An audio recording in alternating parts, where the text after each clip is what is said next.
you're traveling through another dimension. A dimension not only of sight and sound, but of mind. A journey into a wondrous land whose boundaries are those of imagination. Your next stop, the Twilight Zone.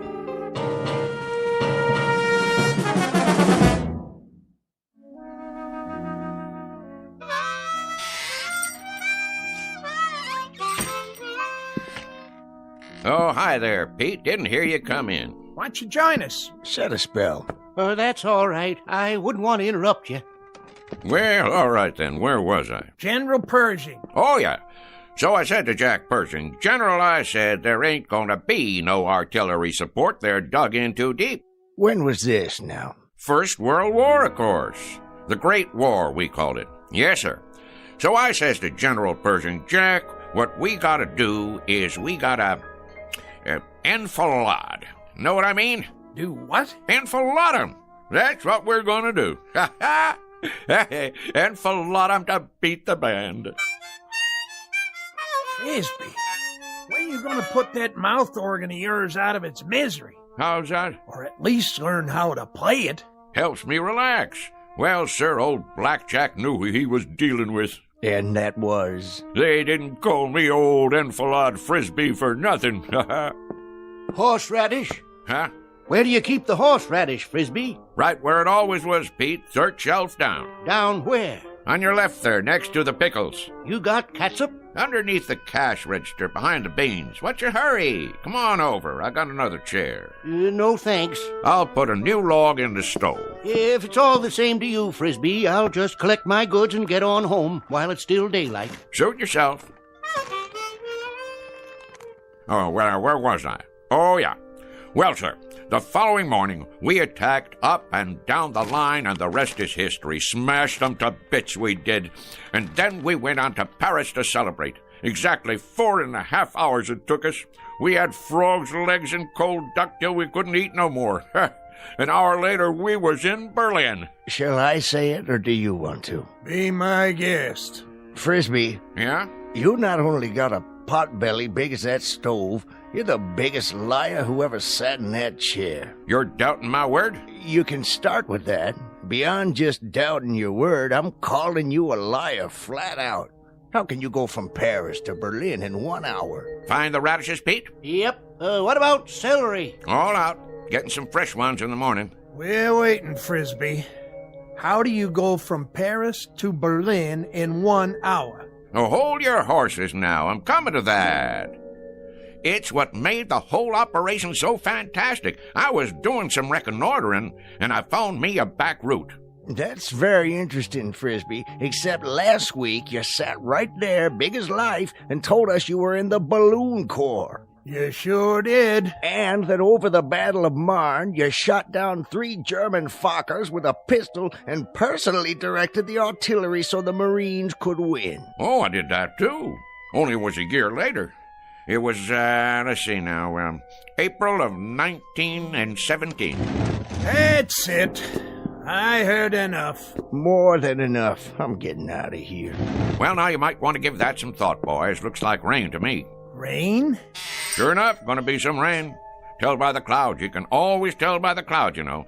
Take that big job up on the hill. That there is a stratocumulus opacus. Anything you say, Frisby. You fellas know anything about meteorology? Don't get him started. Well, what do you know? Looks like it got me a customer. Carload full of them. Better get out there and pump some gas before they change their minds. Oh, now ain't no reason to hurry. Them clouds, for instance, they like to take their time. So do I. It's the way Mother Nature made things. Why, did I ever tell you about...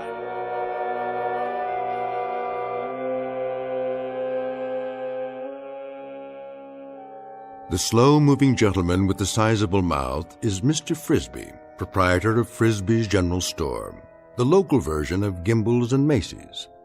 He has all of the drive of a broken camshaft and the aggressive vinegar of a corpse. As you've no doubt gathered by now, his stock in trade is the tall tale, the outrageous falsehood, the bending of truth up to and beyond the breaking point. What he doesn't know is that the visitors in the car out front are a very special breed. destined to change his life beyond anything even his fertile imagination could manufacture and embroider. The place is Pitchville Flats. The time is the present, or thereabouts. And Mr. Frisby is on the first leg of a rather fanciful journey into a place we call the Twilight Zone.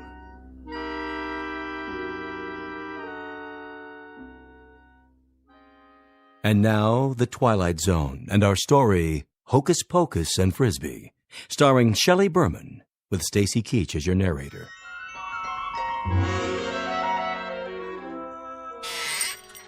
I believe I asked you boys a question. Oh, I'm sure you did. About meteorology. Well, I know plenty about that particular subject. University of Wichita it was. Got my doctorate in it. Did a treatise at the age of 13 that still uses standard text. Meteorology and You was the title. Talk was, it was the most scholarly treatise on the subject in the history of the field. My colleagues used to refer to me as Cumulus Frisby. Cumulus Frisby. Frisby's a meteorologist. I'm Vice President of the United States. Well, what do you say, Mr. VP? Better get out there, Cumulus. I'm coming. All finished, Frisby. You want to add it up? You do it, Pete. There's a pencil and paper right on the counter there. I could do it in my head for you, but it's been kind of a long day. I'm a little pooped out. 1 bottle of catsup, horseradish. Ever tell you about the time I gave a demonstration, me against the computer machines? 13 of them, lined up in an auditorium. 133 columns of figures, 8 digits apiece, and no pencil and paper, mind you, all in the head. Well, sir, people came from miles around. What happened, Frisby? I thought no one would ever ask. 4 of the machines broke down from overwork. Not you, of course. 2 come up with incorrect answers, and I beat them all by 21 seconds. Ha ha. That does it for me. I simply can't take no more, Frisby, I gotta tell you. Can't take what? I wouldn't mind if you was a bright liar. I mean, if there was some logic to it, but daggone, the way you tell it, well, you'd have to be 100 different people living in 200 different places in 12 different periods of American history. Hallelujah and amen. Shucks. What are they in such an all-fired hurry for? Time to do some work, Frisby. You got customers. You just said a dirty word. Only thing that works in Frisby's whole body is his mouth. All right. Keep your britches on.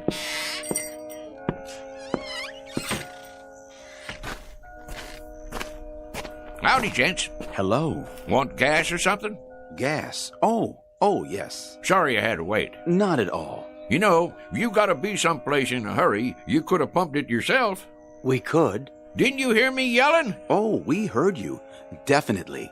We're not too familiar with this kind of car. No. Say how many of you was in there? 4 of us. It's a bit of a tight fit, I'm afraid. Sure it is. One of them foreign jobs. Not much room inside, huh? We don't know where to put the gas. We aren't familiar at all with these foreign jobs. You ain't? Well, this is your lucky day, 'cause I am. A matter of fact, I'm the one responsible for 'em. For a while there was all rear engine, only in the back. You developed them, did you? Oh, indeed I did. Got a phone call from old Henry Ford one time asking me to fly out to Detroit. Henry Ford? Sure. Well, I did that little thing, and next thing you know, in 48 hours, I went and designed the first rear-engine automobile. Advantages are fantastic, Is that right? Sure. All the weight on the driving wheels gives her better traction, eliminating the drive shaft, lowering the whole car. There's a whole lot better visibility, plus the heat and gas fumes go right on out behind. You're quite familiar with the internal combustion engines, then. That sort of thing. Familiar with them? Why, mister, you're looking at the granddaddy of the modern-day automobile. Henry said to me when I finished that there designing job, rear engine, he said, that's what he called me, old rear engine Frisby. He says, rear engine, you're an automotive genius. That's what you are. Well, I couldn't very well argue with him, being as how he was Henry Ford. I guess not. Now, where was I? Say, you want it filled up? If you don't mind. Not at all, not at all. That's what made this country. Work, work, and more work. Me, I've done more of it in my life, more different kinds of work than most people ever even heard of. Of course, I had more than my share of ingenuity, too. I took this little old business here and made it a success, just like I did for, well, you might say everything I laid my hands on. Gas tank, gas tank. Would it be on the other side? Oh, I knew that. Why don't you boys go ahead and stretch your legs? Take your time. Mighty pretty country around here.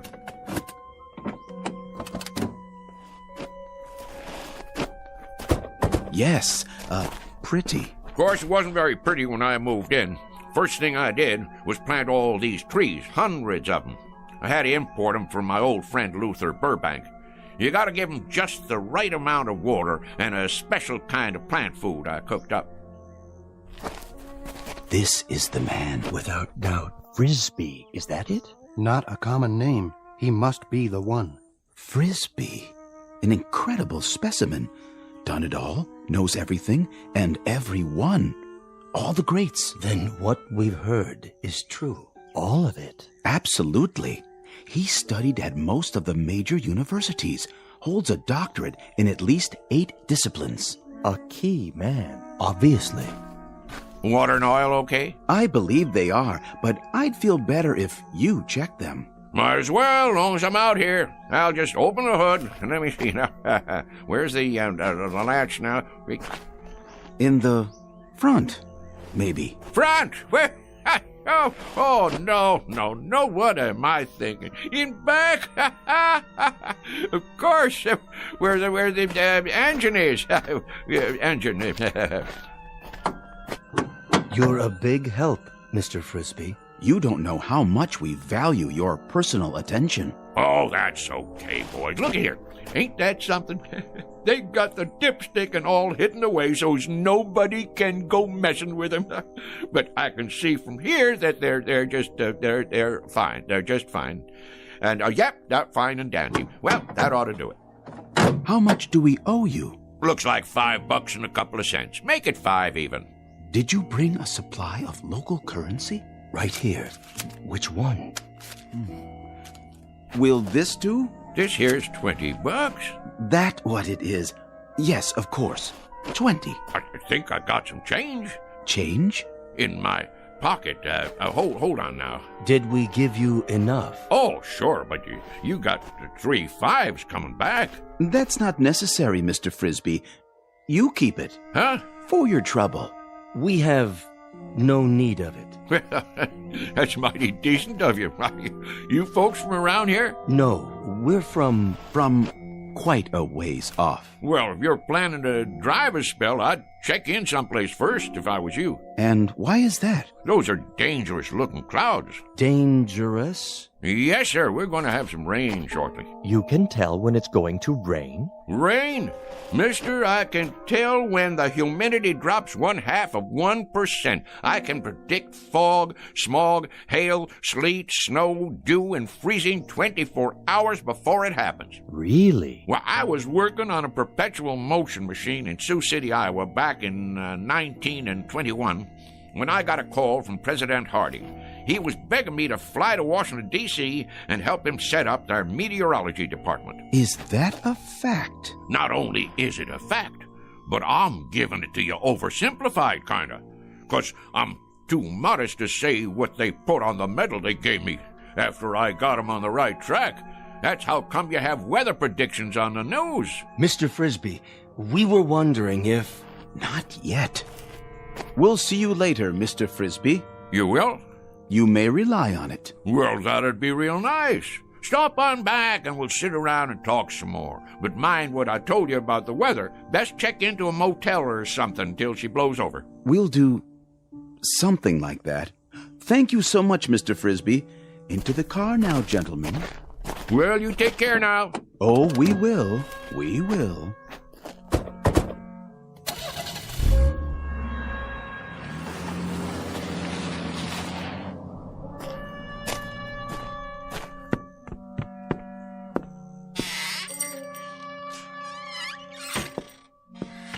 Odd fellers. Why, didn't they believe what you were saying? It ain't that. They just seem kinda odd.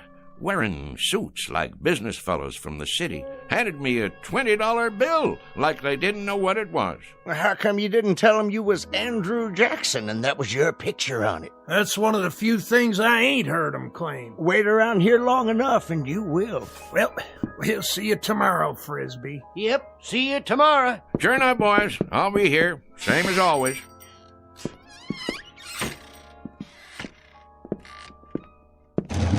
Let's see now, 5 o'clock. Sounds to me like a good time to close. Mr. Frisby? That's my name. Don't wear it out. Huh? Mr. Frisby. Who's there? If you walk outside and head east down the highway... Where are you? Nobody left in this store but me. If you head east for 200 yards, you'll come upon something extraordinary. Oh, yeah? Like what? An adventure, Mr. Frisby. New worlds to conquer. How's that? Worlds even you have never dreamed of. Say, where you hiding? In the back room? Or over by the dry goods? Don't trouble yourself. You won't see us. Well, where are you then? With you, Mr. Frisby. We are a part of you. And soon, very soon, you will be a part of us for all eternity. You are going to the stars, sir. To the stars.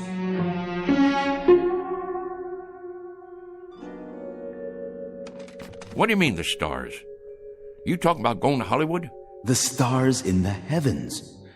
You're not afraid, are you? Afraid? Me? Stonewall Frisby? Do I, David Eisenhower said to me back when I got onto the very first landing craft on D-Day, Stoney, he says to me, Stoney, you lead the invasion. There'll be mines, German E-boats, Stuka dive bombers, and artillery up against you, but you can do it. Well, Ike, I says, I guess if you really want me to. An exceptional record, Mr. Frisby, but our time grows short. Will you accept this last greatest adventure? You mean go walking outside? It's not far, just beyond the first grove of trees. Afraid I can't take you up on that, seeing as how it's gonna rain. Then you are frightened. We had thought you'd be the one man willing to take almost any risk. That may be, but who, may I ask, is telling me all this? If you'll walk on down the road, as I suggested, you'll find out. Well, rain or no rain, I never was one to turn down a little excitement. Who'd you say you was? Your questions will be answered soon enough. Well, all right then. Just let me lock up. That won't be necessary. Why not? Because, Mr. Frisby, you won't be coming back.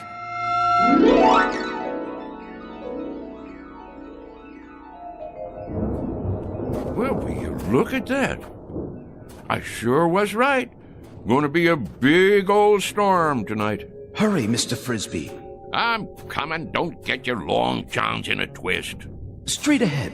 We're waiting for you. Where? Look to your right. I don't see... Wait a minute. What the heck? Oh, I get it. Some kind of movie prop, right? What are you doing? Making one of them science fiction movies out here? Dang if it don't look like one of them flying saucers. That's exactly what it is. You may come inside. Now, how am I going to do that? You got it made to look like there ain't no doors or windows. Very well. In the interest of time, I suppose we can give you a slight assist at this point. Hey. Hold on, Mr. Frisby. Whoa, Nellie. How'd you do that? Teleportation, Mr. Frisby, but I'm sure you know all about it. Well, what do you know? You got a nice setup in here. I'll give you that. What's underneath all that aluminum paint? Wood frame or drywall? I assure you, it's all quite authentic. Impressed? Me? Impressed? With this rinky-dink set? Why, shucks, it looks like a flea on a doll compared to the one I designed for the United States Space Agency. Oh, we didn't know they had flying saucers yet. Apollo, of course, and Viking. Well, mine was called a Buzzard. Biggest span you ever saw. And that was back in 51. Old Rocket Thrust Frisby, they called me. Please, Mr. Frisby, be good enough to follow me. Well, don't this take all? How do you do, Mr. Frisby? Welcome, Mr. Frisby. How do you...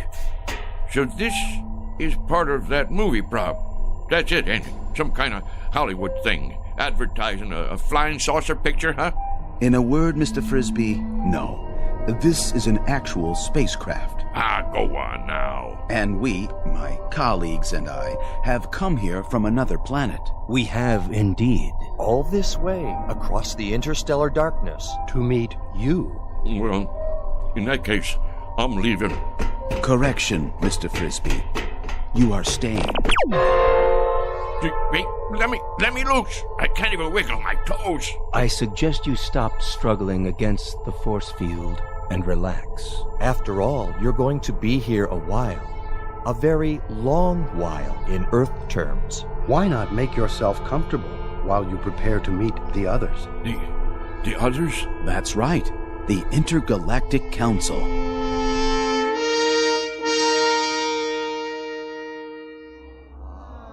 Well, sir, the government already knew about my research in atomic energy.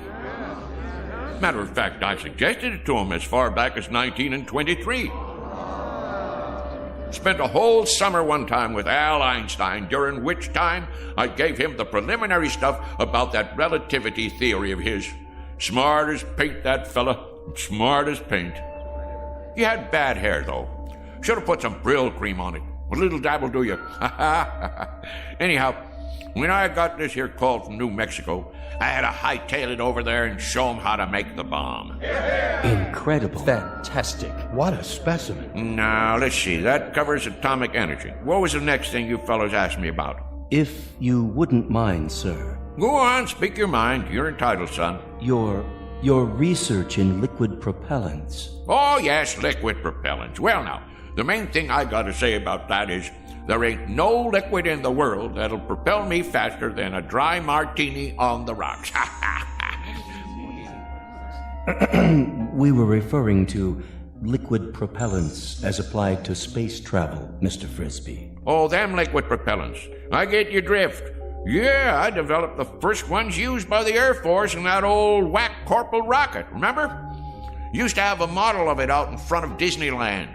Well, that thing sure could move, thanks to me. Made up a batch of liquid stuff in my cellar. Folks around town wanted me to run for Congress after that, being as how I got the country back into the space race. But if there's one thing I ain't, it's conceited. I figure it's a man's patriotic duty to invent liquid propellants if he has a mind to. And I had a mind to. Why, even as a boy, when I was attending Princeton University on a special scholarship, they used to call me Old Liquid Propellant Frisby. Next question. Forgive me, Mr. Frisby, but you mentioned Princeton University, did you not? Sure did, young fella. Nice place, too. Real homey. Course not as homey as Pittsville Flats. But it was my understanding that you attended the University of Wichita. That one, too. I can see how you'd get a mite confused. It happens to be a fact that I hold degrees in 38 major universities and advanced schools of learning. Amazing. One Earth man. It beggars the imagination. I also got me one of them Rhodes scholarships over in England one time, but I had to turn it down because I wouldn't bow to the Queen. Next question. No more? In that case, well, I'll just get on home to dinner. I said it was getting late and I have to get home to dinner. Hey, you guys. About time I was leaving. I gather that you don't quite understand the situation, Mr. Frisby. How's that? You're not going home for dinner. You shall have dinner here. Here? Precisely. In exactly, 14 minutes by your measure of time, we'll be departing. Departing? From where to where? From here to our planet.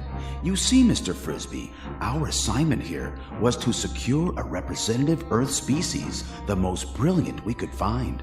There seems to be no question that your accomplishments are far and away more extensive than any other human beings. Mine? Now, wait a minute. Now, hold on there. You fellas got the wrong idea.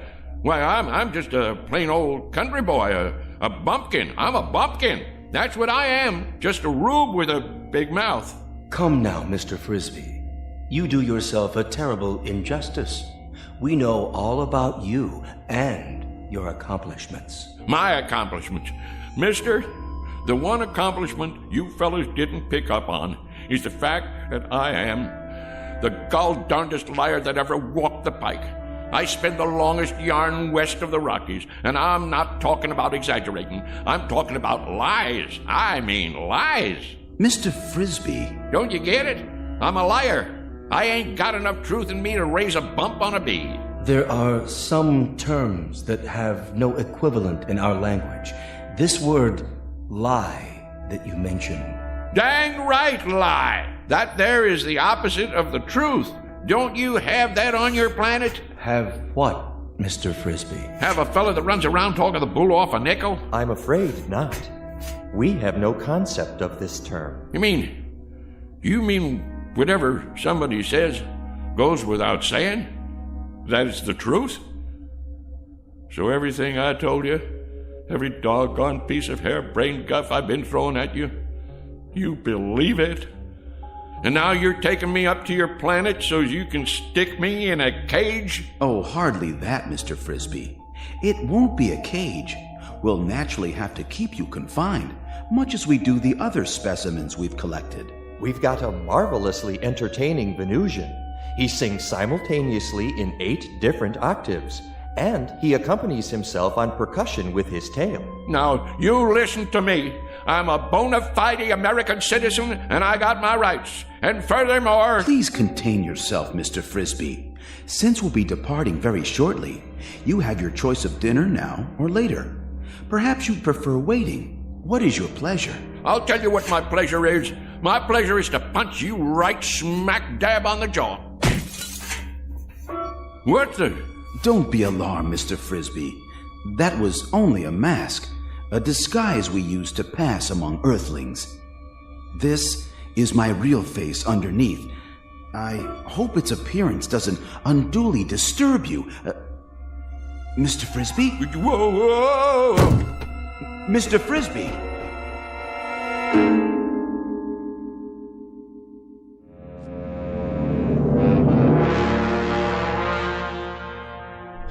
Oh my, aching back. Where am I? Feeling better, Mr. Frisby? Better than what? I thought I should tell you. We'll be departing in 5 minutes. You still on that kick? Listen to me. I ain't interested in departing anywhere except from you. I never been more'n 50 miles outside of Pittsville in my life, and that's the one record I'm right proud of. Curious remark. It does not compute. You took a bump to the head. Lie still. I'd better scan you. Get that thing away from me. It's only a vibrometabolic scanner to detect organic damage. Stay back, I tell you. You're in perfect shape. No spikes in your brainwaves. None whatsoever. Remarkable, I must say, for someone with such active cranial matter. Man, the last time I saw something like you, I'd been 4 days on a corn jug. And even at that, what I thought I saw was a whole lot prettier than you. I'm sorry you find my features distasteful. On our planet, my appearance is considered quite satisfactory. But if you prefer, I could wear another one of those pseudo-faces. This place where you're from, do the girls look like that too? The females? Why do you ask? Because if they do, it's a downright wonder you ain't extinct. Please try to accept my true appearance, Mr. Frisby, much as we have become accustomed to yours. Some effort is required on both sides. Shall we, I believe the customary phrase is, shake on it? Don't point your finger at me. What you got there, a claw? A gesture of friendship, Mr. Frisby. Hands across the galaxy and all that. Well, okay, but don't you go pinching me. You're built hard as a crawfish, I'll say that. Oh, we are indeed, by your standards, which is quite fortunate for us, considering the gravitational pressures on our home planet. You have a match on you? Pardon? For my pipe. Hold on, I gotta light my overalls. What are you doing? Helps me relax. A pinch of Prince. Now, one time a guy come in my store and he says, "You got Prince Albert in a can?" And I says, "No, already went and let him out." Never mind. You boys wouldn't understand. I'm afraid there's no smoking on the ship. Well, who ever heard of a rule like that? It upsets the negative ion balance. No, I really ain't going. What do you think of that? Well, I suppose if you sit over here, directly under the laminar flow. Kind of chilly. Ooh. Don't you boys have a wood-burning stove at least? Must get mighty close to freezing up there in outer space. What's that? Oh, that? Oh, that's just my old harmonica. Want I should play you a little tune? Oh, please. Please, Mr. Frisby. I've been meaning to give a concert one of these days. Maybe Carnegie Hall or over in Branford. Oh, attention. X10 and X12. I need you here at once. Most beautiful sound there is, huh? They have harmonicas where you guys are from? Well, do they? I ask you a question.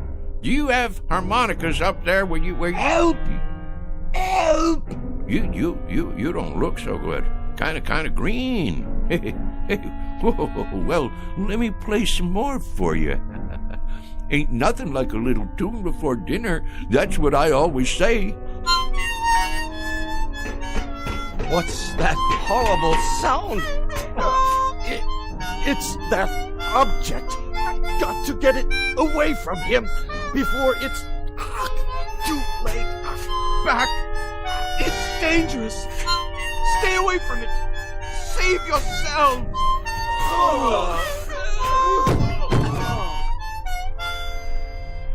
What's the matter, boys? Don't you like my playing? Boys? Oh, boys! Frisby, old son, something tells me this is your chance. You better make tracks, and I mean now. They didn't call you old mile-a-minute Frisby for nothing. Get moving. What are you doing out of your room, Mr. Frisby? Mr. Frisby! Don't let him off the ship. Quickly, seal the airlock. No, you don't, boy. Get out of my way. No. Don't go after him. He has some sort of fantastic instrument that emits a death sound. I've never heard a pitch like it. It's powerfully destructive. We'd best take off before he warns others of his kind. They may have the same weapon.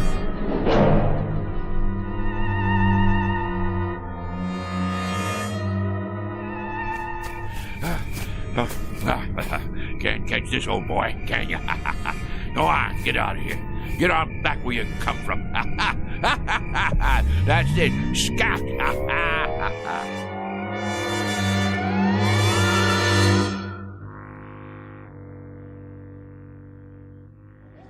Shh, quiet. Douse the lights. Here he comes.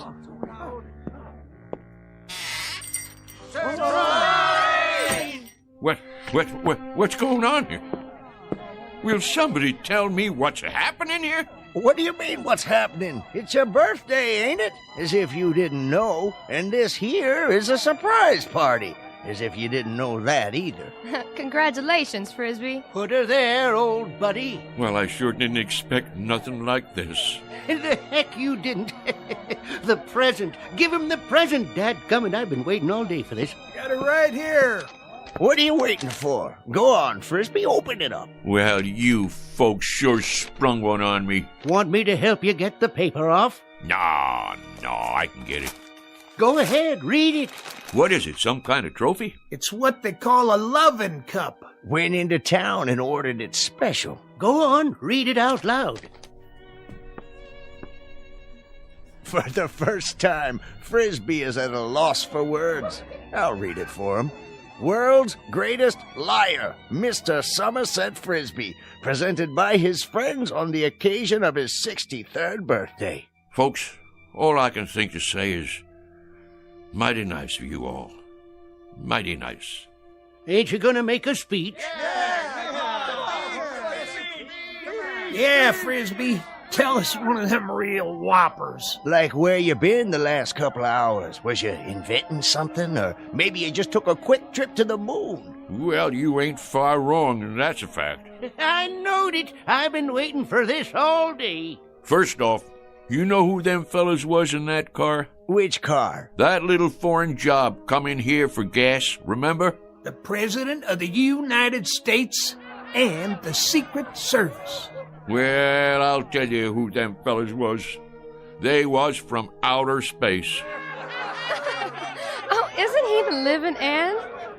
And somehow or other they picked me up in the air, right down there by the hollow, and I floated over to their flying saucer, and they took me inside, and then they was gonna kidnap me and take me to their planet. And you was gonna be their leader, Frisby? But it's true. They was just about to kidnap me. Wanted to make me their A1 prize specimen. Oh, the whole Galactic Council was watching. They even had a guy from Venus who could sing 8 different ways from sundown and play the drum with his tail. Well, sir, you know how I stopped them? You talked them to death? No, not that. It weren't nothing, really. Just took out my mouth harp and blowed a little tune, something like this. You know what happened then? I'm sure you're gonna tell us. I've been waiting all day for this. They just plumb fainted away. Now that I can believe. Play us a tune, Somerset, the way you used to. Well, I suppose I could do that if you really want to hear it. Wait a minute. There it is. Didn't I tell you it was going to rain? Sure I did. I can feel it in these old bones of mine. Yes, sir. What did I tell you? What did I tell you? Ain't he the perfect limit? Ain't he the be-all and end-all?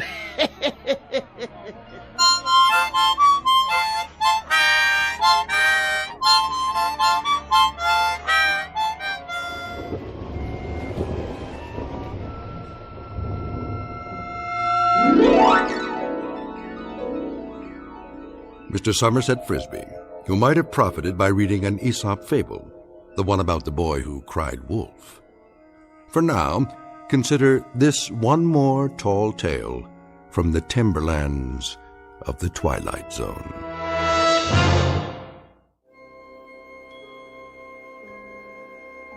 Hi, this is Carl Amari, producer of the Twilight Zone radio dramas. I'd like to take a moment to tell you about our official website at twilightzoneradio.com, where you'll get the latest news and information on these Twilight Zone radio dramas. Plus, at twilightzoneradio.com, you can digitally download 3 free episodes or any of our episodes for only $1.95 each. In this age of ever-changing technology, we've decided to make these episodes instantly available to you by making the Twilight Zone radio dramas a digital download-only series. This means that this series will no longer be offered on CD. The CD collections at our website are now being offered while supplies last at buy one, get one free. So be sure to get your favorites before they're sold out. Be sure to visit us often, and I'll see you in the zone.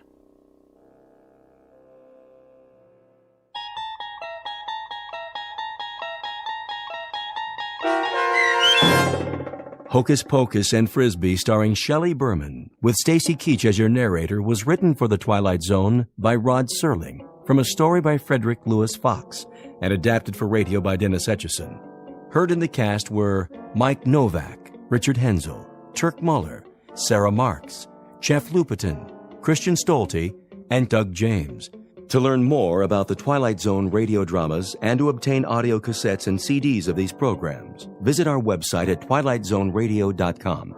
The producers of The Twilight Zone wish to thank CBS Enterprises, Carol Serling, Dennis Etchison, Dick Brescia Associates, Claire Simon Casting, Paul Patch, Terry Jennings, the American Forces Radio and Television Service, our sponsors, and our radio affiliates for helping make this series possible.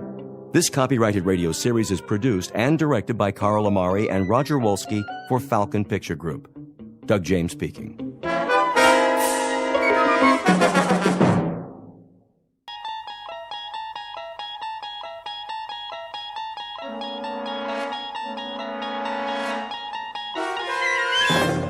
You unlock this door with the key of imagination.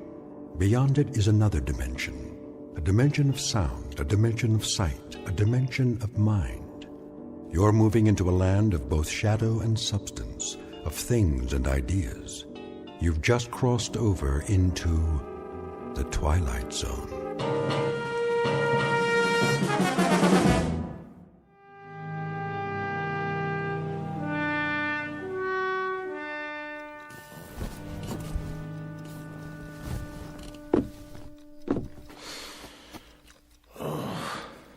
Charlie? Go back to sleep. It's early. What time is it? I don't know. My watch stopped. Oh, look at the clock. It says 7, but it's wrong. Oh, it can't be wrong. You wound it, didn't you? It has to be wrong. Look out the window. It's still dark. Must be 3 or 4 in the morning. When did you turn the light on? I don't need it. Leave it off. So, this is the day, huh? This is the day. Well, if you got 3 or 4 hours yet, what do you have to get up now for? Can't sleep. So, I thought I might as well go over to the jail. You know what I think? What? I think you're crazy. If it really is the middle of the night, you're crazy to get up now. What's so special about today? Ella. Just about hanging a little? I said, why don't you go back to sleep? Why don't you? There's going to be all kinds of excitement today, reporters and everything else. You're the one that could use some sleep. Bring breakfast over about 8:30. You want some coffee now? Pierce will have some at the jail. Just bring Jagger's breakfast at 8:30. What about you? I can't eat. What time do you string him up? Ella. You know what I mean. What time does he get hung? Hanged. That's what I said. What time? When you're talking about an execution, Ella, the word's hanged. It's at 9:30. And you know something? I hope they stay away. I hope everybody stays away, not just the reporters, the whole town. Because when I think of a bunch of cold-blooded gawkers who get their jollies from watching a boy die, I want to... Well, why shouldn't they? Why shouldn't the whole town turn out to watch it? Including you? I haven't decided yet. Why would you want to see a thing like that? Why would you even think about it? Because if anybody deserves it, he does. Dirty little animal. I'm leaving now. I understand that after the neck breaks, they only feel it for a couple of seconds. Well, it ought to take more time than that, Charlie. For what he done, this is a mighty easy way to pay it off, don't you think? Easy? To get strung up by the neck? All I can say is you have a funny view of what's easy and what's hard. Just remember to bring his breakfast over. Hey, Charlie. How does he want his eggs? Edible. They're the last ones he's gonna eat, so do one thing for me, will you, Ella? Make them edible.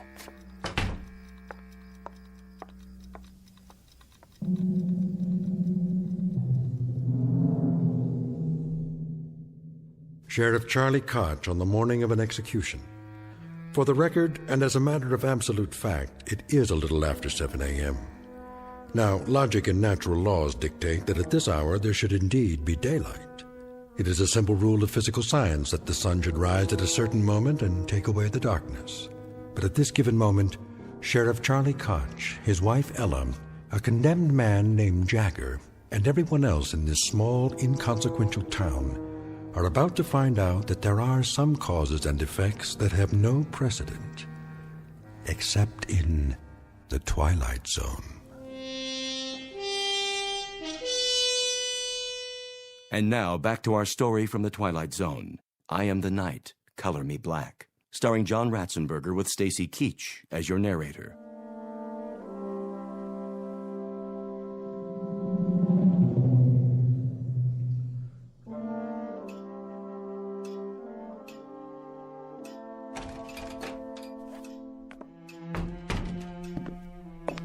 Morning, Sheriff.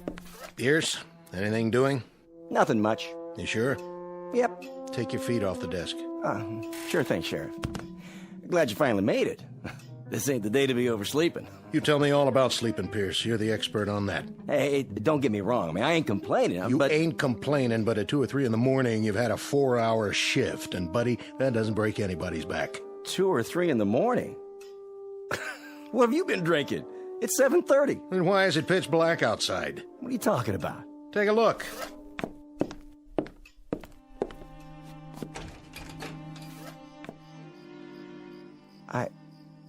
I don't get it. What don't you get, Deputy? That some men can't sleep and get up early? I suppose that doesn't make much sense to a guy who could put in 12 solid hours on a mattress and then wake up and complain about... Sheriff. You got a problem, Pierce? Sheriff, it is 7:30 in the morning. Take a look at the clock. And you're right, it's black as a coal mine outside. I never seen it blacker. What's going on? You're right. It's 7:30, and the sun's not up yet. And to tell you the truth, Deputy, I don't know why. I don't know why at all. Who's coming? I can't see yet. Everything out there looks the same. Black as the ace of spades. Morning, Colby. Sheriff? How about that? You see it out there? Of course I saw it. Any sign of the sun? Not a speck. You gonna run an extra in that paper of yours? If I get the time. I've been answering the phone since 6 in the morning. One fella says that the electricity's gone off in the whole town. Well, I can see that's not true. Another one says it's already tomorrow night. I like that. Well, what do you think? Oh, hold on, there's more. The president of the January graduating class of our local school, who majors in physics, tells me it's a phenomenon caused by sunspots. Now, you're well versed in law and order, Sheriff Koch, keeping the peace, in other words. So I'm here to ask you, what's your theory? I wish I had one. It's almost 7:45 in the morning. Daylight should have come 2 hours ago. Maybe a storm's on the way. Big whopping storm, the kind that covers up the whole sky. Possible, I suppose. Storms don't bring this kind of darkness. Anybody call the state capitol? Oh, yeah. In between reassuring people that this is neither an interplanetary invasion nor the end of the world, I placed said call myself. And? Oh, things are normal there. It's daylight, just as it should be. But if you'll forgive the pun, they're as much in the dark as we are. You mean it ain't black up there? It appears that all up and down the state, and across the face of the earth for that matter, we are the only ones who are groping around in total darkness. So, the phenomenon is quite localized, which means we'll have to seek elsewhere for company to share our misery. How's Jagger doing this morning? I seen him. Brought him in a cup of coffee to make sure he was awake. Thoughtful of you. To remind him about what day it is. I'll bet you did. I wonder, how did you occupy yourself as a lad there, Deputy? Torture small animals or just pull the wings off flies? Say, what do you mean by that? Oh, nothing. I don't mean anything by it. So, Koch, can I talk to him? Go right on in. I'm not saying he'll talk to you, but that's the privilege of the press, to try. So he's got 1 hour and 45 minutes left. What about a priest or a minister? He doesn't want either. As a point of interest, Sheriff, entirely off the record, do you believe Jagger's guilty? Mr. Colby, I arrest people on the basis of evidence. I jail them on that evidence, and I'm responsible for their meals and their health until they get sentenced, executed, or let loose. As to guilt or innocence, it's a matter for the jury, public opinion, and God to decide. And that part of it, thank the Lord, has nothing to do with me. Uh-huh. So, let us all praise God for the morning's impartiality. You just keep them alive until their moment of death. I see. And as for my part, I follow fate around with a small pencil and a notebook and make a record for posterity of how he died and why he died. But neither one of us has any guilt to share for the fact that he does die. How perfectly convenient for us. He's guilty as hell. He fired buckshot into a man's head, a real decent, upstanding man. And today, he's going to pay the price. He's going to hang for it. And man, oh man, is justice going to be served up deluxe style this time. Pierce, why don't you shut your mouth? I got a right to an opinion. Oh, you do, Deputy. Indeed you do. There are just a couple of disturbing facets to this particular case. Like what? First, that the murder victim was not a decent man by any stretch of the imagination. Hey, you're talking about the dead. He was a crossburner and a psychopathic bully who attacked the man you've got locked up in there. Well, that don't matter. Go on, Colby. I want to hear this. Second, Deputy Pierce here saw it happen and then perjured himself. Now, wait a minute. Let him finish. That's the word, all right, Deputy. Perjured. You said that Jagger shot him from across the room. Well, no such thing could have happened according to the records I saw.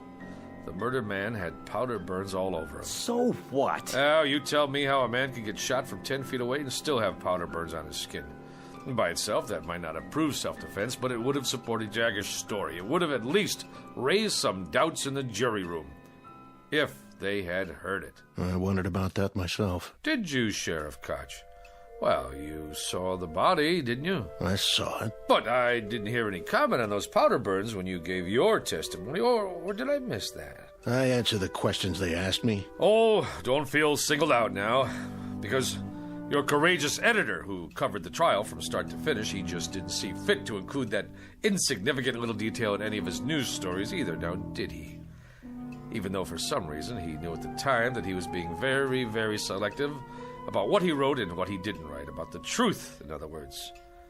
Which is what a trial is supposed to be, a search for the truth. So, when you get right down to it, you're quite right, Deputy. Justice is being served on a platter with its tongue cut out, just like the carcass of any dead animal.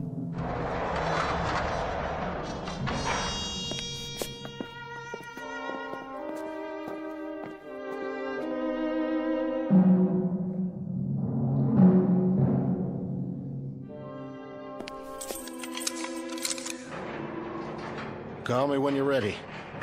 I will. Smoke, Jagger? No, sir. You don't mind if I have one. Go ahead. I quit years ago, but I picked up a pack last night. I don't know why. And this morning, I looked at it like I've never seen a pack of cigarettes before. It didn't even feel right in my hand. I know it's bad for me, but I put it in my pocket just the same. Now, why do you suppose that is? Can I ask you a question, Mr. Colby? Anything you like. I can't promise I'll have the answer, though. I was just wondering, what kind of day is it? Oh, you're not going to believe me, even if I tell you. It's rainy, huh? No, it's not bad. A little chilly. The main thing is, it's still dark. How do you mean? It's still black as night outside. The sun never came up. Close to 8 in the morning, and not even a little bit of daylight. God, come on. Don't kid me. I'm not. Why would I? What reason would I have to lie to you? Well, this place doesn't have any windows, so I guess it could be Christmas Eve or the 4th of July, and I wouldn't know the difference. Jagger, do you have a religious affiliation? No. Anybody you want to see? Nobody. Anything you'd like to say? Anything at all? Nothing. No priest, no friends, no comment. What do you have? What do you think, Mr. Colby? Not much, that's what. I mean, I've got a little over an hour, and I've been thinking that I'd like to rip these bars apart and get out, same as you would. Or maybe, just save everybody the trouble and hang myself in here. But I haven't got the strength for one or the guts for the other, so I'm just sitting here and waiting. What else is there? That being the case, would you care to make a statement? You want a statement? Is that what you came here for? Look at it this way. I don't think anybody should leave the Earth without a comment. You, me, or anyone else. Oh, well, now that sounds like a reasonable request. Considering that you're not the one who's leaving. I'm serious. I'm giving you the chance to say anything you want. All right, then. I'm guilty, Mr. Colby. How's that? That should let you off the hook. And that's supposed to mean what? That's supposed to mean that you're on the side of the good guys. There have to be good guys and bad guys. That's the nature of man. Well, I'm the bad guy, okay? Worse than that, I'm the troublemaker in town. The one with the causes and the banners. I'm the idiot. The fool. I tried to be his brother's keeper. You understand now, Mr. Colby? It doesn't matter whether I do or not. I want to hear what you think, on or off the record. Anything I say, you're going to write it down and put it in that little newspaper of yours, aren't you? Not if you don't want me to. How would I know if you did or you didn't? I don't have a tape recorder on me. See? My notebook's in my pocket, and so is my pencil. If I did put it in my paper, what good would that do me? As a matter of fact, it would do me some damage. Because I didn't speak out about the case. I kept silent. Not even an editorial. So I can't very well change my stripes now, can I? I said all I had to say in court. But nobody listened. Well, I'm listening. We're two men talking here. If you say it's private, that's how it stays. What difference can it possibly make to you now? I have to know. Can you understand that? I have to. You think I know? You were there. You got one of those cigarettes? Right here.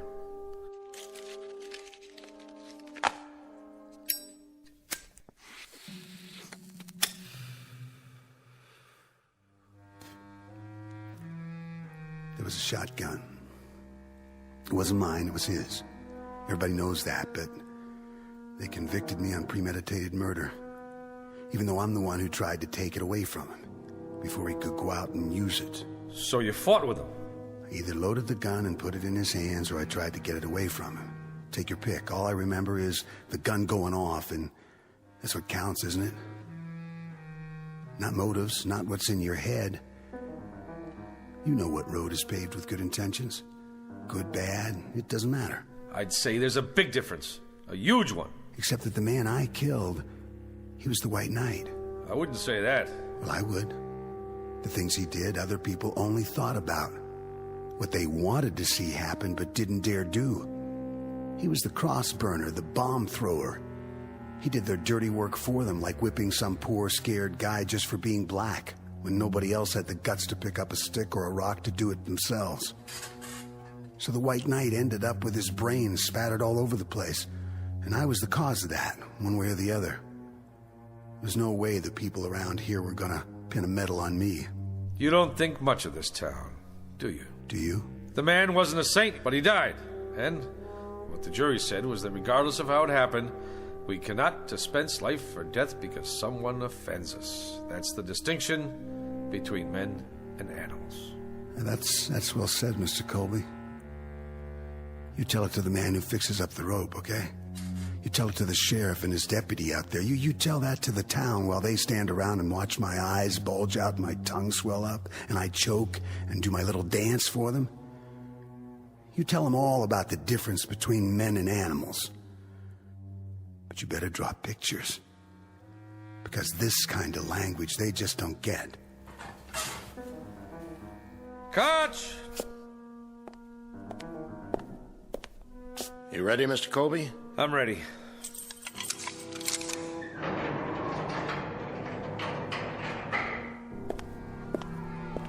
A lot of commotion out there. I guess they just can't wait. That's not it. It's because nobody can see where they're going. Why's that? I told you, it's dark out. For real? The darkest I've ever seen it.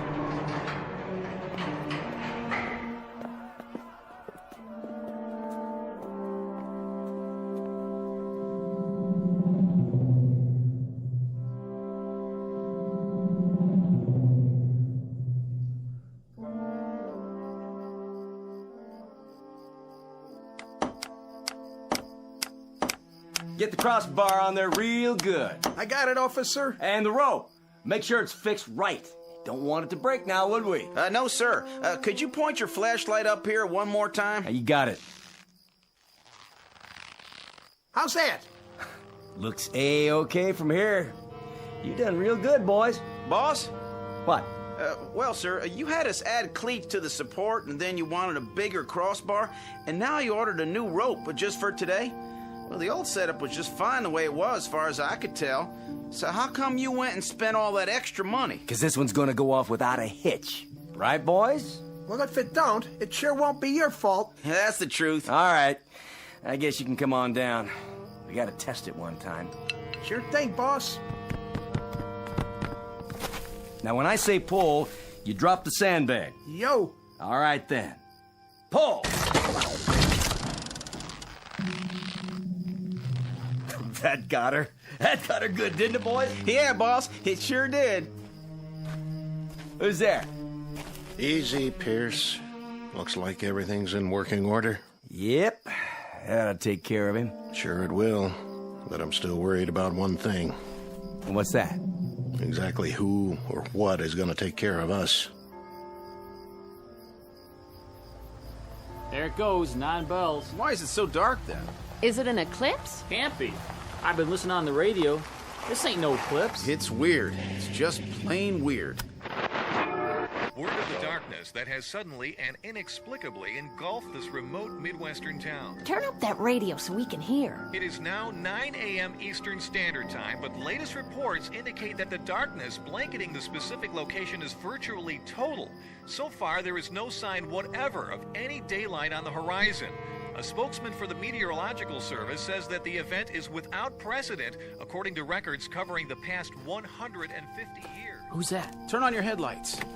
Why, it's Sheriff Koch's wife. Morning, Ella. Is that you, June? It's me. What you got on the tray? Breakfast. Oh, aren't you the one? Fixing a nice hot meal for your man. Well, it's not for Charlie. Who's it for, then? For him. You don't mean... Afraid so. For Jagger. What did you go and waste good food for? He don't have no right. He don't even have time to eat it. It's the law. The law? That's what my husband says. Anyway, I can help carry out the letter of the law. I'm glad to. It's my duty. Ella? Over here, Charlie. Just bring it on inside. I'll be right there. Excuse me.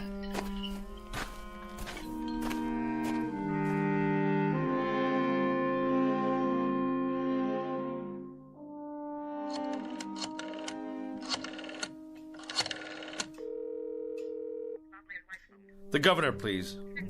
Yes, I'll wait, but please tell him it's urgent. Mr. Colby? Hi, Ella. Where should I put this? What? No, this is the editor of the Sun-Times. That's right. I'm calling to see if there's been a stay in the... Yes, I'll hold. What do you have there? Charlie said to bring it. Breakfast? For the condemned man. I guess you can just take it on in. To the cell? The hall door is open. It's right down there. I know where it is. Charlie said to fix a plate of eggs. He didn't say I had to spoon feed it. Yes, well, of course, if he's on the phone. He's not? What do you mean nobody called? No, listen. After the automatic appeals, there's always a request to the governor's office for a stay while they argue it before the circuit court. Morning, Mrs. Koch. I thought that was you. Yes, I'll hold. Thanks for bringing the tray. Just in time, too. I wouldn't want it to go to waste. When did you make these eggs? When? They're cold. Well, that's not my fault. You could at least have brought them on time. Charlie, you listen here. I couldn't drive because there's no street lights, so I walked over. I couldn't even see where I was going. That's just how long it took me. All right. I'll take it into him. If he doesn't like it, he can throw it in the trash for all I care. Well, now, don't do that. I mean, I haven't had nothing to eat this morning. I said I'll take it to him. Yes, I'm here. I see. You sure? That's it, then. All right, yes. Who was that? The governor's secretary. And? No dice. I see. Well, there you go. Sure is a big, fat surprise. No, but I'll tell you what is. It's a surprise that someone can go to trial for his life with a third-rate public defender who's afraid to stand up to the local DA. It's a surprise that no private lawyer somewhere heard about the case and went to bat pro bono. It's a surprise that the public defender didn't even try to call the governor a half hour before the sentence is carried out. And it's a surprise that I didn't give up the ghost on this place a long time ago. But it's not a surprise that you, Pierce, and this whole town are out of your minds with glee over the cold-blooded taking of a life that's about to occur.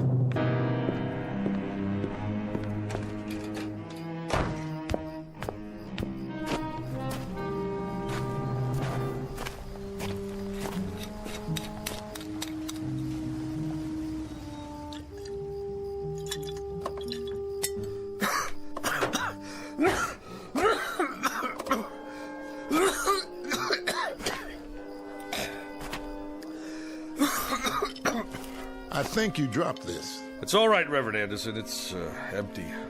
Whiskey helps, does it, Mr. Colby? It doesn't hurt. Helps you see things more clearly? Or does it keep you from seeing? You suppose, Reverend, that there's some theological explanation for this morning? Theology? That's for divinity schools.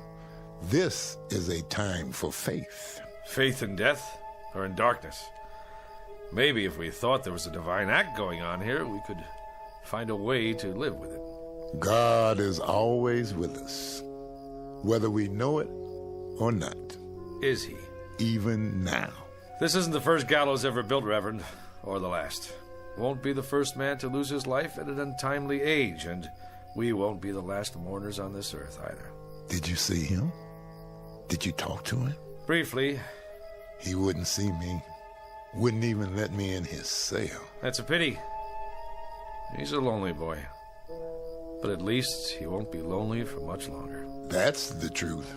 He's going to glory. I'm glad you think so. And you don't, Mr. Colby? It would be easier if I did. But I gave up my faith years ago. Now I'm not sure I ever had it. We all stumble in life, lose our way for a time. But the shepherd doesn't give up. He keeps on looking for us. What happens if the shepherd loses his way too? It must be time. Listen to them. Oh, they want blood. Reminds me of sports fans in an arena somewhere. Yes, a Roman one. How's it look out there? Hard to tell. When they light their torches and storm the jail, I'll let you know. Well, I'd better get the prisoner ready. You're going through with it? Unless something happens in the next 10 minutes, I have no choice. Then I suggest we use this time wisely. And how do we do that, Reverend? There's only one thing left to do. We pray.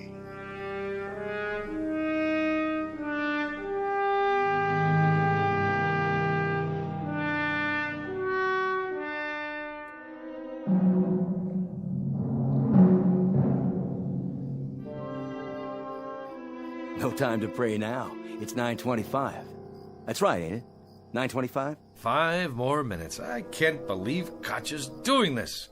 The sun's not up yet. Law says May 25th at 9:30 in the morning.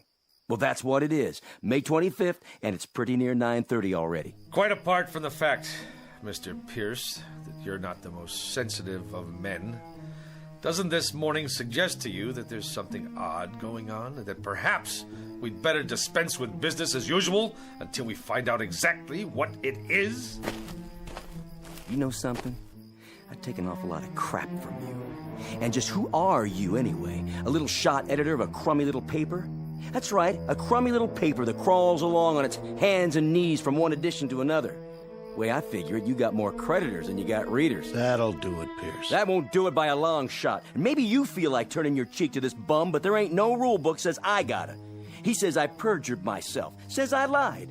And he wasn't throwing no bouquets at you either. Maybe because I don't deserve any. You know, Colby, you're right. I saw the victim. He did have powder burns. And when a committee of townspeople came to me and said there'd be no autopsy, I just bent my head and shuffled my feet and nodded. We've all got little axes to grind, don't we? I'd like to be re-elected sheriff. And you, Colby, you'd like to keep that newspaper going. And Deputy Pierce over here, he likes to feel important. He likes to be popular. He likes to stay on the side of the majority. So here we are, gentlemen. All of us treading water in a sewer. I don't take it from him, and I don't take it from you neither. Watch who you put your hands on, Pierce. Oh, what? You better unravel it right now, or I'll spread you all over the yard. It's 9:27, Koch. Then we better go get the prisoner. At last, Mr. Pierce. A labor of love, huh? You coming, Pierce? Yeah, I'm coming. I wouldn't miss it for the world. I want to see Jagger's face when he gets a look at that gallows. You won't be able to see anything, and neither will anybody else as long as it stays dark out. And maybe that's just as well. Come on! Let's get this show on the road. Hurry it up, Sheriff. Can't wait all morning. There he is. Dirty little murderer. I want to see him choke.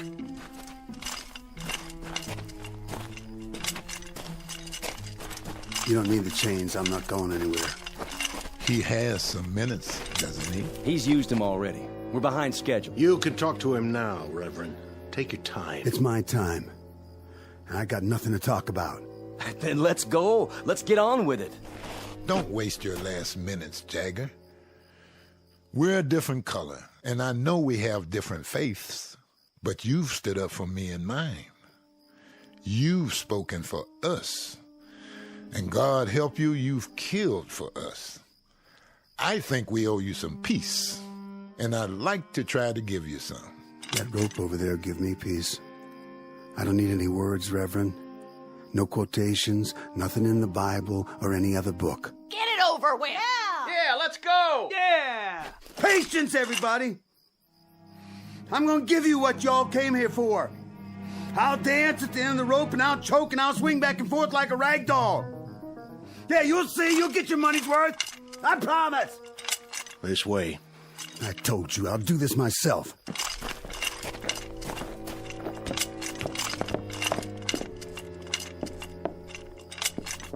Any last words? Not on your life. That's one thing I won't give you people. I won't give you the satisfaction of saying, I'm sorry. Yeah! Yeah! Yeah! Yeah! Yeah! Yeah! Don't return their hate. Don't dishonor yourself. Why don't you go home? Go on. Get out of here. Just tell me one thing. When he came at you, Jagger, did it feel good then? What's the difference? And when you aimed that gun at his head, that wasn't such a bad moment, was it? Good or bad, who cares? If I wanted him dead or not, it ended the same. What was in my heart didn't matter, because it's what you do that counts, isn't it? Not what you wish for. So, when you killed him, Jagger, when you blew his head off, there were no regrets then, were there? If I told you I didn't mean it, would you let me go? The law's the law. It's what I did in this life. The same as for him, and I hated his kind. You enjoyed seeing him dead, didn't you? You know it. Now I know it too. I know it only too well. This man is guilty. We're all guilty. Guilty as sin. It's important to get with the majority, isn't it? That's the big thing. That's what really matters to you. We're all the majority. The minority died on the cross 2,000 years ago. You want a statement? I'll give you a statement. Tell everybody that. Tell them they're no better than me. Who wants to put the rope around my neck, huh? You, lady! You want to put it on, mister? Yea, though I walk through the valley of the shadow of death. And who wants to pull the lever, huh? You, Reverend? But you know we're all murderers! I'll do it.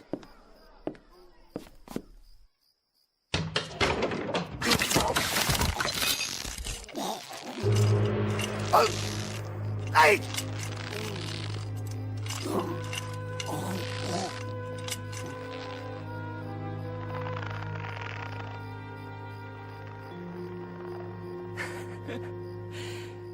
You seen the light, Reverend? You finally seen the light? Have you? Have any of you?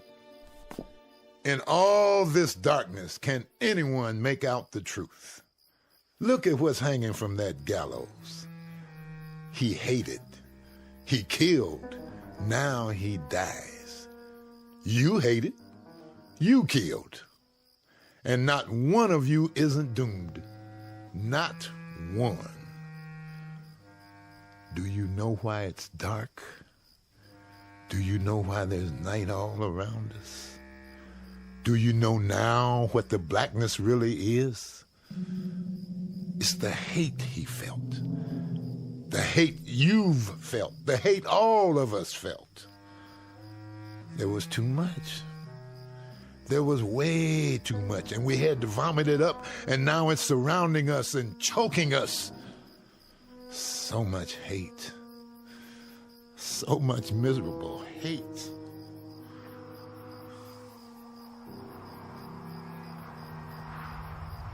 Oh, it's getting colder. Look what's happening. It's getting even darker. You can't hardly see anything now. Take me home, Charlie. I want to go home. I will, if I can find the way. That's crazy, isn't it? What he said. Isn't it crazy? You know what's going to happen, don't you? I mean, you know what's going to happen next. Believe me, this here stuff is going to lift. It'll just all of a sudden just plain lift. Because it's just a fog is all it is. Nothing more than a fog. And it'll lift. And there'll be the old sun, high up and bright. Wait and see. There'll be the old sun shining to beat the band. I don't know.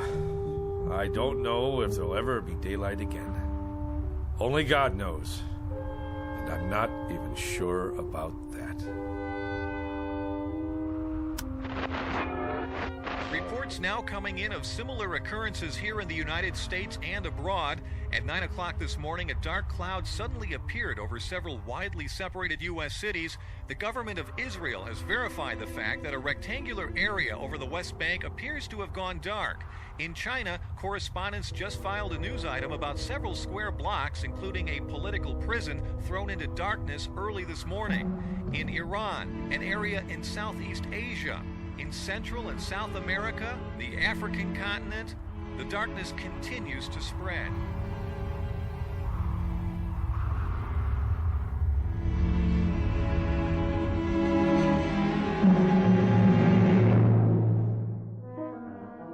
Witness the effects of a sickness known as hate. Not a virus, not a microbe, not a germ, but a very real sickness just the same. Universal and not easily contained. The diagnosis? Highly contagious and unfortunately quite deadly in its effects. Consider yourself forewarned. Don't look for this one in the realm of science fiction, but rather right in front of you, in the mirror. As a matter of survival, you'd be well advised to eradicate it now, right now, before the light goes out, somewhere in the vicinity of your town. A prescription prepared for all within listening range of the Twilight Zone.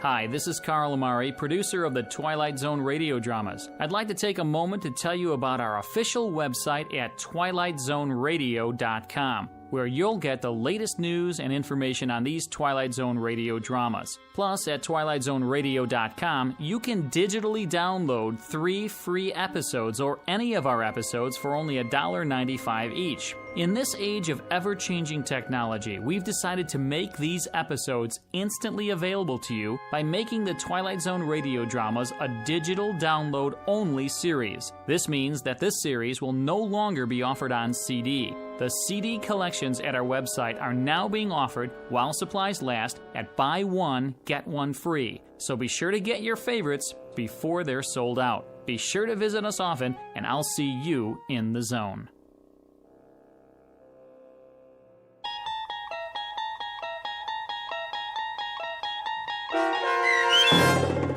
I Am the Night, Color Me Black, starring John Ratzenberger with Stacy Keach as your narrator, was adapted for radio by Dennis Etchison and based on a script by Rod Serling. Heard in the cast were Taylor Miller, Rick Peoples, Doug James, Norm Woodell, John Watson Sr., Turk Muller, Jeff Lupetin, Paul Patch, Maggie Carney, Lynn Foley, Carl Amari, and Irene Olson. To learn more about the Twilight Zone radio dramas and to obtain audio cassettes and CDs of these programs, visit our website at twilightzoneradio.com. This copyrighted radio series is produced and directed by Carl Amari and Roger Wolski for Falcon Picture Group. Doug James speaking.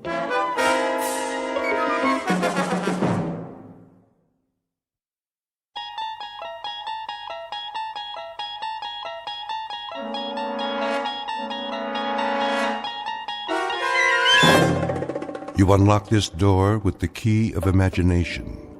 Beyond it is another dimension, a dimension of sound, a dimension of sight, a dimension of mind. You're moving into a land of both shadow and substance, of things and ideas. You've just crossed over into the Twilight Zone.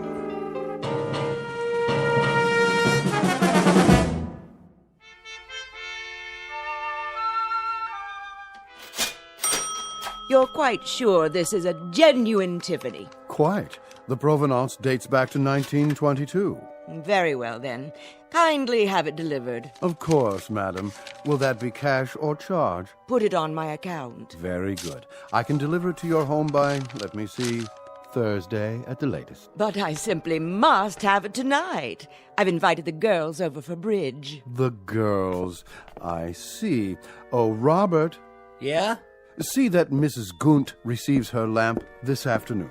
You mean today? Carried by hand to her front door. The servants' entrance, if you please. By all means. Ubermeyer's is proud to be of service.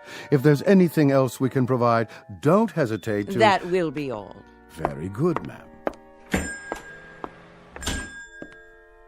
Want me to go over there right away? Not yet, Andrew. First, finish unpacking the new shipment quickly before the next customer walks in. Yes, sir. Now then, what do we have? 3 perfume bottles. 3 cut glass vials to contain the otter of damask rose petals. That's more like it. Next. Pottery jugs, 2. Pottery jugs, indeed. Where's your aesthetic sense? You can't entice anyone by calling them pottery jugs. Really think people buy something because of what you call it?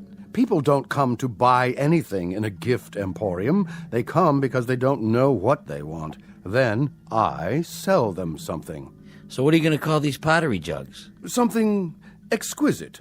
We'll display them on satin pillows with bread. A loaf of bread, a jug of wine, and thou beside me, singing in the wilderness. I'll unload them on some poor sucker before the morning's over.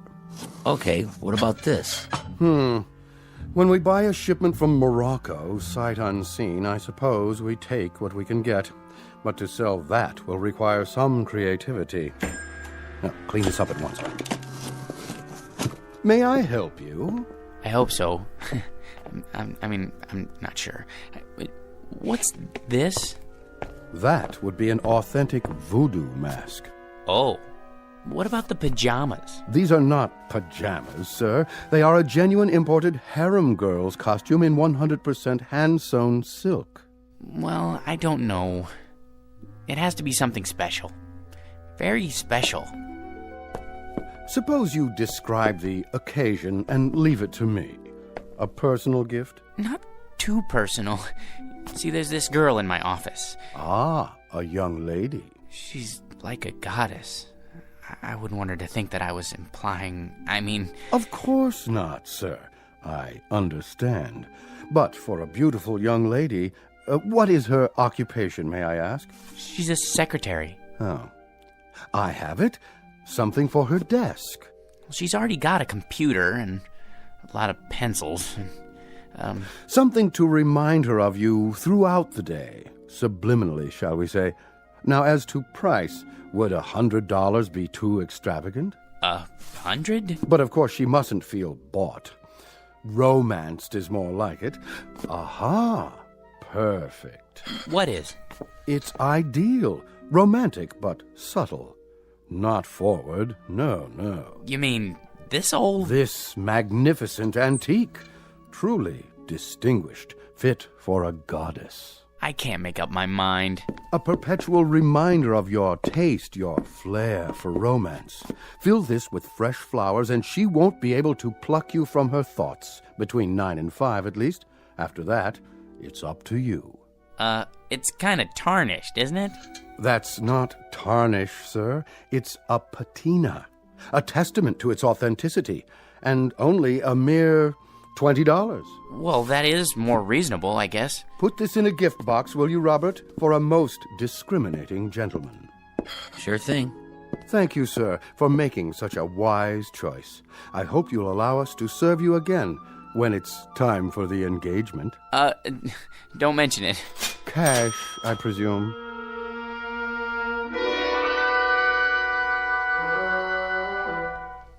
Meet Mr. George P. Hanley. A man life is always treated without deference, honor, or success. Waiters serve his soup cold.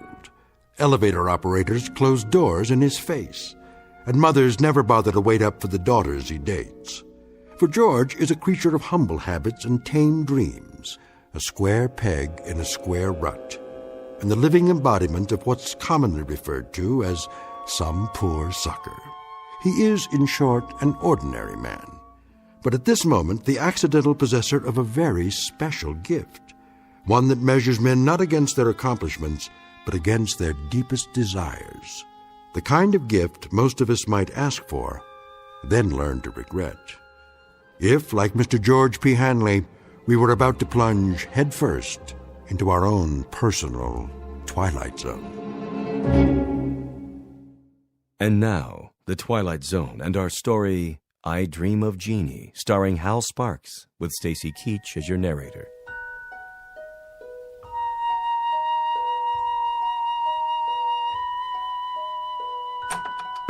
Good. Everybody's still at lunch. I'll just leave this on Anne's desk. No card. She'll just figure out who it's from, right by her keyboard. No, a little to the side. Oh, maybe on her chair. No. Oops. Better put this away for now. Where? In my drawer.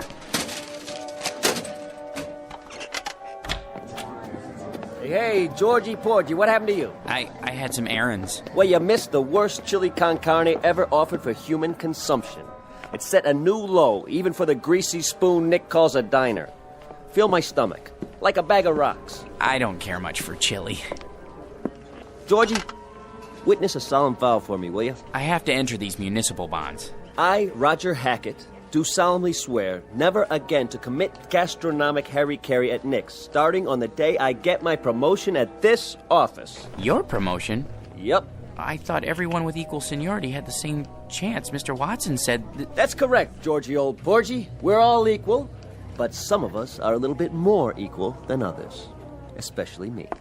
Hi, Anne. How are you? You're looking nice. Hello, boys. Don't be so sure, Roger. Mr. Watson's a fair man. I'm sure he'll compare our experience in debit financing, evaluating liabilities. And that, old Georgie, is one reason why I am more equal. All you think of is debits and liabilities, with assets like hers around. Now, where'd I put my little surprise? Here, Anne, for you. What's this? Oh, just a little something to say happy birthday to the prettiest girl in the entire office. I'm the only girl. And you'd still be the prettiest, even if this whole place was staffed with Miss Americas. Are you gonna open it? Roger, what? Go ahead. Oh, Roger, it's beautiful. Like it? Why, this is the most gorgeous peignoir I've ever seen. Huh, is that what they call it? But it is awfully revealing. Then you'll just have to be careful who you wear it for. Hey, Ann, put it on. Can you feature old man Watson's puss when he calls you in for dictation? Mr. Watson is interested in a different kind of figure, Sam. Is that what you think? You really like it? I love it, but you shouldn't have. You only have a birthday once a year, at least until you're 30. Then you have it once every 2 years. Oh, you bad boy, come here. What? That's to show my appreciation, and to prove I haven't even learned to count to 30 yet. And what, may I ask, is going on here? Oh, Mr. Watson, you see it's my birthday, sir, and... Do any of you happen to be aware of the annual statement just issued by this organization? No one? Well, then it may come as a surprise for you to learn that we have just completed the best year in our history, and I believe this department had no small part in that success. So, as a token of my appreciation, I think this is an appropriate time to invite all of you to be my guests at a private party, beginning just as fast as you can get yourselves over to the Tiki Club. No kidding. And as for you, young lady, I just want to say, they aren't the only ones who appreciate you. Would you mind looking in my office? There should be a rather large crystal vase on my desk, full of long-stemmed red roses. They're for you. Oh, they're lovely, Mr. Watson. You're a doll. See you all at the Tiki Club. Let's go, kid, before he realizes he's off his nut and has himself committed. He's a sweet, dear old man. Anne, I just wanted to, Yes, George? Come on, Anne. I just wanted to say happy birthday. Why, thank you, George. Aren't you going with us? I'll be along. See you there. Come on, Roger. I guess some people are more equal. Might as well throw this in the wastebasket. Can't give it to her now. Maybe I should hold on to it until it can play with it at home.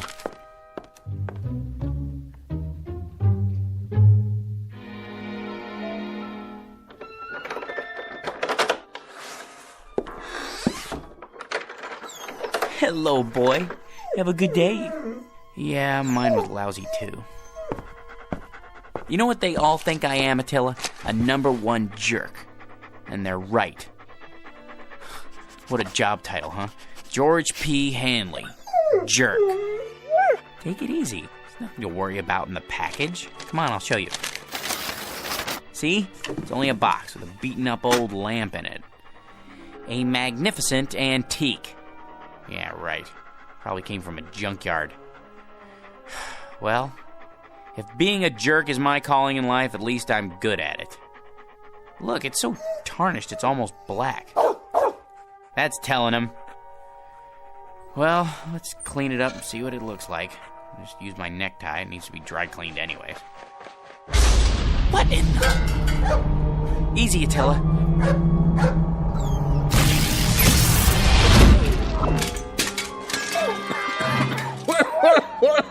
Oh, boy.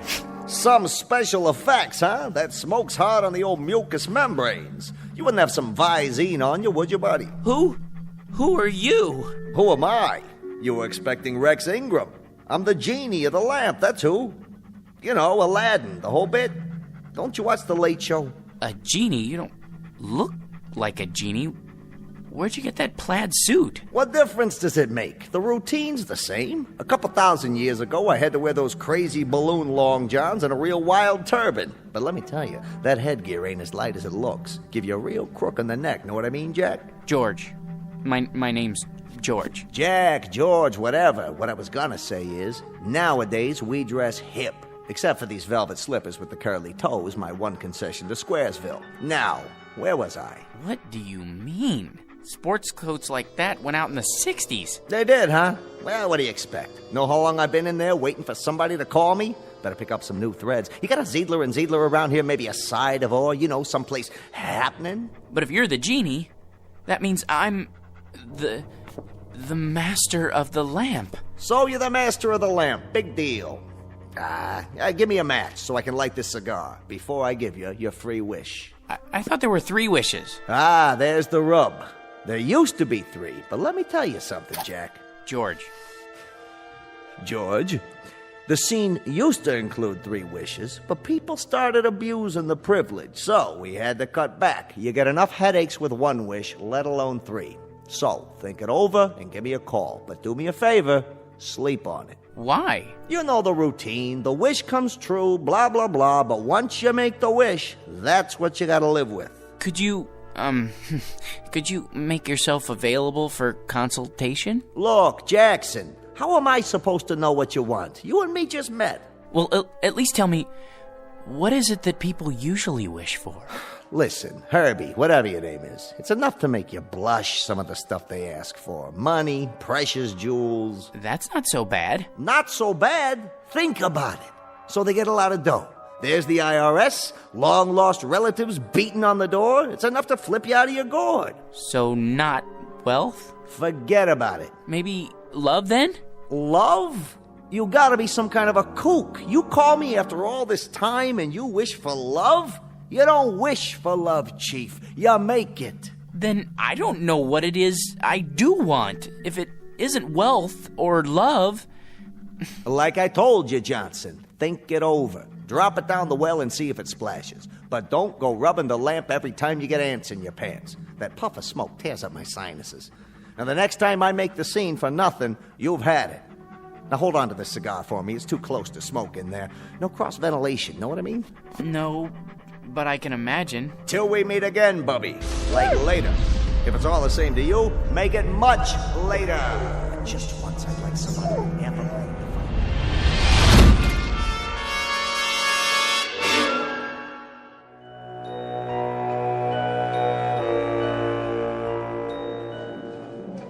All right, everybody. Places, everybody. This is a run-through. Stand-ins, please. Positions. Lighting. Lights on. Camera. Ready with a camera. Excuse me. Hey, buddy. Don't you know this is a closed set? It is? Who let you in here? They said it would be all right. I'm George Hanley. Who? Her husband.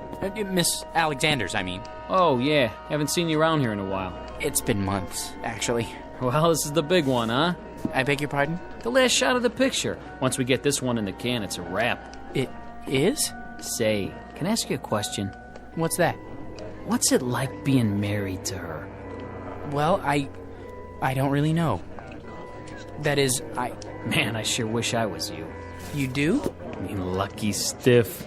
Yeah, I mean, yes. I guess I am. Where is she, by the way? Anne? In makeup, where else?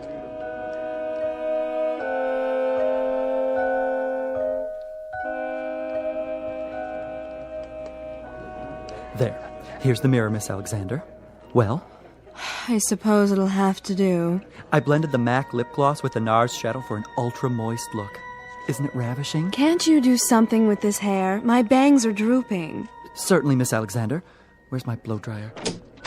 Ready on the set, Anne? Yes. That'll have to do, Skippy. There.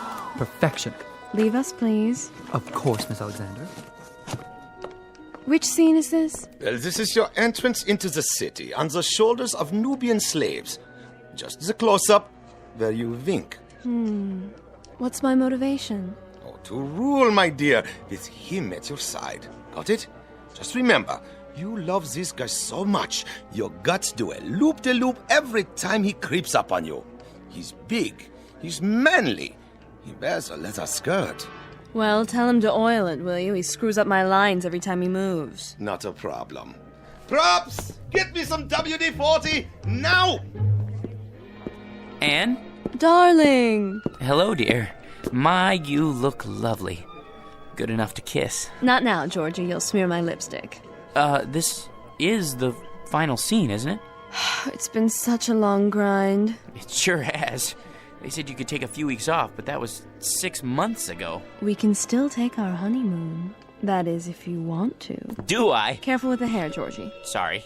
They don't pay me to look ugly, sweetiekins. Besides, anticipation is the real joy. Isn't that what they say? They haven't been waiting for 6 months to take the most beautiful woman in the world on her honeymoon. Places, people. This one's for real. It won't be much longer, I promise. Just think. No more crawling into bed with a script so you can study your lines half the night. After today, no more getting up at 4:30 in the morning to go to the studio. And when we get home, you can take a nice hot bath. Maybe even let me wash your back. And then first thing tomorrow, we leave on our cruise. But darling, have you forgotten? Forgotten what? The wrap party, here on the set. There will be 1 million photographers. There's no point in going home. Not tonight. Not tonight, huh? Sure, Anne, I understand.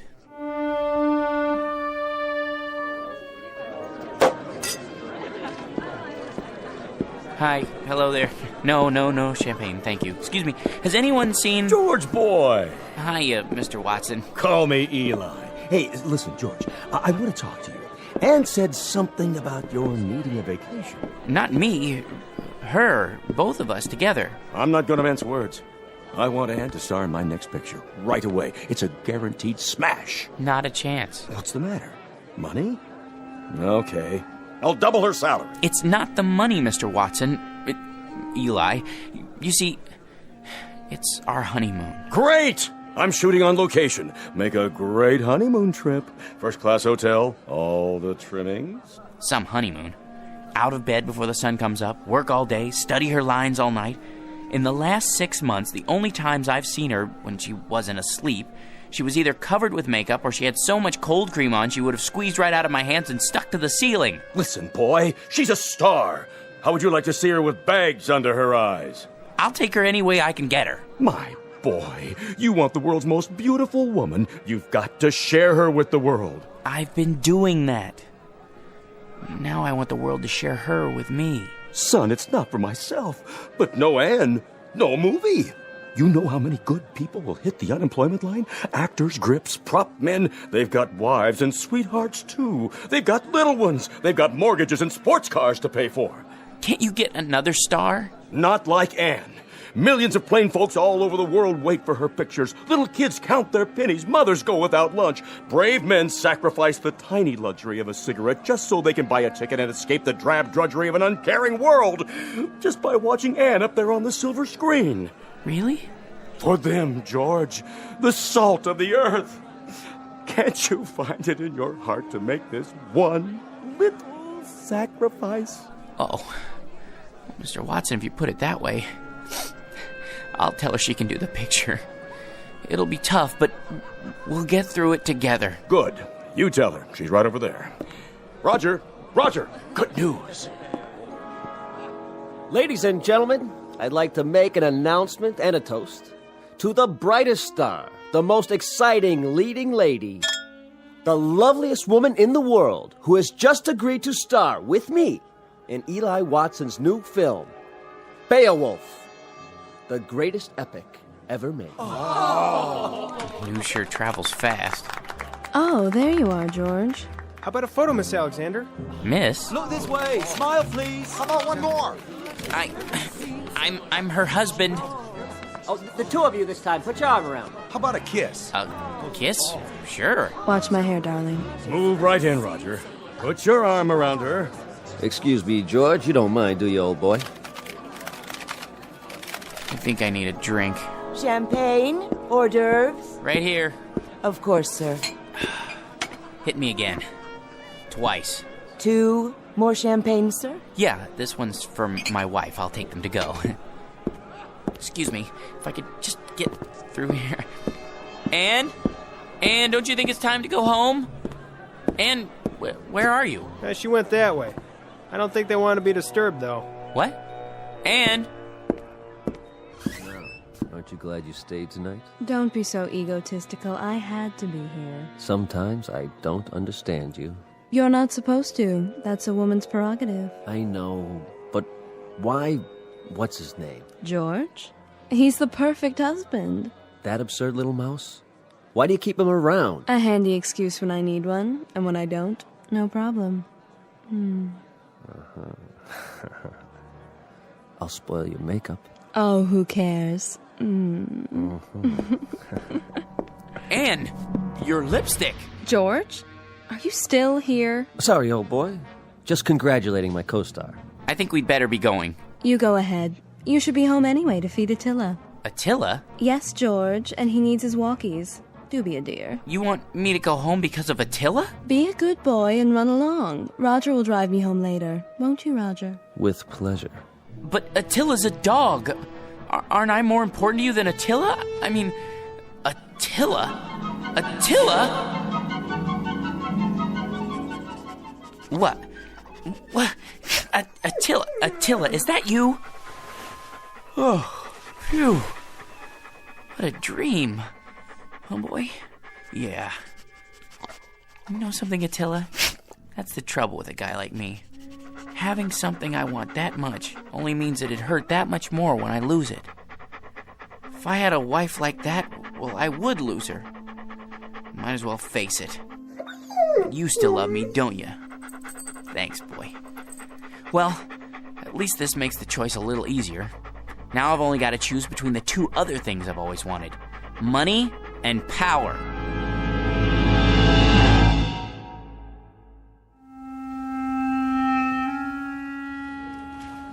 Morning, Georgie. Morning. Well, today's the day, huh? For what, Raj? For what? Well, you listen to this guy.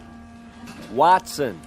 Has he said anything about the promotion yet? Oh, the promotion. Forgot. He forgot. Roger, Mr. Watson would like to see you in his office. Well, George, this could be it. You wanted to see me, sir. He'd never pick him. Never. Hey, George, the old boy wants you to double-check these entries. I did that already. It's a waste of time. Look, how much do we make a week? Well, look at this account. Guy makes so much dough, he sweats more than that every time he ties his shoelaces. So waste a little time, all right? My gosh, net worth $260,832,461. What would it be like to have all that money?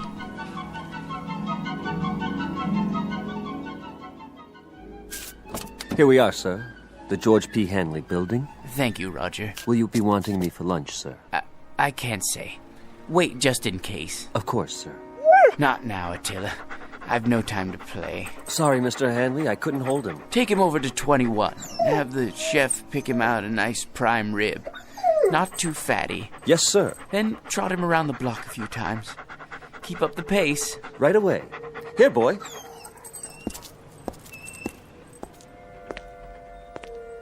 Paper! Get your morning paper! How old are you, son? 9, sir. 9?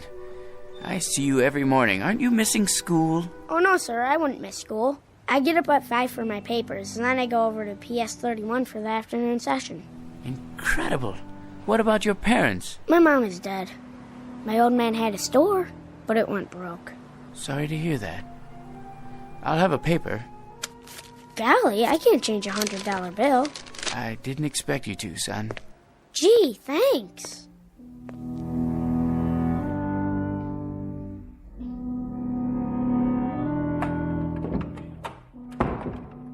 Good morning, sir. AT&T's up 7 points in the morning ticker. Glad to see you back. Thank you, Miss Alexander. How was the Riviera? Oh, all right, I guess. Kind of like a suburban tract with castles. I see. Well, sir, shall I send in your first appointment? Might as well get started. Mr. Hanley will see you now. Watson, what are you doing here? Begging again, I'm afraid. These days, a college president has to worry more about salesmanship than scholarship. Then you came to the right place. Hanley, you've already done more for your alma mater than we have a right to ask. How much? Just enough to start the ball rolling for the alumni. Don't be coy, sir. Give me an amount. Altogether, $10 million. If you could possibly start us off with, say, $1 or $200,000. Done. You're a generous man, GP, but you've made a mistake. This is the entire sum. Don't worry. It's deductible. Besides, I want you to have it. Well, so would others, GP. Thousands of alumni, not as successful as you. Giving, sharing the burden and the satisfaction. It's the cement which binds them to our institution. I only wanted to help. I can't accept this. Send me a check for, a few $100,000. Very kind of you. Don't mention it. Miss Alexander will show you out. Oh, nonsense. I know the way by heart. Send in the next one. Right away, sir. Hello, Masters. Well, Mr. Hanley, ready to add to the old empire? I suppose so. I brought along a few new catalogs. I thought I already owned one of everything ever made. Can't keep up with Yankee productivity. We have to buckle down and do some serious spending. Is that really necessary? If we don't, the government's liable to invent a new tax bracket just for you. Now, here we have an attractive little yacht. Already have one. A 94-foot job up at Newport. This one makes it look like an absolute dinghy. You know, Masters, there's no fun left in buying things anymore. Once I looked forward to a second-hand car like a kid waiting for Christmas. Now there's no anticipation, no hunger. Oh, perk up. I used to enjoy the little things. An ice cream cone, a ball game, going out for a walk in the park. Now people run up and ask if I'm going to subdivide it. No, I've had it. Sir, that's un-American. Think of all the men living on blue sky and a prayer who depend on you for their daily commissions. They have little ones, mouths to feed. Mr. Hanley, you can't stop buying. Please see yourself out, Masters. If you're absolutely positive, sir? Out!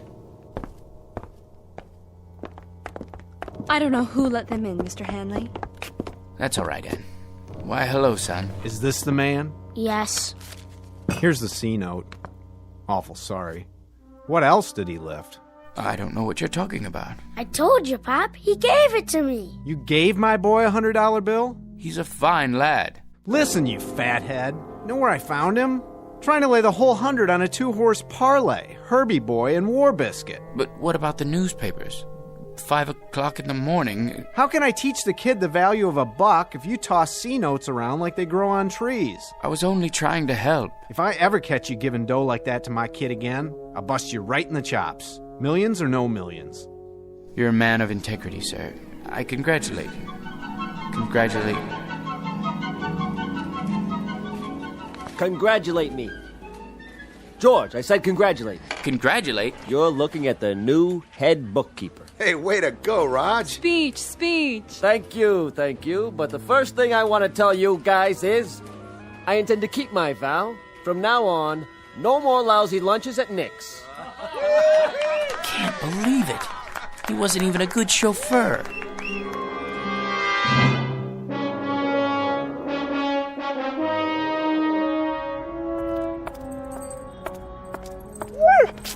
Easy, Attila. You're wearing me out. Sit here for a minute. Well, boy, we're down to the last choice. I could never hold on to a beautiful wife. And money's no fun. Maybe power. That's what makes the world go round. Look at the way Mr. Watson gave that promotion to Roger. Believe me, if I had power, I'd be fair.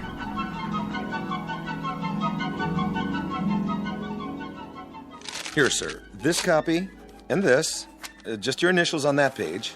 Mr. President, you can't sign any more bills today. You're exhausted. Watson, the people elected me. They placed their individual destinies in my humble hands. I can't betray them. In that case, they're getting the best in leadership. The very best. Sir, the congressman is waiting. Send him in. Mr. President, this pension legislation will tear the party in two. If you let it come to the floor, I, for one, won't get a single vote in November from anyone over the age of 10. Check with the majority leader. See if he can kill it in committee. Yes, sir. Right away. Yes? The situation in Asia is fraught with tension, Mr. President. We're not getting enough intelligence down there. Have the CIA prepare a full study. Your appointment schedule, Mr. President. Thank you, Sam. Move the press conference to after lunch. I need a haircut. For the UN speech, have someone whip up a draft. Tell him I need jokes. Yes, sir. Who are Sonny and Mickey? Those scrub scouts who wrote the letter about citizenship. You asked to be reminded when they arrived in the capital. I know there's no time. Make time. The boys and I can get haircuts together. Pass this on to the Secretary of Defense and mark it expedite. Save this for the Economics Advisory Council. Top priority. On the double, sir. Decisions, eh, Attila? Mr. President, I had to see you. Who let you in here, woman? I hid in the building all night. Don't send me away. I'm down on my knees. Kindly get up. How can I help you? It's my grandson. He's just a boy of 18. He fell asleep on guard duty, and they said it was treason. They're going to hang him. Easy, ma'am. He's in the service? Special duty at a missile base. Serious offense. Only a presidential pardon can save him. Please, sir, he's a good boy. Just a little tired. It could happen to anyone. Indeed, it could. Then you'll do it? You'll pardon him? Ma'am, the world will little note nor long remember what I say here. But this nation, this government, and its president are no more and no less than people. Of, by, and for them. Freedom is our battle cry, justice and mercy our glory. Tell your son when you see him tomorrow that I'll have the Attorney General prepare an order for executive clemency. Bless you, Mr. President. You're a great man. Here, Attila. Up on my lap. You know, I think we found our niche. Who said power was hard to handle? All you have to know is how to use it, right, boy? It couldn't wait, Mr. President. What couldn't wait, General Hackett? It's the hotline. Red alert. Red? You mean the missiles? Yes, sir. They're on their way. What do we do? The decision is up to you, sir. The world's about to go up in one big poof. What do you say? Counterattack? How about a staff study? It's too late. Call in the Secretary of Defense. No time. You have 10 seconds, sir. It's up to you. I can't. Let someone else decide. I don't want to decide. Not me. Not me. Not me. Not me. No! Not me! Not... Yeah, you, Mac. You and your mutt, get off my stoop. Oh. I must have dozed off. Come on, dog. Let's go home. Well, Attila, we've got a magic lamp waiting for us back at the apartment. Anything I want, just for the asking, and I can't even figure out what to wish for. I never even thought it through until now. You know something? No matter what I wish for, it won't change a thing. I'll still be me, George P. Hanley. Vocation, jerk. What's that quote? The fault, dear Attila, is not in our stars, but in ourselves. Ourselves, huh? That's it. Come on, Attila. We're gonna show that bored old genie a thing or two. We're gonna wish for something original.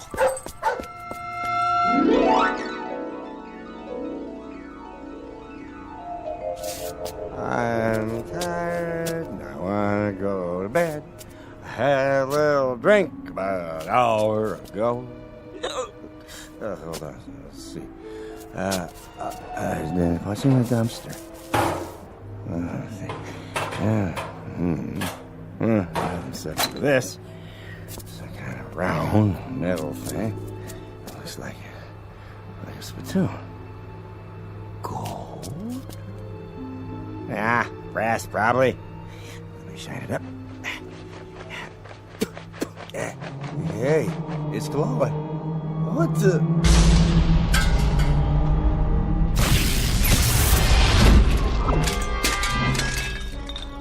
Yes, master? Hey, where'd you get the funny pajamas and the headpiece? They're traditional. I am the genie of the lamp. Your wish is my command. When you have made your wish, you must return the lamp to this alley so that others may find it. Keep your turban on straight, Attila. Now then, as I was saying, I am at your service, sir.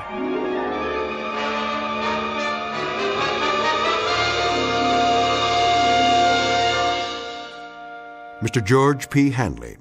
Former vocation, jerk. Present vocation, genie. Once a most ordinary man, treated without deference, honor, or respect. But a man finally wise enough to decide on a most extraordinary wish that makes him the contented, permanent master of his very own Twilight Zone.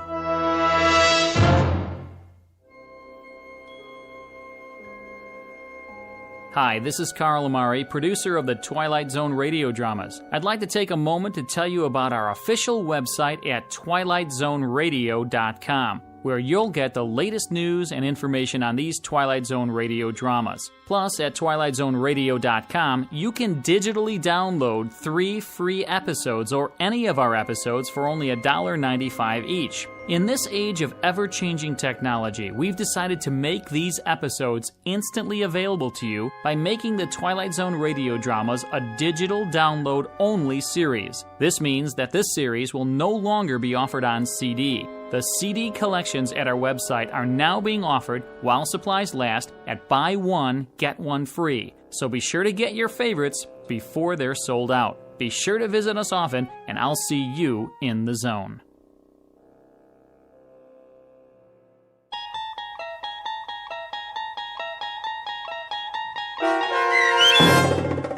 I Dream of Genie, starring Hal Sparks with Stacy Keach as your narrator, was adapted for radio by Dennis Etchison and written for The Twilight Zone by John Furia Jr. Heard in the cast were Christian Stolte, Lisa Joyce, Steve Key, Doug James, Richard Hensel, Derek Purcell, Brooke Reed, Linda Ryder, Charlie Kummerer, Bill Kummerer, Vince Amari, Roger Wolski, and Carl Amari. To learn more about the Twilight Zone radio dramas and to obtain audio cassettes and CDs of these programs, visit our website at twilightzoneradio.com. The producers of The Twilight Zone wish to thank CBS Enterprises, Carol Serling, Dennis Etchison, Dick Brescia Associates, Claire Simon Casting, Terry Jennings, XM Satellite Radio, Sirius Satellite Radio, our sponsors, and our radio affiliates for helping make this series possible. This copyrighted radio series is produced and directed by Carl Amari and Jason Mallow for Falcon Picture Group. Doug James speaking.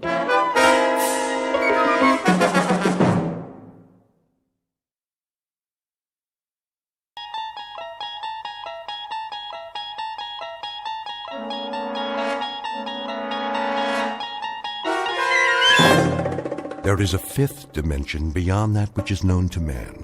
It is a dimension as vast as space and as timeless as infinity. It is the middle ground between light and shadow, and it lies between the pit of man's fears and the summit of his knowledge. This is the dimension of imagination.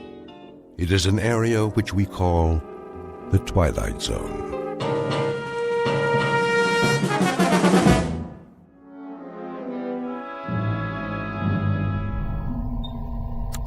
T-minus 1 minute. Count off. Pearson? Here, sir. Corey? Corey here, sir. Hudak? All strapped in, ready to go. Foster? Ready as I'll ever be, Captain. Nolan? Let's light the fuse and go. I second that motion, Captain. Take it easy, Pearson. This isn't a bottle rocket. We're gonna fly higher than anybody's ever flown before. Everyone clear on that? Clear, Captain. Loud and clear. Fire it up. Come on, I got a hot date. Let's get this show on the road. Something tells me we're gonna go on a long, long trip. Just do it. The suspense is killing me. Arrow 1. Come in, Arrow 1. This is Arrow 1. That you, Brandt? Affirmative, Captain Donlin. We read you loud and clear. Well, do we have a go? Weather's holding. Time for a system check. We already did that. Give it to us one more time. On your mark. Fuel supply. Fuel check. Computer presets. Computer check. Air supply and life support. Life support check. Flight plan trajectory. Flight plan check. Autopilot. Autopilot check. System coordinates. All systems check. Looking good, Captain. You've got to go. Crew, stand by. Hey, I changed my mind. I think my mother's calling me. I gotta go to the bathroom. Fire rockets. We have ignition. Cleared for takeoff, Arrow 1. Prepare for countdown. Ready for countdown. T-minus 15. Minus 14. Lock those seatbelts, boys. Hey, I forgot to bring my lunch. Where's my lucky rabbit's foot? Do they have TV in space? We're gonna miss a World Series. Minus 10. Take a deep breath, everybody. Minus 9. What, we should hyperventilate? Minus 8. Captain, I need a drink. Minus 7. No more chatter. Minus 6. Anybody bring a magazine? Minus 5. I gotta finish my crossword puzzle. Minus 4. Don't I get a last cigarette? Minus 3. Wait, I forgot to lock the door. Minus 2. Cut it, I said. Minus 1. Somebody tell my wife I love her. Aw, ain't that sweet? Blast off. Hang on. This is it.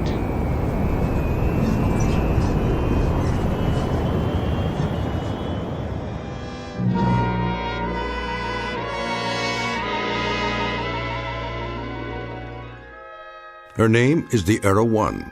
She represents 4.5 years of planning, preparation, and training, and 1,000 years of mathematics and the projected dreams and hopes of not only a nation, but a world. You might say that all of human history has led to this point, with man poised to take one giant step off terra firma and into the void, the unknown that lies beyond the safety of the nest. Because she is the first manned craft aimed into deep space, beyond the moon to other worlds that until now have been the exclusive province of science fiction writers and those given to imagination without bounds. For her hand-picked crew, this has been the ultimate countdown, the last few seconds before humanity takes its best shot and fires a tall silver arrow into the air. But you know the saying about the best-laid plans of mice and men. In just a moment, this ship will veer off course and into a region not on any star map for an unscheduled landing in the Twilight Zone. And now, The Twilight Zone and our story, I Shot an Arrow into the Air, starring Chelsea Ross, with Stacy Keach as your narrator.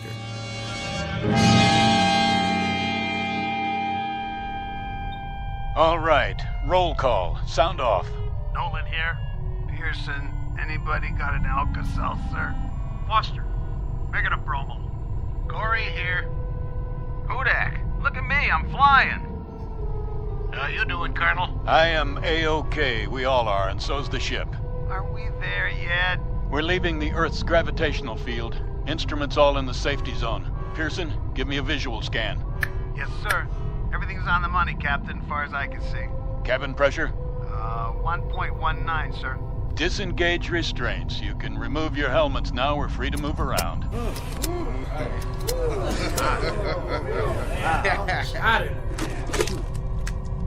I feel more like I do now than I did when I got here. Nolan, switch on the view screen. There she is, Captain. Wow. Will you look at that? Is that talcum powder or stars? Never saw so many in my life. Quite a sight, huh? We're almost clear of the Earth's atmosphere. Where is the Earth, anyway? It's down there. Hey, question. Which way is up and which way is down? Watch the lower edge of the screen. It should come up any time now as our trajectory shifts. It'll be the blue one with clouds, about the size of a quarter from this far out, but we'll be able to see it. What are those blips? Where? The ones moving toward us. We've entered the asteroid belt. But don't worry, they're miles apart. The odds of hitting one are infinitesimal. Mission Control to Arrow 1. Come in, Arrow 1. Roger, Mission Control. It's a big high five, Captain. We've got you on the monitor, center screen, right on course. Just like a Sunday ride in the country. Any snafus down there? That's a negative, Arrow 1. Hold on, Captain. Someone wants to talk to you. Standing by. I just want to say how proud we are of you, Donlin. You and the entire crew. That you, General Langford? That's right, Bob. How does it feel to make history? I couldn't say, sir. We're only doing our job. Sure you are. You make it sound so simple. The President will be sending you a live message at 1400 hours. Till then, keep your eyes on the prize. I can't express how proud I am of all of you. Thank you, sir. First, keep space. Every American. What's that, sir? You're breaking up. I say, in the world. First stroke. General, we're losing you. What's going on? Some kind of interference. Look, Captain. What? The stars are moving. We must be turning. Not this early. Did you punch in a course correction? No, I didn't. General Langford, we have rotation here. Till then, signing off. Wait, the ship is yawing. That's not part of the flight plan. Have it to your course. Up the screen, get deep. Get back in your seats. We're turning faster. Now! Captain, what's happening? I said strap in. What about you? I'll try for a manual override. Captain, we're spinning. Lock your belts. I can't get in the chair. We're going into a dive. 0 G's. Hold on and pray.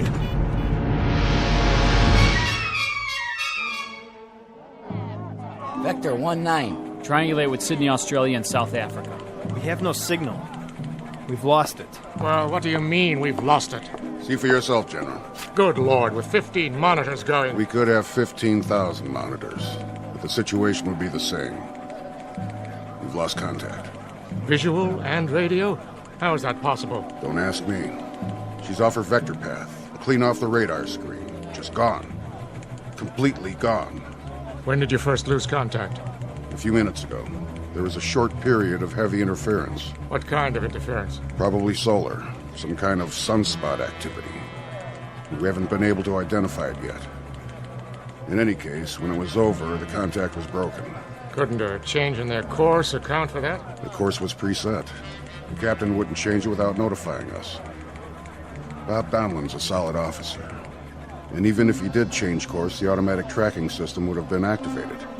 It would show up here on the board. So a ship with an 8-man crew just disappears like a puff of smoke. 1 minute she's there, the next minute she's gone. That's not the worst part. What do you mean? Until we regain contact, if we do, there's not a thing anybody can do for them. I shot an arrow into the air. It landed I know not where. Let's say, General? A nursery rhyme for the age of space. Gentlemen, wherever you are, may God help you. Contact the observatory. There's no readings. It's flat. She's gone.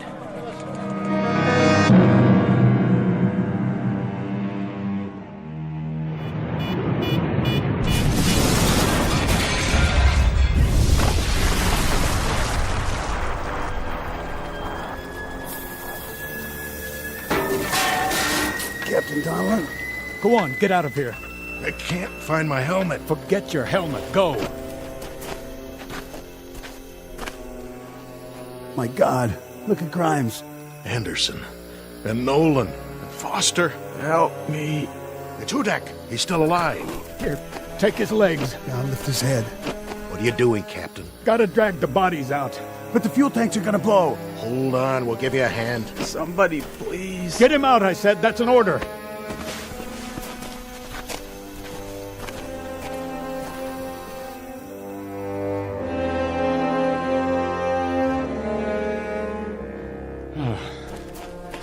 I think that's all of them. That's all of them, Captain. All right. Now, check the forward hold. The fire's spreading. We have to try and get the supplies out. Yes, sir.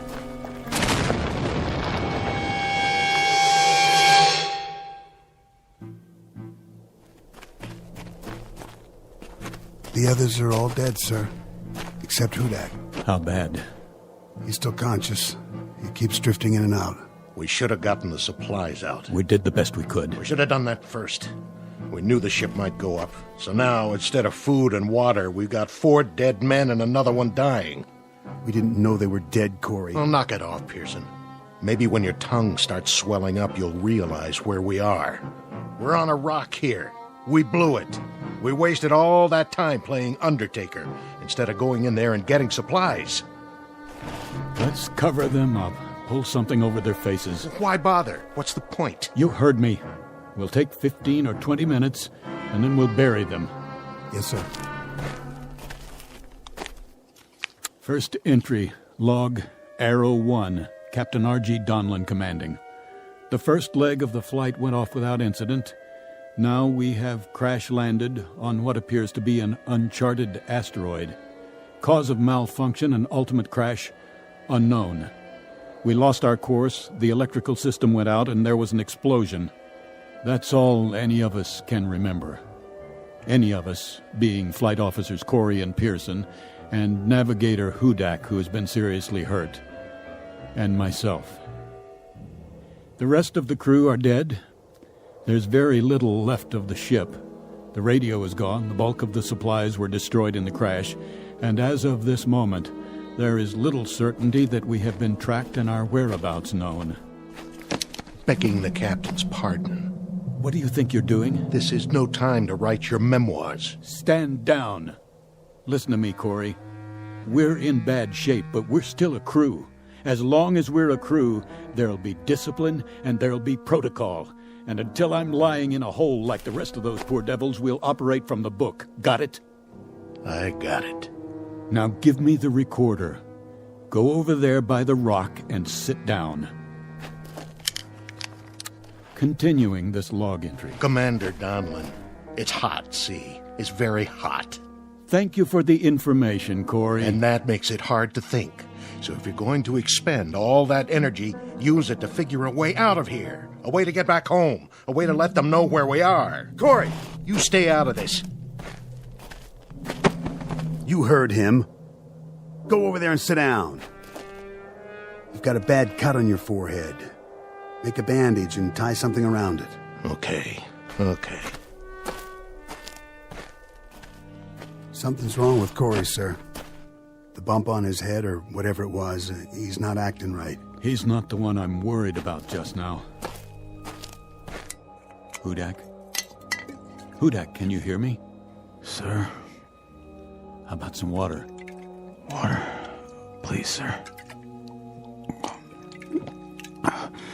Thank you. How much is there? 5-gallon can and whatever we've got on us. Then why waste it? He won't last through the day. You the consulting surgeon, Corey? I'm 1 man out of 3 who's going to need that water. And 5 gallons isn't going to last very long. If the situation were reversed, Corey, if that were you lying there, I'll give you good odds you wouldn't want to get written off, 5 gallons of water or no. He's going to die, Colonel. If he dies, Corey, but nobody gets behind to push. If he's thirsty, he gets water. If he's hot, we move him in the shade. And then if he goes, we'll give him a prayer or two. Right? If you say so. Pearson? Sir. There's a broken shovel near the packs. Let's dig the graves. I'll relieve you in 5 minutes, then Corey here will relieve me. Right away, sir.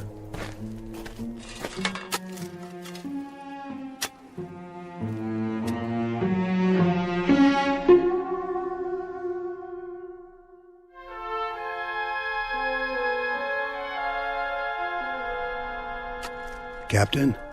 Yes, Pearson? That's odd. What is? The sun. Don't you think that's odd? The size of it, I mean?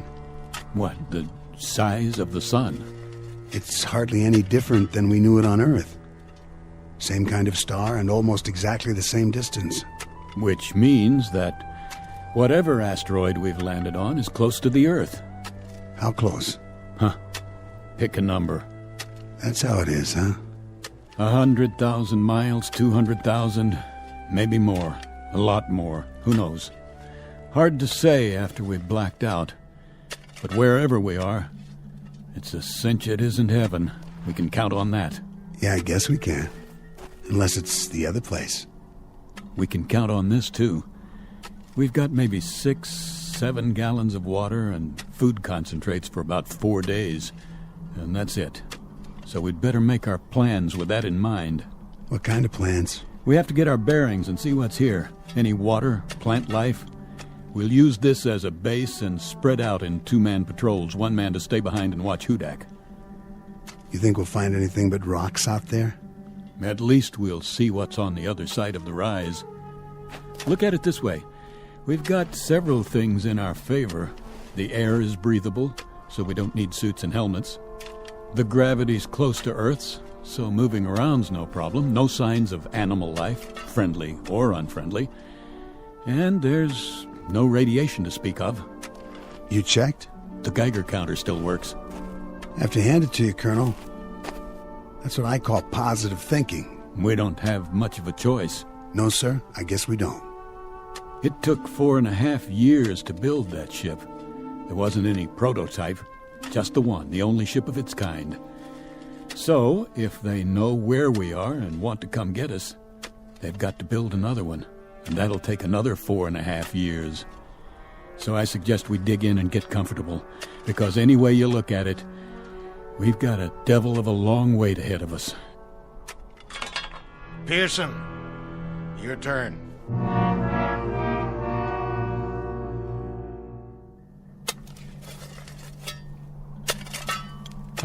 How's it going, Pearson? That's the last grave, sir. 4 of them. Good job. How is he? The same as when you left. Breathing pretty shallow, though. Maybe the air here, maybe it doesn't have as much oxygen in it. It has enough. We're doing all right. You two see anything out there? Nothing we can't see from here. Yeah, we saw something. Sand and more sand. Rocks. And those scrubby hills over there. But not a single drop of water. This isn't an asteroid, it's an 8-ball. And hot, Pearson. Hot like nothing you've ever felt before. It'll be cooler at night, sir. I'll head south towards the mountains and take a look in that direction. If there is a night here. There has to be. The sun's moved down to the horizon. That you, Captain? Right here. What are you doing? Giving him his ration of water. Oh, no. Not this time. Corey, take your hand off my canteen. That's an order. Not this time, Colonel. What are you talking about? I want an even shake. I want a chance. You're alive, aren't you? That's a better shake than the men in those graves got. For now. But I want to stay alive.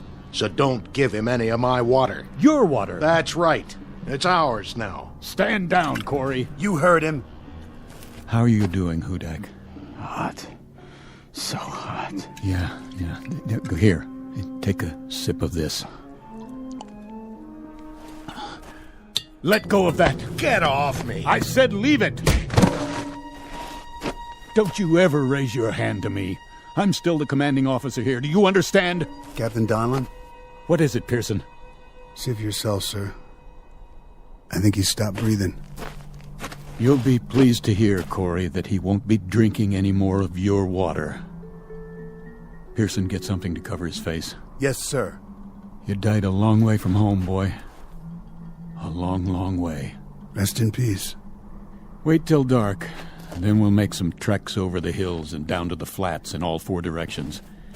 We better get to know it, because this is our home now, gentlemen. Such as it is.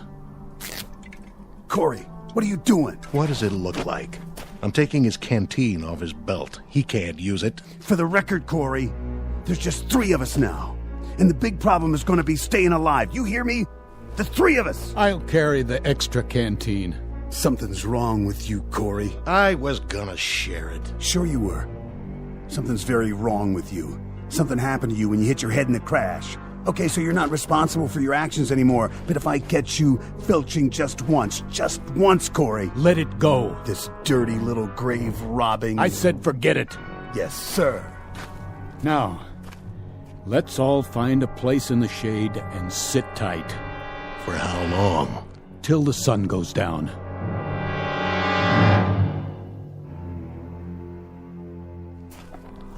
Watch your step. What's the difference? Can't see anything anyway. Use your flashlight. The batteries are going out. Turn it on and off in bursts. That way they'll last longer. No, this is nuts. We're killing ourselves. For what? You got a better idea? Sure. Pack it in right now and head back to camp. We're on recon, Corey. Captain's orders. Well, I gotta stop for a minute. Hey. Take it easy with that canteen. I'm thirsty. Well, so am I. Now listen to me. We'll need every drop of that water come morning. Right now we've got 2 choices. Either curl up and die out here, or keep moving. What's the point? We can't see where we're going. The mountains are getting closer. They don't even look real. There should be stars, lots of them, and a moon. Doesn't this place have a moon? It's the atmosphere. Some sort of cloud cover after the sun goes down. Where are you going? I'll peel off and head for the mountains. We'll rendezvous at base camp in 2 hours. Yeah, what am I supposed to do? Check out the flatlands straight ahead. Think you can do that? Yeah, but if we split up... What? Well, we might not find our way back. Are you telling me you can't walk a straight line, Corey? There's the rise directly behind us. If you get turned around, look for a light, okay? The captain will keep the fire going. Yeah, all right. Listen, soldier. For all I care, you can lie down and fry like a piece of bacon when the sun comes up. As far as I'm concerned, you're on your own. All right. If that's the way it is... Keep your sidearm loaded. What for? In case we're not alone on this rock, after all.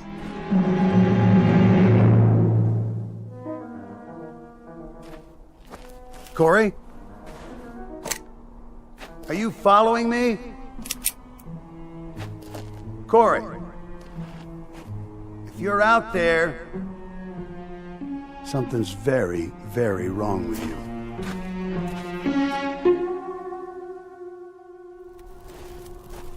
Pearson! Corey? Who's there? Identify yourself. What the...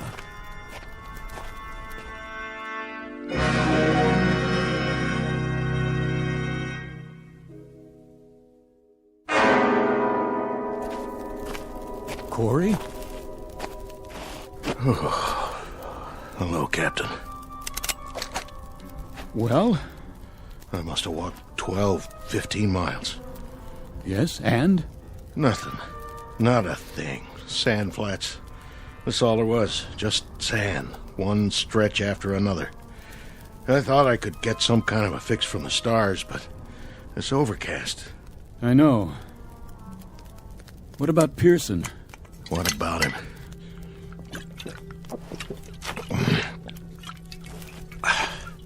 You haven't seen him?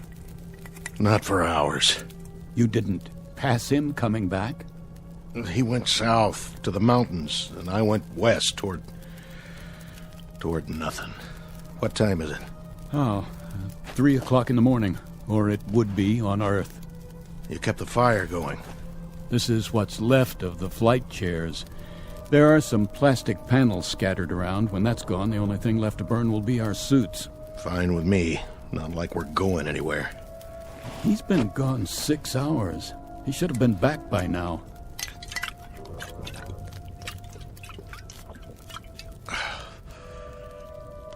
Corey? Yeah? You're sure you didn't see him or hear him? I already told you, Captain. We went in different directions. Was it hot out there, Corey? You know it. The sand doesn't cool off much at night. And that made you thirsty, didn't it? All the time. I guess I'm getting used to it. Obviously. Very used to it. So used to it, Corey, that you didn't even need any of your water. I drank some. Hardly any. This canteen is almost full. You were out all those hours and you didn't touch more than a drop. Is that right? That's pretty remarkable. Downright amazing, in fact. So put me in for a medal. Buddy, what I'm going to give you can't get pinned on a uniform. Hey, what are you talking about? I want to know why you started out 6 hours ago with half a canteen and then came back with it 3/4 full. Hey, let me go. Come on, Corey, talk. I want to know where you left Pearson and what you did with him. Now. All right. It was like this. I found him, face down. He must have fallen and hit his head on a rock. That's all I know. He was dead when I got there. And where did this happen? At the foothills. You followed him there? I went looking for him. Sand was too deep, heading west. I had to change directions. It's your story you'd better change. Captain, I swear I didn't touch him. He was dead already. I saw his canteen, and I poured his water into mine. I knew you wouldn't believe me. That's why I told you I hadn't seen him. What's that for? On your feet. We're going to bring him back. No, you're nuts. It's 7 or 8 miles from here. I can't make it again. I'm dead, Captain. Correction. You're almost dead, but you're not quite yet. Let's go, Corey. I want a conducted tour all the way to Pearson's body. I want to see for myself. Let's move out.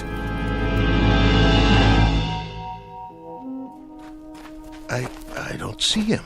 No, neither do I. But I'm sure this is the place. I'm sure this is where he was. But he's not here now, is he? Just these marks in the sand. Captain, look. He must have crawled away. I thought you said he was dead. I was wrong. I must have been wrong. But you were so sure he was dead. You were so positive, Corey. I was. Did you do anything for him? Anything at all? Did you check his pulse, his respiration? Did you do anything to help him? I checked, I swear. Or did you just steal his water and then make a beeline back as fast as you could? You must have been hit hard in the head, pal, real hard. It knocked more out than your senses. It turned you into an animal. Captain, please. I thought he was dead. I really did. And I was so thirsty. My tongue was swelling up. I swear on everything holy, my tongue was swelling up and I... Pearson! Pearson! It's Captain Donlan. Pearson, answer me! You can still see the tracks. It looks like he went that way. Pearson, I'm here. You're going to be all right, Pearson. I'm coming. Don't worry, Captain. I'm coming too.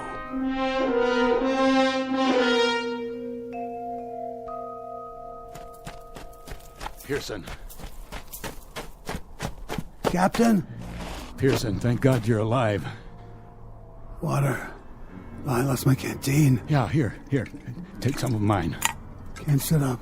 I'll lift you. Thanks, Captain. And not too fast. You're all right, boy. We'll take you back now. I don't know if I can walk. I'll carry you myself if I have to, but you're gonna be all right. Captain. What, Pearson? What are you trying to say? I saw. What? What did you see? Where? Up there. Over the hill. Did you climb the hill? Is that it? I went. And what, Pearson? What did you see? Captain, I saw. What? Are you drawing a picture? You should have seen. You wouldn't believe it. What? No, Pearson. Sorry, Captain. Pearson. Come on, Pearson. Pearson, don't die on me. Don't. Is he gone? Yeah. He drew this in the sand first. It's some kind of sign or symbol. What is it? It looks like a T, or maybe a cross. He was trying to tell me something. Well, it doesn't matter now. It might. What do you suppose he... Captain? Corey, Put the gun down. Captain, 2 men can live maybe 5 more days. 1 man can live 10. You forgive me, Captain, but... You killed Pearson, didn't you? In cold blood. Maybe I did. What of it? Are you gonna court-martial me? Corey, you're demented. You're a madman. You already killed once. Don't make this any...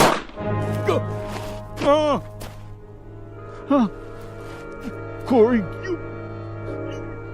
you murderer. Sorry, Captain. Real sorry. But in a situation like this, there's no choice. No alternatives. It's not your fault. It just had to be. You can see that, can't you?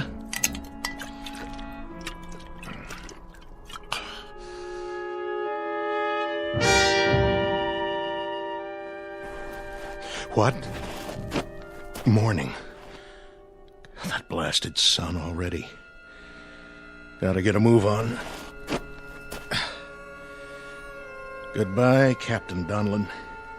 Pearson. Now, what were you trying to say, Pearson? Lines in the sand. Something over the hill. Is that it? Well, I guess you got me thinking. Just have to check that one out one time.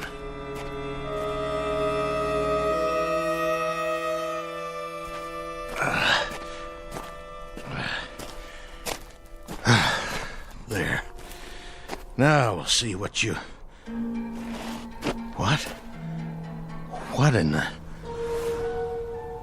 Oh, my dear God. It's a highway. Pearson. Now I know what you drew in the sand. It was a telephone pole. You were trying to draw telephone poles. And there's a sign. Reno, 97 miles. Captain Donlin, Pearson, all of them dead. Now I know what happened. I understand. We never left. That's why we went off the radar, why nobody tracked us. We never left the Earth at all. We just crashed back into it. Donlin, Pearson, I'm sorry. Oh, please forgive me. I'm sorry.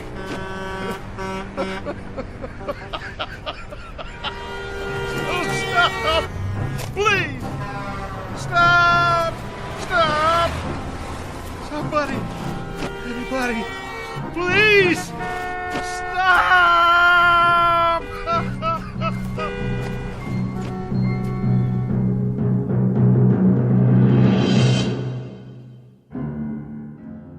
Practical joke perpetrated by Mother Nature and a combination of improbable events. Practical joke wearing the trappings of nightmare, of terror, of desperation.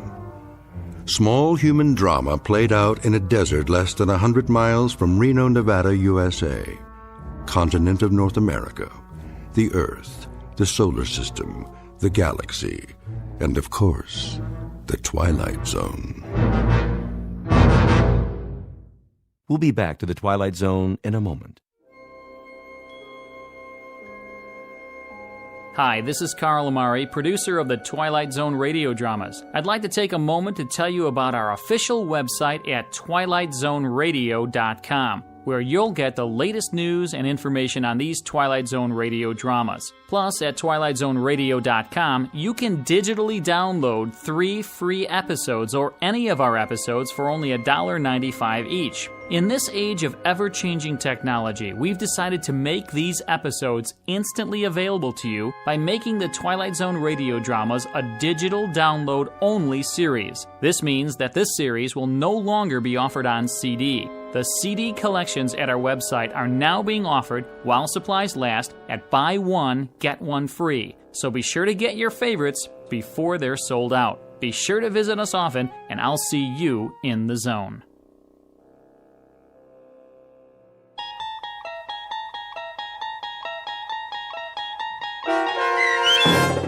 I Shot an Arrow into the Air, starring Chelsea Ross, with Stacy Keach as your narrator, was adapted for radio by Dennis Etchison and based on a script by Rod Serling. Heard in the cast were Norm Woodell, Roderick Peoples, Jeff Lupetin, David Darlow, Rich Komanek, Turk Muller, Lawrence Nepodal, Carl Amari, Roger Wolski, and Vince Amari. To learn more about the Twilight Zone radio dramas and to obtain audio cassettes and CDs of these programs, visit our website at twilightzoneradio.com. The producers of The Twilight Zone wish to thank CBS Enterprises, Carol Serling, Dennis Etchison, Dick Brescia Associates, Claire Simon Casting, Terry Jennings, XM Satellite Radio, Sirius Satellite Radio, our sponsors, and our radio affiliates for helping make this series possible. This copyrighted radio series is produced and directed by Carl Amari and Roger Wolski for Falcon Picture Group. Doug James speaking.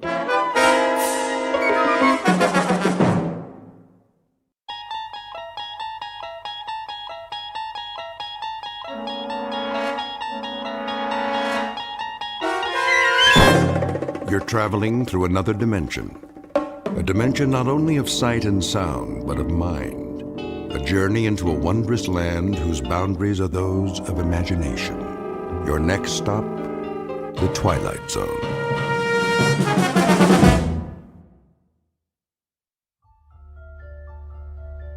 It was the day no one would ever forget.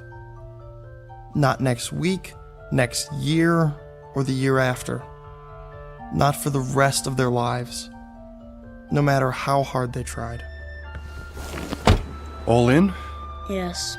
Yes. Anne? Yes, Daddy. Good. That's good then. Seatbelts, everybody.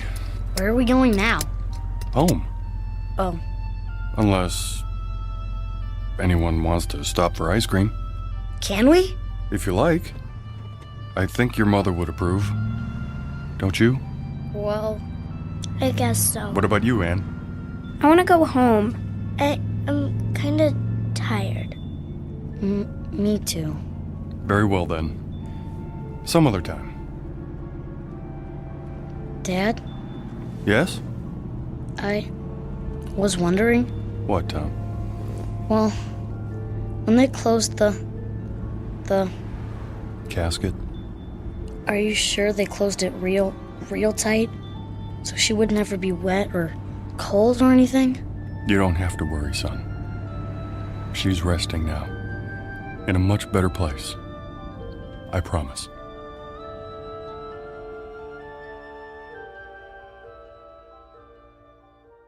It was the week the world ended. And yet, incredibly, it was also the week something new, something truly fantastic began.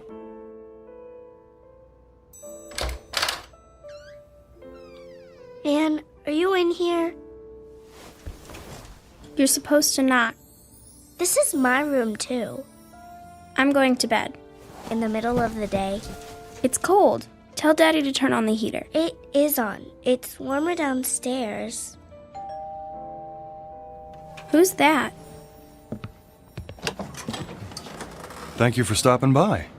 The children need me. Come in.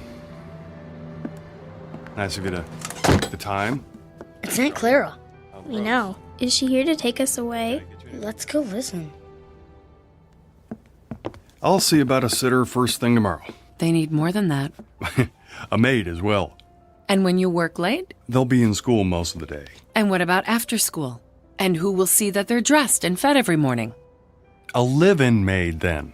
Ugh, maids and sitters never work out.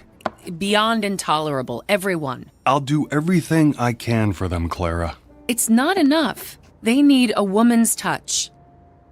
George, I'm going to tell you this once. Babysitters and nursemaids are not the same as parental care. It's been a week since their mother died, and little Anne is more withdrawn every day. Can't you see she's miserably unhappy? And it's only going to get worse. You're right about Anne. But Tom and Karen seem to be adjusting. Oh, nonsense. They're only covering up. They're sad, lost children. They have no anchor now. It's going to take time, Clara. Well, that's all well and good. But how much time? This is ridiculous. I know my own children. Do you? Clara, please. Daddy. Now you've upset the children. There they are! How long have you been listening? We were on our way out to play a game. Weren't we, Tom? Yeah. We were just... Oh, come to me, my dears. No.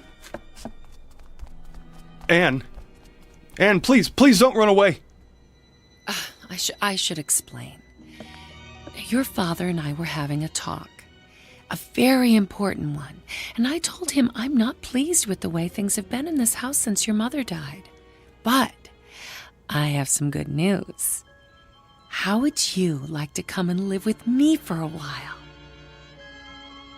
Well, how does that sound? We're okay here. School starts next week and everything. Let us talk it over among ourselves. In private. Is that your final word? I'm afraid it has to be. In that case, you'll hear from me, George. You can rely on that, and the next time it may be in the form of legal papers. No doubt. My only concern is what's best for the children. Goodbye for now. Oh, you precious dears. She wants to take us away. Does she, Daddy? She doesn't approve. She says I'm too busy to bring you up properly. That's not true. Perhaps it is. I can't stay home from work forever. She says you're unhappy here. Are you? No. Well, if love were enough, you'd have all you need because I couldn't love you more. Perhaps I can find the right help, the right guidance. Someone who'll be here all the time, someone who cares. But where? Where do I advertise for that? Wanted. One loyal, gentle soul will always... Dad. Look at this. What do you have there? Modern Science magazine? It came in the mail. There's an ad in the back. It says... Let me see. There. I sing the body electric. What does that mean? A line from a poem by Walt Whitman, as I recall. Keep reading. Fantaccini Limited. Huh? It's the name of the company. Inventors and makers of electrical shadows, effigies, mimics, and mannequins. We bring you the answer to all your needs. That's stupid. The first perfect micro-circuited auto-recharging Model Mark V electronic data processing device in humanoid form. Like a robot. Built with precision, designed to accommodate any problem, large or small. Worried about finding the right housekeeper, personal assistant, secretary? Whether you require a teacher, friend, or companion, the Model Mark V will listen, interact, and learn, adapting perfectly to your requirements. A lifetime warranty. It never breaks down. There's no such thing. In male or female form, fully customized, satisfaction guaranteed. Did you hear that? Satisfaction guaranteed. It's a crazy idea. Let's not talk about it now. Well, we need to do something. I said that's enough. Besides, anything they build has gotta be better than Aunt Clara. Doesn't it? Sure does. Oh, that was a good one, Tom. I don't know how long it's been since we laughed. It even says there's a free trial period. Well? Well, what? It sounds okay, but can they really make a machine that looks like a person? I don't know. It doesn't sound okay to me. I suppose it wouldn't hurt to pay them a visit. See what they're up to. No harm in that. I sing the body electric. It has a nice ring to it. They make a fairly convincing pitch in the pages of a magazine called Modern Science. The revelation is just how modern, for robots, androids, and the like aren't science fiction anymore. They are products designed to help people, to make life easier. It doesn't seem possible, though, to find a woman who can fill the needs of this particular family, who must be 10 times better than mother in order to be half as good. Except, of course, in the Twilight Zone.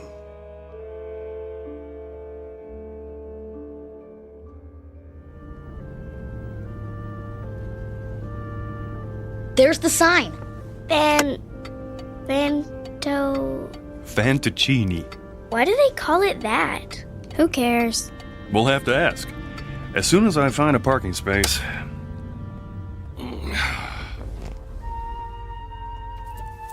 Okay.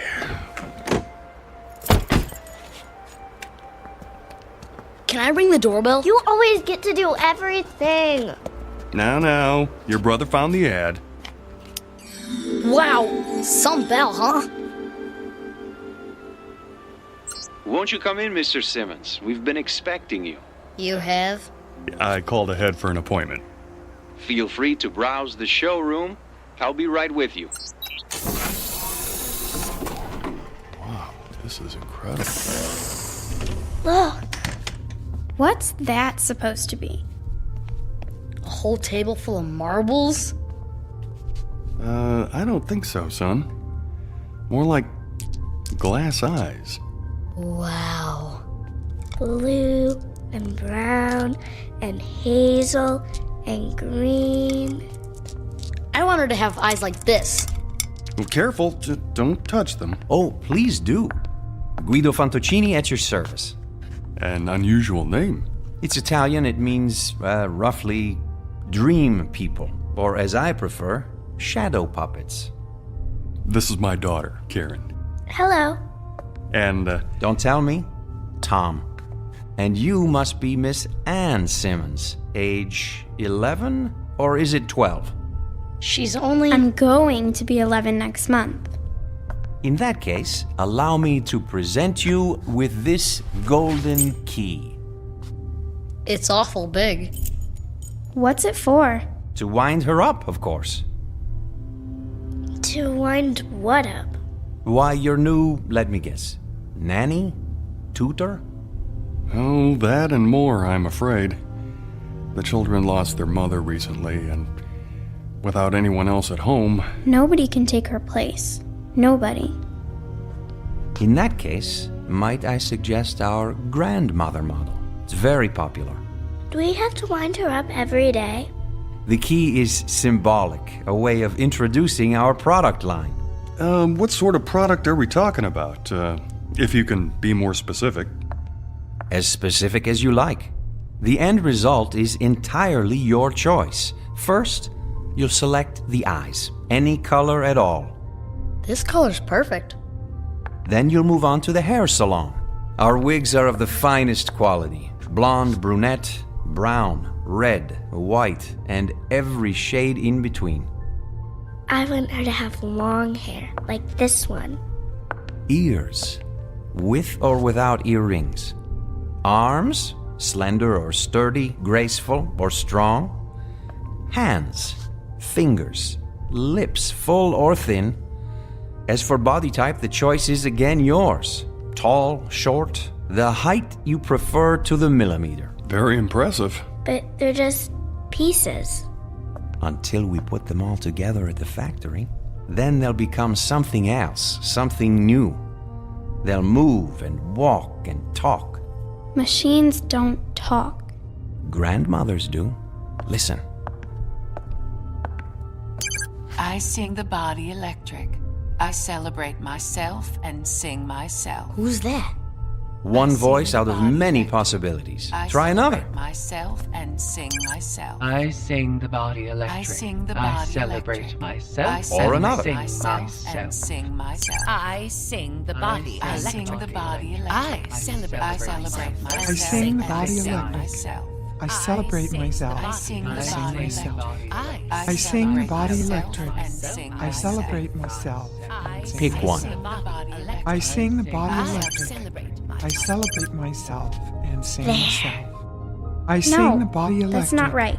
I celebrate Too high? myself Too low? and sing myself. Go ahead, turn the knob. I sing the body electric. I celebrate myself and sing myself. I sing the body Could electric. you make her just like my I mother? celebrate myself If you wish. and sing myself. Exactly? I sing the body To electric. a I celebrate myself Then and sing myself. I don't want her. Please, Anne. I want to leave. You've dropped the key. Wait. I sing the body electric. I celebrate myself and sing myself. I've almost got it right. Electric. I celebrate myself and sing myself. I sing the body electric. I celebrate myself and sing myself. The armies of those I love engirth me, and I engirth them. They will not let me off till I go with them, respond to them, and discorrupt them, and charge them full of the charge of the soul. Grandma.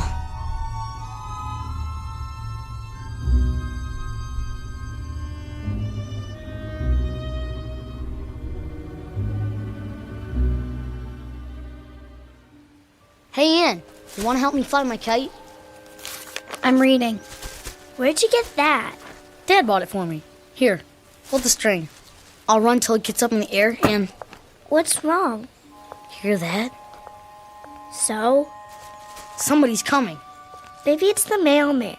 No. Then who? Hello. Hi. You must be Thomas. Do they call you Tommy? Just Tom. Well, Tom, then. Is that your sister, Karen? Yes, that's Anne over there. Of course. Who are you? Well, give me any name you like. Melissa, Lavinia, Malvina. Do I know you?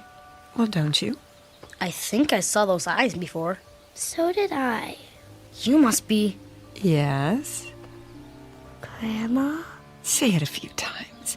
You'll get used to it.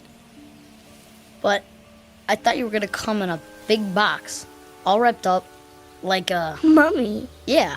Well, then I'd need an Egyptian name, wouldn't I? Like Nefertiti? Oh, Nefertiti's a fine name. Do you know what it means? I believe I do. It means the beautiful one is here. Well done! George Simmons. So, we meet at last. A pleasure, Mr. Simmons. Welcome to our home. You're not my grandmother. Anne. Well, then who am I, pray tell? Nobody. Just a machine. Well, she doesn't look like a machine. Ah, but I am. A very special one. How shall I prove it? Let me see. Have you ever been to the beach? Yes. Sure. And when you were there, did you pick up a shell and hold it to your ear? Many times. What did you hear? The ocean. Yeah. Then, listen. I'll cup my hands together like this and hold them to your ear. Now, what do you hear? I want her to have long hair, like this one. That's my voice. All your wishes recorded. You too, Tom. This color's perfect. How did you do that? Well, you're a part of me now, stored in my circuits. Anne, what was it you said? I don't care. Well, it may take a while for that one. I'm not worried. Tom, what is that you're playing with? A kite. Oh, will it fly high? I think so. If I don't run out of string first. Well, what do you know? I happen to have some with me. Where? Touch the end of my finger. You have string in your finger? If that's what you need. Now tie the end to your kite. Why don't you run with it, Anne? Go on. It won't fly. Oh, are you sure? Hold it over your head. Please, Anne. Give it a try. Well, if you want me to, Daddy.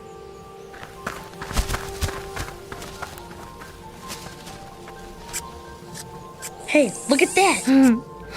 Don't let go of the string. Oh, I wouldn't think of it. How high shall we fly? The moon. The moon it is. It's almost out of sight. What do you say? Thank you. Yes. Thanks very much. You're a great kite flyer. Now, what's my name? Grandma. Anne, look at what Grandma did. Anne? I don't want to play.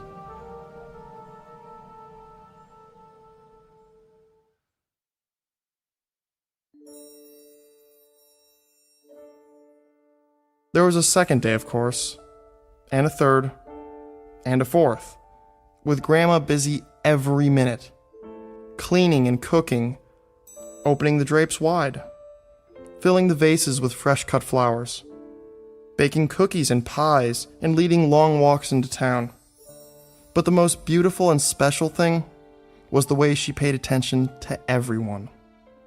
She took time to listen, really listen, and remember every word, every thought, every wish, as if that were her only purpose. She seemed clever beyond clever, human beyond human. Anne finally began to join in, but slowly. To walk if not to run, to listen if not to hear, to watch if not to see. And as the days turned into weeks, Grandma waited. She never tried to urge or force.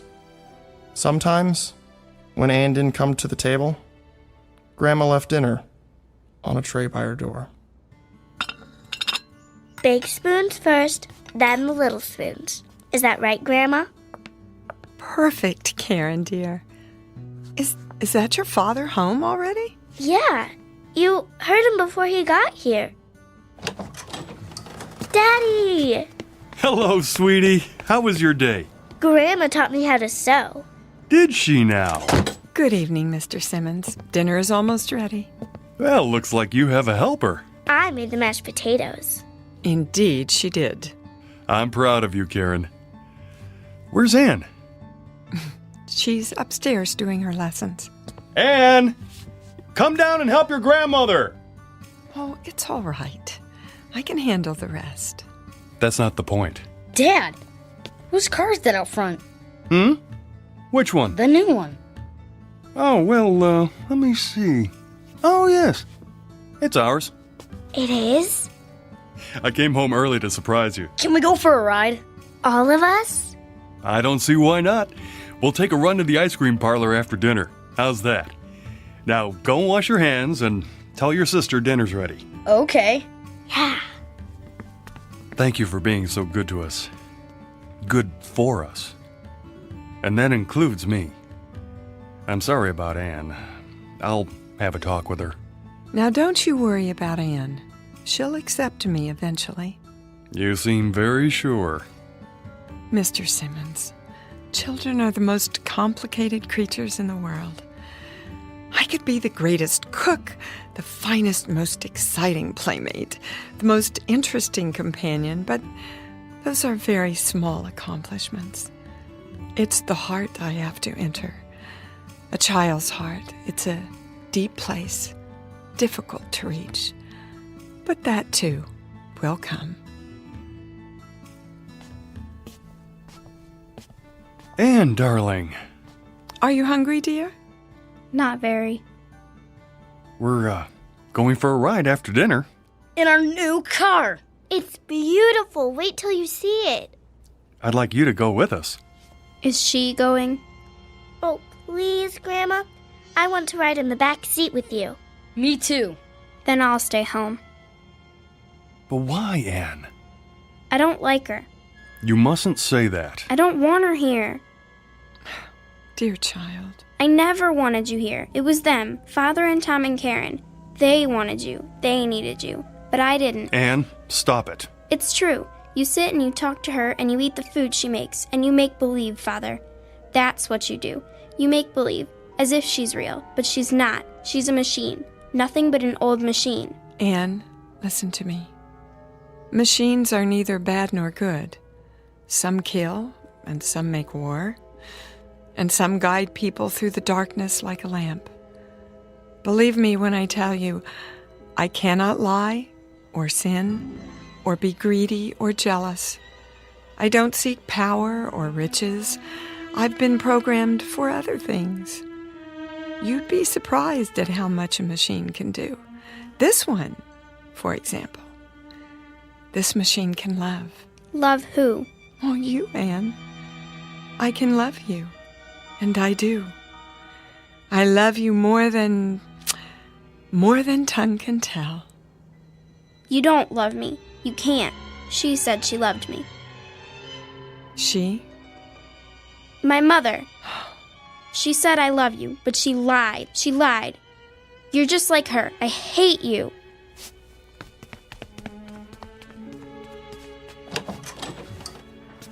I'll go after her. Not this time. There's no place for her to go. No place except to me.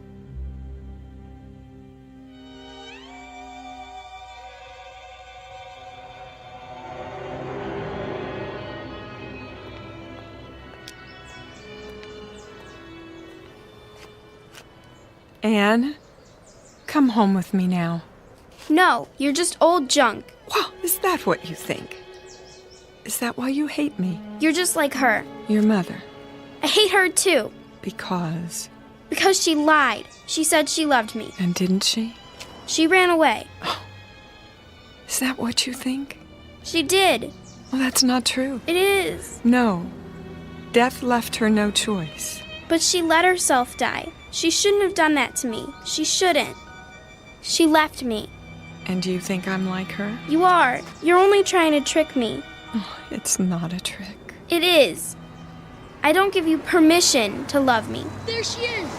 Anne, come back. No, I won't. I won't. Anne, stop! The light's red! Anne! No, child! You mustn't! There's a truck! Leave me alone. Then stay where you are. I'm coming. Anne, no!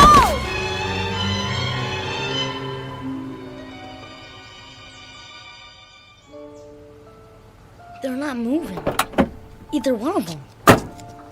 Don't touch them. I didn't see them, honest. I mean, they ran out into the street. A little girl and Stand back. a lady. Oh, man. Look, I'm gonna get an ambulance. Wait. She's moving. Anne. Oh, thank goodness. Daddy? You're going to be all right, darling. We better get her out off the street. Here, put your arms around my neck. What happened? There was a truck, but Grandma stepped in front and pushed you aside. She did? You fell down, that's all. Grandma. What about that lady? I mean, she's not breathing. Look. She's starting to move her fingers. And her eyes. Grandma, can you see me? Why, hello, Tom. You know, we really shouldn't be out in the intersection like this. Come over to the curb, Grandma. Can you walk? Oh, of course I can. But how? See, Anne? She's perfectly all right. She saved your life. Do you realize that? I'm sorry. I'm sorry. Shh. Now stop your tears, child, and listen while I cup my hands by your ear. Remember? Like this. A machine. Nothing but an old machine. You're just old junk. Old junk. That's my voice. Your voice, Anne. The way it was once. When I was a child, I spake as a child. Oh. Grandma? Grandma? There. You are alive. Well, I most certainly am. But the truck. It couldn't hurt me. Nothing can. 2 leave takings in 1 year would be too much. Then you're not like Mother. Your mother didn't run away. She was taken away by death. Do you understand now that I shall always be with you? You won't run away? Well, I can't. And I won't. Oh, Grandma. Thank you. You'll never know how much. She had nowhere to turn. She was afraid that everyone would leave her, even her Aunt Clara. Everyone except you. Well, how could I? It's my job to live forever. Now, let's all go home and finish our lunch, shall we? Give me your hand, Anne. You too, Karen. I'll bet we get there before those two.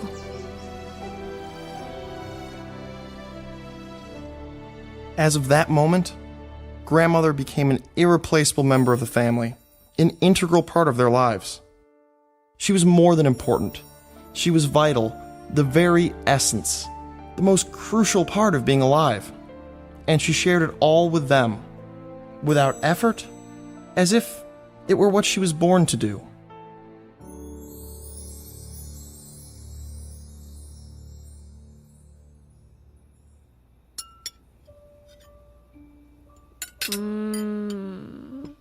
This is so good. Delicious. Thank you. May I have some more, please? Well, if there's any left, I may have had more than my share. I take it you approve, Mr. Simmons. Oh, please. I'd prefer it if you call me George. Clean your plates, all of you, or there'll be no dessert.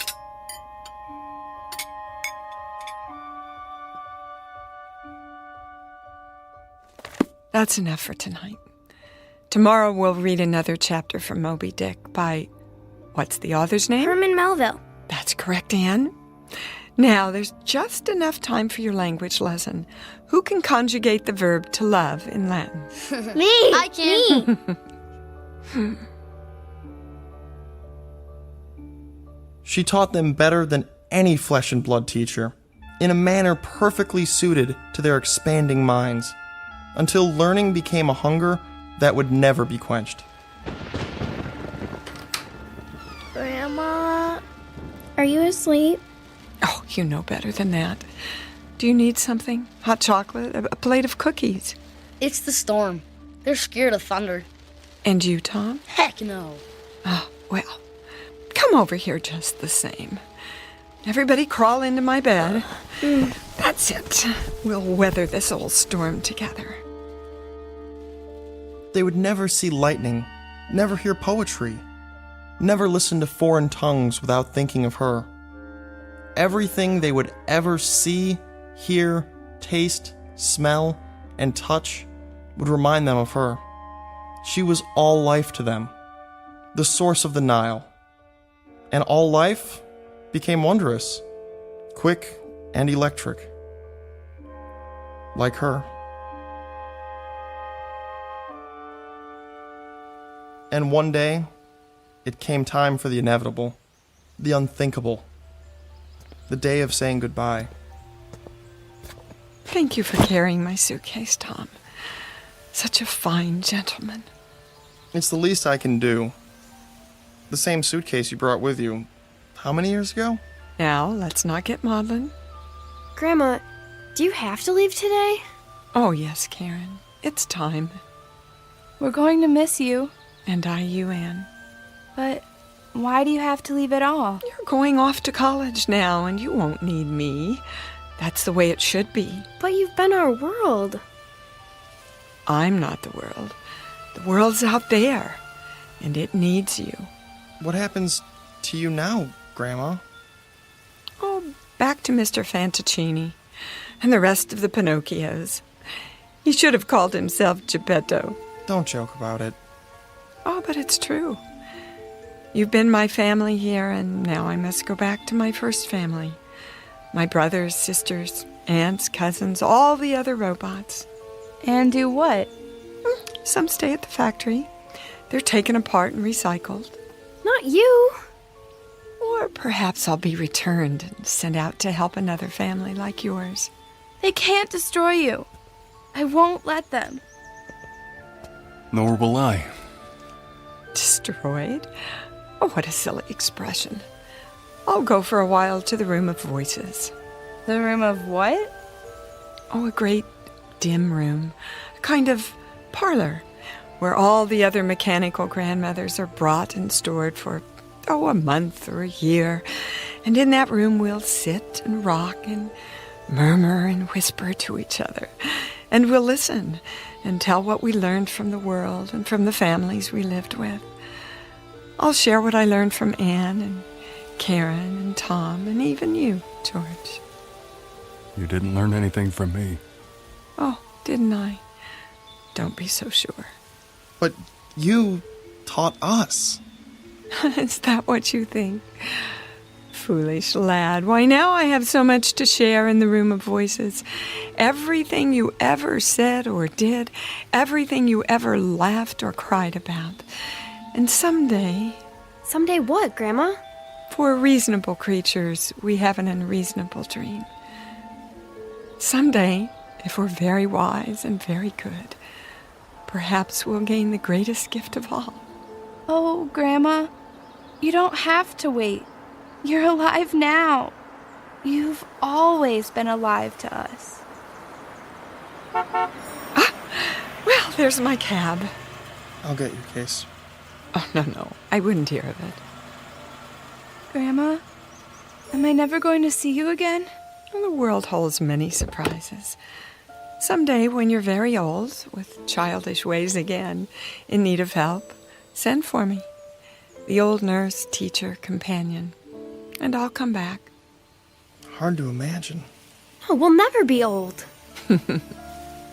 But then, you'll never come.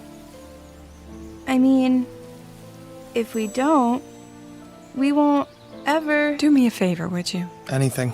Go on upstairs. Quickly now. I'm not one for goodbyes.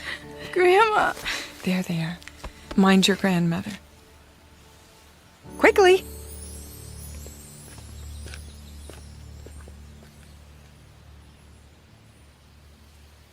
She kept her word, as promised.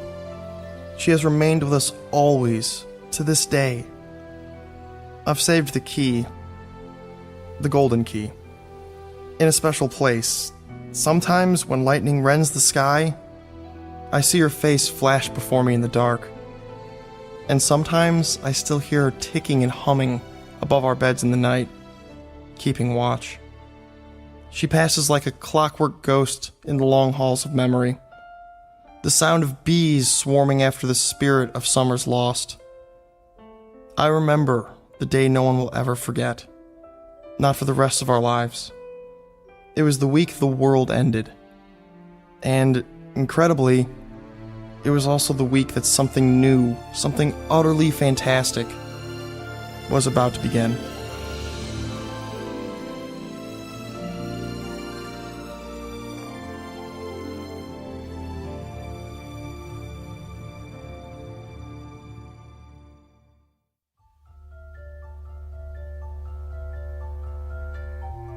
As of this moment, the wonderful electric grandmother moved into the lives of children and father.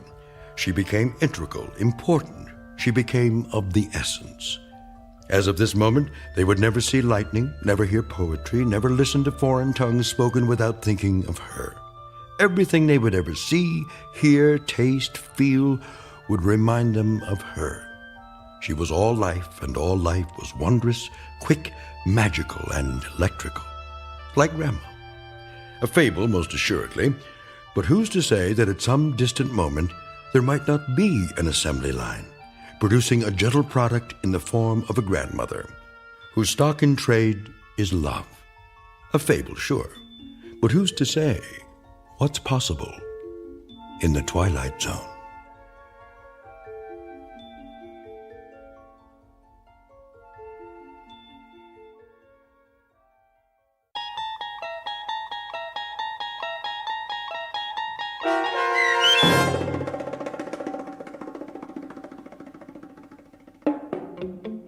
I Sing the Body Electric, starring Dee Wallace with Stacy Keach as your narrator, was written for The Twilight Zone by Ray Bradbury and adapted for radio by Dennis Etchison. Heard in the cast were David Pasquesi, Tony Marcus Jr., Donna J. Folks, Joe B. Cerny, Patrick Cerny, Haley Nabig, C.J. Amari, Elena T. Wilson, Natalie Pear, and Zoe R. Rand. This copyrighted radio series is produced by Carl Amari and directed by Joe B. Cerny for Falcon Picture Group. Sound design, custom Foley effects, recording, and editing are done in the Cerny American Sound to Picture Theater by sound designers Craig Lee, Bob Benson, Todd Beyer, and Tim Cerny. Music for The Twilight Zone is provided by CBS and American Music Incorporated, New York. To learn more about the Twilight Zone radio dramas and to download episodes, including 3 free episodes on our homepage, visit our official website at twilightzoneradio.com. Doug James speaking.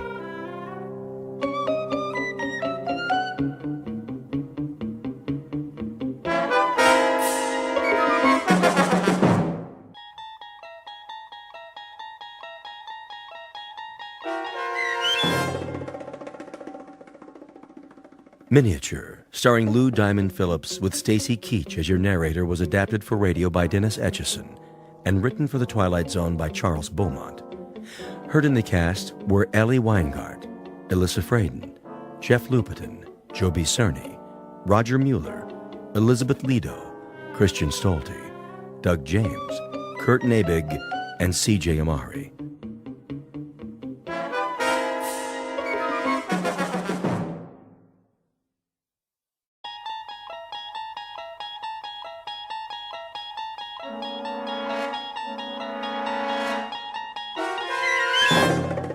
You unlock this door with the key of imagination.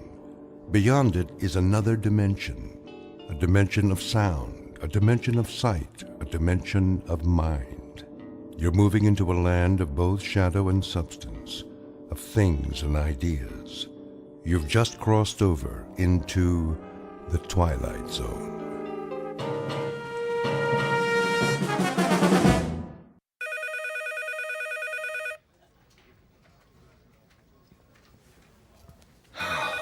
Finally, 12 o'clock. Let's go to lunch. Hey, Charlie. Charlie, it's recess. Oh. Thank you. I just want to finish up here. Trying to make us look bad? What do you mean? Now, just what do you think I'm... Hey, just forget it. Come on, we'll be late. Look at him. Little goody two-shoes. Why don't you guys lay off him? Because we're mean, heartless brutes. Right, Fred? Right. Well, I think he's nice. Hey, Mama, don't forget to change his diaper. Charlie? Hello? Aren't you going to lunch? Oh, yes. Any place in particular? Yes, in a way. Where? Well, it's in the museum, actually. The museum? They have a very nice cafeteria. It's quiet there, and, Would you like some company? Well, I mean... It's okay, Charlie. I understand. See ya. Hey, look at the dinosaurs. Wow, that's the biggest elephant I ever saw. It's a woolly mammoth, you dope. Come along, children. Keep up with the class and don't touch anything. Cafeteria closed. Oh, no. And here we have one of the world's greatest collections of primitive art. Excuse me. Pardon me. There are selections from every period. I direct your attention to the New Guinea exhibit. Some of the pieces, the sepik shields, for example, are hundreds of years old, but some were made as recently as 1950. This is because New Guinea is still a largely unexplored and therefore unspoiled land. Most natives of the interior will live and die without realizing that the world extends beyond the limits of their jungle. Sorry, I'm not part of the group. Let's stay together, please. Now then, the natives speak over 500 different languages. However, you'll notice that their art has a great unity. Of course, they don't think of their carvings as art, not in our sense of the word. This first piece in the glass case was meant to frighten away evil spirits. This one is a protection against disease. Oh, and this one. If I could just get by, please. I'm on my way out. Help you, sir. What? You look lost. Can I help you find anything? Oh, no, that's all right. I just got turned around. Is the cafeteria closed? For the rest of the week. They're remodeling. Well, I'll be leaving then. Main entrance is that way. Thank you. Have you seen the Egyptian wing? Pardon? Egyptology. They have a nice exhibit. Is that right? Just downstairs, next to the Hall of Miniatures. Miniatures? You know, the model houses. They have the palace at Versailles, a log cabin, a New England church, a whole room full of them, all made by hand, with little dolls inside that look just like real people. Pretty amazing. Have you been there yet? No, I only come here for lunch, you see.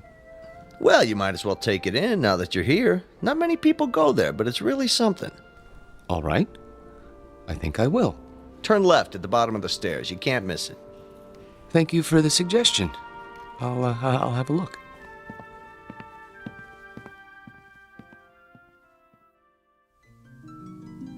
To most of us, a museum is a place of knowledge, of beauty and truth and wonder.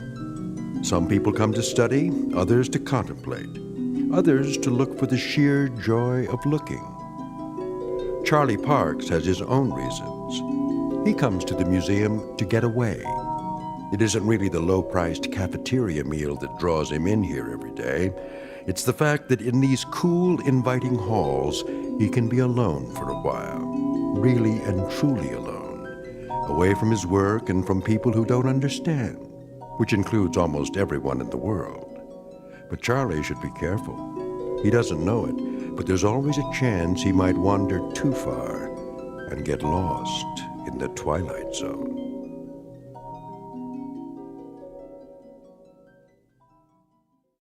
And now, The Twilight Zone and our story, Miniature, starring Lou Diamond Phillips, with Stacy Keach as your narrator. 19th century townhouse, home of Boston residents Mr. and Mrs. Copley Summers.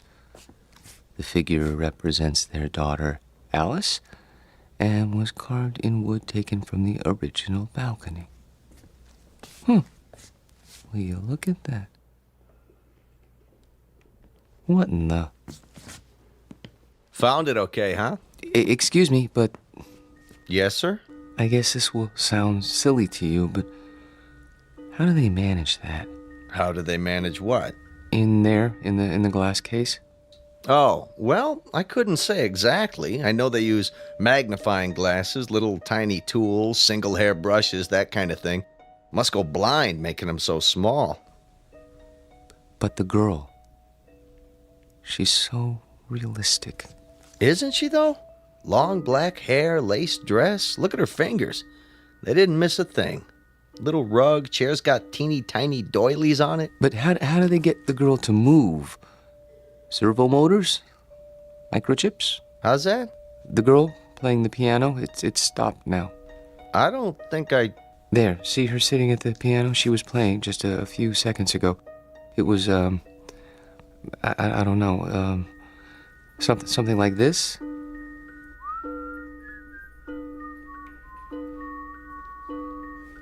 Didn't you hear it when you came downstairs? I don't like jokes, mister. Not when I'm on duty, anyway. I'm not joking. Then you're hearing things. There isn't any mechanism inside that piano, and the doll's carved out of wood, a single block of wood. See the sign? Yes, I know. Carved in wood taken from the original balcony. But I could have sworn... Yeah, it was probably some kid with one of those pocket radios. They sneak them in once in a while. But I saw her move. At least I think I did. Well, you know better now, don't you? Yes, I know better now.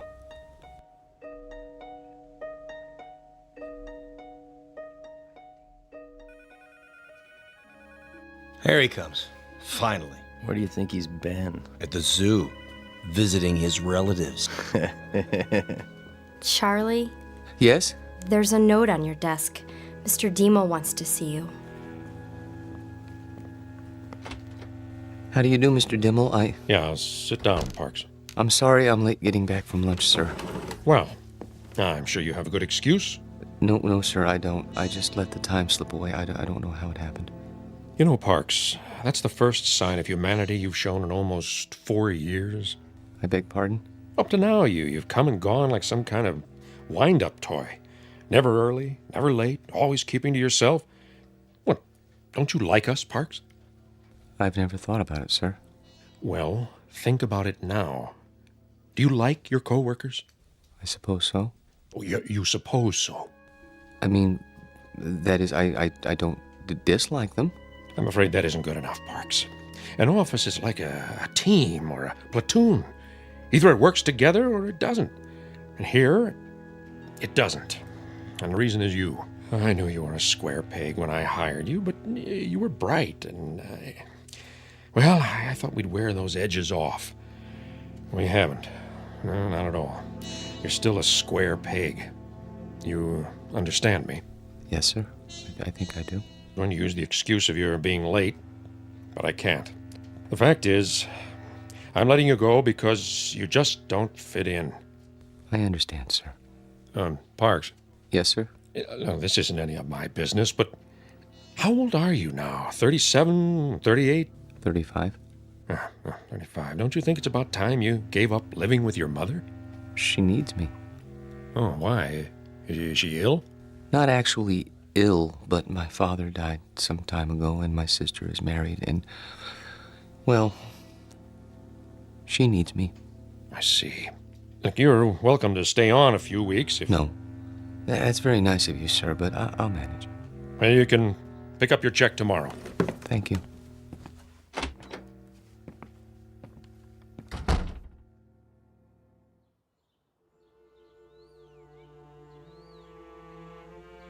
He had no right. He had every right, Mother. Hiring and firing people is his job. But why you? He doesn't think I fit in. That's ridiculous. What are you doing? I'm going to phone that man and find out why you're being persecuted. Mother, please, it won't do any good. Oh, Charlie, what's going to become of you? I've worked so hard to bring you up right. Maybe if I'd let your father punish you the way he wanted to. It's all right, Mother. This is just a minor setback. You say that every time. Why can't you keep a job, son? Why do you always end up making people uncomfortable? I don't know. I suppose they blame me. Well, I'm not keeping you here.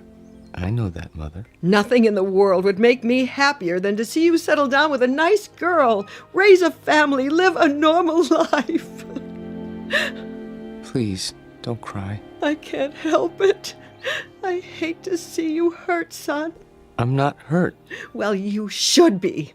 Getting fired. It would have killed your father. It would have absolutely killed him. I'll go to the Employment Bureau tomorrow. Here, take my handkerchief. Where are you going? To my room? Get me my heart medicine before you do.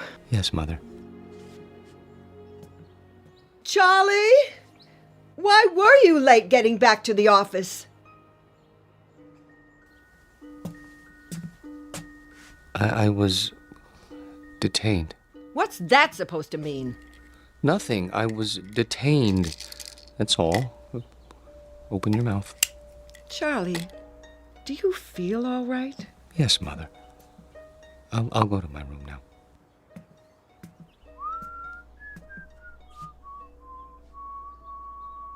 What's that you're whistling? Pardon? You were whistling. I don't remember. You should lie down, Charlie. Take a little nap. Mother, please, I can take off my shoes. I'm only trying to help. I know, but I'd prefer to untie my own shoelaces. Very well. I'll bring you some cocoa. Not now. Why? You always have your cocoa. I think I'll go out.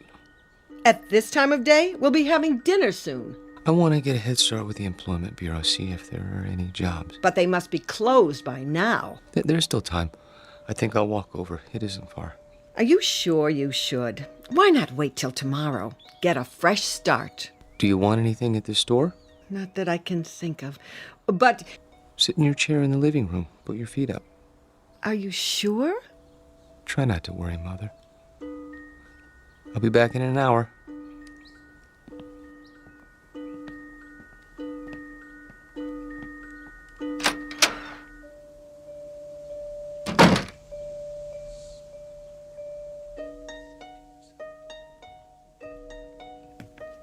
Back again, huh? Yes. Anything in particular? Is it still open? What's that, sir? A miniature room? You know, downstairs next to Egyptology? Oh, sure. Thank you.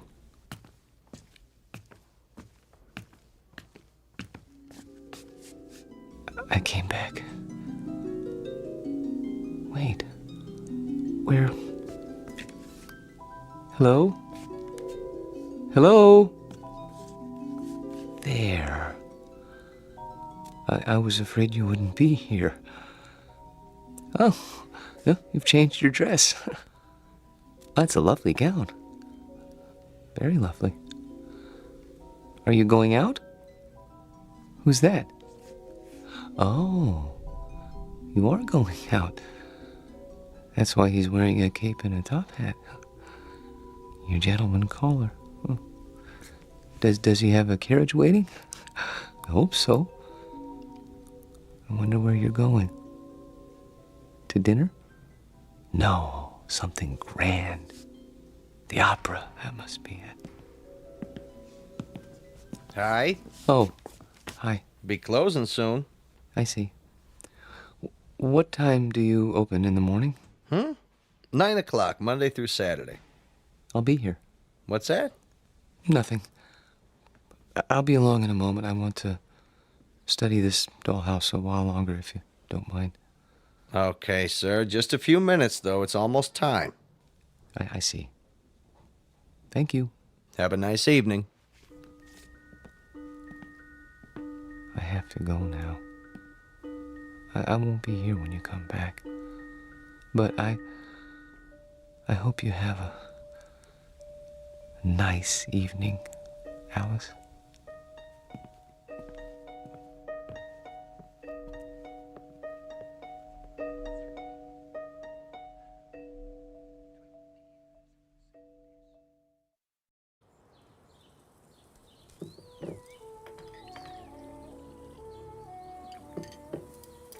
Hey, where's old Charlie this morning? Don't worry about him, buddy. My brother never misses breakfast. Charlie, your breakfast is getting cold.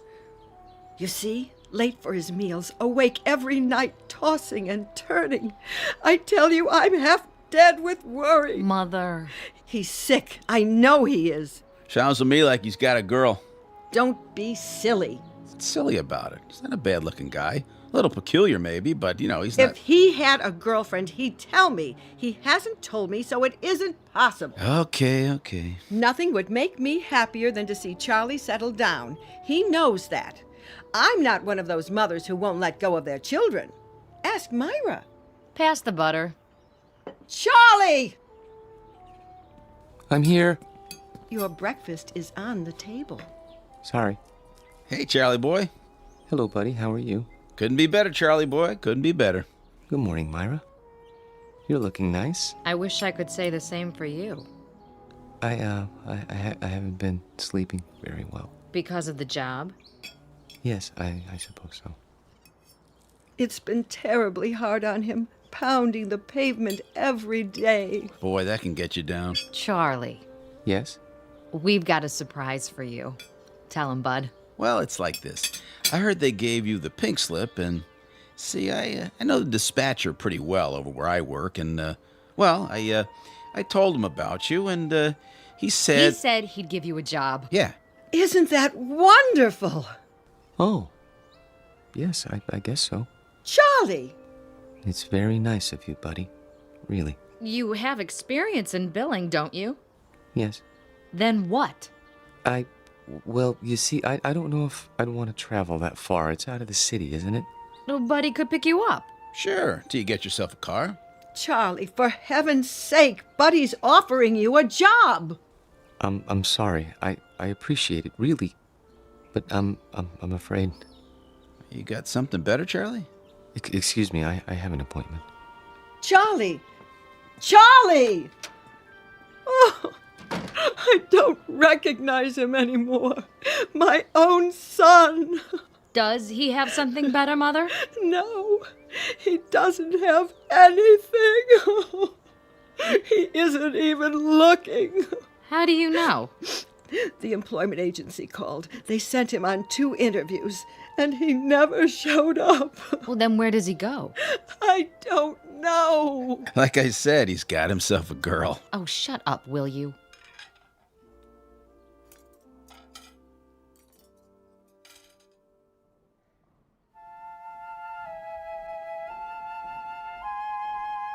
Henry, look at that. A real log cabin. Isn't it wonderful? Mm-hmm. See, there's a little spinning wheel. Your grandmother had one of those, remember? How did they make it so small? Mm-hmm.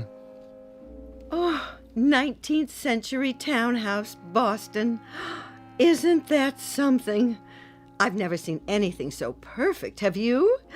Just look at the miniature piano and the doll there in her little handmade dress. Come on, let's go. Oh, I'd love to live in a house like that. Sure you would. No air conditioning, no central heating, no television, no phone. Sure you would. Excuse me? Are you finished here? I mean... Yep, on our way to see the mummies. Come along, May. If we must. Oh, I'm sorry. I didn't know you were still in bed. I wouldn't be here so early, but my sister and her husband came over and... Oh, I understand. Of course you need to get dressed. I'll turn my eyes away so you can have your privacy.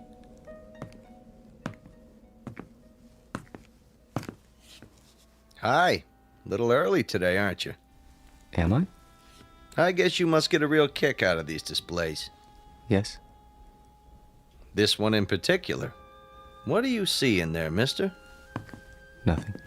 Man doesn't stand for 4 and 5 hours at a stretch looking at nothing.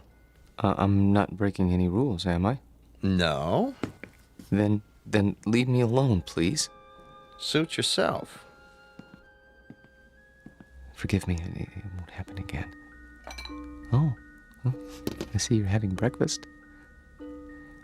It isn't any of my business, but I really do think you should eat more than toast. Mother says breakfast is the most important meal of the day. Have I told you about my mother? She's very nice. Of course, she still treats me like a child, but you can't blame her. I'm all she has. I suppose that isn't very much. I have a sister about your age. Her name is Myra. She's nice too, but she's not as pretty as you are. I think you're about the prettiest girl in the world. I don't mind saying that because I know you can't hear me through the glass. But I think I'd say it even if you could, because I hope it's all right, but I have to go now. Just for a while. I didn't get much to eat this morning myself. I better have something. But I'll be back soon. I promise.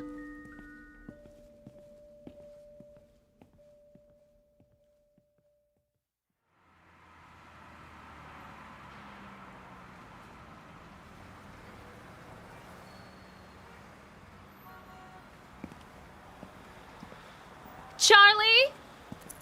Hello, Myra. What are you doing here? Oh, I was driving by. Saw you come out of the museum. That's nice. Well, Buy me a cup of coffee? the cafeteria's closed. Then we'll go somewhere else. All right.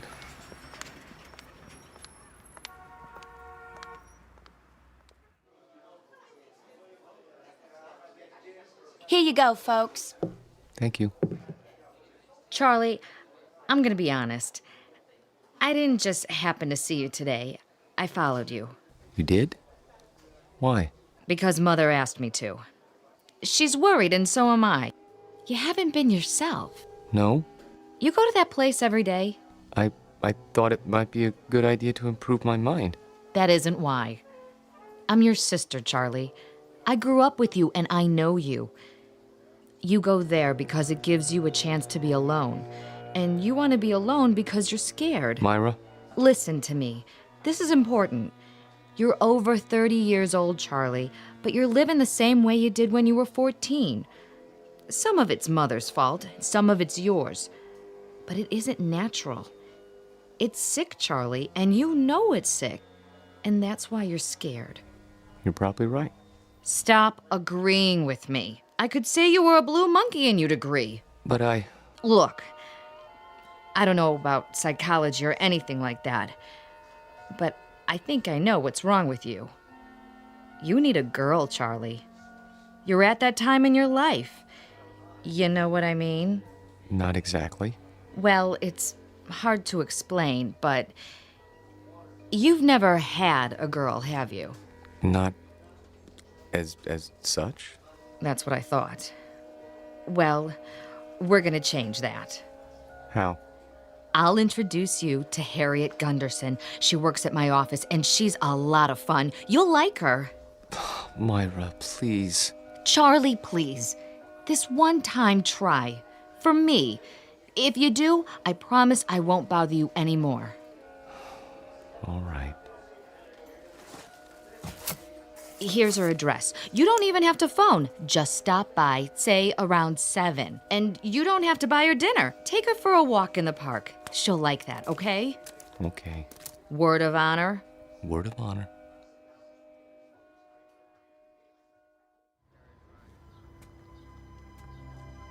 Charlie, Hmm? what you thinking about? Nothing in particular. You sure are quiet.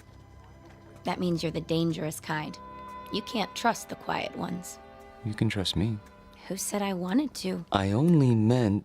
Look, why don't you relax? Come on, let's sit on the bench. If you like. Lean back. Take it easy. There. That's better. You like me, Charlie? Very much. Then why don't you show it? How? Well, you could try kissing me. But we only met this evening. Oh, come here.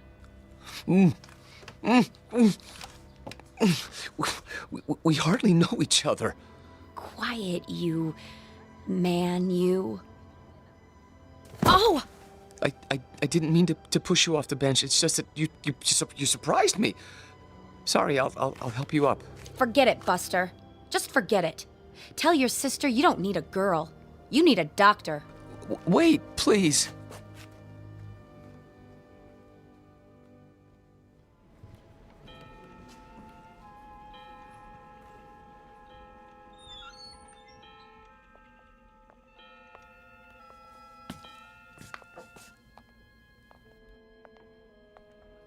Of course, I realized she was doing it as a favor to Myra, but even so, I didn't mean to be rude to her. It must be hard for you to believe, but that's the way things are these days. Who's at the door? Oh, it must be your gentleman caller. Wait! Tell the maid not to let him in. You mustn't. Why, he's drunk! Look at him! Run! Run! Don't touch her! Don't lay a hand on her! Stop! He's got to stop! No, let go. Let go, please.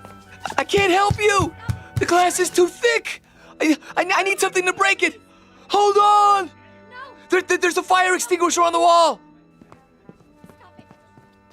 Oh, please, you're hurting me. What are you doing? I had to. He was trying to harm her. Hold it right there.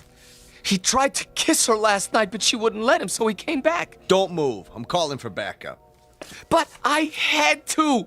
He grabbed her and she got away and he went after her. She fainted and he carried her to the bedroom. I had to stop him. You can see that, can't you? Sure, buddy, sure. Put your hands where I can see them. This is museum security. I need a unit over here right away by the miniatures. Better bring a butterfly net and a straitjacket. This one's a doozy.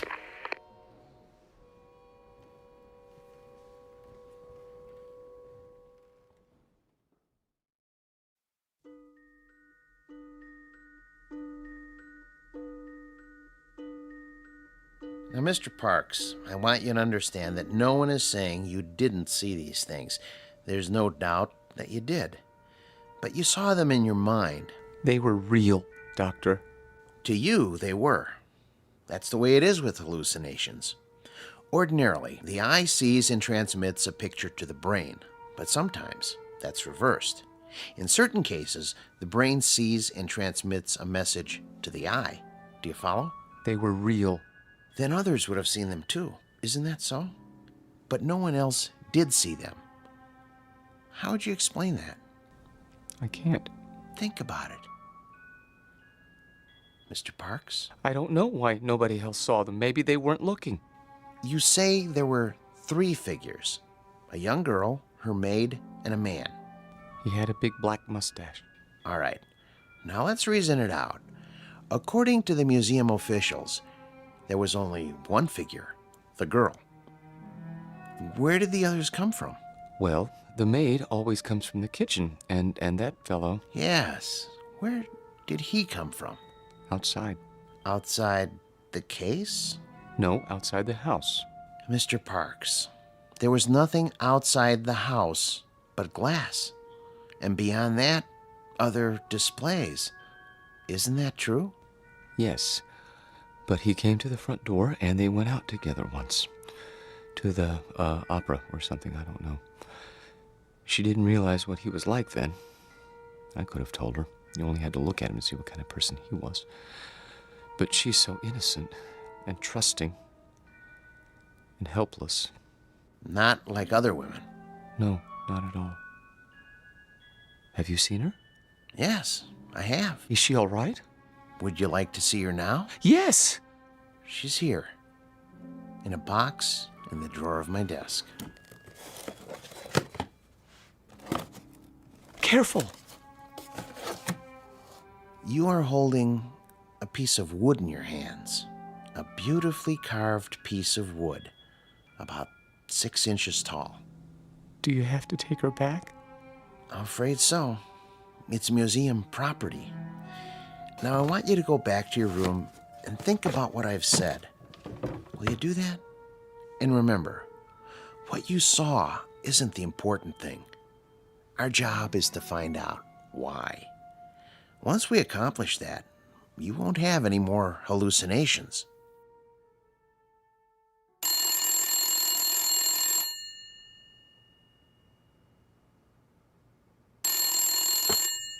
Yes? Oh, yes. Send them in. And ask Dr. Geisner to prepare the patient for checkout. Nice to see you, Mrs. Parks. You remember my daughter, Myra, Hello. Hello, Dr. Wallman. and my son-in-law, Buddy. Hi, Doc. Where's Charlie? He'll be along in a few moments. Is he really normal, Doctor?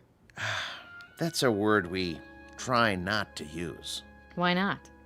Because it's meaningless. It refers to the behavior patterns of the majority. If 99.9% of the people in this country went to bed with their socks on, then that would be considered normal. And if you didn't? I go to bed with my socks on all the time. Well, what I'm trying to say is don't judge Charlie's emotional health by the degree to which he conforms to other people's standards. Don't expect him to be like everybody else.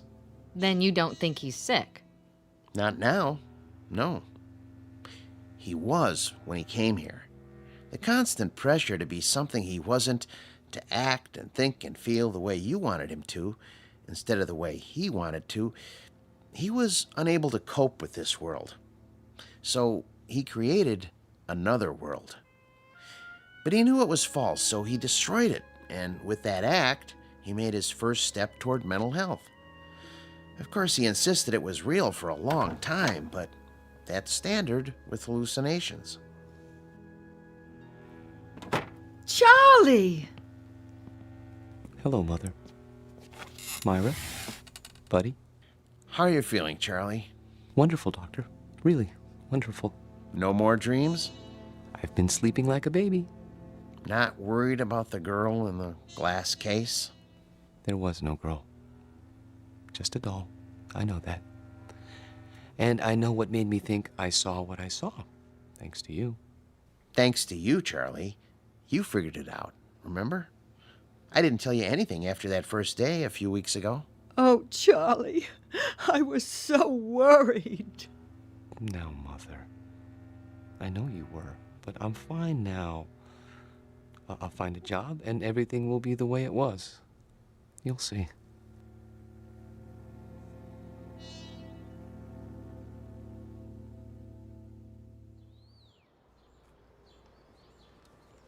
I've sure missed this. Did they hurt you, Charlie? Well, they were going to use shock treatment, but they decided not to when I got well. A lot of nuts in that place, I bet. Buddy. It's all right. I don't mind. May I have some more cocoa? Charlie, we have a couple of surprises for you. Oh? The job at Buddy's office is still open. Really? And I talked to Harriet. She forgives you. but she can tell you herself. She's coming over tonight. That's great. Thank you, Myra. And thank you, buddy. Well, it took some doing, let me tell you, after where you've been and all. Well, I'm sure it did. But you won't be sorry. I intend to work very hard. Now, if I'm going to be ready for tonight, I'd better get a little rest. You'll excuse me? Have a good nap, Charlie. Thank you. Would you like to fix my bed, Mother? I turned it down and fluffed up your pillow. It's all ready. That's great. Just great. See you all later. If you need anything, just holler. I will.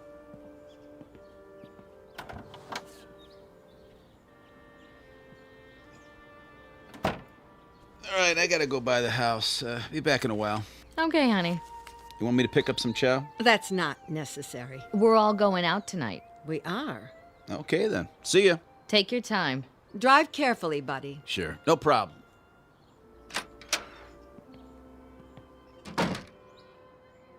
It's wonderful having Charlie home. I think the hospital did him good. Shh, not so loud. Don't you? I still don't understand what happened to him. The doctor told you. He didn't tell me anything but a lot of gobbledygook. Mother, I hate to say this, but if you want Charlie to stay well, you're gonna have to let go. What in the world do you mean by that? Just what I said. You don't know it, you really don't, but you're keeping Charlie here in this apartment. You're keeping him from growing up. That isn't true. I've told him 1,000 times nothing in the world would make me happier. No, Mother, that's wrong. And don't go clutching your heart, because it doesn't work with me. There's nothing wrong with your heart. And there's nothing wrong with Charlie that getting out of here won't cure. He's not your baby boy anymore. He's a man. Let him be one. I love Charlie. We all know that, Mother. But if he doesn't leave, he'll be back in that asylum. And this time he'll stay. You don't want that, do you? No, of course I don't.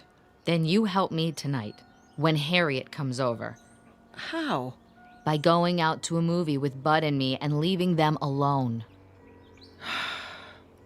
All right. If you say so.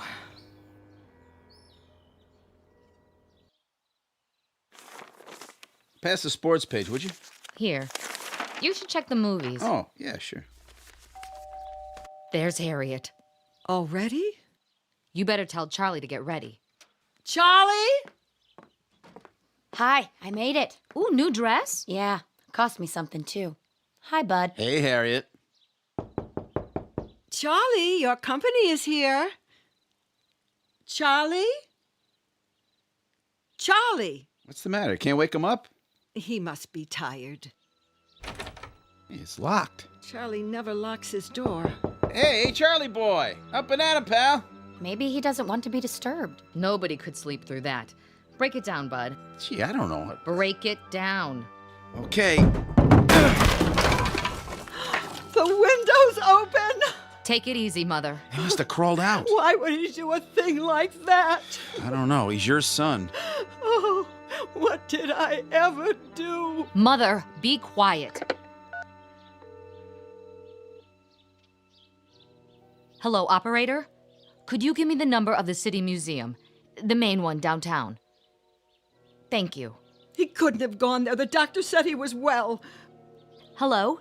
Yes, could you tell me, please, are you open tonight? I see. Thank you. Well? Well, they close earlier tonight. Thank God. But they were open until a little while ago.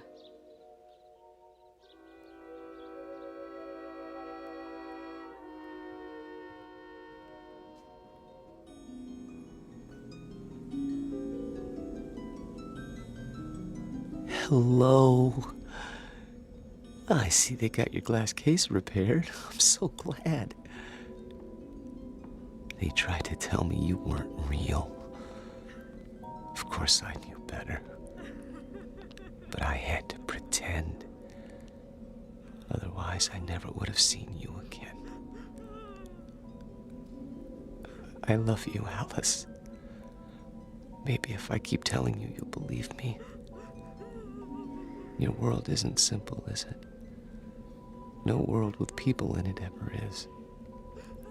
There's loneliness and misery and heartache.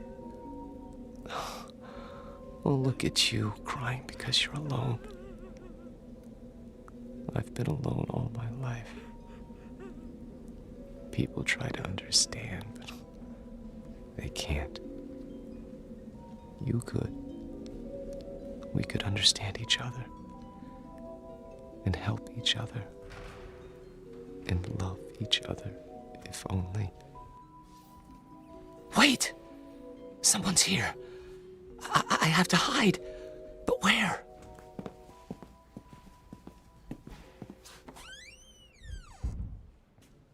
This is where he always went, every day. Are you sure he's here, Doctor? I'm almost positive. Place is empty, I checked. He could have come in earlier and hidden, couldn't he? Where? This place is deader than a doornail. Shine your flashlight over there.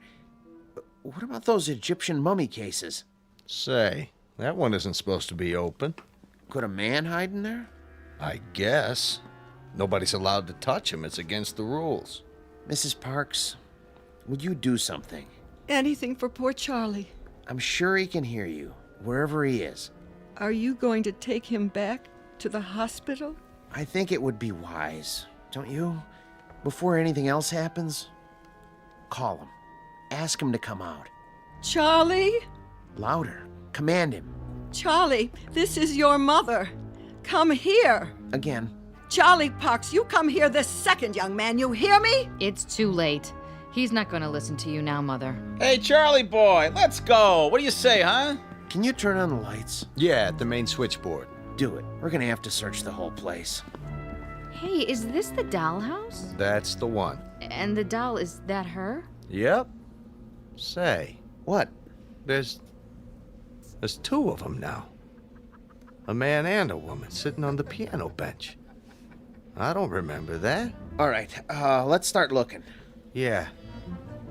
Yeah, I'll get the lights. Charlie!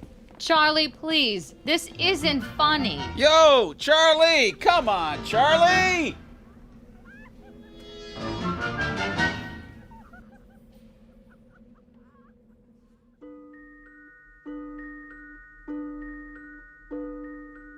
They never found Charlie Parks because they didn't look closely enough at the house in the glass case. The guard didn't say anything more about what he saw. He knew what they'd think, and he knew they'd be right, because seeing is not always believing. Especially if what you see happens to be on display in an odd corner of the Twilight Zone.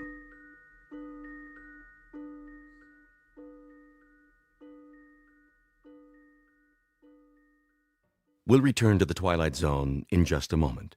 You are about to enter another dimension, a dimension not only of sight and sound, but of mind, a journey into a wondrous land of imagination. Next stop, the Twilight Zone. Hi, this is Stacy Keach. I'd like to take a moment to tell you about our Twilight Zone website at twilightzoneradio.com. At twilightzoneradio.com, you'll find the latest information on these Twilight Zone radio dramas, including behind-the-scenes photographs, plus the newest product releases, trivia contests, ways to contact us, other Twilight Zone-related info and merchandise, plus links to other fascinating websites. So make your next stop twilightzoneradio.com. Visit twilightzoneradio.com to purchase these Twilight Zone radio dramas on cassette and CD, or call toll-free 1-866-989-ZONE. That's 1-866-989-9663.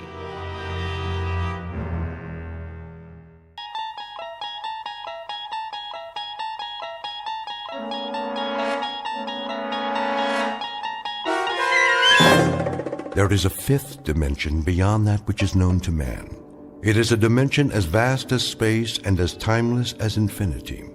It is the middle ground between light and shadow, and it lies between the pit of man's fears and the summit of his knowledge.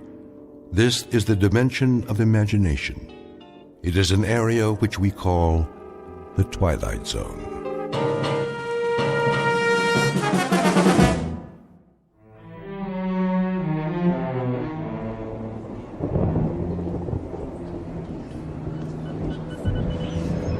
Last call. Bus to Heart City, now departing from floor 2. Carry on luggage only. All passengers with tickets proceed to door 2. What did he say? He said the bus to Heart City. Hartford? That us? No, dear. When's our bus? I don't know, Edward. Why don't you ask? Ask who? The nice man at the ticket window. I want a window seat. Yes, dear. If they don't give me a window seat, I'm not going. I'll stay right here on this bench all night if I have to. You can't do that. They won't let you. Won't let me sit by the window? Then you go on without me, Eleanor. Pardon me. Oh, hello, dear. I'm sorry to bother you. Not at all. Are you waiting for the Cortland bus by any chance? What did she say? Portland? Portland, Maine, or Portland, California? Neither, I'm sorry. We're going to the Elder Hostel in Fort Ritchie. My friend Mary went there last year, and she said it was lovely. I'll ask at the window. About your bus, too, if you like. Do you mind if I leave my suitcase here, just for a minute? Of course, dear. Oh, you know that. Thank you. I'll be right back. Excuse me. The bus to Cortland. What about her? It was due a half hour ago. Yep, a half hour ago. When will it be in? It's kind of hard to say. Road slick, maybe a bridge or two out. That's bound to screw up the schedule. Well, do you have any idea when it'll be in? She'll be in when she'll be in, that's all. I told you that the last time you asked, miss. The last time? The last time I asked you was right now. Look, all I want is a civil answer from you. You're getting a civil answer, miss. Trouble is, every 10 minutes, you're up here requiring one. The situation just doesn't change that rapidly. You want to know about the Cortland bus? It's late. It was late when you first asked me a half hour ago, late when you came back 15 minutes later, and it's late now. All the asking in the world ain't gonna push it none. This is the first time I've been at this window to ask. Either your eyes are bad, mister, or... My eyes are fine. I don't have any trouble reading the timetables, now do I? Maybe you're the one with the problem. Maybe you don't hear very well. Or maybe you don't remember things. Maybe you'd best see a doctor about that memory of yours. I don't need to see any doctor. Now, I've had just about enough of this conversation. Goodbye. And you needn't worry, I won't bother you any further. Here she comes again. Are you all right, dear? Yes, I'm fine. Oh, I forgot to ask for you. Ask about what? Your bus. You wanted to know about the one to Fort Ritchie. Oh, we don't need to know. You don't? I found that schedule you brought us before. That's nice. I'm glad, but I didn't bring it to you. What did she say? Oh, but you did. The first time you came over. You didn't ask us to watch your bag then. My bag? Yes, here it is. You were going to the window, but you didn't want to leave your bag here. Not the first time. And you're saying I spoke to you on 2 different occasions? That's right. About your bus. Is something the matter? No, nothing's the matter.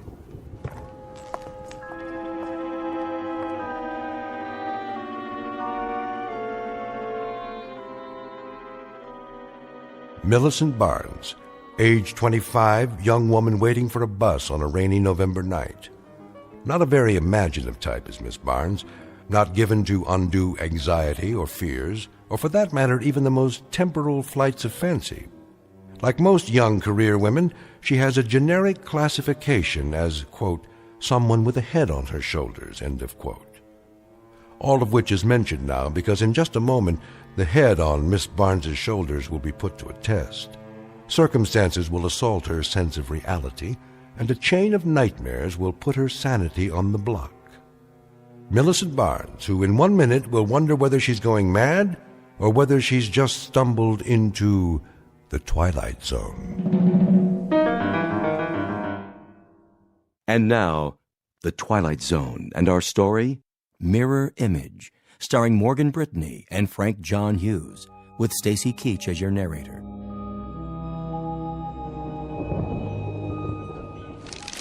Well, shall we run through it again? Thank you, no. Good. I wondered, well, I just noticed. Noticed what? That the bag in there? Where? In the baggage room behind you. That bag, the one on the floor in front of the others. What about it? Well, I'd like to see it. You would? Yes, it looks familiar. What is this? Some kind of game? No game, honestly. It looks just like mine. It's identical, even to the handle being torn, the red name tag, the sticker on the side. Lady, that is your bag. You checked it. That's not my bag. You want it back?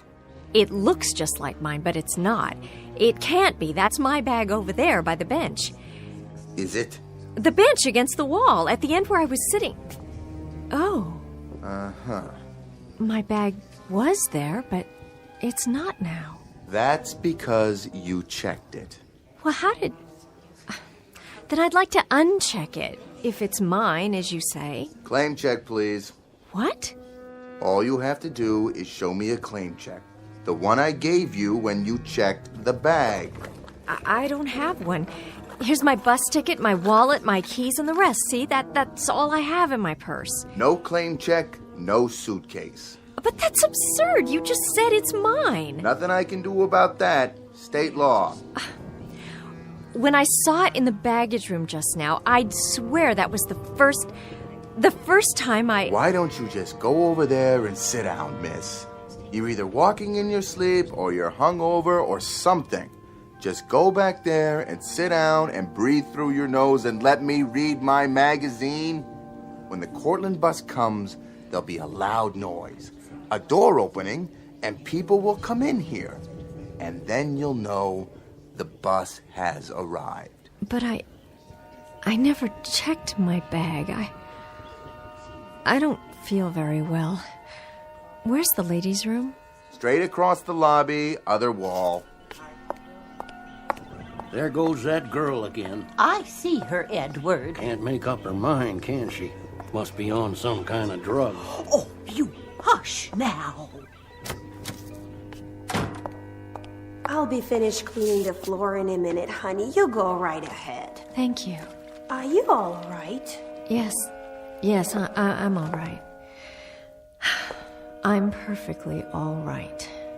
Why, don't I look well? Why, no. Honey, you look fine. You look just fine. Just like when you came in before.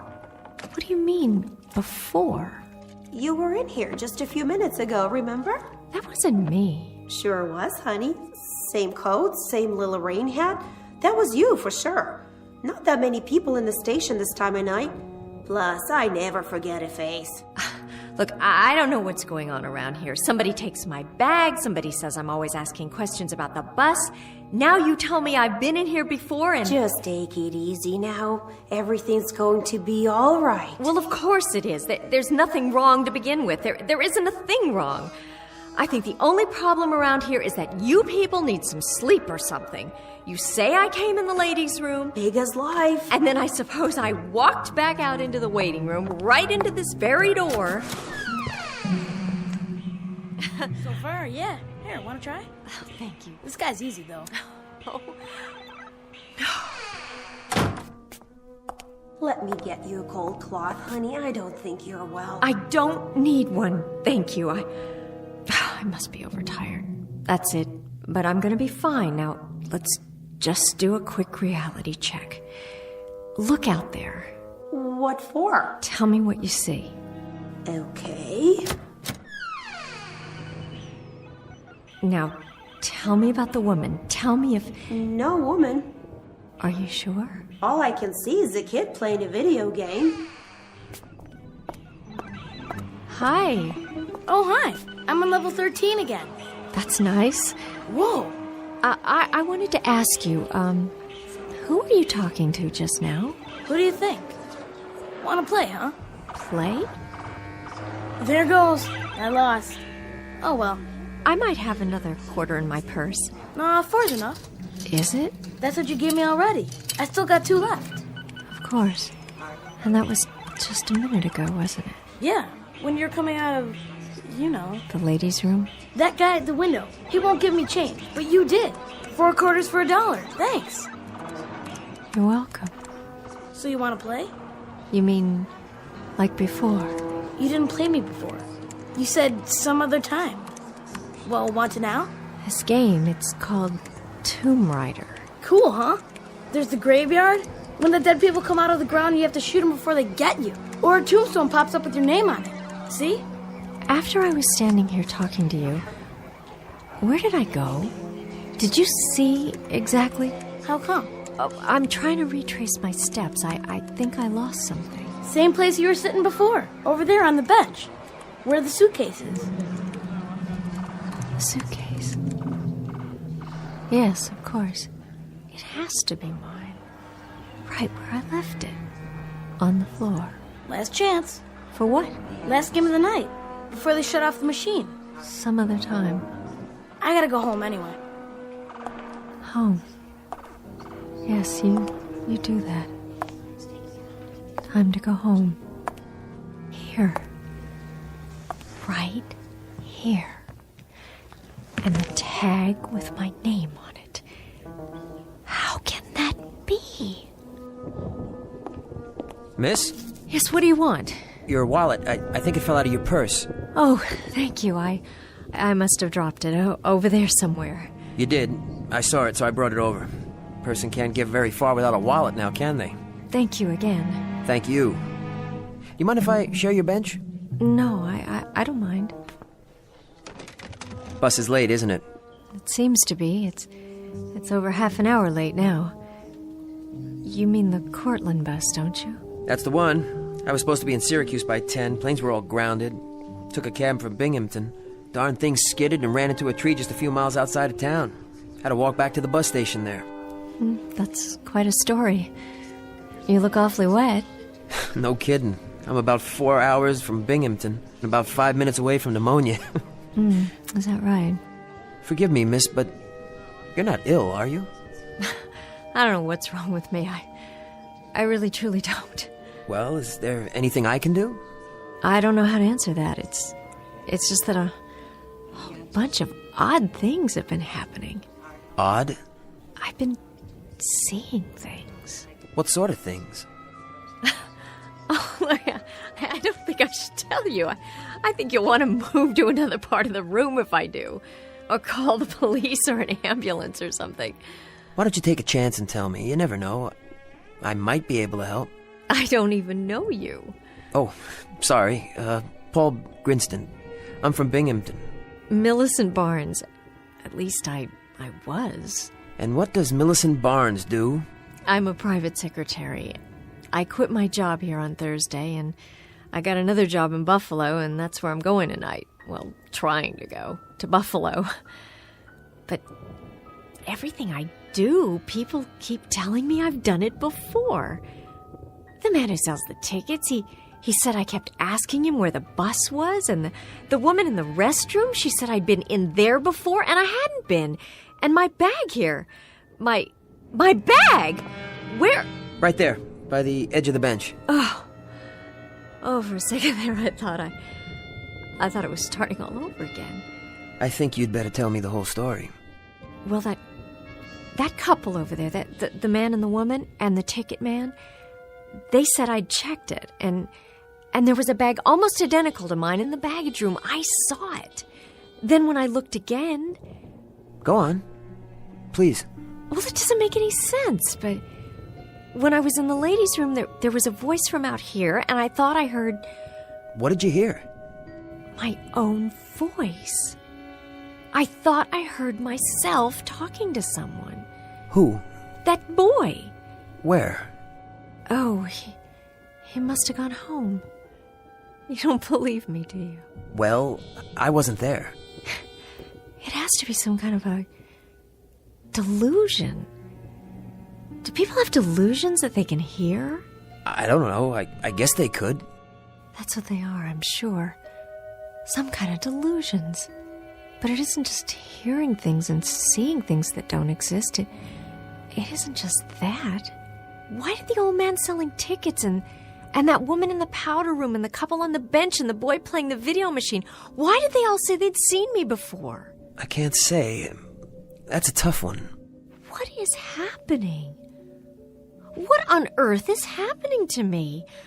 I must be sick. I must be running a fever, but I'm not even warm. I don't have a fever. No fever at all. Do I? Here, touch my hand. Can you feel me? Yes, I can feel you. You're really here if that's what you're worried about, and you don't have a fever. I'm not some sort of crazy person. Really, I'm not.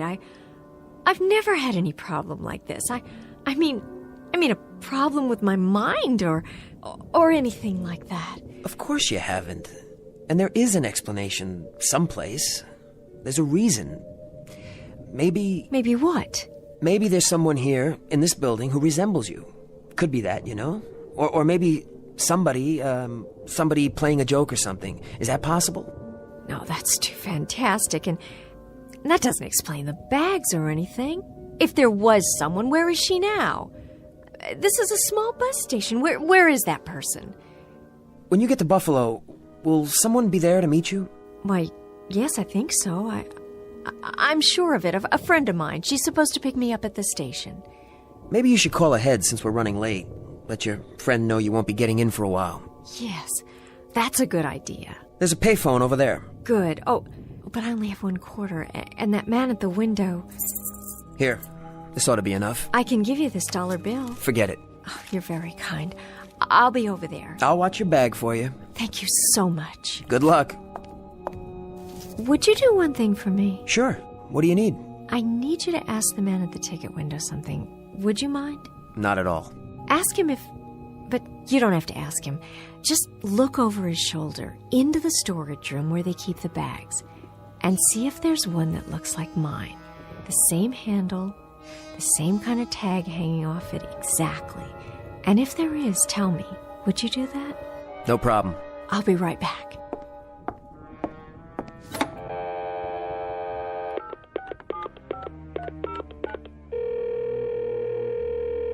Please deposit $1.70 for the first 3 minutes. 150, 160. Oh, I don't have that much. Would you like to call collect? Yes, that would be wonderful. One moment, please, while I get your party on the line.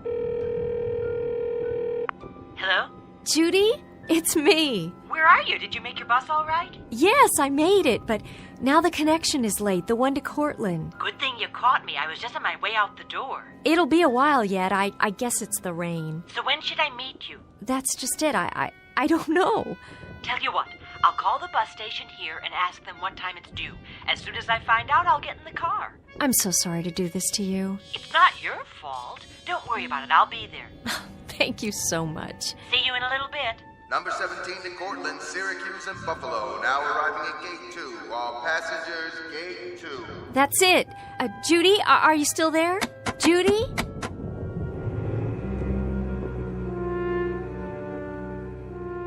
Gate 2, departing in 5 minutes. Need a ticket? No, I've got one. Luggage? What? You want to check any luggage? All I have is this briefcase. Go right through that door then. Line's outside. What time is it? Oh, I don't know, man. It's finally here. I thought we'd have to stay in a motel. Hope the bridge didn't wash out. Well, better late than never. You can go now. Right. I have to wait for someone. I think she checked her bag. Could you look? Medium size, leather handle with a red tag on it, and a sticker on the side? You mean the young ladies? I don't see it. That's because she picked it up already. Took it through. No, I don't think so. I don't see it back there, but it's possible she didn't check it at all. Oh, she did all right. Picked it up as soon as I made the announcement, just before you walked up. Wait a minute. That's not true. No? She went to use the phone. Phone's over there. Nobody's using it now, see? How can that be? Glad to have her out of my hair, if you want to know. Real nervous type. Couldn't make up her mind. Number 17, Cortland, Syracuse, and Buffalo. Boarding now.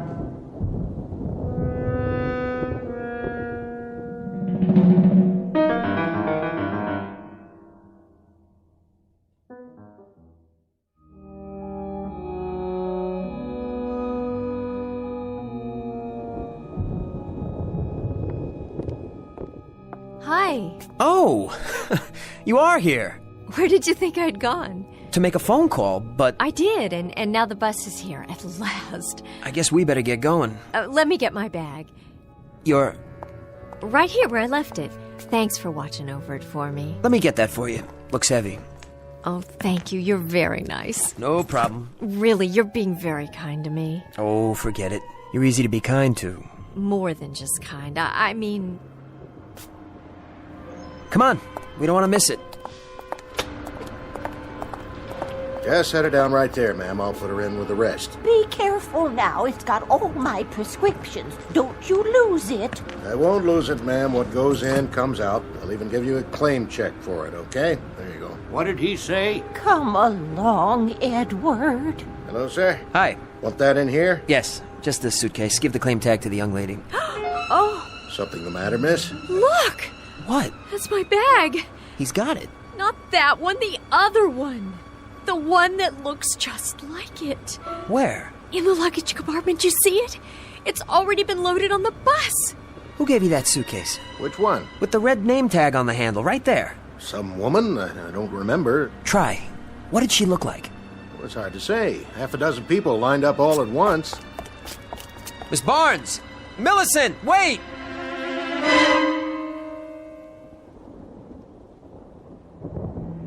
You just lie there for a while. But I can't. Yes, you can. I'll put my coat under your head. On my way. You and the lady coming, or aren't you? We'll wait for the next one. Next one ain't due till 7 in the morning. That's all right. Got a long wait. Okay, we're on our way. You want another wet towel for your forehead, honey? What? Oh, no. I'm shutting off some of the lights. When not in use, turn off the juice. That's what I always say. Well, I'd better get home. I hope she feels better. Thanks for your help. It's all right, but offhand, mister, I'd say she needs some looking after. More than a towel for her head. You know what I mean? Good night.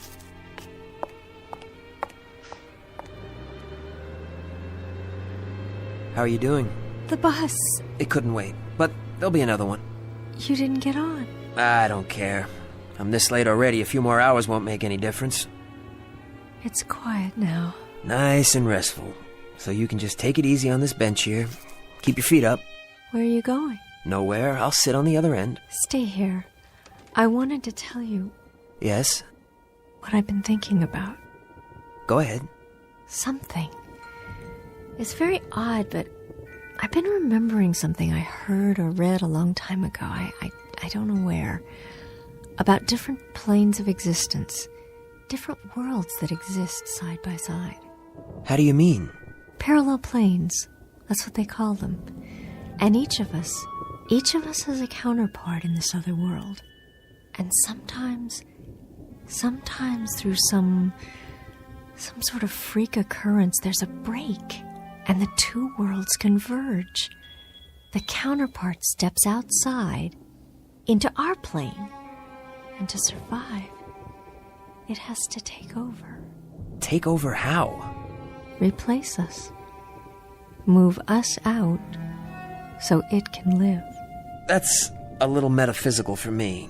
I remember reading it someplace. Each of us has a twin in this other parallel world. An identical twin. Maybe the one people saw tonight. Millicent, there's another explanation. There's gotta be. An explanation that, well, something that has more reason to it. I can't explain it, but somehow I know that's what happened.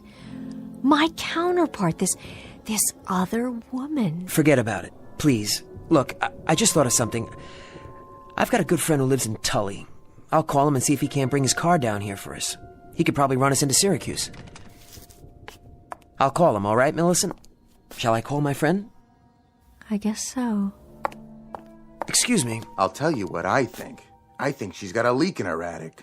Parallel planes, counterparts in another life. You got a thing for sick people? Is that it? Poor kid. I don't know what's gonna happen to her. You gonna call your friend? What? Your friend in Tully. The one with the car. I don't have a friend in Tully. But she needs help, medical help. I figured it would be easier that way. I figured she'd come along if I told her that. Poor kid. I don't know what else to do. Have you got a phone in there? Who you want to call? The police, I guess. They're the ones who'd know how to help her. To tell you the truth, she kind of gives me the willies. I just as soon she get out of here one way or another. I don't much care how. Where's your phone? Come around to the office so she can't hear. Okay. Say, where'd she go? What? Take a look. She ain't on that bench no more.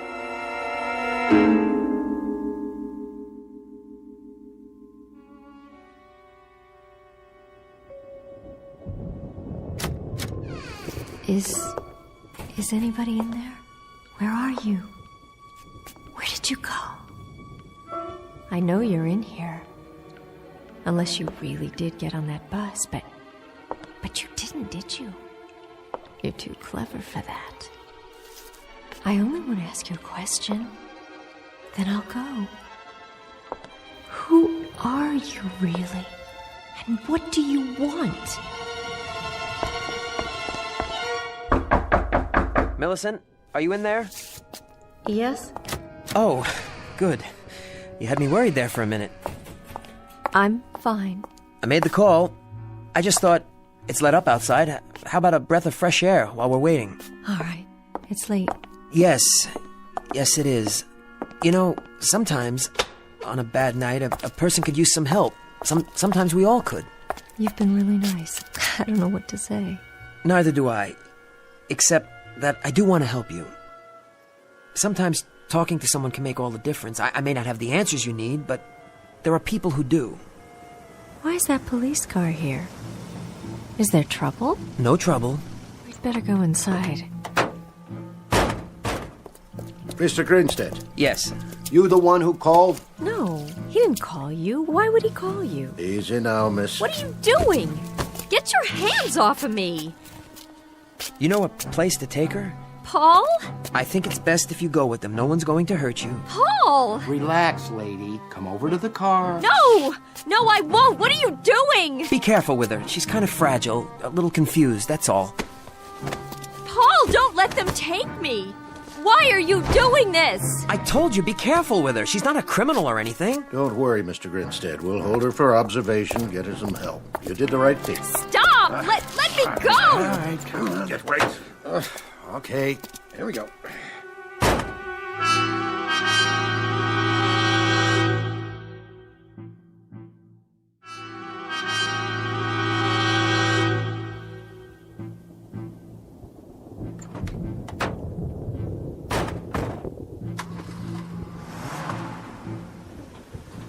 Millicent.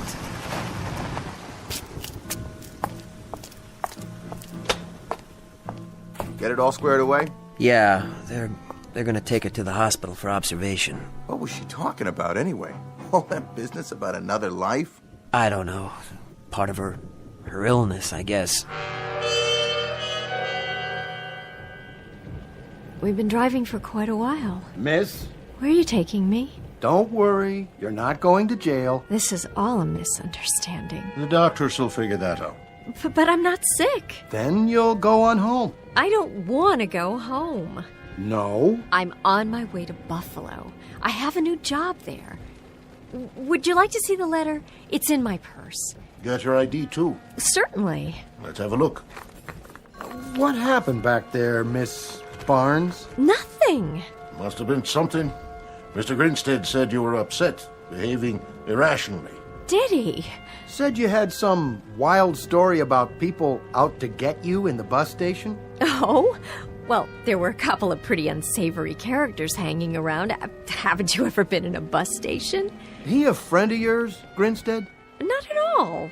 I only met him a few hours ago. And you thought somebody stole your luggage, got on the bus, tried to pass herself off as you? Look, officer, it's really very simple. I haven't slept in almost 24 hours. I've been riding buses and it's raining and every connection is late. Wouldn't you be a little on edge? That's no reason to run around disrupting the place, bothering everybody. He tried to pick me up. That's why I was so upset. Well, that's not what the station master said. Well, what does he know? I mean, he's pretty peculiar himself. Stop the car right here and let me out. I'm begging you. Sorry, I can't do that. Look, I'll take a cab all the way to Buffalo. Then none of you will have to put up with me anymore. See, there you go. There I go what? You seem like a nice enough person. Why don't you just take it easy? If you'd seen the things I saw, heard what I heard. Calm down now and be a good girl, or I'll have to cuff you. You wouldn't like that now, would you? Oh, you do that! Do it! Look, I don't care anymore. I think you better let him check you out real good when we get to Braywood. Braywood? What is that, a loony farm? Emergency medical facility. They'll run some tests, see if you need any medication. But my friend's waiting for me. What will she think if I'm not on the bus? Your friend have a name? Yes, of course she does. It's Judy Jensen. We've known each other since we were in school. In Buffalo. That's where the bus is going. I'm supposed to be on it. She was going to pick me up. We'll get word to her. Yes, do that. She'll tell you there's nothing wrong with me. One call, that's all I ask. All units, possible robbery on Elm Street. This is Unit 4. South 2000 block at Mayfair. Are you in the area? Negative. Well, boys, somebody better roger me fast, because I need a unit out there right now. Why are you wasting your time like this when there's a crime going on? Look, I'm not violent. I've never been arrested in my life. And now you're probably going to cost me my job, when all you have to do is call my friend. Do you really want to drive around for another hour with someone in the backseat who's broken no laws while real criminals are running around on the streets? We'd have to fill out a report. A lot of paperwork. Be at the hospital till dawn. We already have to fill out a report. We could release her OR. Then she goes right back to what she was doing, hurt herself or someone else. Oh, in the friend's custody, I mean. Your friend. She willing to drive out here and sign an affidavit? Oh, I'm sure she would if you'd ask. We could at least make the call. This is Unit 4. Kelly, we're heading over to South Elm. Meanwhile, do me a favor. Patch me through to a Judy Jensen in Cortland. I have your call, Unit 4. Hello? Miss Jensen? She's gone to bed. Who's calling? This is the Tully Police Department. Do you know a Millicent Barnes? Yes, I'd say I do. We have Miss Barnes here, and we were wondering... Is this a crank call? This is Lieutenant Anderson of the Tully PD. Miss Barnes says... Oh, she does. Well, it just so happens that this is Millie Barnes, and I don't appreciate crank calls in the middle of the night, and neither does Judy. We just got in from the bus station, and if you don't mind, I'd very much like to take a hot shower and get some sleep. Is that all right with you? Good night. No. No. No. No.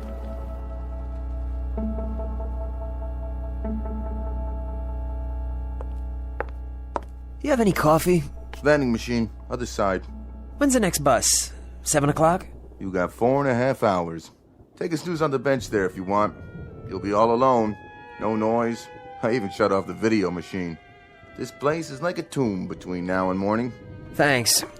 I might do that. You want to check your briefcase? No, I'll keep it with me. Thanks.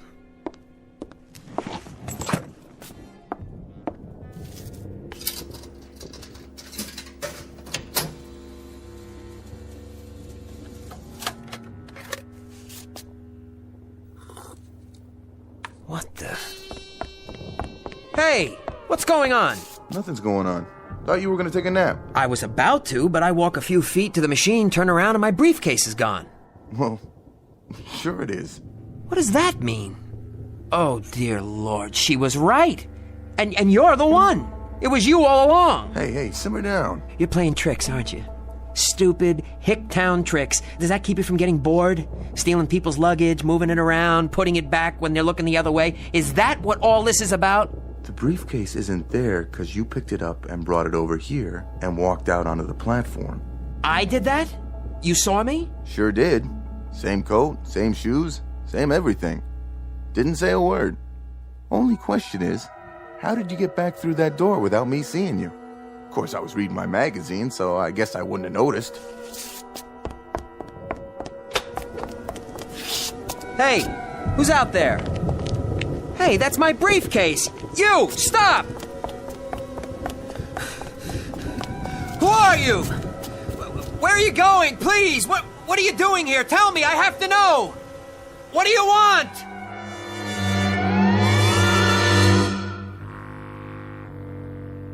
Obscure metaphysical explanation to cover a most disturbing phenomenon. Reasons dredged out of the shadows to explain away that which cannot be explained. call it parallel planes, the myth of the doppelganger, or just plain old-fashioned insanity.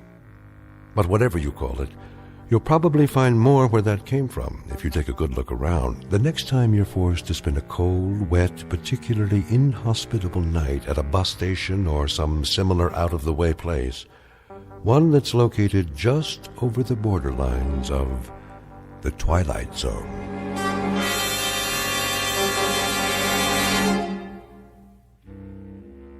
We'll be back to the Twilight Zone in a moment.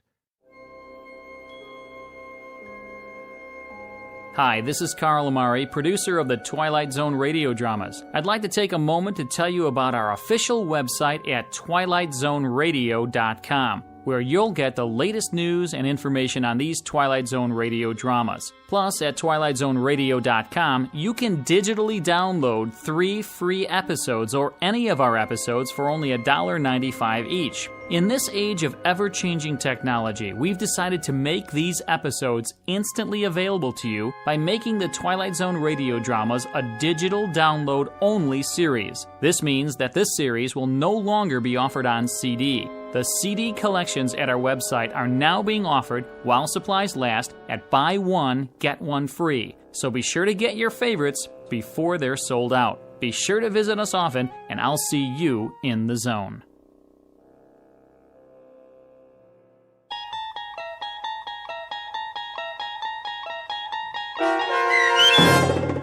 Mirror Image, starring Morgan Brittany and Frank John Hughes with Stacy Keach as your narrator, was adapted for radio by Dennis Etchison and based on a script by Rod Serling. Heard in the cast were Peter DeFaria, Richard Hensel, Peggy Roeder, Adam Tangway, Roderick Peoples, Doug James, and Natalia Reed. To learn more about the Twilight Zone radio dramas and to obtain audio cassettes and CDs of these programs, visit our website at twilightzoneradio.com. The producers of The Twilight Zone wish to thank CBS Enterprises, Carol Serling, Dennis Etchison, Dick Brescia Associates, Claire Simon Casting, Paul Patch, Terry Jennings, the American Forces Radio and Television Service, our sponsors, and our radio affiliates for helping make this series possible. This copyrighted radio series is produced and directed by Carl Amari and Roger Wolski for Falcon Picture Group. Doug James speaking.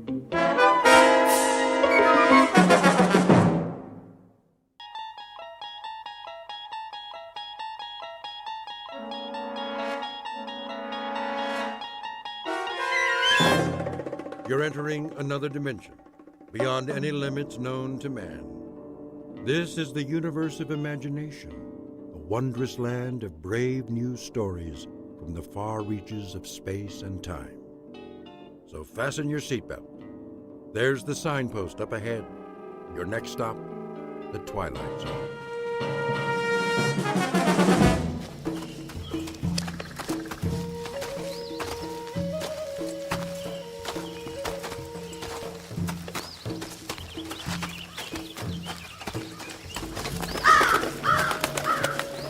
Man, what was that? Seagull, probably. No way. Let's move it, ladies. But Sarge... Now what are you crying about? Ramirez says it was a seagull. Yeah? From what ocean? You hear that, Manny? There ain't no beach around here. I didn't say it was. I said it could have been. It was big and black, and seagulls ain't black. Maybe it was a chicken. Now listen up, you jokers. We don't make it back by 1200 hours, we miss chow. Bob it. Yes, sir. See that big rock? Which one? Side of the trail, about 30 yards. Climb up, take a peek over the edge. See if anything's moving in the valley. Sure thing, Sarge. Ramirez. Sir.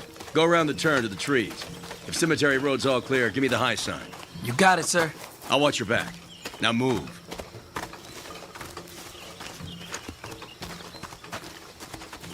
Sarge wants to take a break. What about us? This ain't no democracy. You hear that? Artillery. Could have been thunder. I don't see any clouds. Do you see any clouds? The weather's crazy around here. The enemy's 5 kilometers away. That's what headquarters says. Why would they lie? So we don't turn tail and run. I ain't no chicken. Well, Let's find out. You got the glasses? Right here. There's the rock. Go over and take a look-see. And keep your head down. Here goes nothing.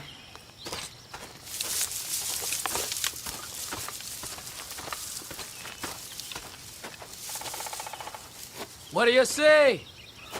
Crop fields. Grass. That's all. My turn. Wait there. Hey, Manny, be careful. That was a mortar for sure. What do you know? It's raining. We better get going. I'd like to take me a little shower first. Oh! Manny! Manny! You're bleeding. Go back. Can you walk? I said go back. There's a sniper. I ain't leaving you here. Nice shooting, Sarge. You got him. Take cover. Ramirez is hit. He's losing blood. Get him to the trees. You were right, Ray. Hang on, Manny. It was a crow. I should have known. Crows are bad luck. Move! He can't walk. Lift his legs. It's too late. Promise me something. What? When the captain writes my folks, tell him to say, I didn't feel a thing. Get down!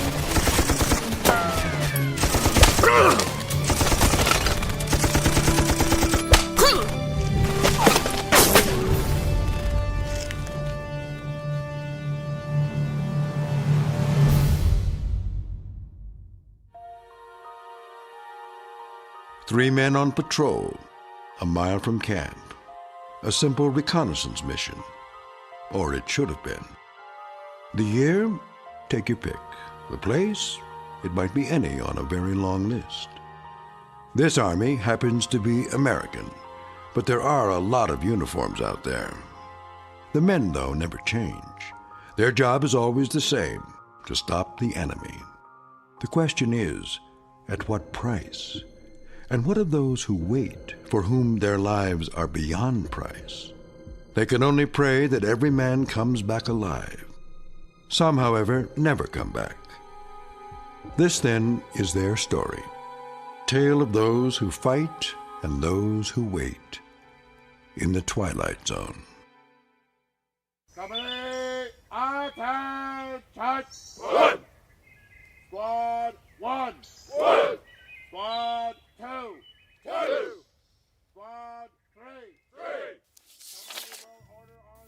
Dear Mr. and Mrs. Ramirez, your son Manuel served in my company for...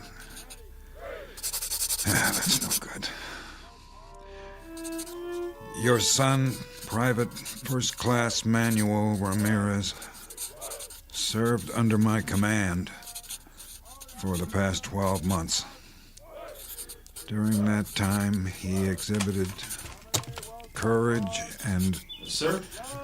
Oh, Lieutenant, come in. I was just finishing the letters. You ready for me to type them up? Not quite yet. Oh, if I'm interrupting... No. I could use a break. Coffee, Captain? Oh, I've had plenty. Help yourself.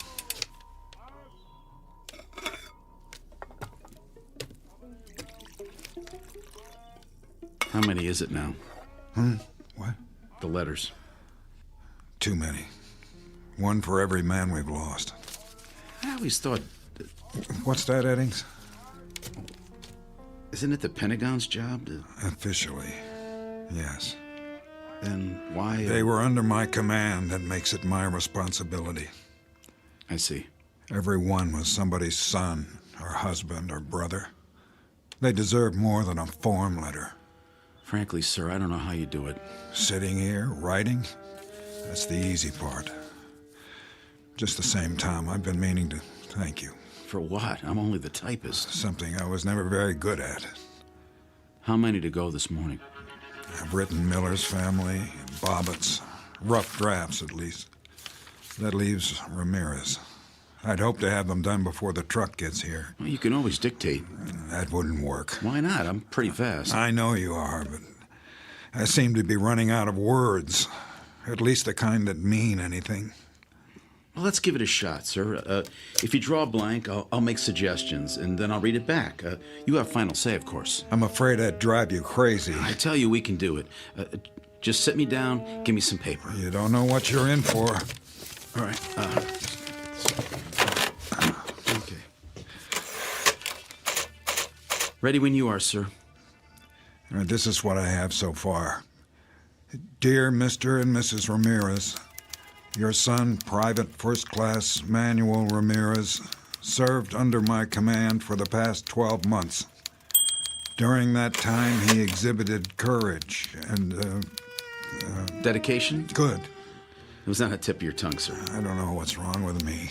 Nothing's wrong with you. The fact that you took the time to write, believe me, Captain, that says a lot. His loyalty and motivation were an example to the entire company. It is therefore with the deepest regret that I write today to inform you.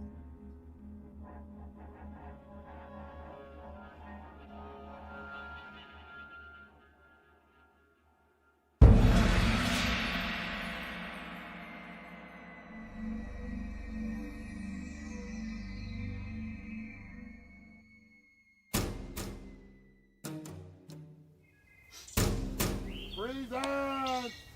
On! Order! On! Hey, Lincoln. What? You seen the bodies? Yup. All bagged up. Where'd they put them? Behind the latrine, till the truck gets here. They laid them on the ground? No. They put them in the little chapel of dreams, done up in their Sunday best. What do you think? They shouldn't leave them out like that. Afraid someone's gonna steal them? No. Well, they're sure not gonna get up and walk away. We're talking about Manny. I went through basic with him. Me too. And Bobbit, and the Sarge. This morning we had mess together. So? And now, what are they? Dead meat. That's what. Missing and presumed dead. Same thing, isn't it? Once you're on the list, you don't come back, just like Inglis and Willard and Ruiz and... Forget about it. We used to have 100 guys. Now how many we got? 67. Who's next? I mean, if we don't watch it, we're all gonna be on the list. We're all... I said forget it, Cook. This isn't war games. You want to make it home in one piece? Then keep your head screwed on straight or you're done for. You got that? I just don't want to end up like I was nothing. We could bite the big one and nobody'd even know. What if they never found you? All you'd be is a name on a list. There's the truck. Now shut your mouth and do your job. You hear me?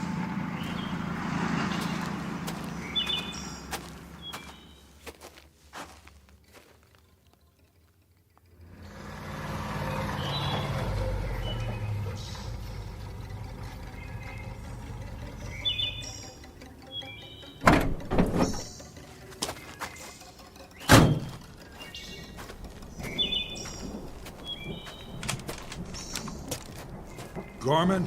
Captain? How are things at battalion headquarters? 5 by 5, sir. Can't complain. How nice for you. The general says he got another pickup. How many this time? 3. Cemetery Road? That's right. No mystery why they call it that. No, there's not. Here's the paperwork, Sergeant, plus the letters for stateside. No problem. Pull the truck over there. Lincoln, you and Cook, load them up. Make sure they're tied down securely. Yes, sir. Well, I better get going while it's still light. They say there's a storm coming in. Gorman? Sir? Keep your eyes open on the road back. Sure will. No sweat, though. It's secure. Now, that can change. Yes, sir. I guess it can. That man's always on the move. Better than sitting in one place. Stop by my quarters for a minute, will you, Tom? I want your opinion on something.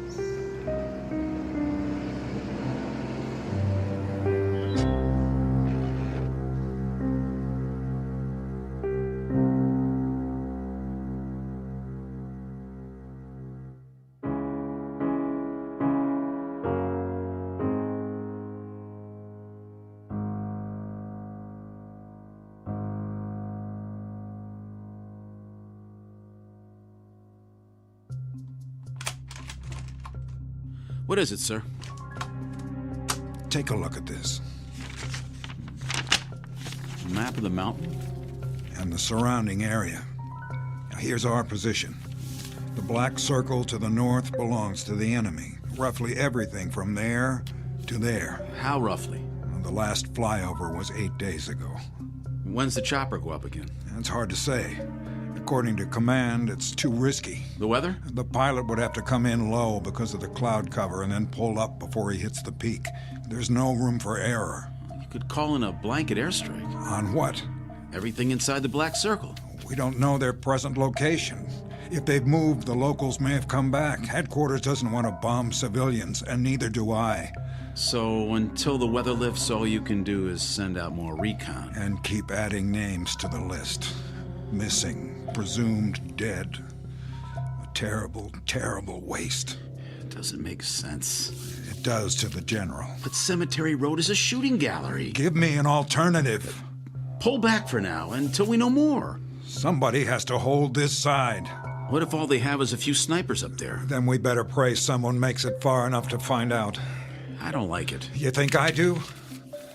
We tried the Eastern Fork and we tried the West. We stopped before the road splits and we sat there and we waited. It doesn't make any difference. At the very least, they have some well-placed spotters. Either that or... Or what? They're preparing for a large-scale attack. Possible, but unlikely. The road's too narrow. Exactly. Listen, forget Cemetery Road. That's where they expect us to fight them. You know what I'd do if I were the enemy? I'd spread out across the floor of the valley, then move up to attack our flank.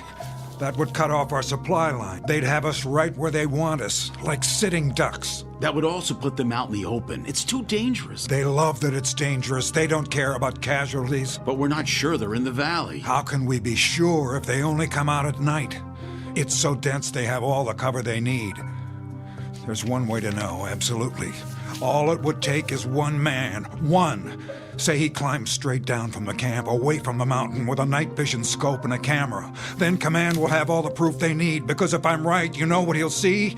The entire floor of the valley alive in the dark, like ants moving leaves. It just might work.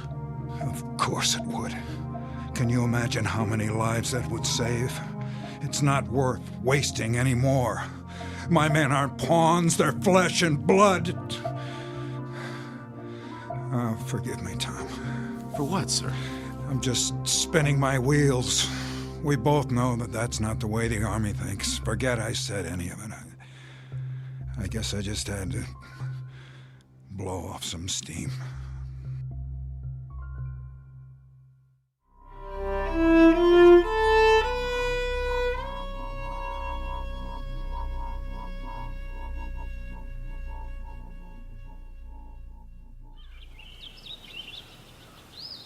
That ain't the way that women are over here. They have women here?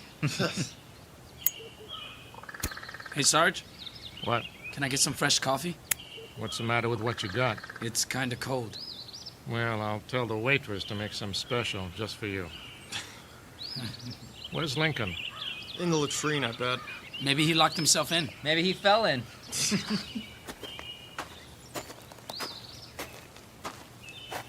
Well, it's about time. Sorry I'm late, Sarge. Where you been, Private? Looking for the lieutenant. Yeah? Where is he?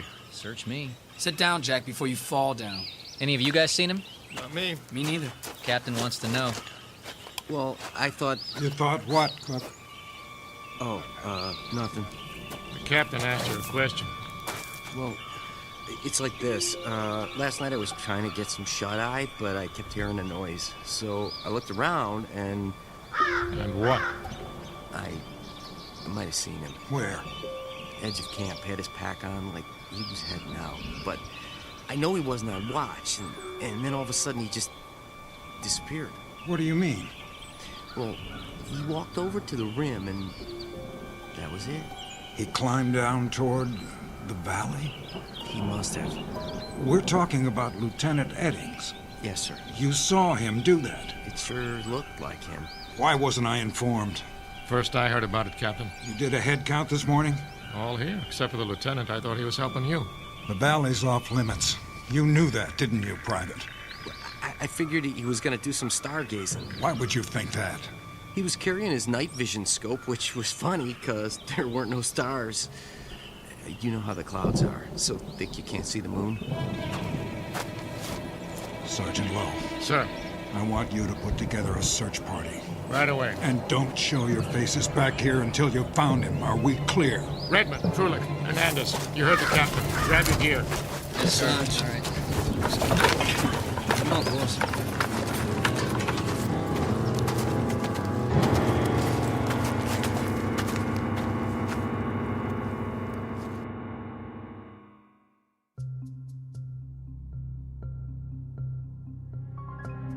General?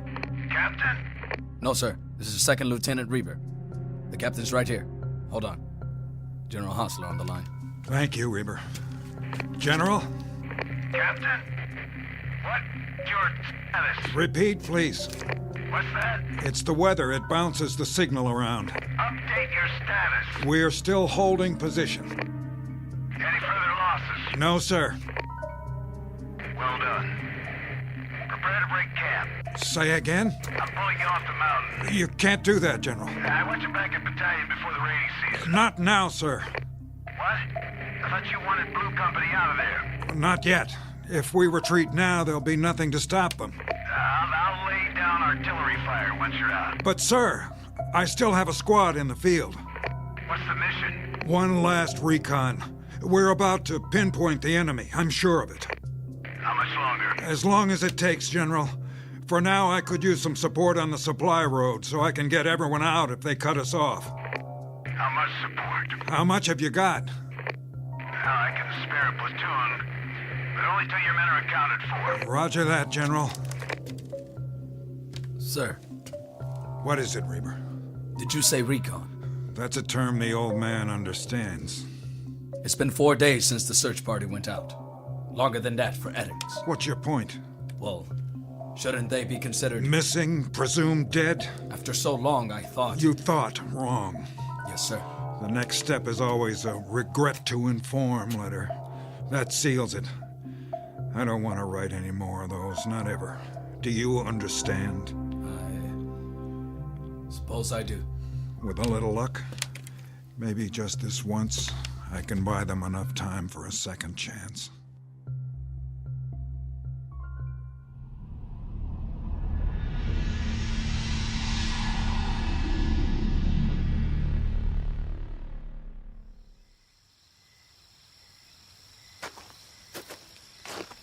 Evening, Captain. Hello, Reber. Where's the new platoon? Back by the supply road, cleaning their weapons. What do you think of them? They look like they'd shoot anything that moves. That's the problem. Then you're not going to send any of them down? With 5 of my men still out? Not unless I have to. No sign of them? Not yet. I'll call you on the walkie if I spot anything. Meanwhile, you ought to get some sleep, sir. I have 2 men standing watch. Which men? Privates Lincoln and Cook.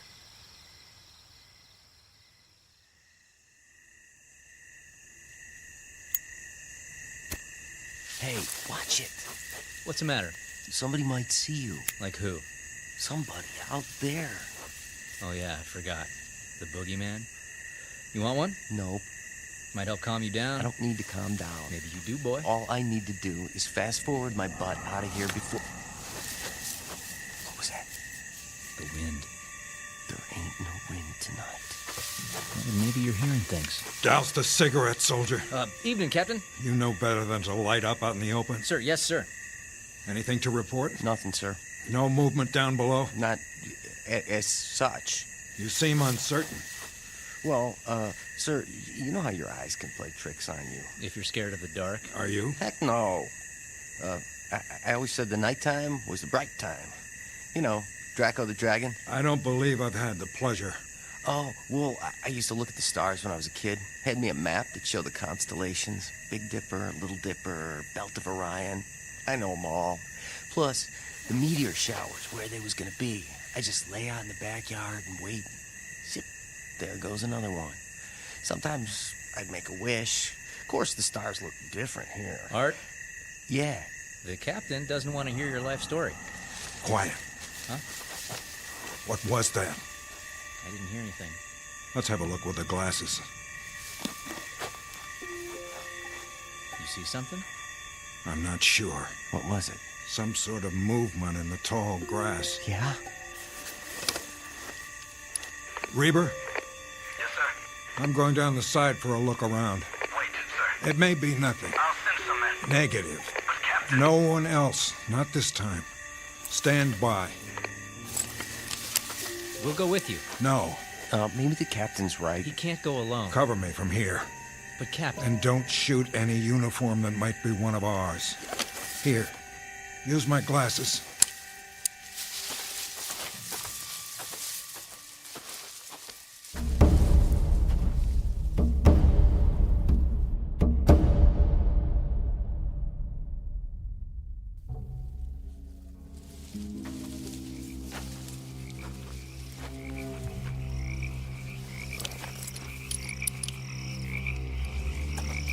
Reber?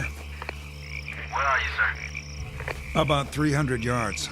I can still see the camp. What else? Brush. Some trees on the ridge.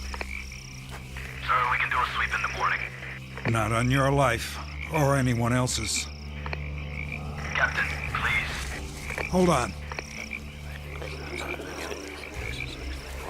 What is it? Wait. Hear that?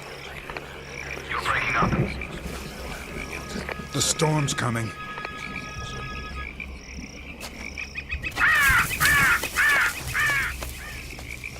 And that's not all. I'm sure of it. I'm losing you, Captain. There! What? In the lightning. I thought I saw it. Who goes there? Identify yourself. Are you hearing this? Signal. That's rain. Captain. Sergeant Lowe? Redmond, Hernandez, Krolik, did you find him? Where? What happened to you? Your uniforms and your faces. Sergeant, why don't you answer? Bring your men in. That's an order. Who's that behind you? Tom?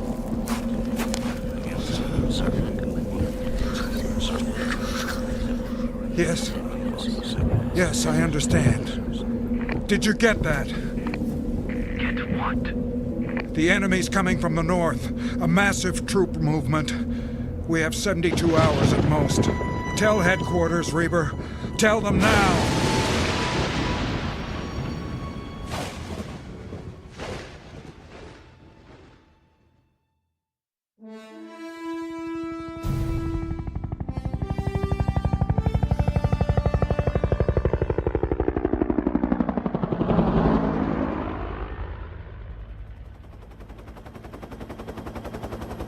The storm's moved on.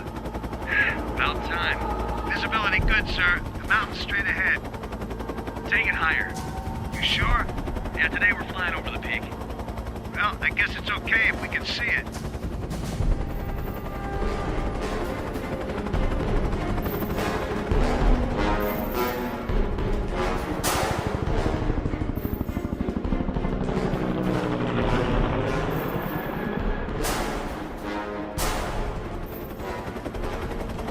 How's the trail look?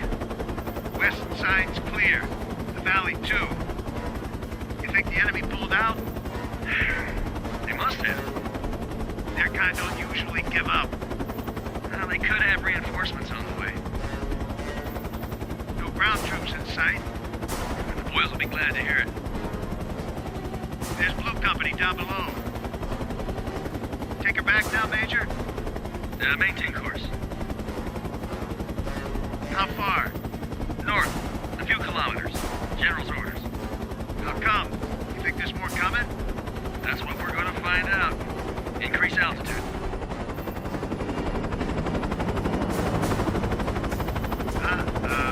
What you got? Smoke on the horizon. 10 o'clock. Oh, man, they are coming. Sure looks like it. They're burning barbs on the way. Radio headquarters, tell them to dig in. It's going to be a full-scale offensive.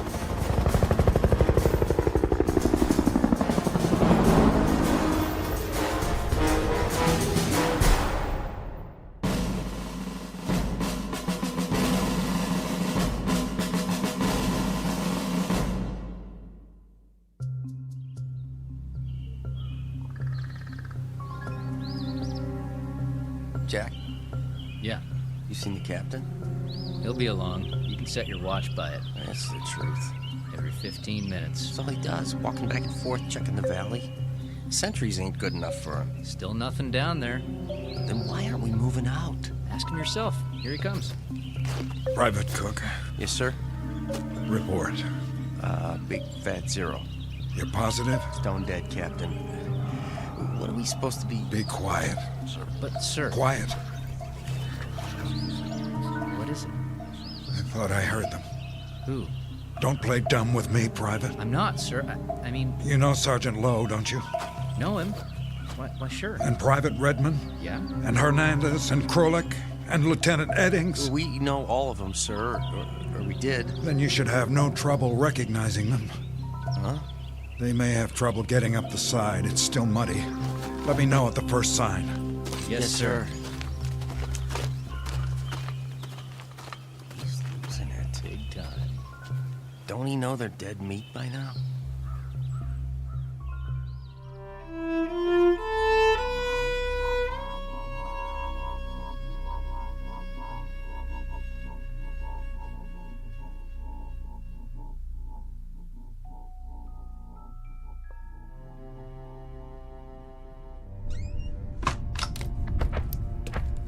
I don't have time. This won't take long, Captain. I just need a word with you. What's this about? If you wouldn't mind sitting down for a minute. I have to get back to my watch.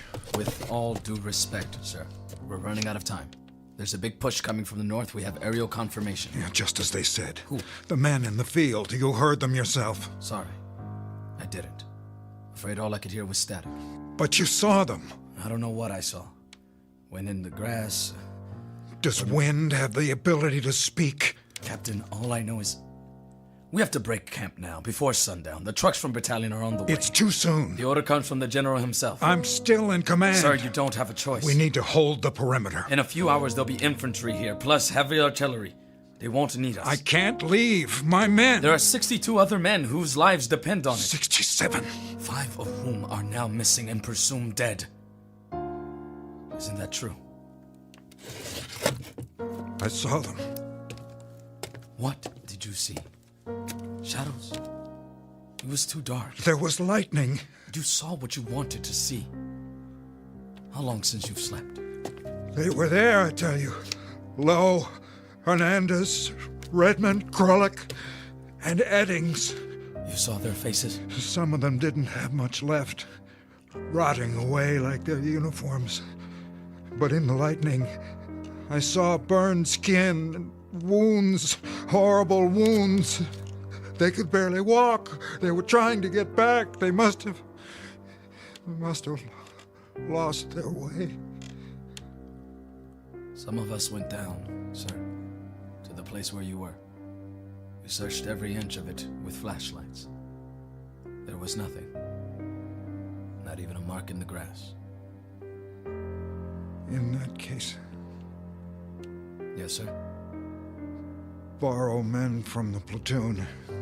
Make one last sweep. Several hundred yards to the ridge. And if they don't come back either? What? If they're shot at, or blown up, or burned, and you refuse to put them on the list, what do you think will happen? Do you honestly believe they'll wait till you decide? Not alive, but not dead either. That it all depends on you? Who has that kind of power? Please. Think! What if you never write another letter about another GI? Will they stay that way forever? The living dead? The undead? What if God Almighty goes on strike and nobody ever gets cut down again? For heart attacks or disease or old age or anything else? There'd be no room left on Earth. Is that really what you want? Then what? Listen to me. It's over. You can't save them all. They completed their mission. The time's come for them to rest. They've earned it. Then do one thing for me. If I can. Pray for them, Reaper. For the ones who didn't make it back.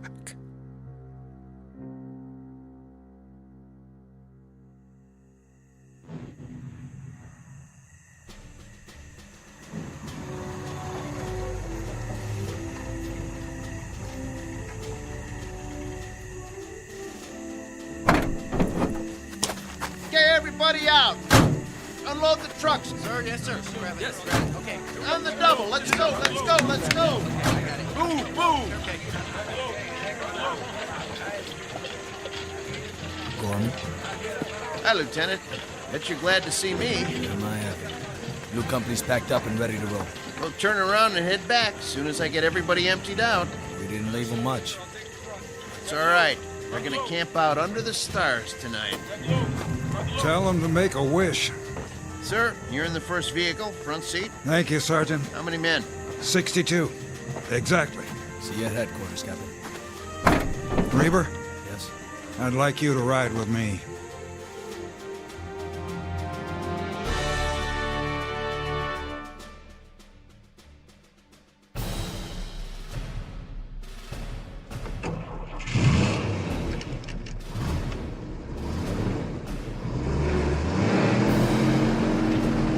Now don't mind the road. It was made for cows and farmers. You're doing fine, Gorman.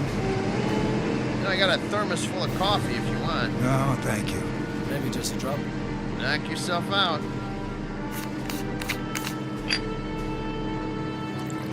Some sight back there, huh?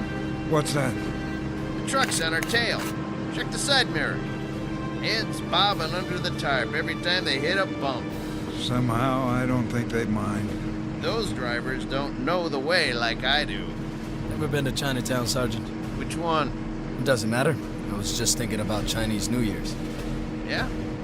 They have those big paper dragons, you know, with 5 or 6 guys underneath to hold them up. Yeah, right. That's what all these trucks remind me of. Only here it's canvas instead of paper. And there's a whole lot of guys. Look at them back there. Heads bouncing up and down. I'm not sure where they're going. Lieutenant. Yes, sir. When we get back to battalion, I've got a lot of things to catch up on. You wouldn't by any chance know how to work a typewriter. Can't say that I do, Captain. But I can give it a try.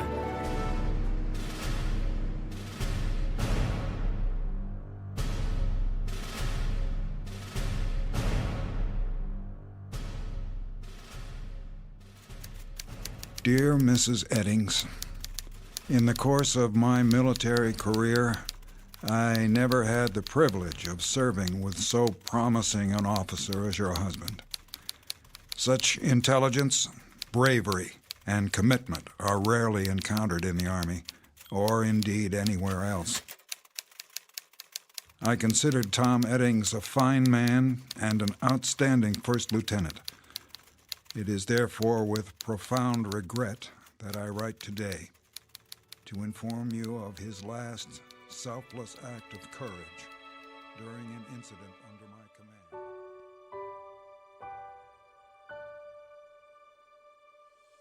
command. Incident on a Mountainside, a fable to file under ghost stories, or perhaps a brief side trip on the road to understanding. But however you view it, know that we can't forget the price paid by others in our name, or refuse to grant them the peace earned by their blood. Such matters never die, here or in the Twilight Zone.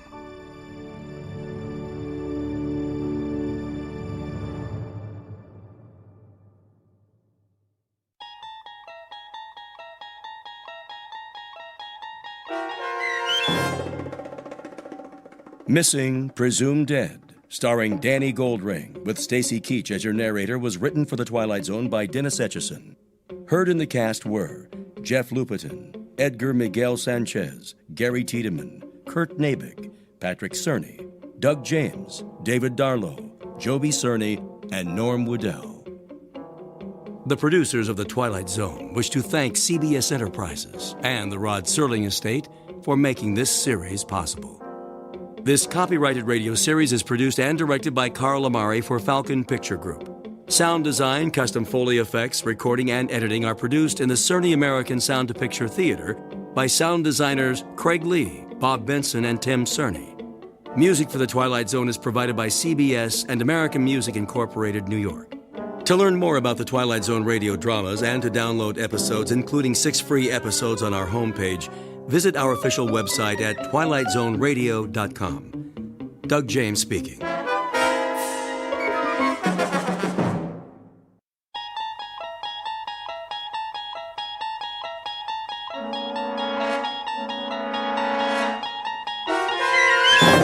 There is a fifth dimension beyond that which is known to man. It is a dimension as vast as space and as timeless as infinity. It is the middle ground between light and shadow, and it lies between the pit of man's fears and the summit of his knowledge. This is the dimension of imagination. It is an area which we call the Twilight Zone.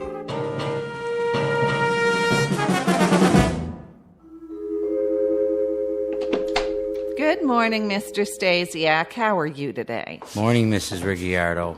Ask me after I have my coffee. Don't you be running in the hall now, little Paul. Okay. And good morning to you, Mr. Bevis. Top of the morning, Mrs. R. Top of the morning. Did Mrs. Chatfield fix your hot water yet? I'm sure she will, Mrs. R. Our landlady has a lot of important things on her mind. But how did you take your shower and all with no hot water? Oh, it's no problem, really. In fact, I think I prefer a nice cold shower. Do you remember Bernard McFadden? Who? One of the fittest men who ever lived. Published magazines dedicated to health. He always bathed in ice water. Said it got the blood flowing. Do you know he never came down with so much as a cold? Hi, Mr. Bevis. Hi there to you, Paulie. How's old Ironsides coming? She's coming. Maybe she'll be ready tonight. We'll see. Hey, going downstairs? Oh, I thought I might, seeing as how that's the only way to get to the street. Don't you bother the man now, little Paul. That's all right, Mrs. R. Paulie and I are friends, aren't we? Sure are. Well, then, go down and play with the other children. Don't you go far, and don't be crossing the street now. I won't. Well, what do you say, Mr. Bevis? I don't know this morning, Paulie. Come on, the coast is clear. You sure? I'm sure. Well, then I guess, like the man said, why the heck not? Stand back. I'm coming down by the seat of my pants. Stand back, everybody. He's sliding down the banister and he's gonna take off. Whoa, whoa, whoa. Hey. Excuse me, everybody. Lost my balance there at the end. Of course, it's not the first time. Gee, Mr. Bevis, are you ever gonna get it right? Practice, Janie. That's all it takes. Just a little more practice. That's what you always say. And that's what I mean. Think how much time I save every morning. Sliding down one whole floor. At least 15 seconds. Let's see, that's a minute and a quarter every week. 5 minutes a month. Why, in a year, that gives me a whole extra hour before I go to work. Do it again. Well, now, that would defeat the whole purpose, wouldn't it? But tomorrow, maybe tomorrow, I'll finally take flight and land square on my feet. What are you laughing at? Your bow tie's on crooked. So it is. Thank you, Janie. Now, who wants to help me carry my briefcase? Pick me, Mr. Bevis, pick me. I can do it, Mr. Bevis, pick me. Well, then, you'll just have to take turns. And you know something else? Why, I just happen to have a whole pocket full of shiny new pennies. And they're getting awfully heavy. I don't mind tipping, for extra special service. Let me see. Anybody around here want one? Me. Morning, Mr. Bevis. Here's an apple for you. Why, thank you, Tony. Don't know what I'd do without one of your apples every day. Well, I never. Who does he think he is, Rockefeller? Oh, that's just Mr. Bevis. Well, he acts like some kind of crazy person. Oh, he's not crazy. Maybe just a little, eccentric. The children all love him. Just the same, I wouldn't trust a man like that. Look at him. What kind of example does he set? I'd say the man never grew up, like that Pied Piper fella. Isn't that the truth? He's our own Mr. Bevis, is who he is. Guess you could say he's one of a kind.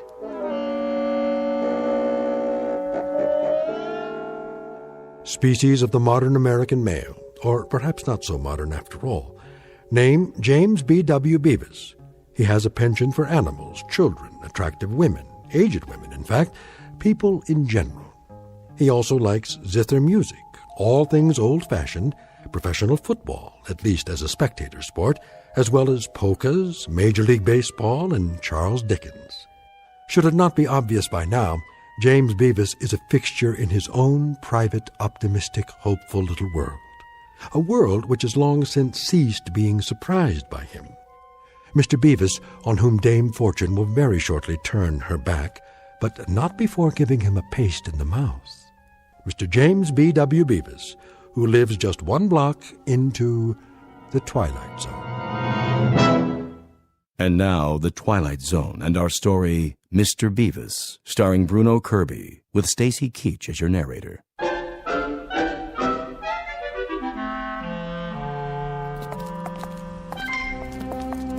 When you gonna get a new car, huh, Mr. Bevis? He don't want a new car. He likes this one. Sure do. This is a genuine antique. Original engine, factory paint job. The only thing I've ever changed is the tires. Funny how they still can't make tires that last as long as the car.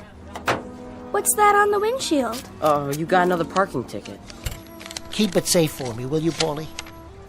Put it in with the rest of the collection. Is it gonna start today, do you think? Cross your fingers it does. A bright new morning like this, we've always got hope, don't we?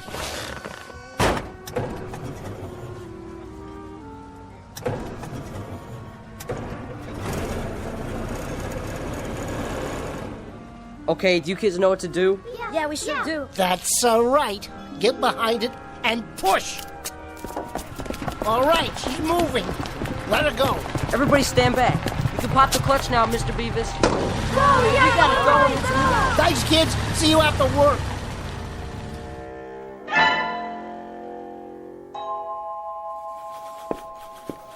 And whose desk is this? Mr. Bevis's, sir? Ah, I should have known. And where is our Mr. Bevis this morning? I'm sure I couldn't say, Mr. Peckinpah. Well, Margaret, when you do happen to see the gentleman who occupies this museum of junk, kindly tell him that I should like to see him personally. If and when he finally deigns to report for work, that is. Will you do that for me? Oh, yes, sir. I'll tell him. His desk sticks out like an infected thumb. Yes, sir. Amid this snowstorm of loose papers, I believe I make out a model ship, a gooseneck lamp, in the shape of an actual goose, mind you. Cute, isn't it? Cupid doll clock, nodding head dogs, toy kitten, yes, and unless I am mistaken, an actual stuffed ferret. I think it's a squirrel, sir. A veritable livestock exhibit. Perhaps I should rename this company Wild Kingdom.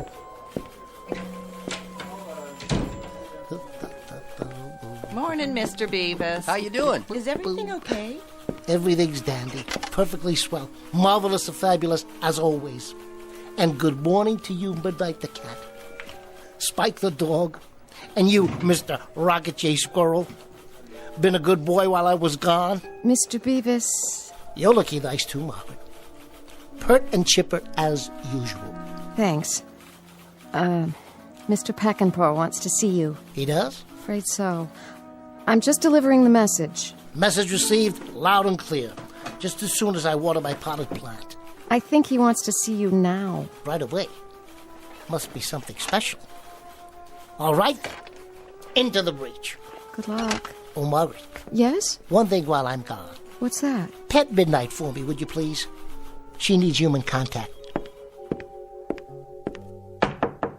Yes? It's James Bevis, sir. In the flesh, so to speak. You may enter. What's up, do you think? Peckinpah looked pretty mad. Is he gonna get fired? You can't fire Bevis. Well, if he does, I quit. Your desk, Bevis, is an abomination. It is? And furthermore, you keep a ledger like an ape. I'll take that as a compliment, sir. Apes are very intelligent. Did you know that of all the land mammals, the ape... Your desk is an affront to civilization. Your filing system is non-existent. In short, your eccentricities are beyond human understanding. I'm eccentric? You're saying I'm eccentric? With all due respect, sir. Bringing phonograph records of zither music to play at lunchtime. I just love the Third Man theme, sir. Don't you? I've always loved it. The first time I saw that movie, it's been years now, but I'll never forget. I said to myself, Bevis, you have to get that record. Hiring carolers to come in and serenade the office during our busiest hour. Only at Christmas time. If you'll let me finish.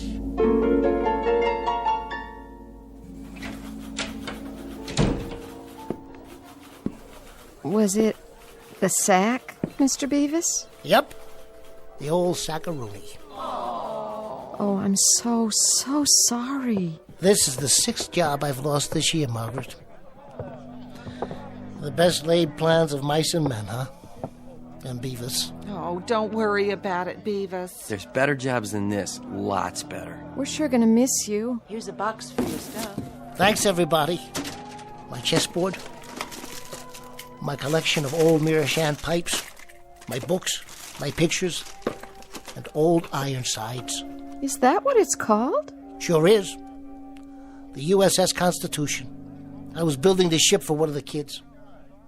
Looks like she won't get launched today, after all. Old Ironsides will get launched. You'll see. You'll get another job, Mr. Bevis. You always have. The only job I've ever held for more than 6 months was when I was in the Navy. Is that you in the picture there? Yep. That's me on the deck next to the fantail. Well, will you look at that? He's fat, isn't he? That's the bosun's mate. This is the fantail over here. Oh, well. And she goes with all the rest. You take it easy now. Things will work out. You'll see. We'll be thinking about you. Smooth sailing, Mr. Bevis. Thanks, everybody. I'll drop you a postcard from my next port of call.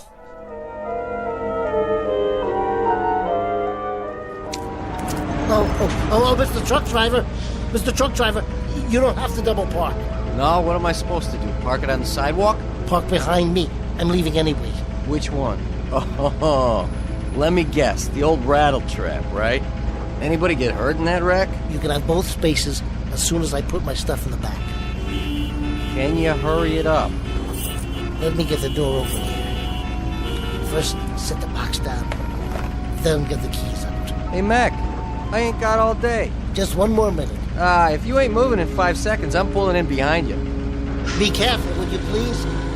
This is an original Essex. Stock parts. Okay. Watch the bumper. It's rolling. I only tapped it a little. I must have forgot to set the handbrake. That's your problem, pal. Hey, somebody stop that car.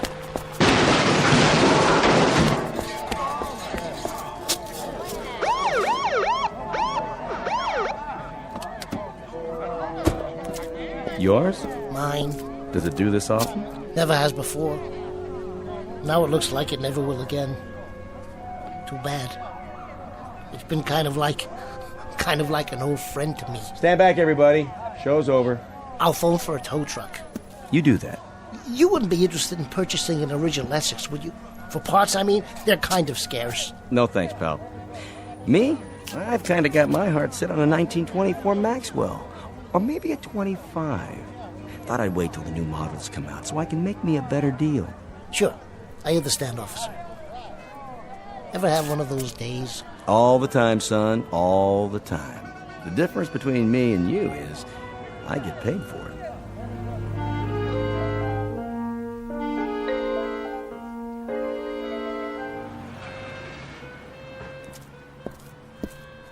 Mr. Bevis? Where's your car? It's in the shop. Yeah? What you got in the box? This? I guess you might say the stuff dreams are made of, Tommy. Something along those lines, anyway. Hey, is that old Ironsides? Yep. She ran aground before she could get christened. That's okay, Mr. Bevis. You can fix it. You can fix anything. I'll try, Tommy.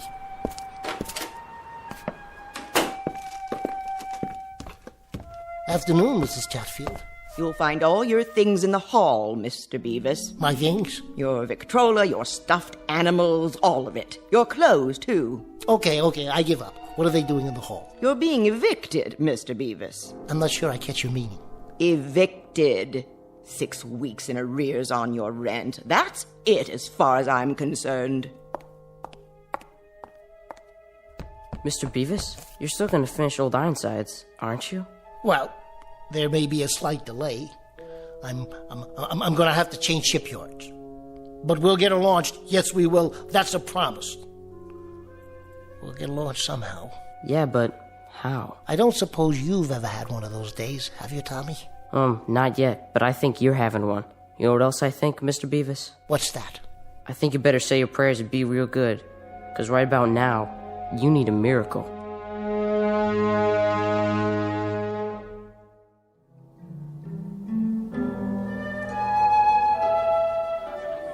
Better make this one your last, don't you think, Mr. Bevis? All in good time, Joe. All in good time. I'll tell you when. I think you forgot to tell me that a couple of drinks ago. You're not going to be driving anywhere, are you now? Alas, I think not.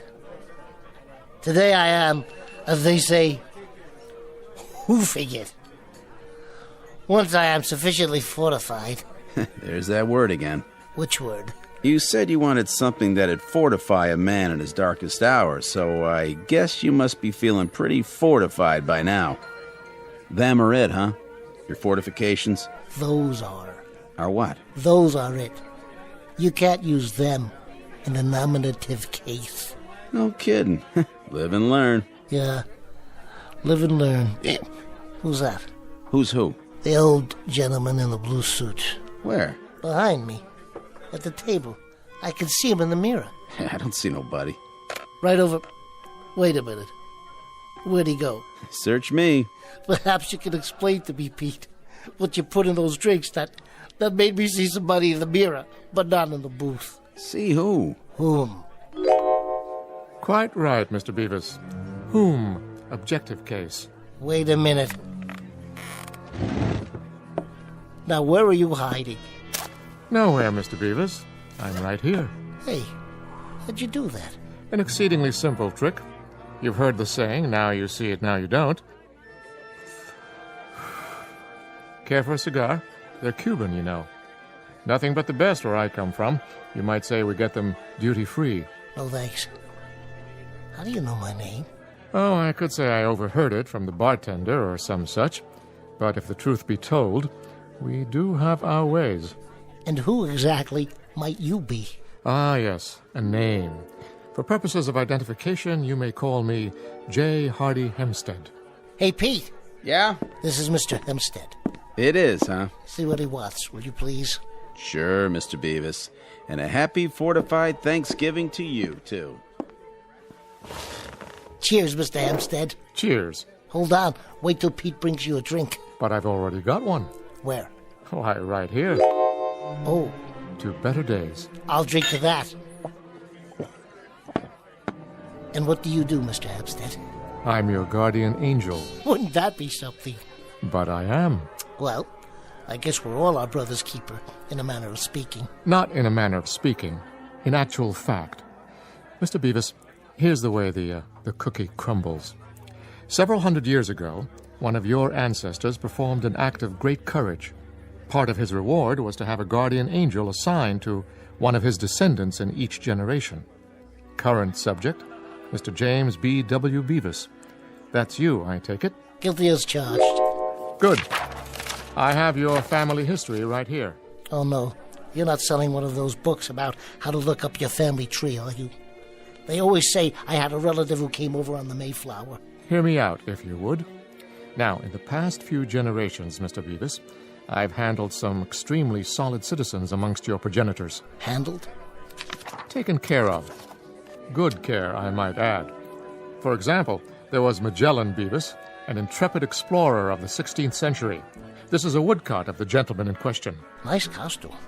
Then Parnell Bevis, member of the British Parliament, who fought for Home Rule against insurmountable odds. And more recently, Gunner Lou Bevis, the first Marine to hit the beach at Nicaragua. That's Uncle Louis. Indeed. And your picture will fit right here on the next page. As of now, you too are being watched over by yours truly, J. Hardy Hempstead, your obedient servant. Watched over how? Aided by minor miracles from time to time as the need arises, given a small heavenly assist when the circumstances call for it. Well, you picked a good day for it. I know. Today you had a rather uncomfortable time of it. What started it all was being fired from your 11th job in 18 months. Mr. Peckinpah didn't care for zither music. I don't much blame him. But that's neither here nor there. It so happens that I can reconstitute the whole day for you and alter it so that the final upshot will be the opposite of what it has been. In other words, Mr. Bevis, let's go back to 9 a.m. this morning. We'll rewind and start all over again. You mean I can have the day to live over again, and it won't come out the same way? Definitely not the same. We merely alter some of the relevant aspects, and of necessity we must naturally perform a few alterations on your characteristics. For example, Mr. Bevis, your manner of dress. What's wrong with it? Are you serious about that sports coat? I like plaid. And that bow tie. Let's try something a little different. Brooks Brothers might make a better impression. How did you do that? Much better, don't you think? Nice business suit, conservative tie. I look like an undertaker. That may well be, but if you want the day to turn out differently, you have to be different. Shall we go, Mr. Bevis? There isn't much time. You're really terribly nice, Mr. Hampstead. Think nothing of it. To go to all this trouble, whoever you really are. I assure you this is neither personal nor sentimental, Mr. Bevis. It's merely my job. Now he's talking to himself. Looks happy, though. Maybe I better have a shot of what he's drinking.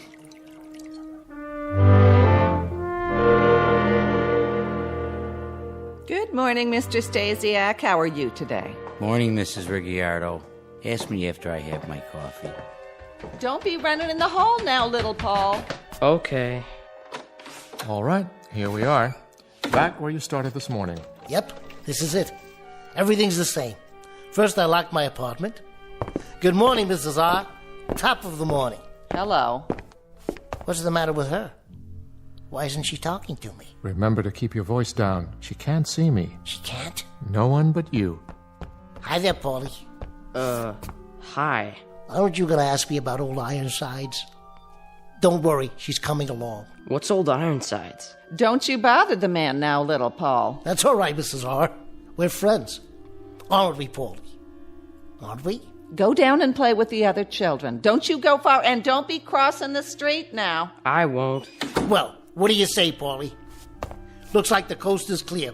The banister's nice and shiny. Don't even think about it. Hey, what's going on? That nonsense was for the old Bevis. You're the new Bevis, remember?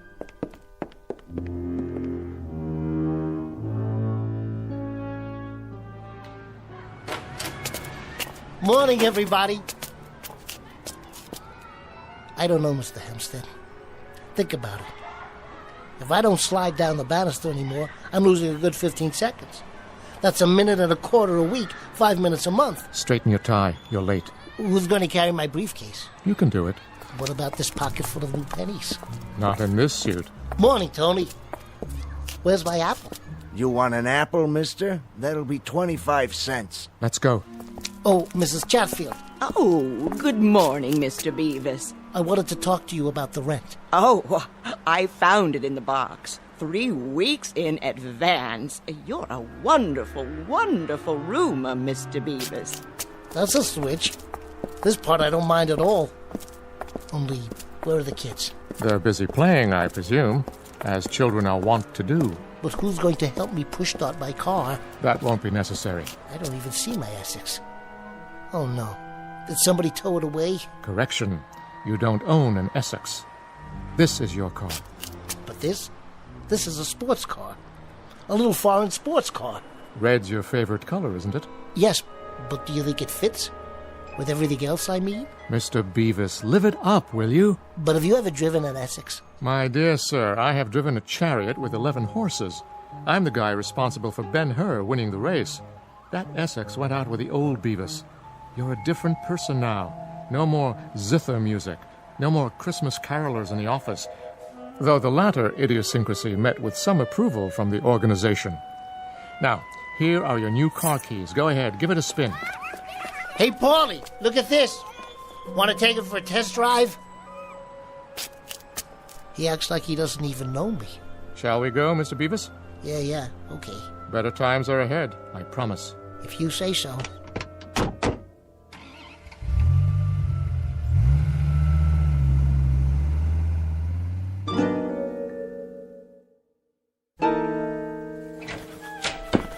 Well, here we are, Mr. Bevis.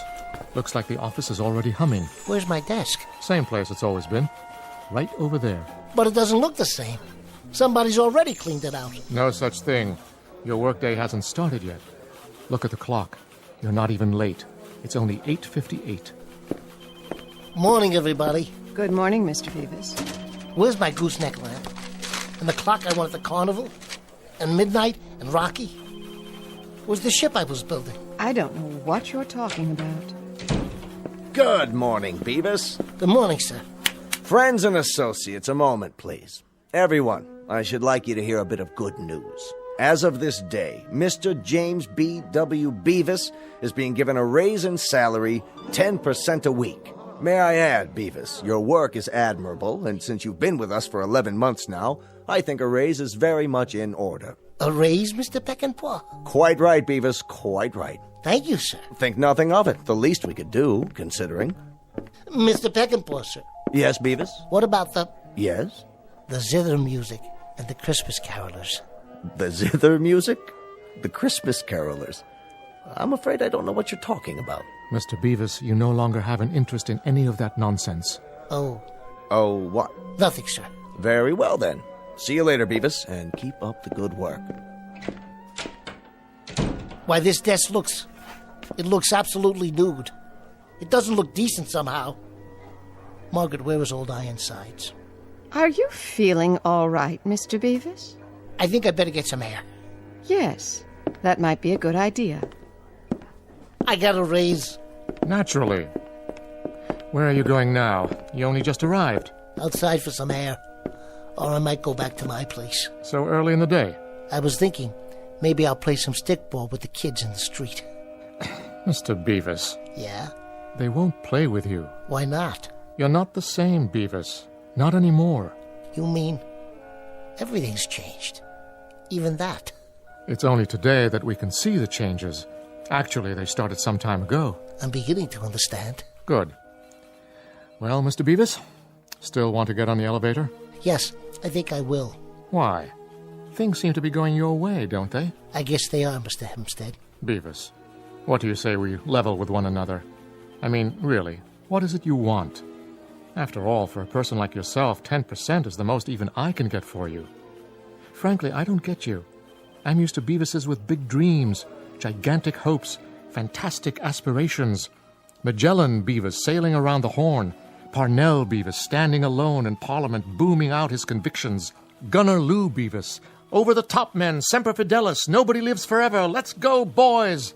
That was the spirit. Mr. Hempstead, sir, I don't want to seem ungrateful.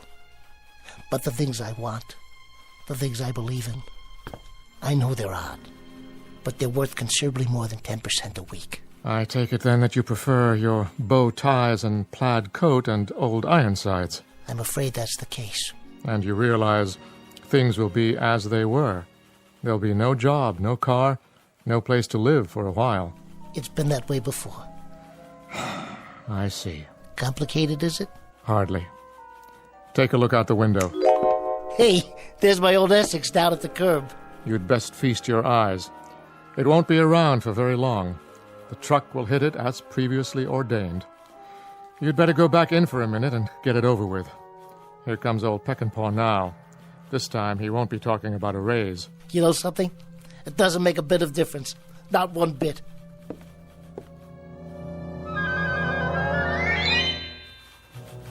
And whose desk is this? Mr. Bevis's, sir. And where is our Mr. Bevis this morning? I'm sure I couldn't say, Mr. Peckinpah. Well, Margaret, when you do happen to see the gentleman who occupies this museum of junk, kindly tell him that I should like to see him personally. If and when he finally deigns to report for work, that is. Once more into the breach.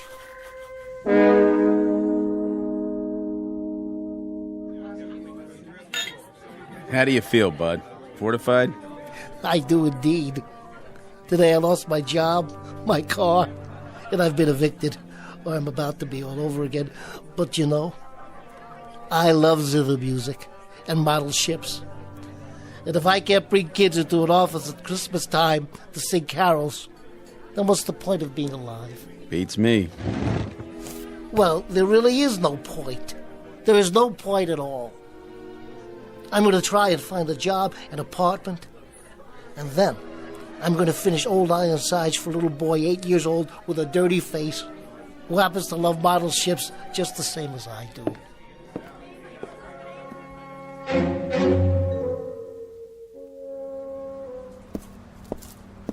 Wait a minute. That's my car. Mr. Hempstead, wherever you are, you're still watching over me. You must be.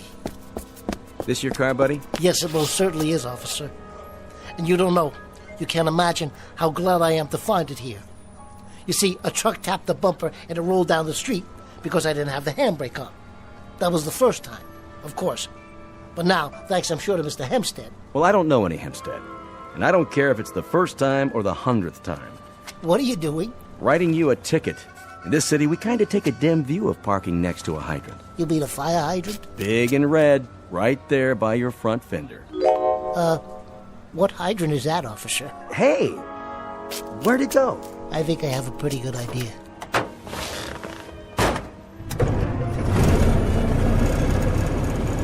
Still with me, Mr. Hempstead? Still with you, Mr. Bevis. Still with you.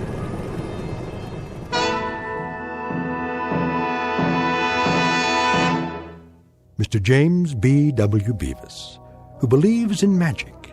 The magic of a child's smile. The magic of liking many and various people and things and being liked in return. And the strange and wondrous mysticism that is the simple act of living. Mr. Bevis, one species of the modern male who lives in his own private and very special Twilight Zone.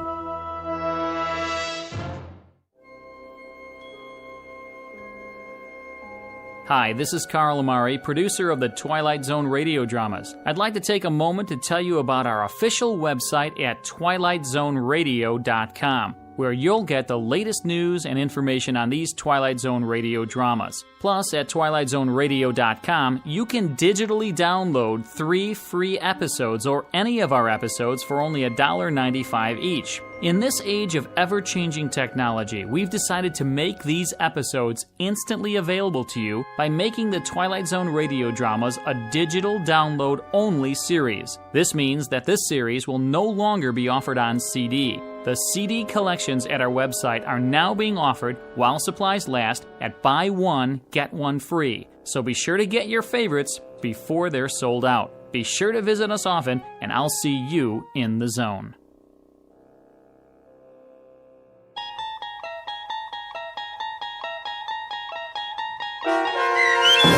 Mr. Bevis, starring Bruno Kirby with Stacy Keach as your narrator, was adapted for radio by Dennis Etchison and written for The Twilight Zone by Rod Serling. Heard in the cast were David Darlow, Christian Stolte, Fernette Lebo, Jeff Lupetin, Linda Reiter, Meg Falcon, Max Kirsch, Carrie Darlow, Riley Baugh, Kurt Nabig, Doug James, Carl Amari, and Vince Amari. To learn more about the Twilight Zone radio dramas and to obtain audio cassettes and CDs of these programs, visit our website at twilightzoneradio.com. The producers of The Twilight Zone wish to thank CBS Enterprises, Carol Serling, Dennis Etchison, Dick Brescia Associates, Claire Simon Casting, Terry Jennings, XM Satellite Radio, Sirius Satellite Radio, our sponsors, and our radio affiliates for helping make this series possible. This copyrighted radio series is produced and directed by Carl Amari and Jason Mallow for Falcon Picture Group. Doug James speaking.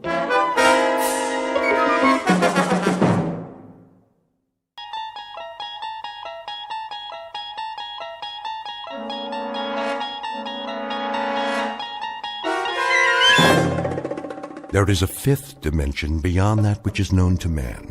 It is a dimension as vast as space and as timeless as infinity. It is the middle ground between light and shadow, and it lies between the pit of man's fears and the summit of his knowledge. This is the dimension of imagination. It is an area which we call the Twilight Zone.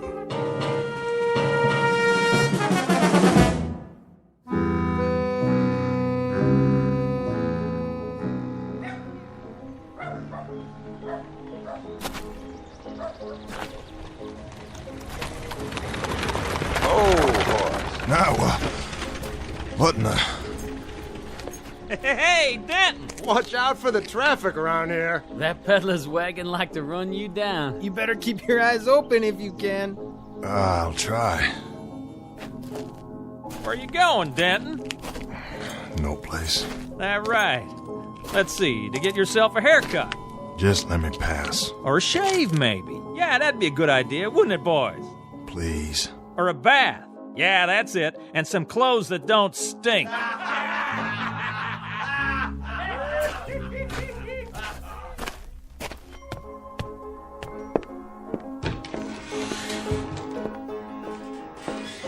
That'll be a nickel. Here you go, Charlie. Al? How about a drink, Charlie? Well... Please, dry as a bone. You got any money? Can't you put it on my tab? Well, see, Al, it's like this. You didn't pay last time, or the time before that. Matter of fact, you haven't paid all year. You know I'm good for it. Afraid it's cash on the barrelhead from now on.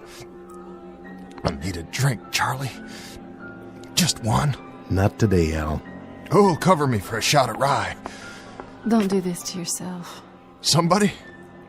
Anybody? Don't, Al. Just don't. One drink. That's all. How about it, Miss Smith? No can do, Al. Liz here don't pay for drinks. Other people pay for her drinks. You see what I mean? Go get yourself cleaned up. I'll stop by if I can and see how you're doing. Sure, yeah. But I need one thing first. I'm thirsty.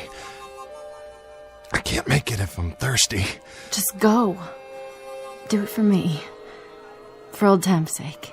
That's how it is then. I'm sorry, Al. It's the way it has to be. If you say so. See you later, everybody. Well, hello, Denton. Get what you need in there? No. I'll bet you didn't. But I'll tell you something, Denton. I know how you can get yourself a drink. Yeah? How? You see that peddler's wagon come through? Well, he's setting up in front of the hotel. Why don't you go ask him if he's got a drink? Go on, ask him. Maybe he's got what you need. Oh, okay, I'll do that. No. Oh. Whoops.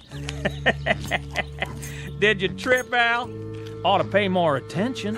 My boot was right in front of you, and you didn't even see it. I'll try and be more careful.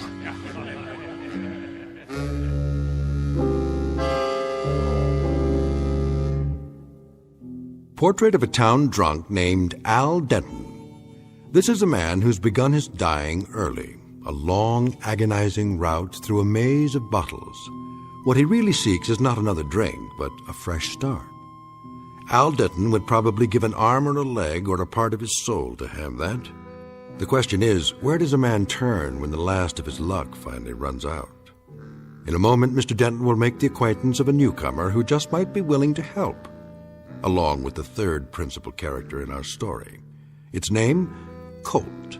Its caliber, .45. Mr. Denton hasn't met either one yet, but when he does, he'll find that their true function is to give him what he needs more than anything else: a second chance.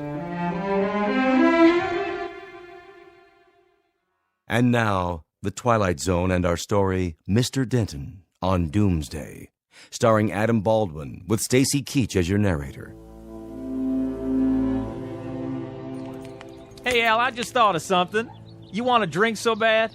Well, guess what? I got me a bottle here, and it's still half full. Be ashamed to let it go to waste. So why don't you use some to take a bath? That sting, Al? I'll bet it does. Come on, open your mouth. Somebody get him a bar of soap. You want some more? Yes, sir. Well, first, let's see some appreciation. Let's see you pay for the drink in your own special way. A little song, Al. How about it? Song? You know the one I mean. How dry I am. How dry I am. How dry I am. Pretty good, Al. Here you go. Open wide and wet your whistle. Charlie, can't you break that up? I don't like it any more than you do. The misery they give that guy. Well, what else can they do for a good time? We ain't never had a circus come through here. Please, Charlie. You want the rest of it, Al? Here you go, take the whole bottle. Oh, it's all broke now. Come on inside, Dan. Let's get a fresh one.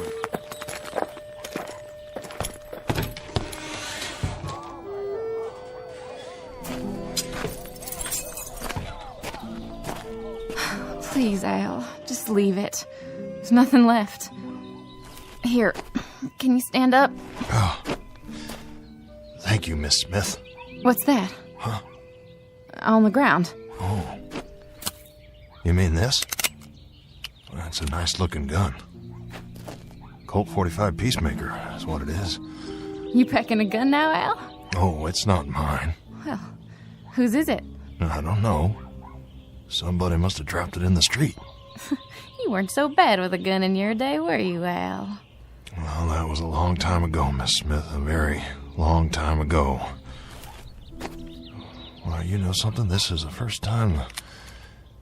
very first time I've held a gun since... well, I can't remember how long it's been. Too many bottles, Al. Yeah. Way too many. Come on inside. I'll get you a towel so you can wipe your face. Thank you kindly. Will you tell me one thing? If I can. Why do you drink so much? I don't really know. I just got in the habit one day and then kept to it. Kept to it till I ended up like this. I didn't used to. I always had a clean shirt, hair combed. That could change, you know. A shave, a bath, some different clothes. You don't have to go on this way. I want to change. But you don't know how hard it is.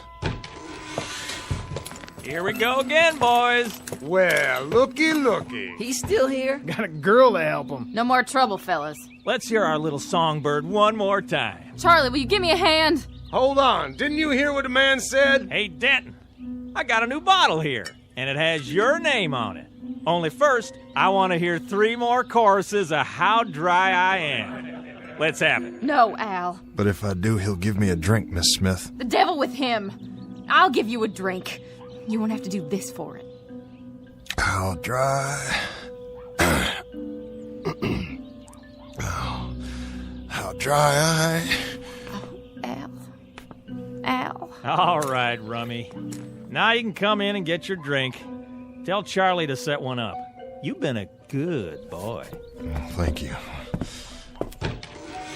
Wait a minute, Denton. Huh? Hey, gunfighter.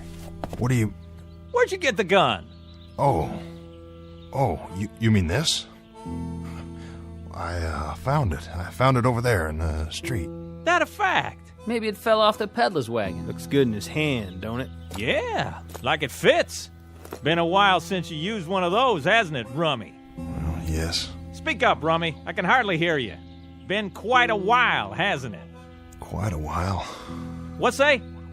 A long time. Well, maybe you'd like to try it out.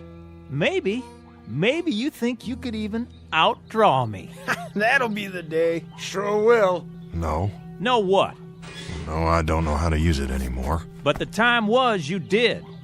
Let's see you try. I told you I wouldn't know how. Stop it. Come on. You and me, Denton, will draw. Whenever you're ready. That's enough, Dan. It's not funny anymore. Out of the way, miss. The gunfighter and me. We're gonna have a little showdown. Charlie, where are you?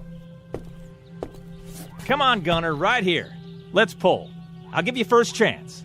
How about it? Dan, stop this! Come on, boys. She's right. This ain't a joke. Go back to the bar, Charlie. Can't you see we got private business out here? Listen, Dan, I put up with a lot from you boys, but... Here, I'll give you a break, Rummy. I'll do it left-handed. What do you think of that? I'm telling you to break it up. Now, we both got our guns in our hands, okay? Nice and easy. That fair enough for you? Miss Smith, Charlie, tell him... please tell him... Ow! I'm bleeding! You see that? He shot the gun right out of his hand. I don't believe it. Al, are you all right? Oh, Miss Smith, please tell him it was an accident, will you? I don't want any trouble. No trouble here anymore. No trouble at all. Now, please, mister. What? Listen, I didn't mean for it to go off. Must be a hair trigger. just wanted you to know that. Well, you gotta understand, it was an accident, pure and simple. Come on. Let's get out of here. Better get that hand looked at. That was no accident. That was some real shooting, Al. Come on in. Get a drink of the good stuff. I don't know what happened. Go on. You're entitled. But I wasn't even aiming. Well, however you did it, I'd say you got your eye back today. I don't think so. You must have been practicing or something. I ain't seen shooting like that since... I can't even say. And against Dan Hodling, too. It isn't even my gun. I just found it. Have another drink. All you want. On the house. Hey, Rummy! Mr. Hodling, I swear it was an accident. I didn't even draw. I sure didn't mean to. Put that glass down and face me, Denton. I want to see you take a bullet in the stomach. Dan, it's over. Give that guy a break, will you? Charlie, take this gun quick here. I don't even want it. Did you see that? Shot the lamp off the ceiling without even looking. Fell right down on him. Knocked him out cold. I ain't never seen nothing like it. Well now, Al, I'd say you got your eye back all right, in spades. I wasn't even aiming. He don't need to. He shot over his shoulder. How'd you do that, Al? I can't really say. He was looking in the mirror, behind Charlie. How's that for a trick shot? Mr. Denton, maybe you let us buy you a drink. What? Take the bottle. What did you call me? I didn't mean no offense. No, I asked you what you called me. Nothing, Mr. Denton. I didn't call you anything. That's what you called me. Mr. Denton. You hear that, Charlie? He called me Mr. Go on, have all you want. No, thank you, Charlie. I've had enough. Al, are you all right? Oh, yep. I'm just fine. I think I'll go across the street and have a shave. Where's my gun? Leave it, Dan. Come on, let's go. Get away from me. Hey, Rummy! What did you say? Get that player piano going. Leave it be, son. I said start it up again. I want to hear some music with singing. What's the matter, boy? Too quiet for you? Well, let me give you a hand. Didn't you hear me? I said... You're the one that's going to be singing from now on. You pick the tune, and you sing it, and don't call me Rummy anymore. Well, sir, things are sure going to be different from now on. I hope you're right, Charlie. I hope to heaven you're right.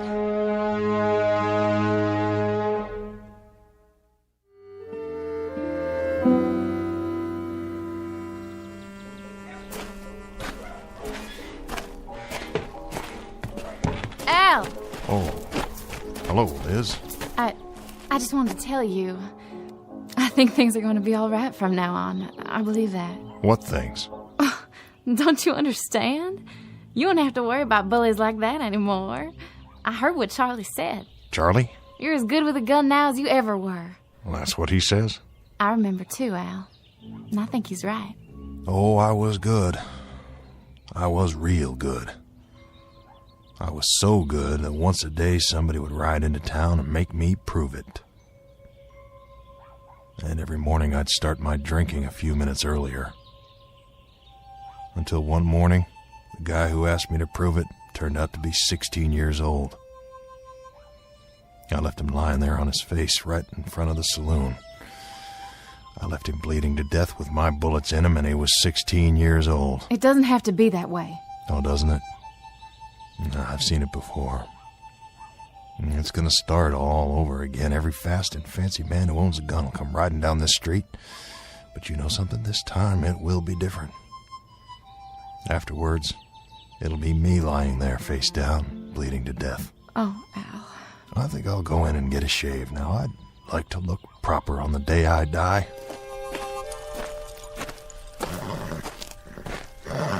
Afternoon, Mr. Denton. I don't want anything. How's that? You're a peddler, aren't you? I can't use anything you've got. Oh, yes, I'm a peddler. Pots and pans, utensils, herbs, medicines, liniments and tonics, men's, women's, children's clothing, farm implements and what have you. Little bit of everything, you might say. Well, nothing for me, thanks. No? Well, what I need you don't have. Are you sure? I'm positive. Excuse my bad manners. Fate's the name. Huh? What? Henry J. Fate, like it says on the wagon. And you're Al Denton. How do you know that? I couldn't help but overhear. The trouble you had a little while ago? Hope it worked out. It did, for now. I knew it would. You knew? Oh, it always does, one way or another. The way it was supposed to all along. You see, I meet a lot of people. They all have different needs. I've learned to read them. Try to have something for everyone. Is this yours? What's that, Mr. Denton? The .45 Peacemaker. It's an expensive gun. Yes, I'm sure it is. It was lying in the street when I came out before. I was thinking maybe it fell off your wagon. Oh, no. That doesn't belong to me. It's yours now. Yeah. I guess it is. Good day to you, Mr. Denton. And I'm sure it will be a good day. You know something I don't? Oh, not at all, not at all. But when we make changes, it's bound to be a good day. That's always how it seems to work out, don't you think? Sometimes, maybe. Good day to you.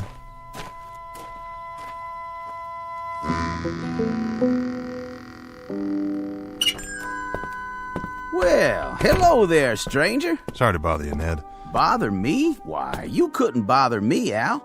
Could he, Jake? Not on your life. He's the man of the hour. Now, don't say that. Come on in.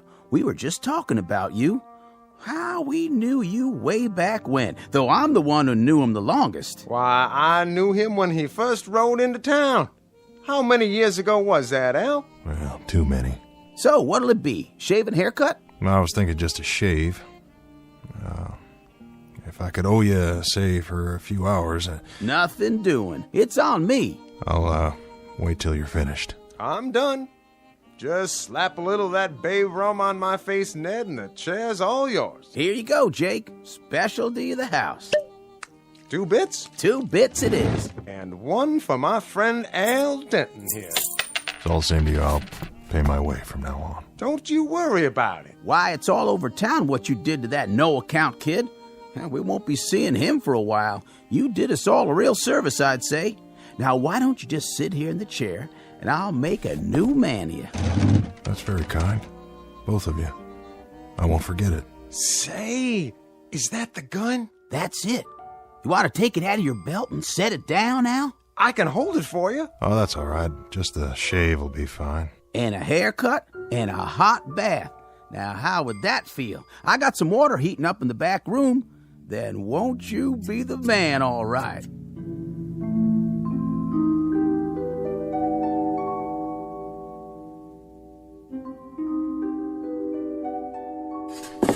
There. Clean boots. Now, who is that guy in the mirror? Why, Mr. Denton, I almost didn't know you. Good evening, sir. New shirt makes a big difference. Yeah? All right. Who in the... They said this was his room. Well, they did, huh? Who are you looking for? Tall man. Usually doesn't wear his gun. Has blonde hair. Like you. Oh? Sounds like that describes... It describes a fella named Al Denton. Supposed to be the top gun here. That wouldn't be you by any chance. It would. Then I got a message for you, Denton. Message from who? Pete Grant. You heard of him? Pete Grant. He's heard of you. Well, what's the message? It's real simple. You don't even have to write it down. Pete'll be in town tomorrow night, 10 o'clock. He'll meet you in the saloon. Well, for what? A drink? Not hardly. At 5 minutes after 10, one of you will walk out. I don't think it'll be you. Is that it? That's the end of the message, Denton. You got an answer for him? Well, look, you tell him. You tell him he doesn't even know me and there's no call to... Yeah? You tell him... Tell Mr. Grant I'll be here tomorrow night. I'll wait for his pleasure. That's just what it'll be. His pleasure. Ah, that didn't take long. Not much time at all. Just enough for one shave, a haircut, and a bath.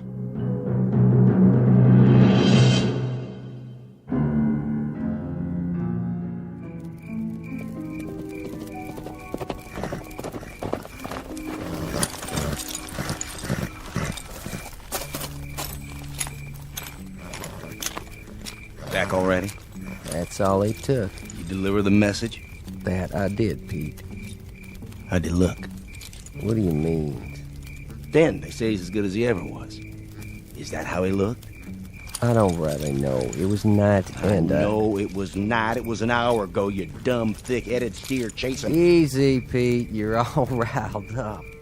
You got the nerves again. Grab your chow, and you better get some sleep. Sure, Pete. Whatever you say. Soon's I water my horse. Fast he is, then. I bet he's got a case of the nerves, too.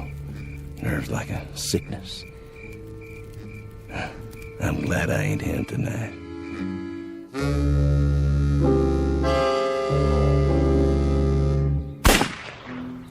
Missed it by a mile. Try this one. Now take it slow and easy.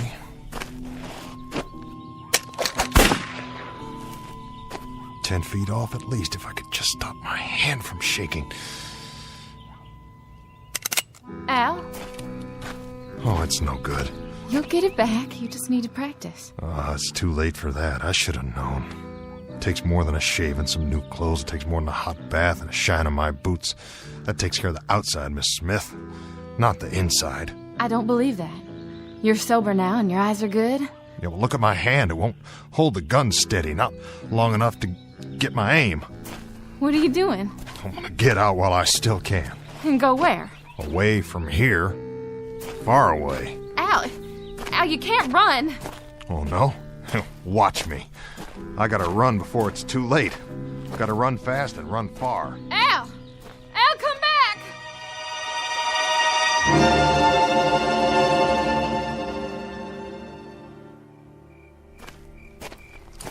Evening, Mr. Denton. Who are you? Oh, it's you. Mr. Fate. That's my name, and peddling's my game. Yeah, sorry, but I don't got no time to talk. You shouldn't, you know. Shouldn't what? You shouldn't run away. That's what you're doing, isn't it? How do you know that? I told you I learned how to read people, what they need.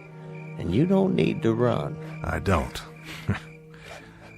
No, I guess not. I should stay here and get shot to death for no reason at all. I guess that's what I should do. Curse this gun. Curse the moment I found it. Oh, my, no. Don't curse it, Mr. Denton. Use it.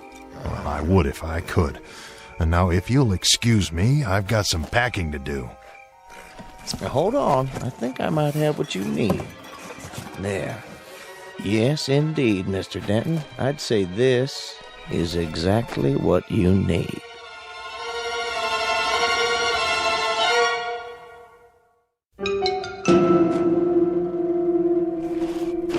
I told you before, you don't have anything I need. Not even this? What? It's one of my potions.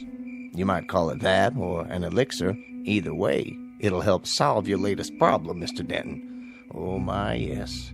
It'll help solve it in no time at all. Snake oil, that's all you are, a snake oil salesman. I knew it when you rode in. Don't be too swift in your judgment. Allow me to explain. I call this my developer. How's that? More to the point, my fast gun developer. Very special formula. Now hear me out. The man who drinks this becomes the fastest of the fast. He'll be able to shoot a hole through a silver dollar in midair at 100 feet or better without even aiming. And best of all, it lasts for 10 full seconds, guaranteed. 10 seconds. And after that? After that, the user's on his own. 10 seconds, I could empty a gun in half the time, or I used to. Care to test it? Now? Go ahead. Feel free. Proof of the pudding, so to speak. What's in that bottle? An ounce of whiskey or sugar water? Nothing of the sort, I assure you. Taste it. Well, let me get this straight. You're telling me all I have to do is drink it? Mm-hmm. The developer will do the rest. It works almost instantly. And if it doesn't? Then what have you lost? A few seconds? A simple test, that's all I ask. Doesn't taste like much. Your time starts now. Remember, 10 seconds. There's your target. Where? The street lamp, down at the end of the street. See the flicker? Are you kidding? I couldn't hit that if I was standing right in front of it. Go ahead, Mr. Denton. Your time's almost up. Draw. 8, 9, 10. I don't believe it. There you go, Mr. Denton. Your time is gone. Now the gun would probably be of no more use to you than a bottle would be to a bull. What'd you put in that? Here's a fresh one. Drink it a few seconds after 10 tonight, just at the moment Mr. Grant walks into the saloon. You know about Grant? Oh, I'm afraid everybody knows. It's all over town. How much do I owe you? Oh, why, nothing. There's no charge for this. You might call it a service. That's what it is, a service of Henry J. Fate. Just so you remember at some future time, the night that Fate stepped in.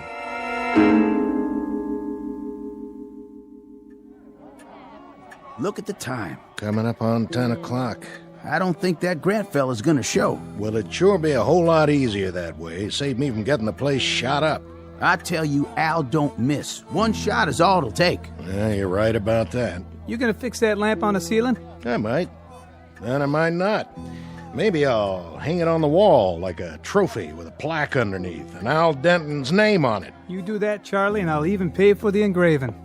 Sounds like Al now. Yep, right on time. Hello, everybody. We've been waiting, Al. Knew you'd be here. Evening, Ned. You're looking good tonight. Thanks to you. Don't worry none. That gunfighter won't show. Probably too yellow. Ah, who ever heard of Pete Grant anyway? After tonight, nobody. That's who. How about a drink, Al? Not right now, Charlie. You shouldn't be here. I don't have much of a choice, Liz. But I thought you were going away. I thought so too. But here's how I figure it. A man's got to play the cards he's dealt. Because there's no place that's safe. Wherever you go, someone will find you. You mean Pete Grant? Yeah, him or someone like him. All the Pete Grants of the world. You don't have to prove anything. Go, right now. Just go. It doesn't matter where. You've got your life back. Why do you want to throw it away like this? Ready for that drink, Al? No thanks. Think I'll pass. Suit yourself. It's not 10 o'clock yet. There's still time. See, now that's just it, Liz. There isn't any more time. I've wasted too much of it already. Get on a horse and ride. Go to another town. Start over. I could meet you there. If you want me to, we could... Listen, who's that coming? That would be him.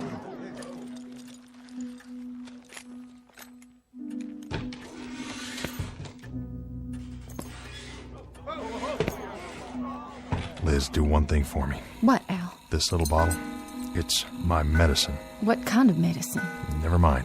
When he calls me out, you pull a stopper and hand it to me before I turn around. Then get rid of it. I don't want anybody to see. But what is it? A chance. About the only chance I've got. What'll it be, mister? I'm looking for somebody. And who might that be? At the end of the bar. You Denton? That's right. I heard about you. Oh, yeah? What did you hear? Heard tell you're supposed to be fast with a gun. Well, I'll tell you something, son. You got a good chance to find out. I aim to do that. Now, look, I got no quarrel with you. That's not all I heard. I heard you were a low-down, dirty coward. You shouldn't believe everything you hear. Turn around and step away from the bar. You sure there's no other way to settle this? I'm plenty sure. Well, all right, then, if that's your pleasure. Now, Liz. I'm ready. What's that young fella doing? Sneaking some kind of drink. Al, look! He has a medicine bottle, too, just like yours. Go ahead. Make your move. Al! I got you, Denton. And I got you. But that can't be. You're both right. You shot the guns clean out of each other's hands. This is a push, boys. No winner. Let it end here. Your hand! You won't be shooting anymore with that hand, Al. Not anymore. A couple of the fingers are gonna be stiff from now on. Yeah, I reckon they are. But that don't make any difference. You were fast. Fast on the draw. The way you stood up, that's something to tell your grandchildren about. And the way it looks now, you just might live to have some. Here, wrap this handkerchief around it to stop the bleeding. I don't need your help. No, I guess you don't. Not now. You know, you won't understand this right away, son, but you just got a blessing. 2 fingers stiff like mine for good and all. That's what it is, a blessing. Took me a whole lot of years lying dead drunk in the street looking up at the sun before I learned it. You? You won't have to go through that. Get away from me.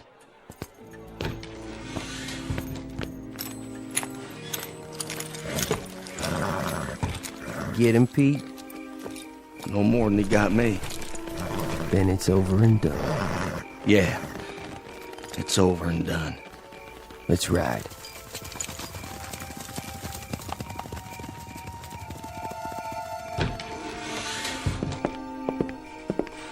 I'll walk you over to Doc's so you can get that hand looked at. Thanks, Liz. There's no need. It's gonna be fine. Just fine. Oh, horse. Time to move on.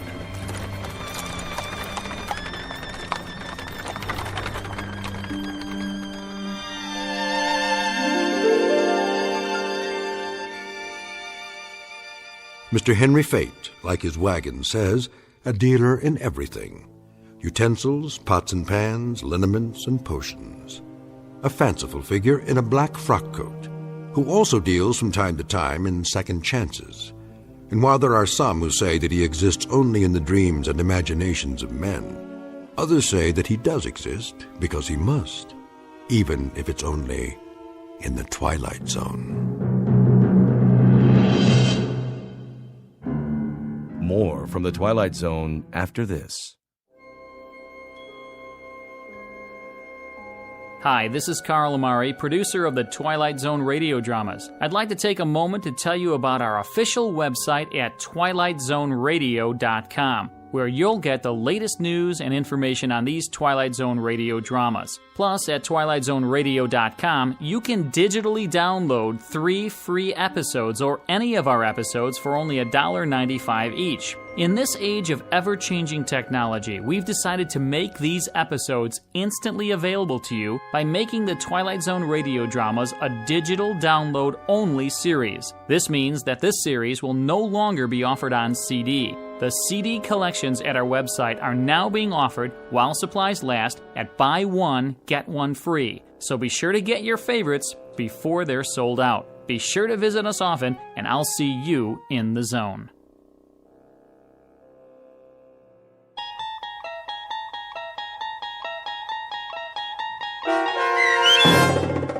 Mr. Denton on Doomsday, starring Adam Baldwin with Stacy Keach as your narrator, was adapted for radio by Dennis Etchison and based on a script by Rod Serling.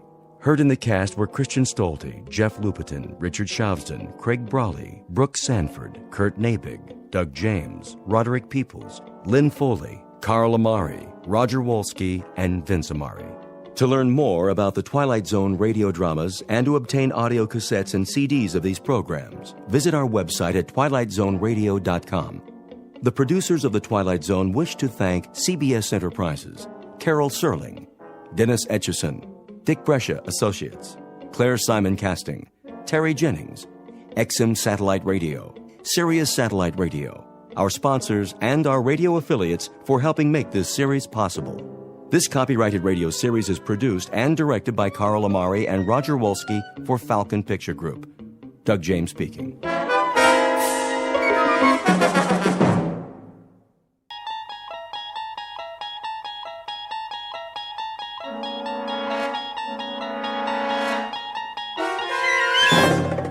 You unlock this door with the key of imagination. Beyond it is another dimension, a dimension of sound, a dimension of sight, a dimension of mind. You're moving into a land of both shadow and substance, of things and ideas. You've just crossed over into the Twilight Zone.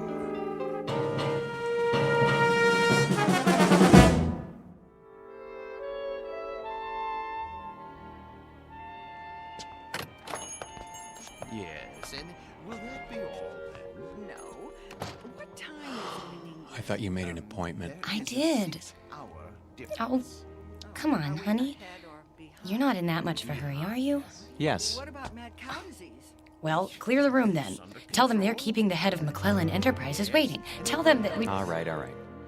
You want to forget the whole thing? No, I don't want to forget the whole thing. I just want to get this nonsense over with. Send you a postcard. Oh, that would be wonderful. Bon voyage. Ta-ta.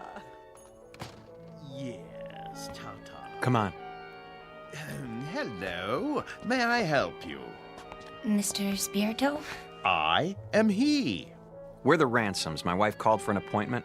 Oh, yes. Please be seated. Now, where exactly do we intend to go? We intend to go to London. Splendid. Of course, you've been. Oh, no. Charming place.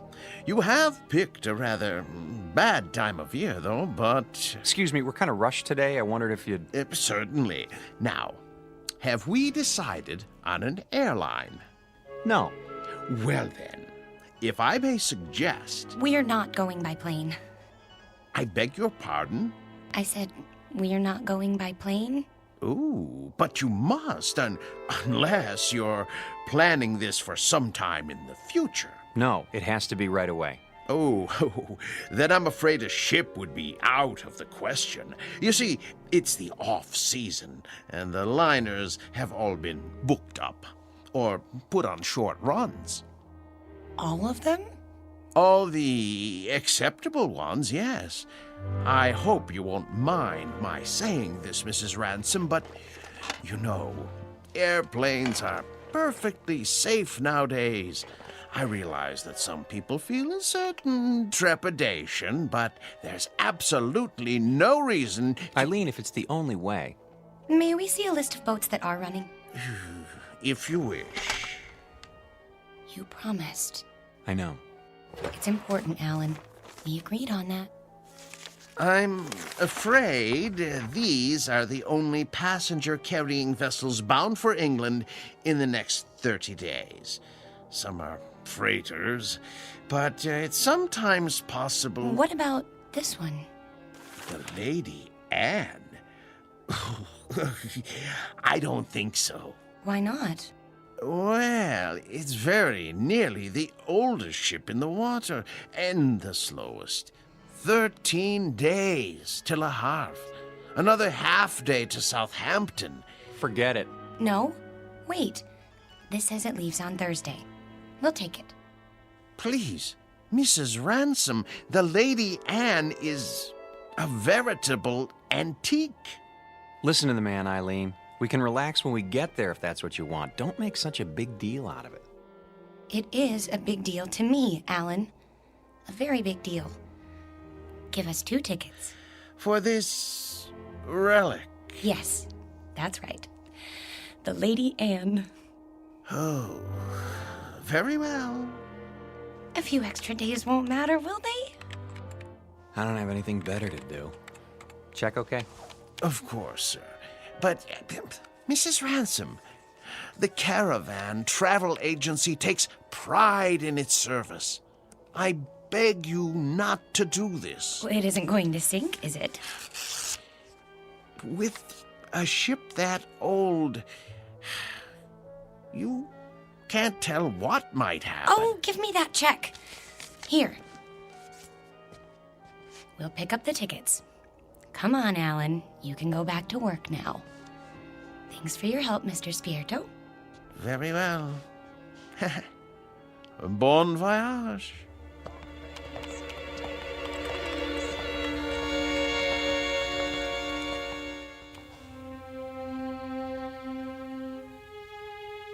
Portrait of a honeymoon couple about to embark on a journey. Like most newlyweds, they've never traveled a great distance together, nor have they become truly acquainted. But there is a difference.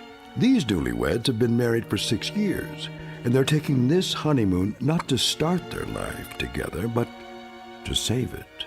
Or so Mrs. Ransom believes.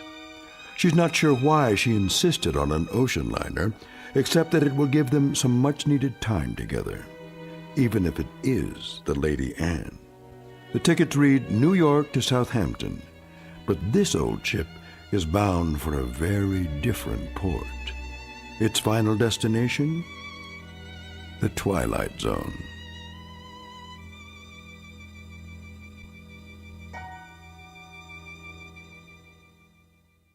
And now, The Twilight Zone and our story, Passage on the Lady Anne, starring Martin Jarvis and Rosalind Ayers with Stacy Keach as your narrator.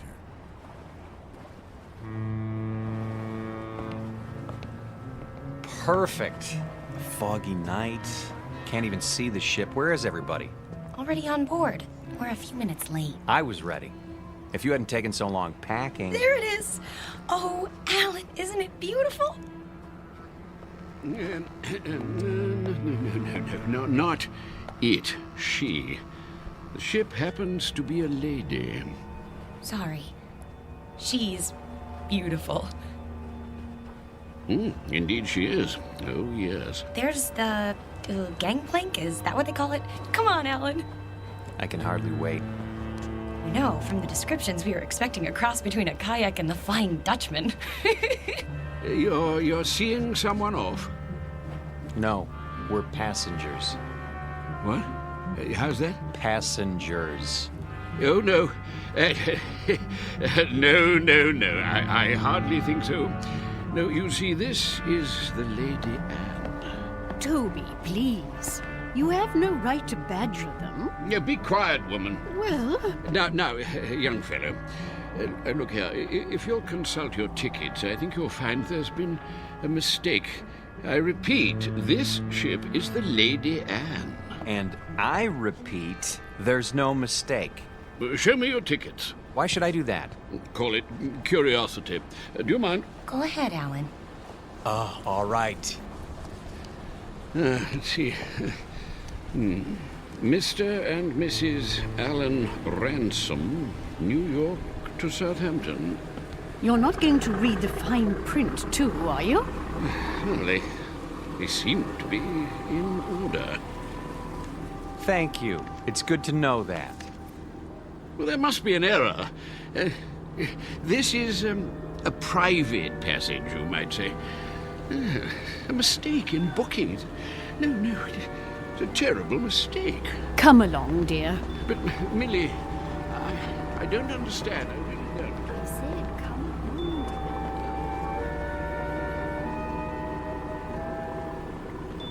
Well, I guess that's how the British say welcome aboard. Oh, don't get your back up. You'll be twice as cranky when you're his age. Bet we can beat him up the ramp. Not too late to turn back, you know? I mean, think of being cooped up with me for 14 days. I made a promise and I'm going to keep it. Isn't that good enough? Sure. Not very steady. Really gives you confidence, doesn't it? At least try to enjoy this. One moment, please. Your names? Ransom? Yes, I see it on the list. Do you want to see our tickets, too? Everything seems to be in order, sir. Stateroom 24, down that flight of stairs. Thank you.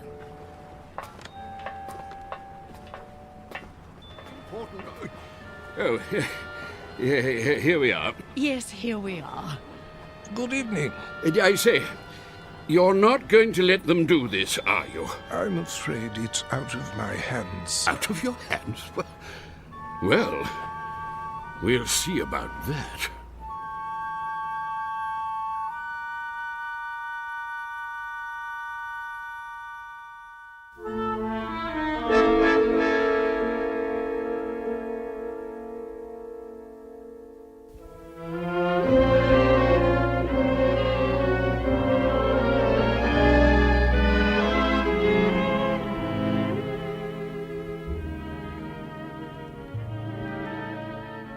I hope they got the luggage on board.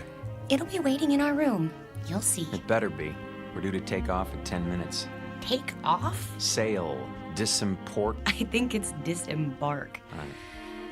Alan, you have to admit, it's a real showpiece. Did you notice this carpeting? And the oil paintings? And brass everywhere. Great. Where's the bar? I could use a drink. Number 24. This is it. What in the... Alan, look! It's like an old-fashioned drawing room with a tapestry and gold everything. Pigeon's blood vases. I don't believe it. Are those plaster cupids on the ceiling? Oh, it's marvelous! And the canopy bed. Shaped like a swan. It's got a goose feather mattress. Oh, Alan, isn't this fabulous? It's probably the most ridiculous room in the entire world. You realize that? Probably. It is. And you actually like it. Don't you?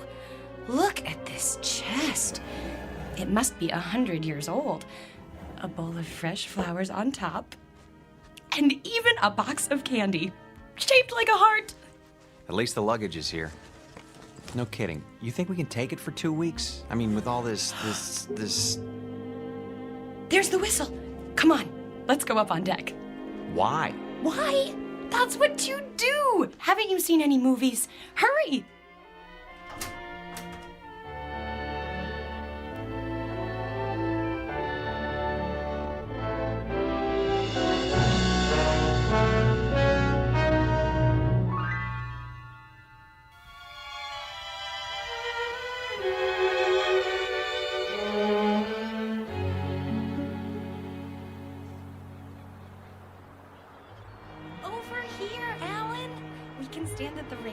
Those are the ones I mean, Burgess.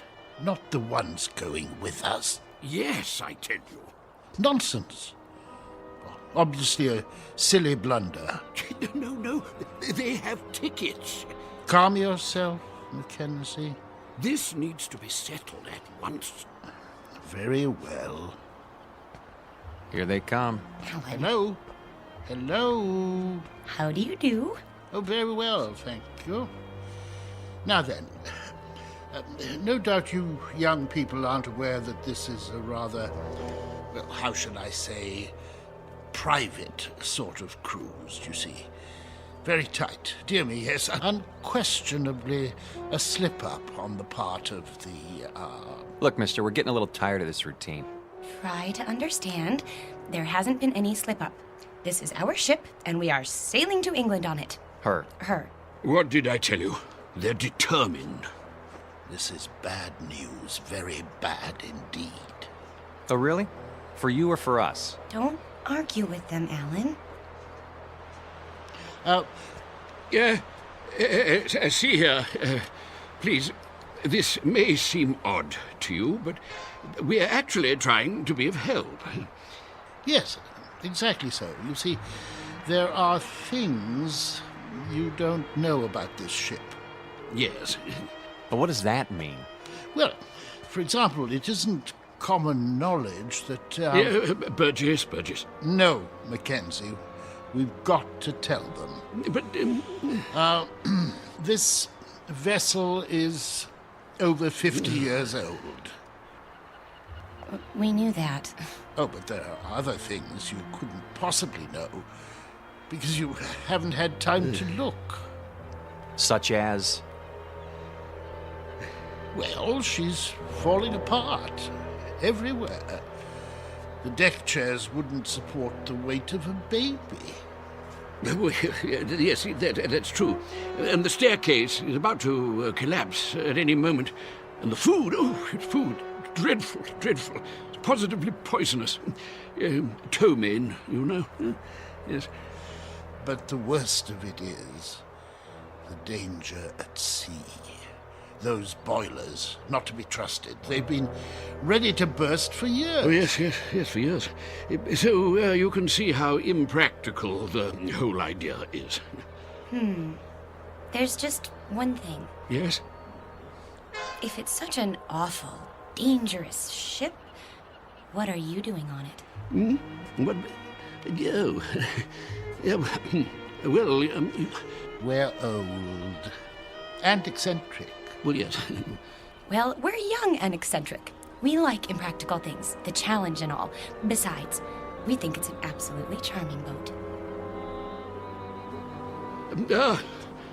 Last warning. They'll be pulling away the gangplank at any moment. Look, you'll be quite bored. We never get bored. Do we, Alan? Nope, not at our age. You're sick, then. Yes, you'll get sick. No stabilizers. She rides like a washing machine, I can tell you. Sounds like fun. I think I've heard about enough. Wait. I have my checkbook. What's that for? I am prepared to pay you double the amount of your tickets. This is ridiculous. No, I want to hear it. Pay us to do what? If you will abandon your plans, I'm sure you'll find another booking, something more suitable. That's a very generous offer. Yes, very much more suitable. Alan, you're not considering it, are you? Well, what do you say? Not a chance. Triple the amount, then. Yes, triple. No. Very well. I am forced to extremes. Sir, madam, if you will leave the Lady Anne at once, I will give you the equivalent of, let me see, 50,000 American dollars. 50,000 American dollars. Yes, which I will match. Well, I haven't got it all on me, but making it a total of 100,000. Yes, 100,000. Well. You're talking my language now, gentlemen. Alan! Let's say pounds sterling, shall we? In pounds? Or better yet, an even $250,000 U.S. currency will be fine. No, that amount is completely unreasonable. I'm sorry. No. In that case... But... Sorry. Let's go, honey. You must reconsider. You don't understand the implications. Look, fella. Ever since we picked this tub, people have been doing their best to discourage us. I don't know why, and I don't care. But if you're worried about brash Americans crashing your cozy little tea party... No, it isn't that at all. Forget it. From now on, leave us alone. I'm proud of you. Thought I'd take the money, didn't you? Well, for a minute there, I didn't know. Oh, look! We're moving! Off to a great start. I could use that drink now. Me too.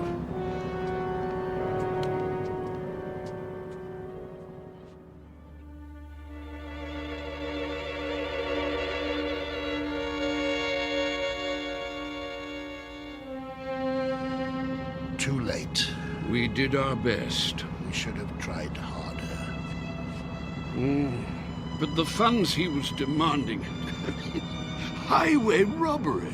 Nevertheless, it was our duty. The duty of everyone on board. Who knows what the consequences will be?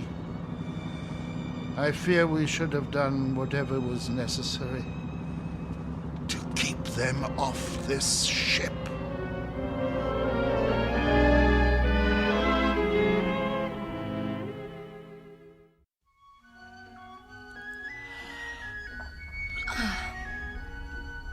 Alan? Yes? You're already dressed. Why are you up so early? It's almost 11.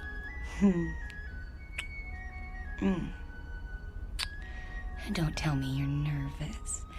We're not going to let two cranky old men spoil our second honeymoon, are we? A lot more than 2. Better get dressed. Fire drills in 15 minutes. What?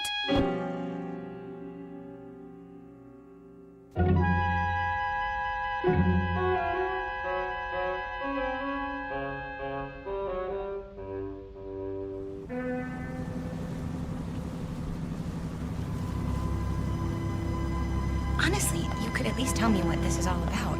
You act as if we're going to an execution. There. See for yourself. Look at all of them. And all wearing their life preservers. Oh no. Alan, some of them are even on crutches. And wheelchairs. Pretty hard to stand for inspection. Is that what they're doing? Apparently it's a safety requirement. Well, there was the Titanic. I picked up a few more names. The Mackenzies, of course, and Mr. Burgess. How could I forget? The one on the end is named Van Vlyman. Next to him is Mr. Bristow. Cooey! Hello there. Care to join us? Yes, do join us. Hello. In a moment, Mrs. Mackenzie. You don't suppose that everyone else on this ship is... Everyone. I checked this morning. The youngest person I saw was 70. Oh, but that's silly. It Must just be the first class section. There aren't any other sections. The entire ship is first class. You mean they're all? Show some respect. This group alone represents several thousand years. All for fire drill practice. Remember, Eileen, getting there is half the fun. Chin up. Your life jackets. Oh, thank you. Now then, as soon as you're all ready. I think the straps go over your shoulders. Like this? That doesn't look right. Psst. Do you need help, dear? Good morning, Mrs. Mackenzie. As a matter of fact... You should put your arms through the hole. No. Let them learn for themselves, dear. I was just trying to make it easier. See you later, then. Yes. Do the best you can. We look like a couple of clowns at a funeral. Now then, in the event the balloon should go up, the alarm will sound. Proceed to the Imperial deck in a calm, orderly fashion and await further instructions. The groups will be divided in the following manner. Group A, Mr. and Mrs. Huntley Small, Mr. and Mrs. Mackenzie, and Mrs. Scott Aylesbury.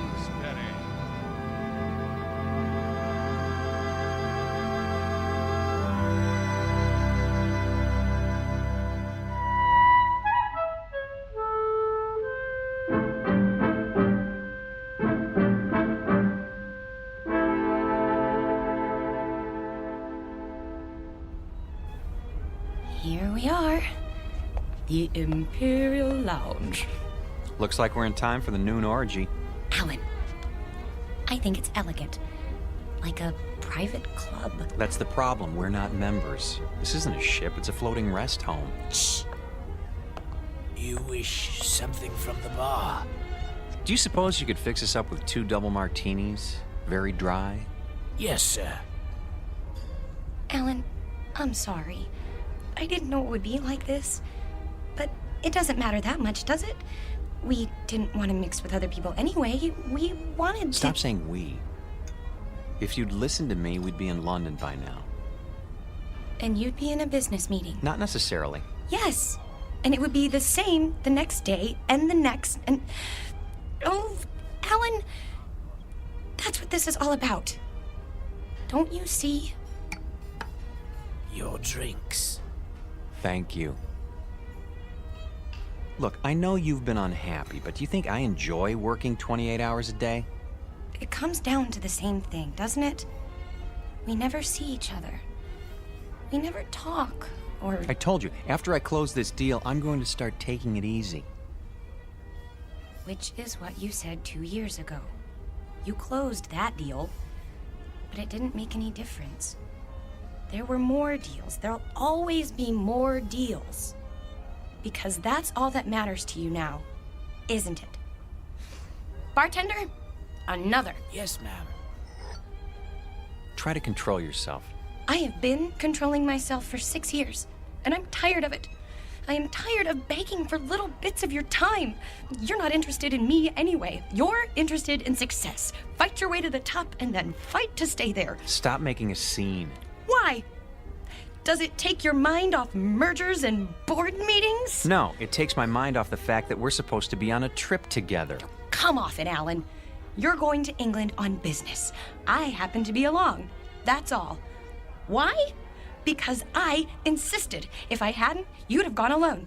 Isn't that true? Admit it. I can't talk to you when you're like this. You made me like this. Because the truth is, you don't care anymore. I was stupid to think that a few days together would make a difference. You're a flaming success now. Alan Ransom, the financier. And I'm the nagging wife who doesn't understand. Eileen, please. What's the matter? Are you afraid they'll catch on? Don't worry. They think we're a happy couple, made for each other. Shut up. Yes, sir. Well, when this tub finally gets there, you can relax. Because I'll be leaving. That might be a good idea. Oh, it is. You'll have all those nice deals to keep you warm with no silly woman around. It should be marvelous. It will be. For now, I'll be on deck reading the Financial Times. Here's for the drinks.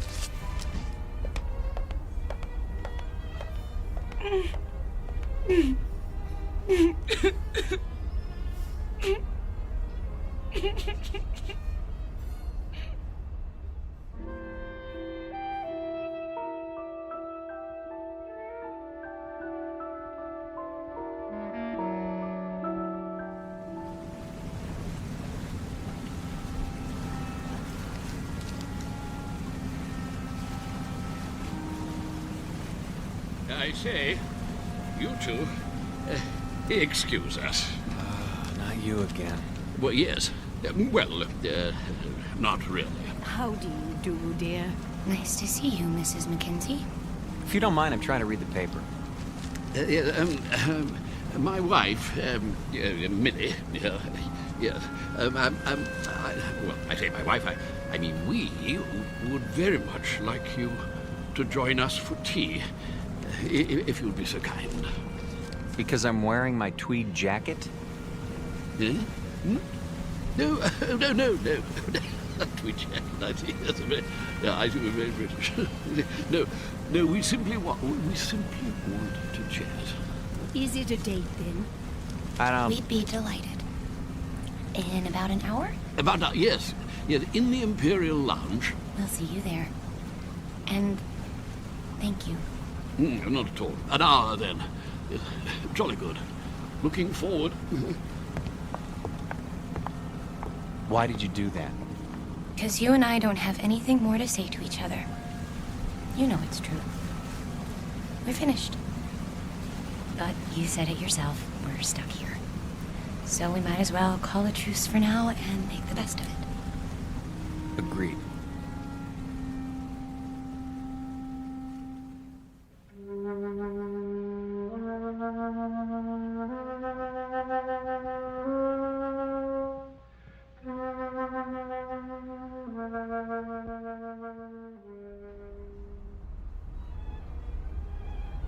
Hello. Over here. Hello again. My dear. So glad you could make it. Charmed, I'm sure.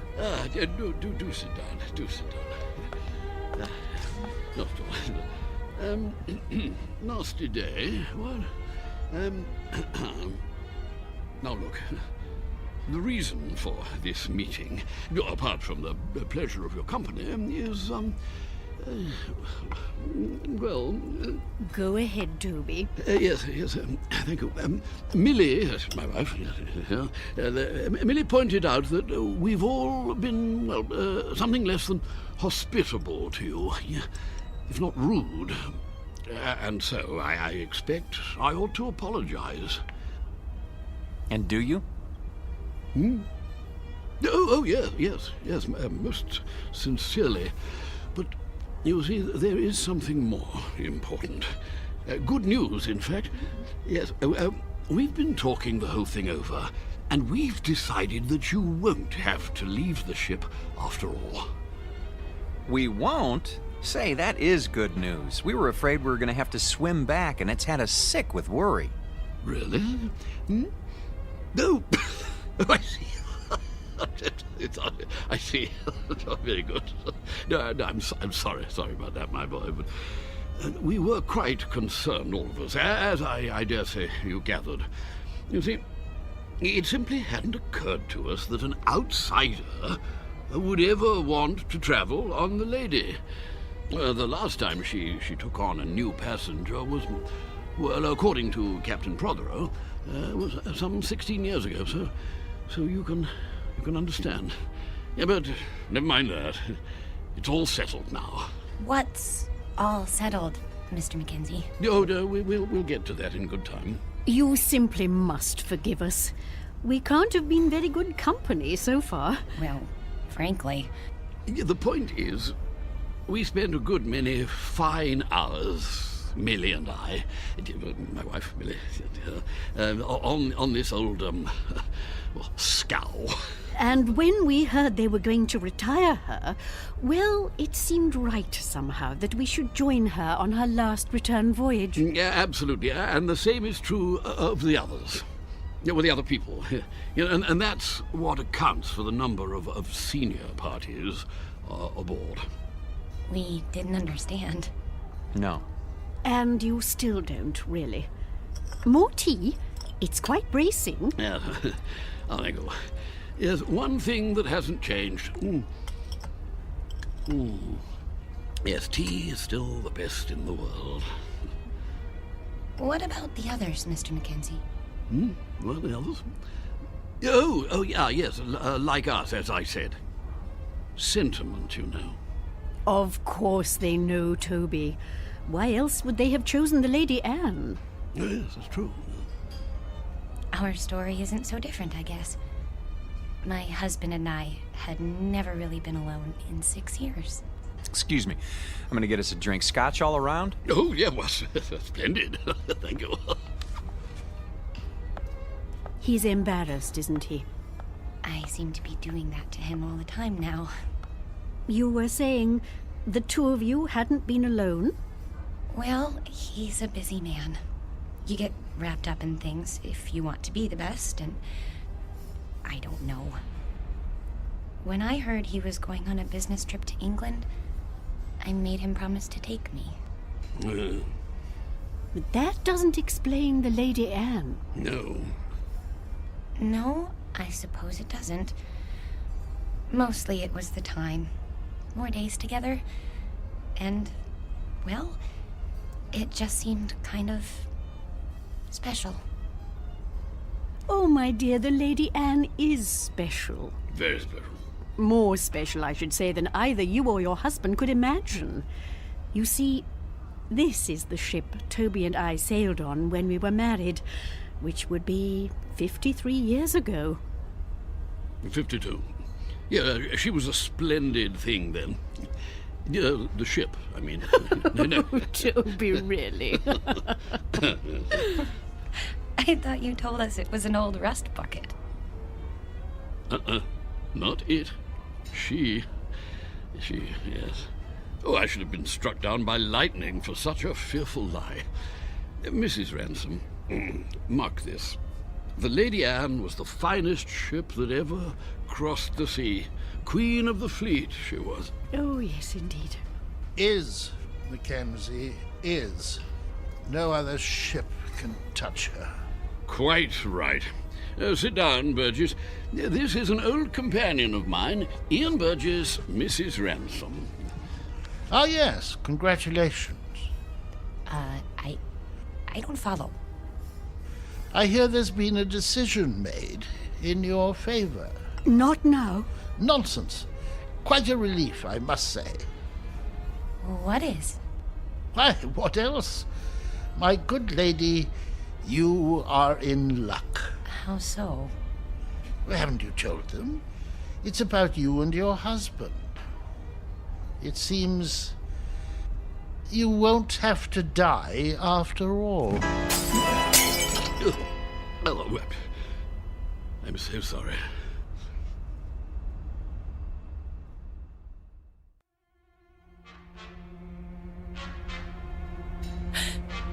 What did you say?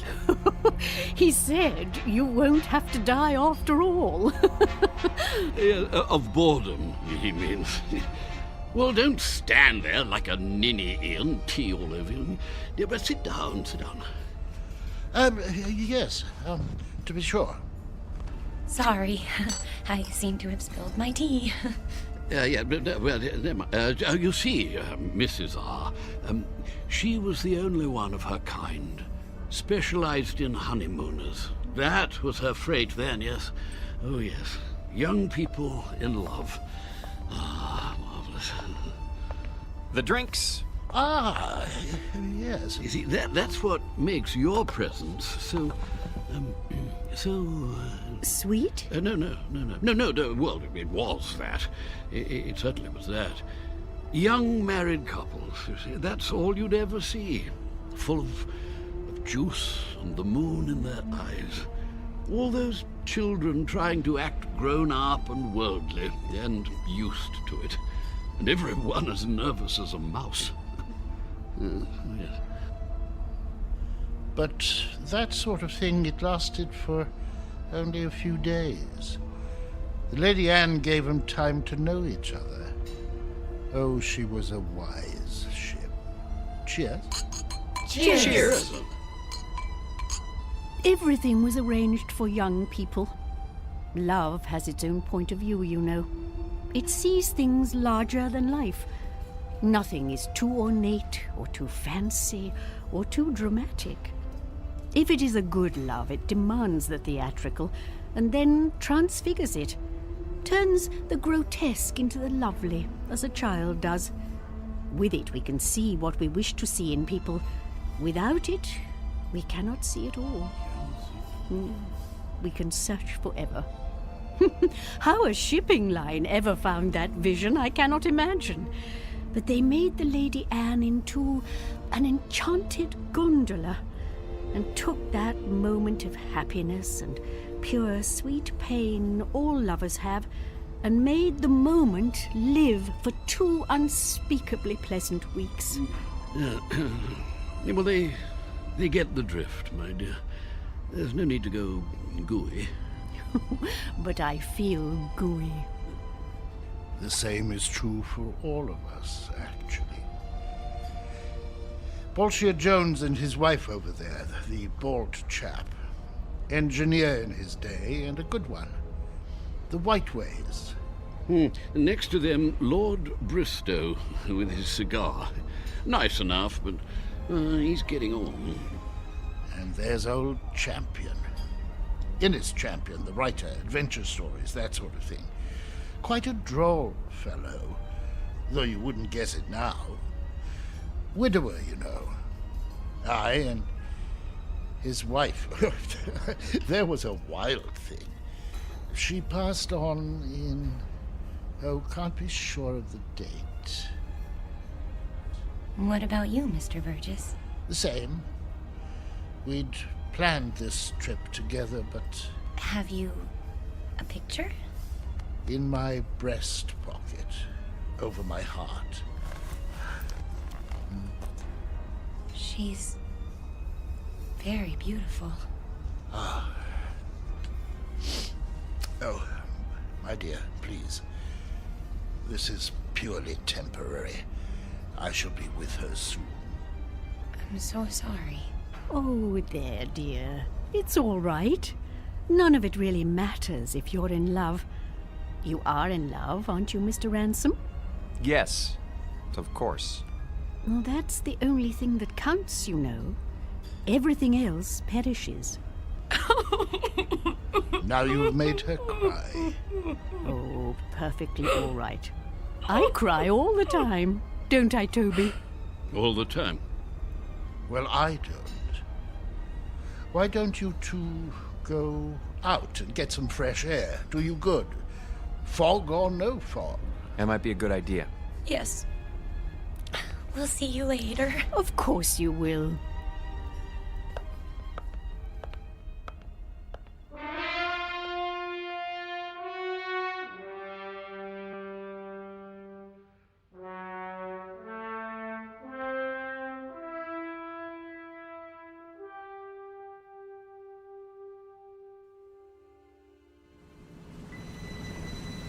I think they're all very, very nice.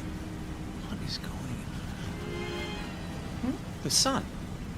What about it? It's behind us. It was over there, and now it's... We're heading north. So we're heading north. We should be heading east. Blame it on me.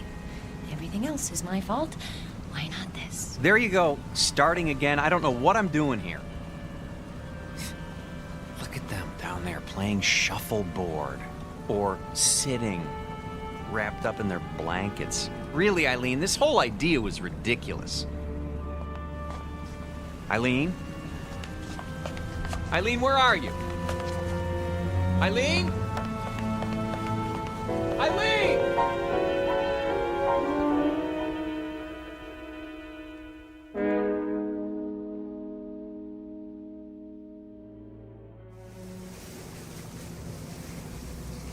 I thought you did get rather gooey there, my dear, but you know, I rather liked it.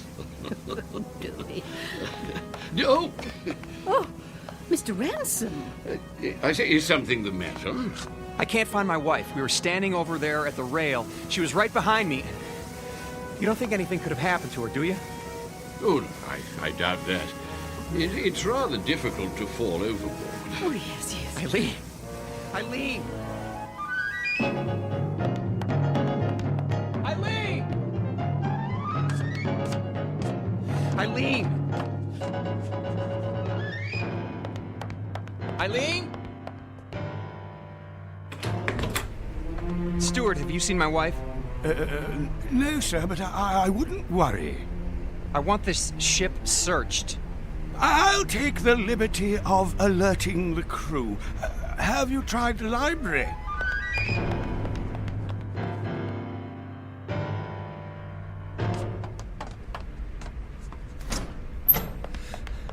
Eileen? Not here, sir. But she's got to be somewhere. Still looking, sir. Haven't you found her yet? Easy, sir. We'll let you know. Eileen? Eileen, where are you?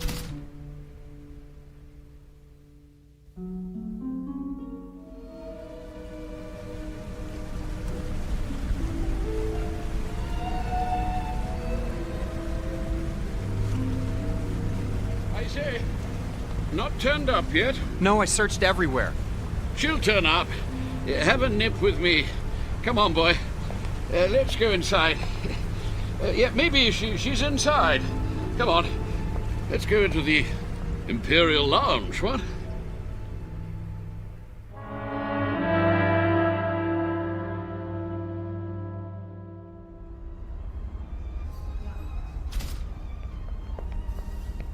Two whiskeys. Make 'em strong. I can't believe it. She's gone. It does seem that way. But of course it isn't so. You've just missed her. You don't know how much. A toast to the Lady Anne. Here, here. Oh, yes. Here, here. The Lady Anne. Yes. It's a pity. What's going to happen? A crime. An evil, black-hearted crime. Easy, Burgess, easy. Easy? Gad, they want to scrap the lady. Outlived her usefulness? Nonsense. A little slow, perhaps. Speed. That's all that counts now. Why? What's the rush, eh, Ransom? I see your point. Freddie, another gin. That's the state of the world today. It's a plot, doubtless of communist origin. Who wound him up? Burgess, do sit down. Haven't you eyes, man? The Lady Anne was condemned because she represents a better way of life. She's grace and manners and tradition. She's the Empire. I say, somebody turn him off. Silence, Adicott. The beasts are at the gate, and we stand about like statues, with our medals gone to rust and our swords broken. Soon they'll reach up their hairy hands and pull the Queen down from her throne. Scrap the lady?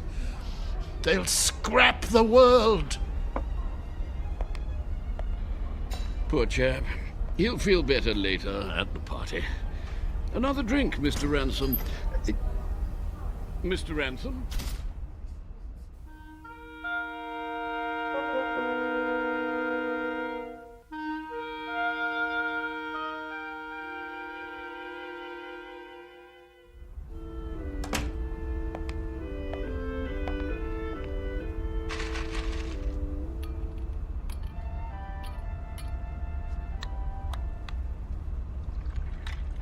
Pour me one, too. Honey, where have you been? I decided to take a nap on our swan bed. You mean you were here all the time? But I've been searching for you. I'm here. I've always been here. Oh, Eileen. you drunk? Maybe so, or maybe this is the first time in 6 years that I've been sober. What's that you're wearing? The nightgown? Oh, Mrs. Mackenzie gave it to me. She wore it on her honeymoon. It's beautiful. You're beautiful. This whole stupid world is beautiful. What happened to you? I don't know, but I'm going to try not to forget. I'm going to try very hard. Oh, Alan?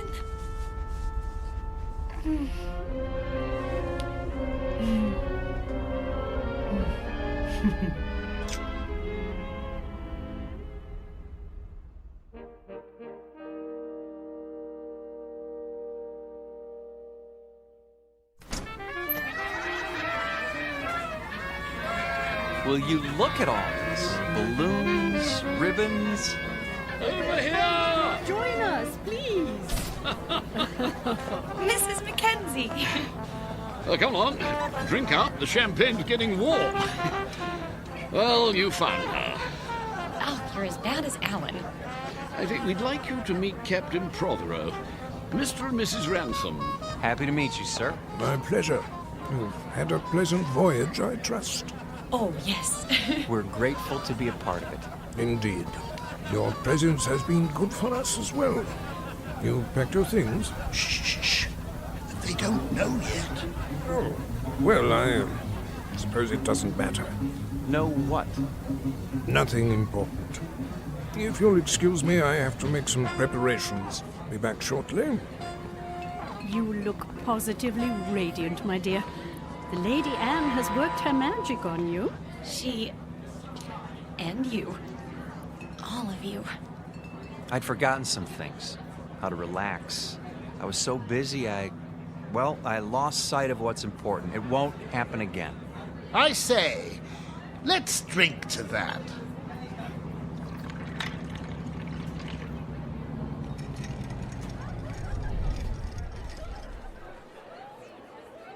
Have the engines stopped? Oh, nothing to worry about. Cheers. Mr. Burgess, why are we having a party now? We're only partway there. You'll understand soon enough. Who needs a reason to party? Mrs. Ransom, may I have this dance? I have been waiting for someone to ask. Mrs. Mackenzie? I'm not very good, but... Oh, delighted, Mr. Ransom. Oh, splendid.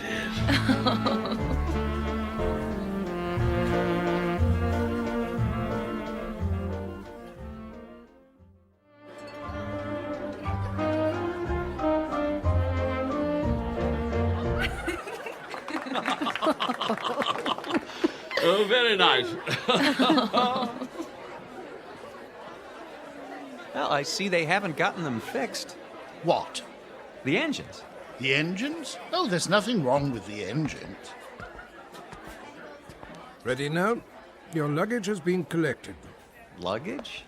Really? Should have told them. Didn't want to spoil the party. Excuse me, but what are you talking about? Why should our luggage be moved? Because, my friends, we're putting you off the ship. You're what? Are we in trouble? No, nothing like that. They'll come to understand. Maybe so, but we don't understand now, and we're not going anywhere until we do. I'm afraid there isn't any choice. Follow me, please. Alan? Is this some kind of gag? You don't just put passengers off a ship in mid-ocean. Steward! Captain! Draw your pistol. Yes, sir.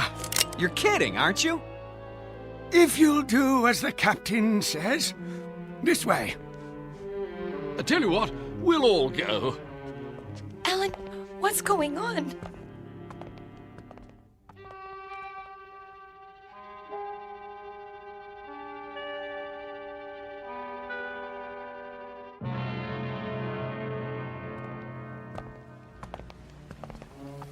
You can't be serious. There's nothing to worry about, my boy. Your exact position has been radioed. Even now, help is on the way. Alan, you're not kidding. Captain, this is outrageous. Your luggage is in the boat. There's a tin of biscuits, Champagne? I thought of that. The lifeboat sends out a signal so you'll be picked up straight away. Everything you need, really. Except a reason. It's time we were off.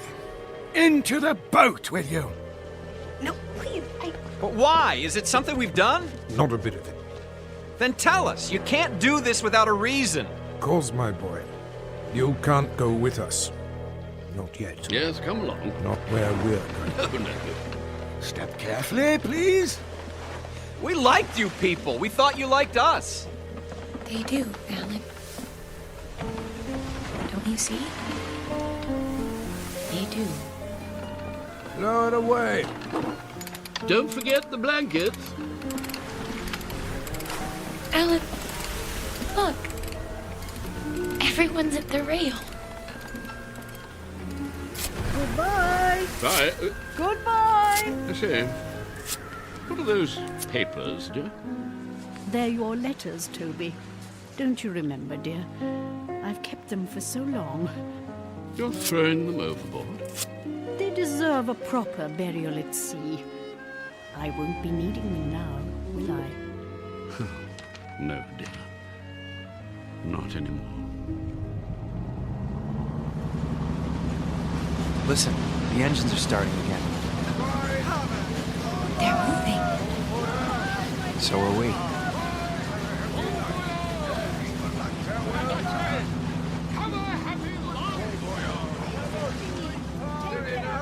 We will. I promise you.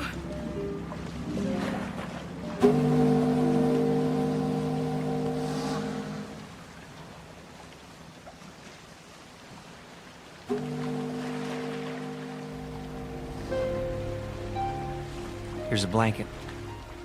I don't need it. Aren't you cold, darling? Not with your arms around me. I don't think I've ever felt so warm in my life. Do you think we'll see them again? Yes. In fact, I'm sure of it.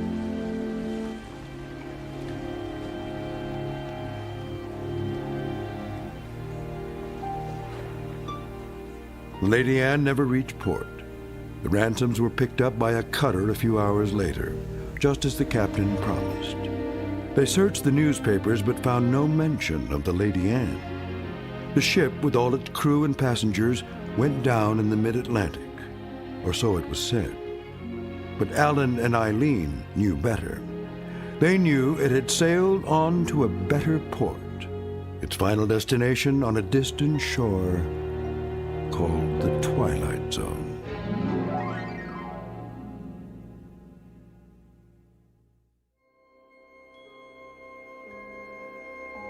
Hi, this is Carl Amari, producer of the Twilight Zone radio dramas. I'd like to take a moment to tell you about our official website at twilightzoneradio.com, where you'll get the latest news and information on these Twilight Zone radio dramas. Plus, at twilightzoneradio.com, you can digitally download 3 free episodes or any of our episodes for only $1.95 each. In this age of ever-changing technology, we've decided to make these episodes instantly available to you by making the Twilight Zone radio dramas a digital download-only series. This means that this series will no longer be offered on CD. The CD collections at our website are now being offered while supplies last at buy one, get one free. So be sure to get your favorites before they're sold out. Be sure to visit us often, and I'll see you in the zone.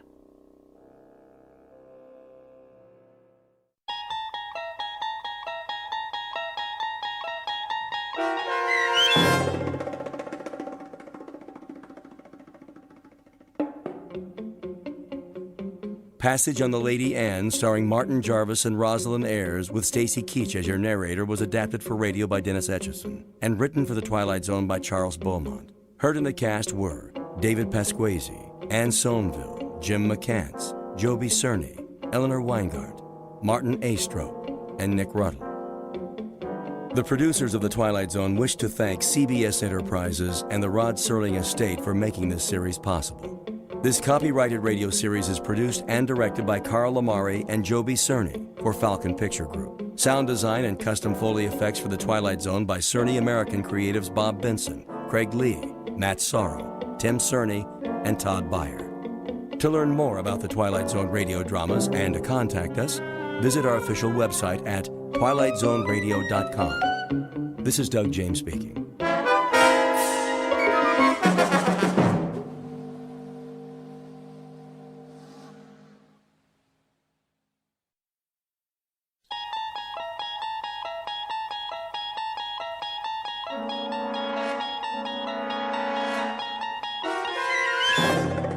You unlock this door with the key of imagination.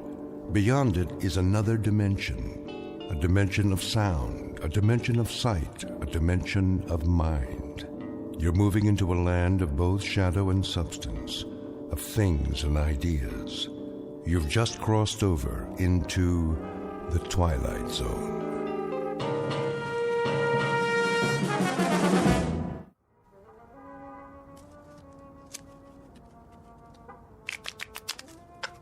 Time to feed the kitty. I've been feeding it all night. Yeah, that baby's hungry. Let's go, boys. You heard the man. Put in 2 chips. 2 times how many hands? The auntie's eating me alive. You got some cards coming. I can feel it. Yeah? That a money-back guarantee? You pay your money, and you take your chances. Dealer antes.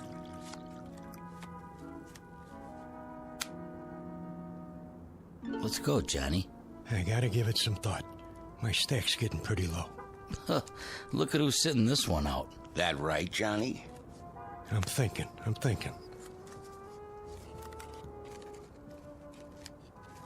I know one thing.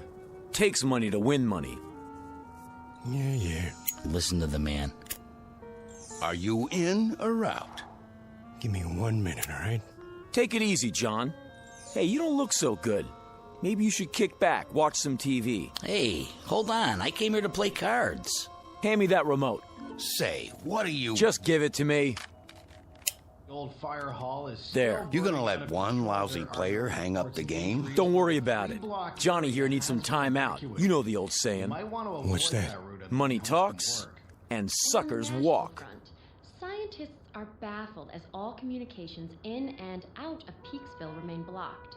For live coverage, our Eyeball News team takes you inside the city limits following this broadcast on the 11 o'clock report. And that's a wrap of today's news. I say deal 'em. All right, boys, here we go. Down the derby. Okay already.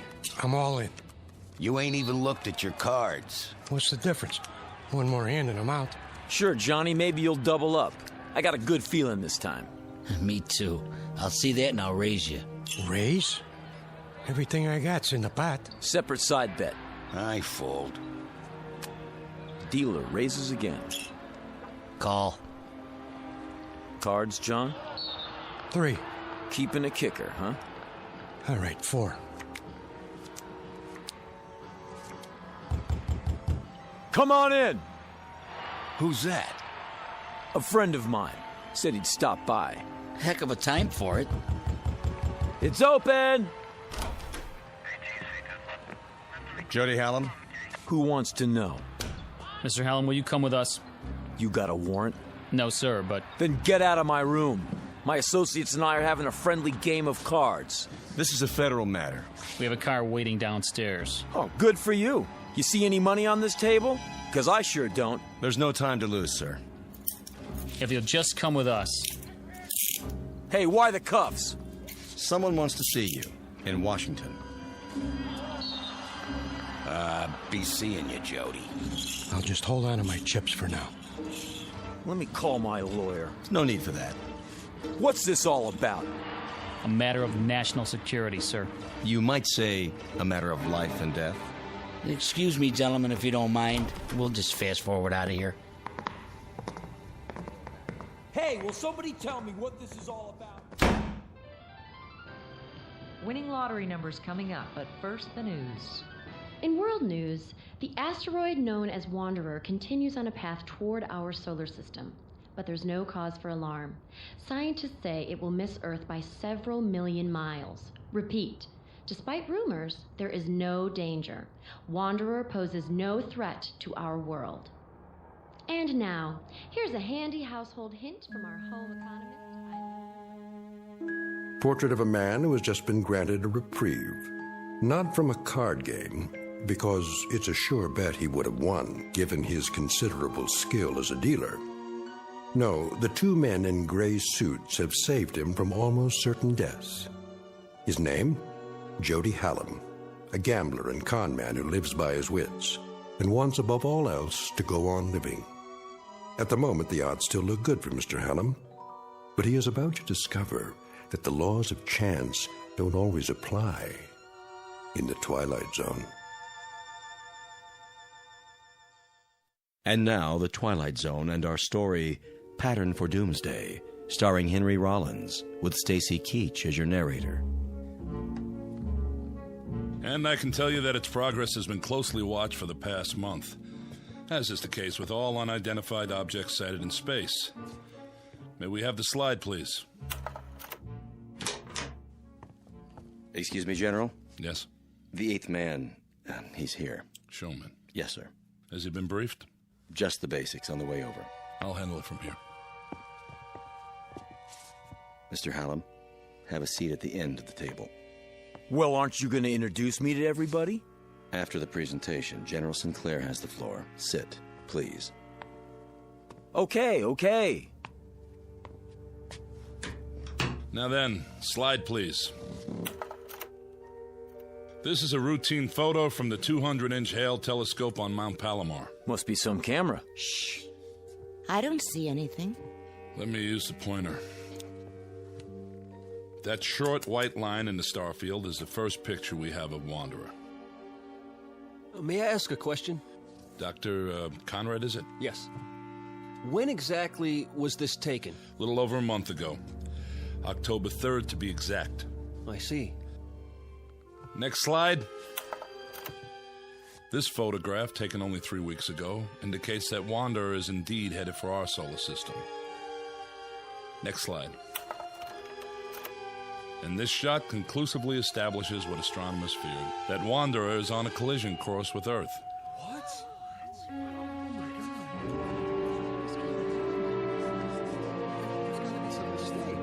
Next. This picture from 2 days ago allows astronomers to accurately measure Wanderer. It is about 2,000 miles in diameter, a little less than our moon. Can we have the lights, please? Hey, General, is this on the level? I wish I could report otherwise. The fact is, the time of collision is now 53 hours and 40 minutes. Couldn't we blast it with an H-bomb or something? I saw that in a movie one time. Efforts are underway to destroy or deflect the asteroid, but unfortunately there isn't much hope for success. General, if, as you say, astronomers have known about it for some time, why is it that the public hasn't been told the truth? To begin evacuating the cities, for example. To avoid panic. Virtually all heads of state are in agreement. And the damage is projected to be so widespread that there's no longer any point. But what about us? Why were we dragged here if this thing's gonna hit in a couple of days? And I thought I was washed up. Now I find out the whole world's done for. What do you expect us to do, General? Most of us are ordinary citizens. Mr. President. Please remain seated. Have you finished your briefing? I have, sir. I wanted to meet you all personally. It's a great service you're about to perform for your country and for the world. I don't like the sound of that. He's not as tall as he looks on TV. Please, hold your questions. That's all right, General. They're about as confused as the rest of us. I'll get to the point. Out of the entire population, you 8 people are among a very few to be made aware of the situation. Let me tell you why. I can handle that part if you like, Mr. President. No, they deserve to hear it from me. I'm the one who signed the order. It's taken 10 years for the United States to build its first nuclear-powered spaceship, the Varuna 1. It was intended for the exploration of space. That ship now stands on a launching pad in New Mexico, ready for its first and last mission, that of transporting human life to a new planet, to grow and multiply. To put it simply, you have been selected to represent the future of the human race. Then we're really in trouble. You can say that again. Is he serious? That's crazy. Why us? Know that in you rests the heritage of all humanity. Our prayers go with you. Good luck and Godspeed. We're really grateful. Thank you, sir. Are you the psychologist? Dr. Russell Conrad, Denver, Colorado. I'd like to shake all of your hands. Francie Blaze, Los Angeles. I entertain. Pleased to meet you. Jody Howland, Mr. President. I'm from Chicago. I guess you could say I'm a speculator. I see. Regina Walsh, Kansas City, Missouri. I'm a singer. Or I was. Is that right? D. Clark, Spokane, Washington, bacteriologist. How do you do? Philip Jewell, New York City. Mr. President, I'm not sure I approve of all this. I don't understand. You're Dr. Jewell? Yes.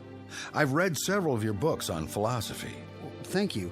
But about what's happening here... General Sinclair will fill you in on the details, Doctor. Lily Wong, San Francisco. I am an artist. Hello. Harvey Winterroth, Traverse City, Michigan, and just an auto mechanic.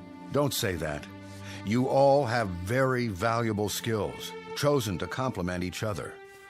Believe me, the hopes and aspirations of the world go with each and every one of you. Try to bear that in mind. And now, goodbye, and good luck. Thank you for taking the time, sir.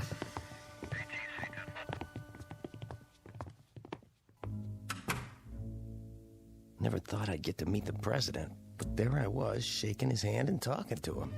General, I demand to know... Yes, Mr. Jewell? Just how did 8 people get picked to represent the human race? It was not at random, I assure you. It was a matter of careful selectivity. A computer was programmed with all relevant factors, physiological, psychological... Who did the programming? Panel of experts from several disciplines. Based on what criteria? General health, adaptability, fertility. That's why you all had examinations. Varied backgrounds, genetic history, immunity to disease, long-term stability on the cellular level. Out of what sampling? The entire population, Doctor. At least those we had preliminary data for. General, how come the president isn't going? He's a very important man. I would have thought... He's married, which was one of the disqualifying factors. For those of you who are interested, the criteria are listed in the background report. I have copies if you like. I'd like to see that report. On the table at the back of the room. There's a packet for each of you.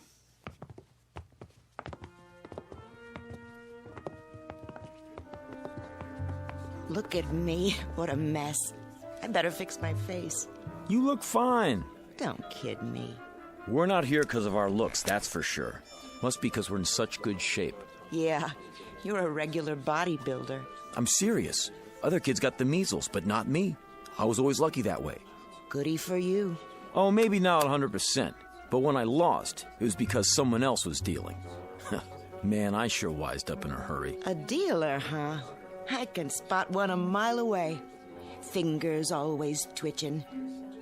Just keep 'em to yourself. Hey now, baby, I never done anything crooked with these fingers. I know. You just help the cards along. The suckers get greedy, that's all. So they get restless and overplay. Is that my fault? Can I help it if they want to make it all in one night? I ask you, who's the smart one, me or them? You heard what the general said about brains. We'll see how you make out where we're going. Listen, Jody Hallam always makes out. You remember that. Just don't try any magic fingers on me. Ha! Don't flatter yourself. Come on, I want to get the lowdown on this game.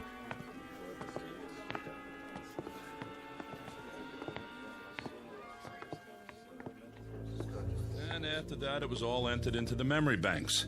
The results were collated and sorted until we had it down to this number. Ah, so we have a machine to blame for being here. Blame? You should be happy the machine picked you. Should I?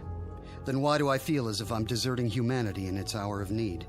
General, how soon will the Varuna leave Earth? In less than 24 hours. We'll all be flown to the launch point. What about food on the ship? It will be stocked with bread, soup, meats, even ice cream, in a concentrated form. Enough for a lifetime if necessary. You won't be hungry. How can I get that much chow on one ship? It will be made from continuously harvested tanks of chlorella, a fast-growing, single-celled plant. A plant? That doesn't sound very palatable. Hey, General, where are we supposed to land? There's an area on Mars if we can confirm it's suitable for a small colony. How about if it's not? Ship's nuclear power pack can take you all the way to Alpha Centauri if necessary, using a new form of hyperdrive. That's the nearest star system with habitable planets. Maybe there'll be people there like us. I read a story about a princess on Mars. Then you can go into your dance and knock their eyes out, if they have eyes. Who's kidding who? I was never a very good dancer. I was never very good at anything. But I got along because people would pay for it. All that's over with now. You better believe it. I'll start over up there. Be me this time. I'll be what I want to be, not what they want me to be. Right. Keep that attitude. I have a question. Who's flying us to where we are going? We've assigned a crew of 2. That should be sufficient. Captain Gerald Vickers and Lieutenant Robert McKenna. You'll meet them when... Oh, excuse me. Sinclair? Yes. Right away. Limousine is downstairs, ready to take you to the airport. No calls for us? To say our goodbyes? I'm sorry, Doctor. We can't risk breaching security. Now, if you'll all come with me, please. You have a great adventure ahead of you. Perhaps the greatest in the history of mankind. Oh, wow. This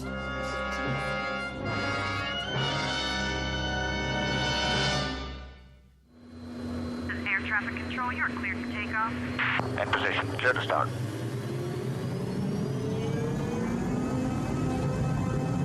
Made a move. Nose job back in front.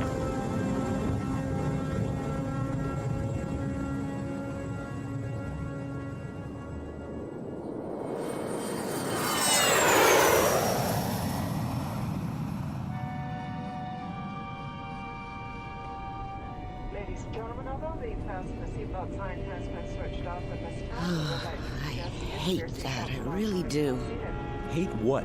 When airplanes take off. Oh, don't worry about it. The odds are on our side. Are you serious? This crate could fall out of the sky at any time. Relax. You got more chance of being hit by a car. Yeah, sure. I mean it. You see the giant seal? What?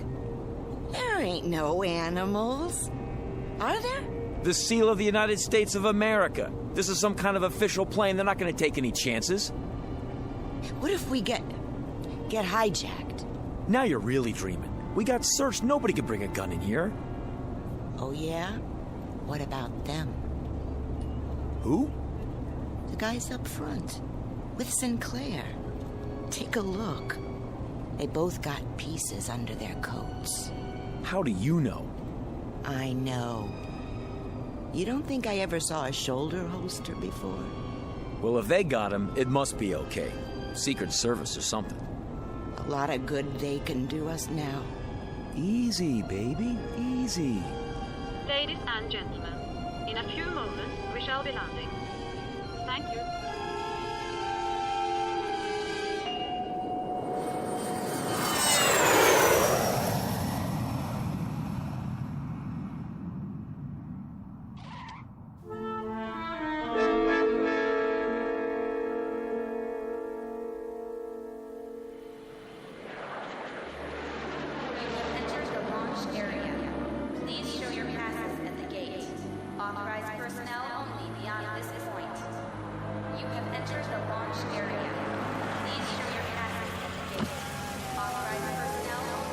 ID, please. General Sinclair and Company to operations. Oh, right, General.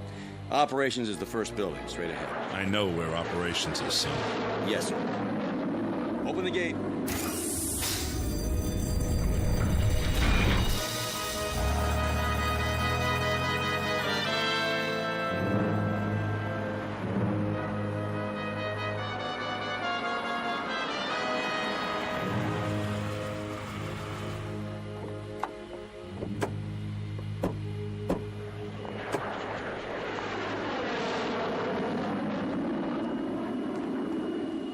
we are. If you'll just follow the walkway to the entrance. How do you do, sir? Good to see you, Captain. Lieutenant John McKenna, General. At ease. This is your pilot, Captain Gerald Vickers, and Lieutenant McKenna. Mr. Hallam, Miss Walsh. Welcome. Hiya. Captain, huh? Miss Blaze, Dr. Conrad. Hello. Miss Clark, Dr. Jewell, Miss Wong, Mr. Winteroth. Hi. Nice to meet you. You're the pilot? I'll do my best. I sure hope you know what you're doing. Well, there she is. Where? Out in the field. Take a good look. That ship's gonna be home for a long time. It's beautiful. Wow, some design. A little small, isn't it? Not really, Miss Blaze. It's a very efficient design. Just enough room for 8 passengers. 8? Don't you mean... I'll go over the details in a few minutes. For now, they're expecting us inside. If you'll follow me...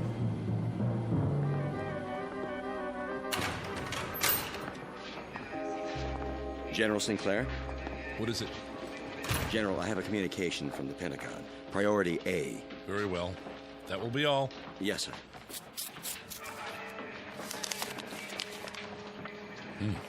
What is it? Don't tell me. The flight's overbooked. You might as well know. The nuclear missiles we sent up from 3 countries to intercept Wanderer have made contact. All detonated on impact. They hit Wanderer? And? Well, don't keep us in suspense. There was no appreciable deviation. The asteroid is still on course. What does that mean in plain English? It means that there's no last great hope for Earth. I would say then that this group is our hope. Captain Vickers. Yes, Doctor. Something you said a moment ago. What was that? Well, you said there was only room for 8 people aboard the ship. That's right. Does that include you and Lieutenant McKenna? I'll answer all your questions at the final briefing. But... This way, please.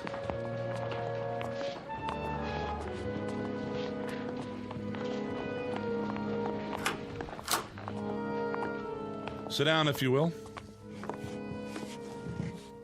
How many more hours do we have? When are you going to feed us? I'm a little queasy myself. In about an hour. We're on a tight schedule.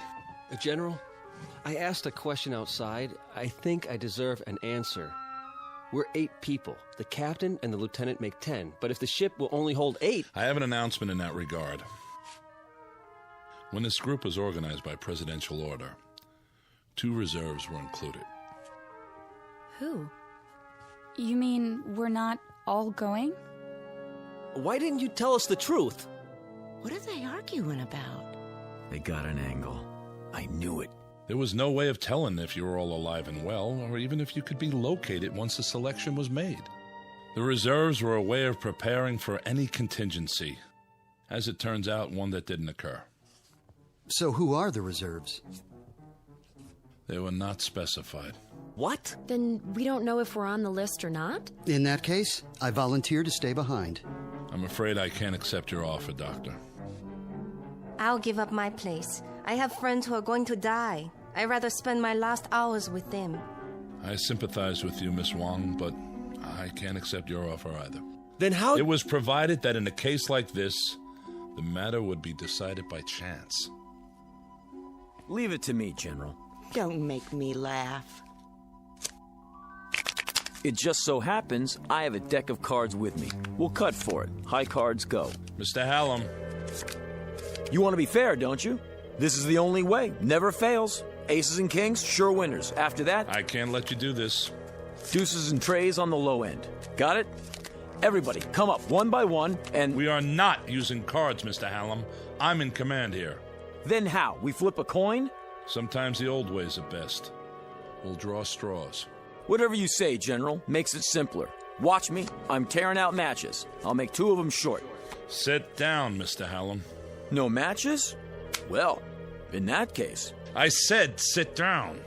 All right. Just trying to help. Captain Vickers has prepared the straws, or their equivalent. Captain?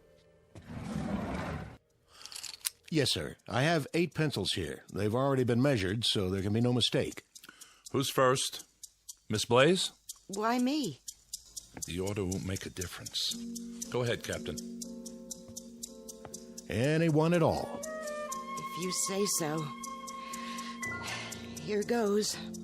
Just take one of the ends and pull it out of my hand. This looks like a good one. I'll go next. Now, Dr. Jewell. Followed by Miss Wong.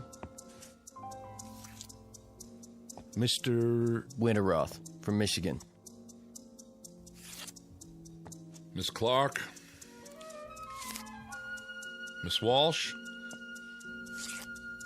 And Mr. Hallam. There. That does it. Everybody hold them up. The short ones are Miss Clark and Mr. Hallam. You two will not be going with us. Hey, wait a minute. Sit down, Mr. Hallam. I was the last man on the totem pole. I didn't have a choice. Someone had to be last. Sure. Give everybody a break, but me. Statistically, it doesn't matter. The result was random. All I'm asking for is a fair shake. Game over, Mr. Magic Fingers. But I'm telling you, it ain't fair. You should talk, honey. Sit down. Are we free to go? You are, Miss Clark. With my profound thanks. You may go to the bunker with the rest of the personnel to observe if you like. Or I can have you transported any way you choose. I'll have to think about that. Of course. There's a rest area down the hall. Lieutenant McKenna will open the beverage machines for you. Thank you. And goodbye to you, Mr. Hallam. And thank you, Mr. Hallam. Yeah, thanks for nothing. Come on, let's get out of here.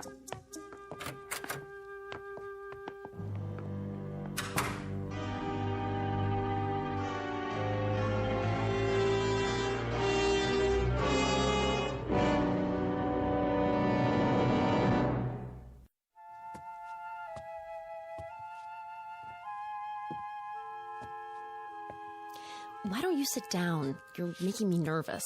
Yeah. Miss Clark's right. Would you like a cup of coffee? I'd like a shot of scotch if you want to know the truth. Cream and sugar? Black. Do you have family, Lieutenant? Yes, ma'am. I mean, miss. Back in Austin. Oh. Are you going there to be with them? I sure hope so, if there's time. It's a terrible thing, I suppose. The little tragedies. We have time to absorb them. But something like this, it's too vast to comprehend. I know what you mean. Cut the chatter. What is this, a funeral? You might call it that. Well, I tell you one thing. The game isn't over till it's over. You never know what's going to happen at the finish. This isn't a horse race, Mr. Hallam. We'll see about that. Give me the coffee, will you? Of course. Yeah, tastes like mud. If you'd rather have a soft drink. Forget it. Sorry you didn't care for it. Yeah, sure. Where do you come off so high and mighty? Uniform, shine on your shoes. You know something? Underneath, you're just like the rest of us. Scared out of your gourd. I'd better see how the general's coming along. Will you sit down? It won't be much longer. Then you'll be back with your own kind. I don't see why you're so anxious to go home. One of them in there could have a heart attack or something. And then what would we do? Draw straws again to see which one of us goes? Sure, why not? At least try to face reality and make peace with it. Listen, if they let me do it my way, you think I'd be sitting out here? Oh, you mean you'd have fixed the cards? Lady, when your life is on the line, you try anything. Even if it means pain or misfortune for others? If that's the way the chips fall. You amaze me. I thought I'd seen all kinds. You ain't never seen Jody Hallam before. Thank God for small favors. I would say, Mr. Hallam, that you're nothing special on the evolutionary scale. More along the lines of a throwback. I mean, you've hardly advanced beyond your one-celled progenitors. Say, is that a wisecrack? I've seen your kind under microscopes. Bacteria don't have a conscience either. Oh, but they do? In there? How do you know Vickers didn't fix it the way the General wanted? Don't be absurd. It was impartial, and we lost. I'm ready to leave whenever they let me. Go ahead, give up. That's what you learned in your school. But where I come from, it's a different story.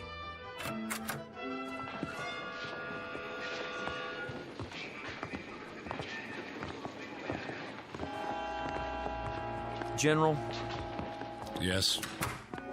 General, I'm sorry I blew my stack before, but, well, it's a hard thing to take. It really hit me, you know? Believe me, I understand. Everybody all set? They've had their final instructions.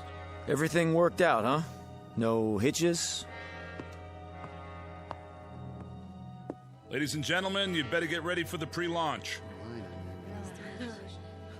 Look, do you think it would be all right if I see him to the ship? Wish everybody good luck and everything?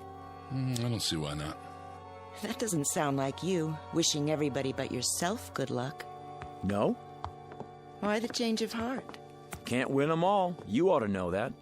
That's not what you told me before. Well, that's what I'm telling you now. Miss Blaze? Yeah?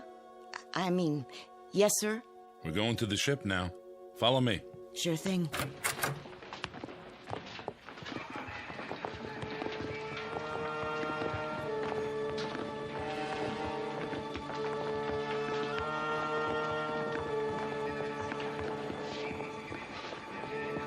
Not you. General Sinclair said it was okay. Only flight personnel on the field. I know. I'm gonna say goodbye to him on the ship. General? It's all right, guards. Let him pass. Proceed. Sure, thanks a lot. Nice gun you got there. 15 minutes and counting. Oh, you coming with us? All unauthorized personnel must exit the launch area. You'll have to use the ladder. One at a time, please.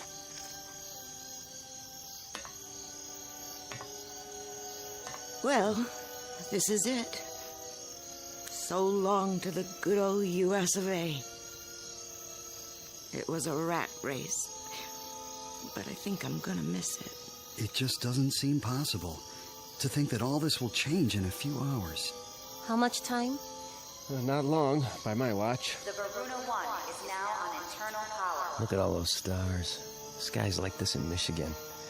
There's a place I used to fish at. I guess I won't see it again. T-minus 10 minutes and counting. We'd better get aboard. All unauthorized personnel must exit the launch area. Move ahead to the control room at the end of the passage. Guards, stay with us a moment longer. How long till liftoff? 8 minutes. I'll give the engines a final check.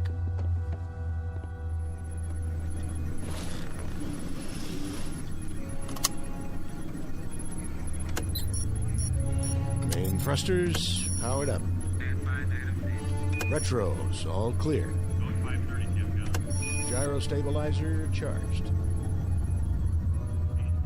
I feel like a sardine already. Relax, baby. This is one tin can nobody's gonna open. Aren't you supposed to wave bye-bye now? Let me have your attention. This is it, Mr. Hallam. Shh. I want to hear what he says. The President has asked me to extend his blessings and his hopes for a safe journey. Also, he's aware of the hardships that lie before you. He wants to remind you that in all the years to come, you must not lose sight of your purpose. Guards. There's a digital library. See Mr. Hallam back to the building. Yes, sir. Each of you Come are with the me. seeds In a of minute, future I said. generations. It will be your trust to nurture the first generation born off Earth. For upon this, a new civilization will be built, long after we are forgotten. This way. Right. What kind of gun are you packing? 45 automatic, huh? Keep moving. Can I see it? Keep your hands... I just want to look at it. What in the... Back off! Drop it. Not on your life. Watch him. He's got a gun. He's... Ah! Hold it! Now, General, since Dr. Jewell here won't be making the trip, as his reserve, I'm electing myself to take his place. He didn't want to go anyway.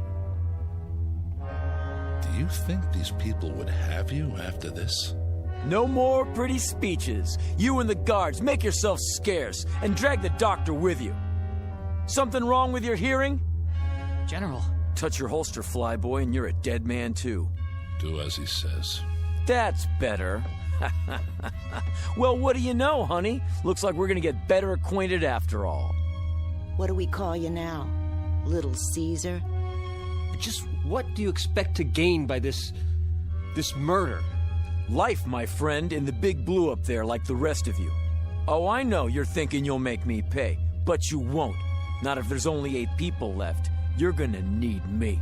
Keep your distance, Buster. Now, Francie, you know better than that. A man gambles, he loses here and there, but the game's not over till the last card's been played. Am I right or am I right? Hey, you! Keep your hands where I can see them! I can't let you do this. Back out of here real slow like. You too, Lieutenant. Are you going to shoot them too? If you do, who will fly the ship? Back out, I said. I'm not going anywhere. Neither am I. Put the gun down. Yeah, sure. There are too many of us. Guards, Mr. Hallam is going to surrender his weapon. Take him into custody. Yes, sir. You're invading my space, flyboy. You're surrounded, mister. Hand it over. Now. Don't make me laugh. If he won't, I'll just have to take it. I warned you. The next one won't miss. Try me for a target, little man. Let go! Drop it. Drop it!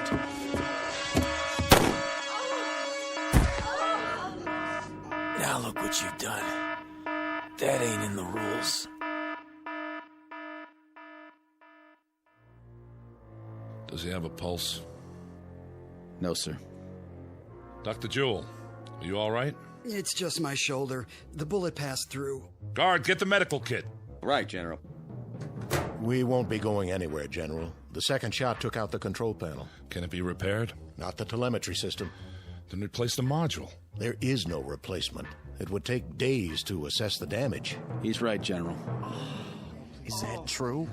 You mean we can't take off? How can we? What are we going to do? Yeah, what are we gonna do? I wish I knew what to say to you.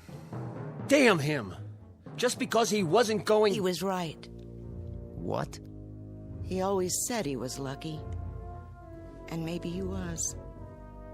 Now he won't have to face the odds. What's that? Whatever it is, he's sure in a hurry. General, up here!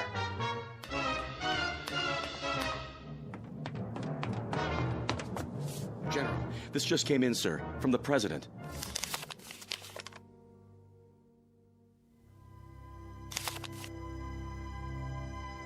I am happy to tell you all that the danger is past.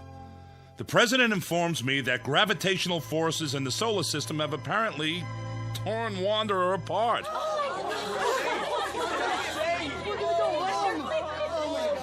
You mean it's not gonna hit Earth? Initial reports are that it is broken up into 5 pieces. Each will miss us by many thousands of miles. Let's get out of here. One at a time, folks.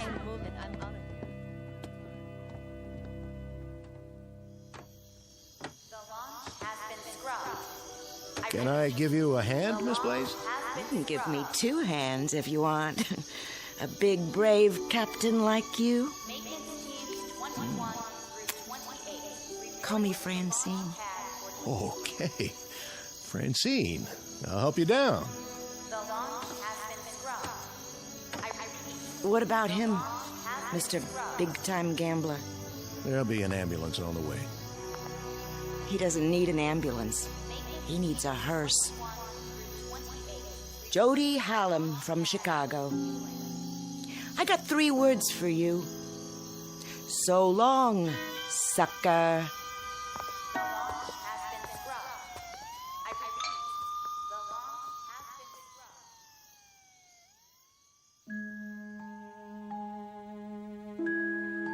Portrait of a man who lived by his wits and wanted to go on living. The odds looked good, at least for a while. But when billions were marked for death, he lost faith in the laws of chance. Jody Hallam, who played a desperate last card, and ended up the only man on Earth to die as the direct result of a threat that never came true. In the Twilight Zone.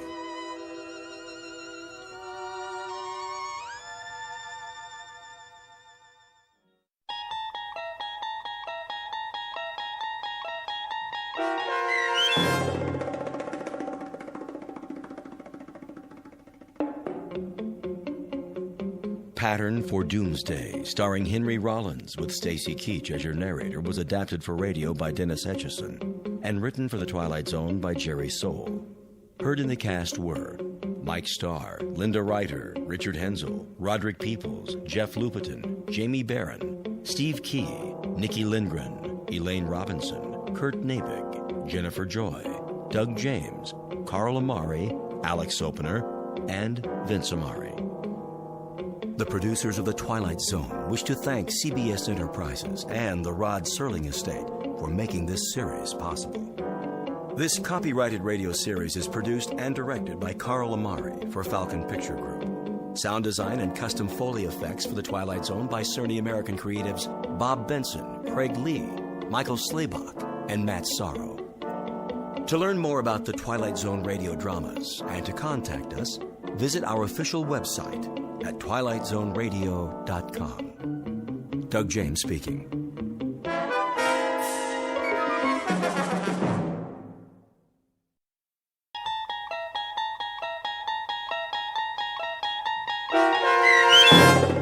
People Are Alike All Over, starring Blair Underwood, with Stacy Keach as your narrator, was adapted for radio by Dennis Etchison and written for The Twilight Zone by Rod Serling, based on a story by Paul W. Fairman.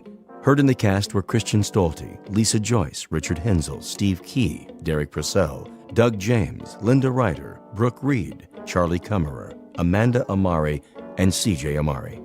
To learn more about the Twilight Zone radio dramas and to obtain audio cassettes and CDs of these programs, visit our website at twilightzoneradio.com.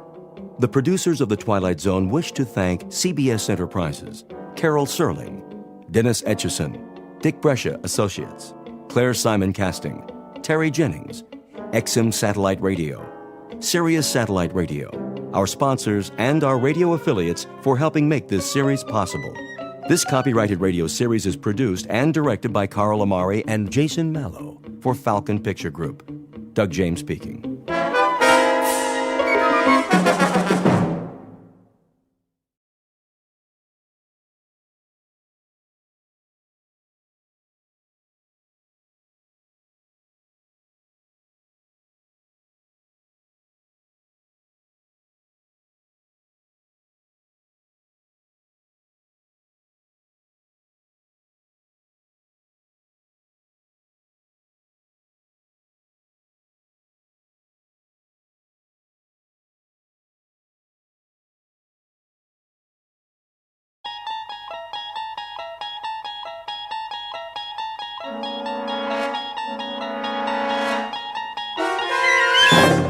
There is a fifth dimension beyond that which is known to man. It is a dimension as vast as space and as timeless as infinity. It is the middle ground between light and shadow, and it lies between the pit of man's fears and the summit of his knowledge. This is the dimension of imagination. It is an area which we call the Twilight Zone.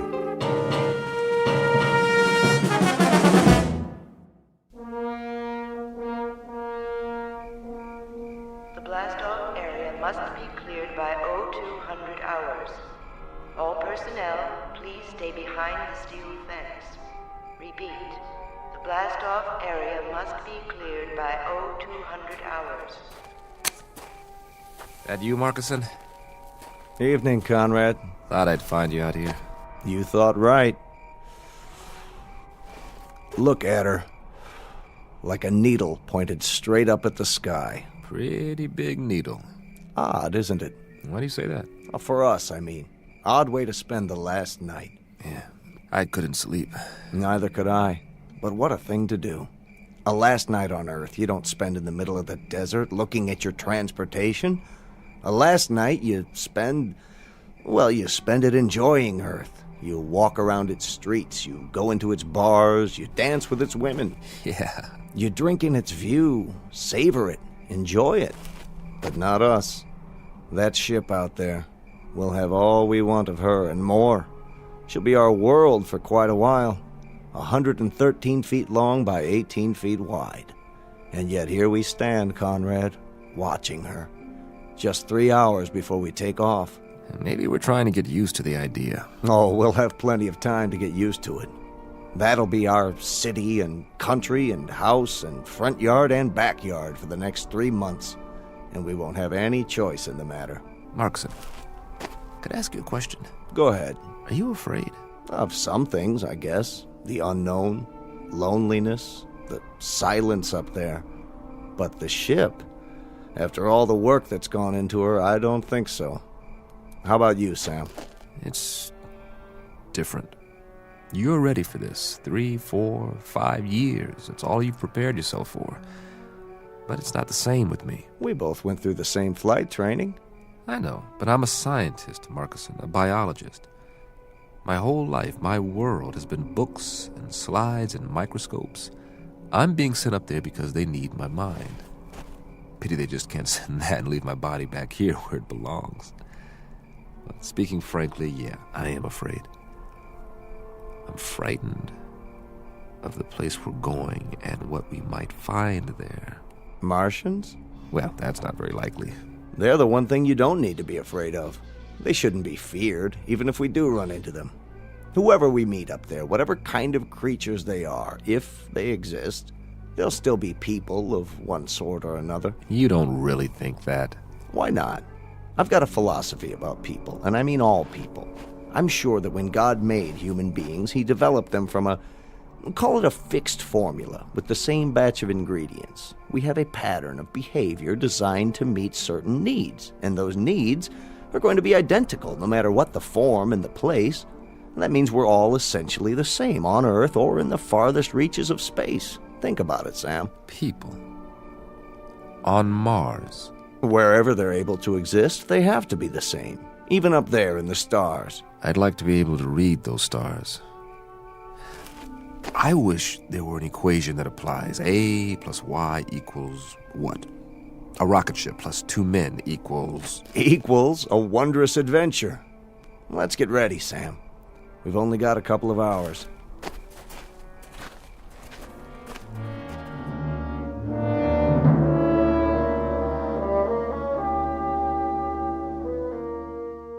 You're standing at the edge of a highway into space, one soon to be traveled by a flimsy, two-legged animal with an extremely small head. His name is Man, and he is about to send his tiny, groping fingers up into the unknown, bound for a once mythical place known as Mars. The participants are Samuel A. Conrad, age 35, and Warren Markison, age 31. They are the first to undertake such an ambitious voyage, and in a moment we'll travel with them to a location only slightly off course, in the Twilight Zone. And now, the Twilight Zone and our story, People Are Alike All Over, starring Blair Underwood with Stacy Keach as your narrator.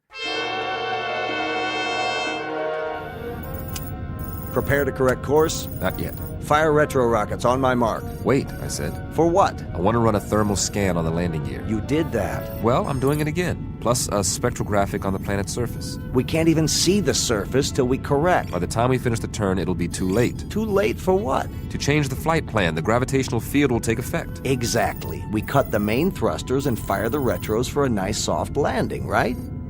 Isn't that right, Conrad? What if something's wrong? Nothing's wrong. But what if it is? It'll take all the fuel we've got for another orbit. We have to be absolutely sure. We're as sure as we're ever going to be. There are too many variables. Atmospheric density, drag coefficients, power consumption. We've been through all that. I just checked the readings. The readings could be wrong. If we're off by a factor of 0.01, we'll miss the landing site completely. I'm going to run the numbers one more time. No, you're not. I'm in command here, and I say we're going in now. At least wait till the planet rolls up on the view screen.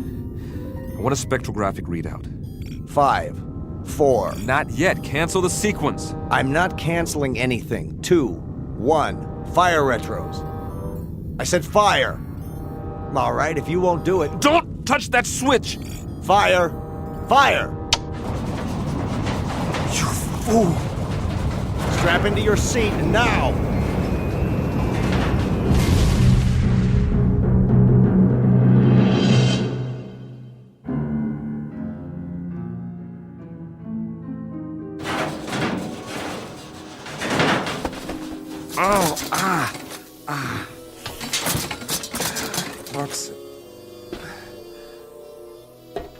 Marcuson?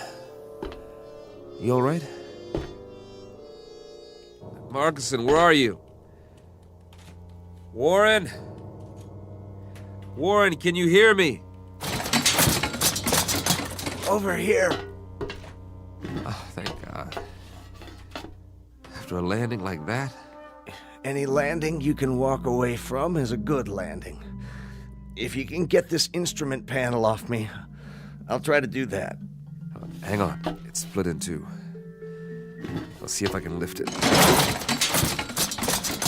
How's the rest of the ship? Nose down in the bottom of a crater, as far as I can tell. Air pressure seems to be holding. Here, take my hand. Whoa, whoa. Not just yet, Sam. I've got a little bit of a problem with this leg. But we made it, didn't we? Yeah, we made it. With or without my help.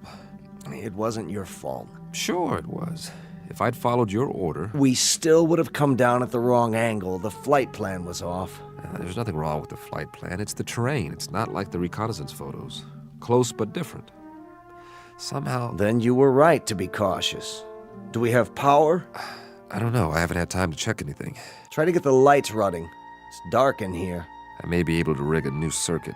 You do that. I'll give you a hand. Don't be crazy. You can't even stand up. I'll do it. Sam? Yeah? Hurry if you can. Will you, Sam? I want to take a look outside. I want to see what's really there. There's plenty of time for that. Is there? I told you, we've got air. That means the hull's intact. You rest easy. I'll get the medical kit. If you say so, Sam. If you say so.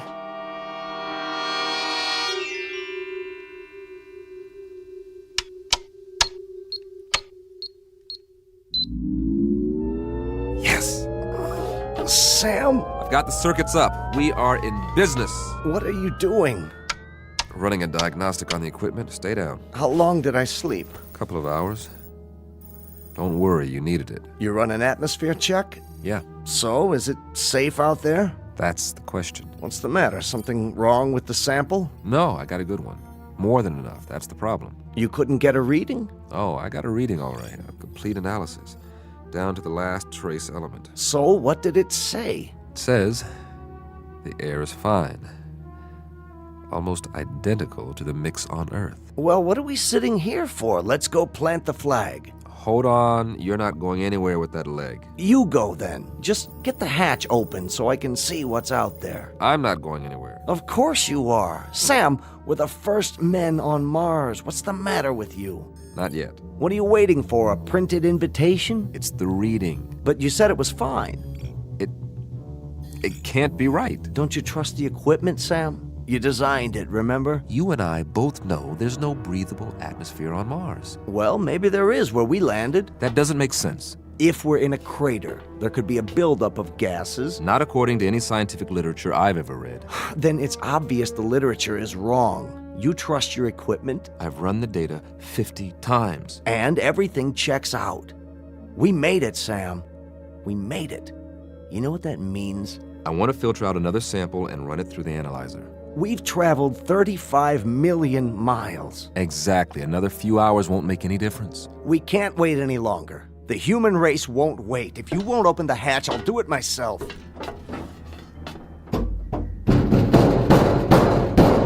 You won't be able to get it open. The hydraulics out. Patch in the auxiliary power supply. You said the circuits are up. I'm telling you, we can't. Maybe you can't, but I can. You're going to wreck your other leg. I'll use the manual override. That's what I'll do. I'll disconnect the hydraulic lift at the wall and... I told you to take it easy. Sam.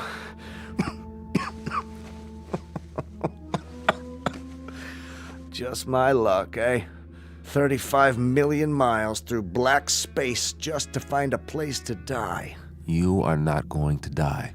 It's all right. Really. It's just that I'd hate for this ship to be my tomb. Do me one favor. Anything. When it does happen, and I think it'll be soon. Don't talk like that. Get me outside, one way or another. Don't be afraid.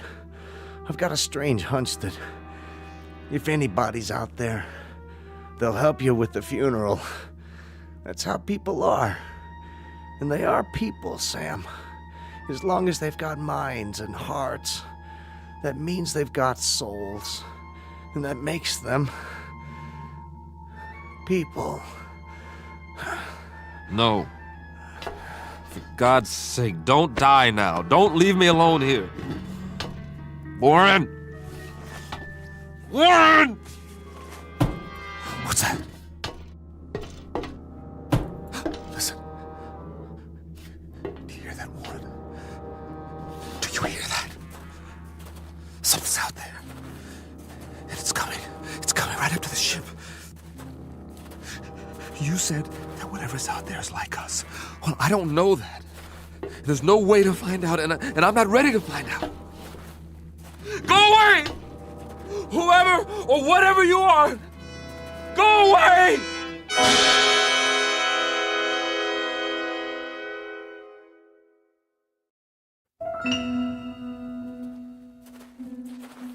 No, they're coming.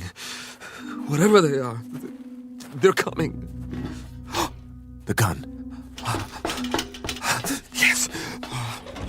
Where's the survival kit? There. Nothing fancy, just a good old .38 automatic. That ought to do the trick. Get away! I said, get away from the ship! All right, if you won't go away, you want me to come out, I'll come out. You think you're ready for me? Huh? Huh? Where's that lever? Whoever or whatever you are, let's find out if you can eat lead. What the? Come on. Where are you? What are you waiting for? You see this? It's a gun. Know what a gun is? Want to find out?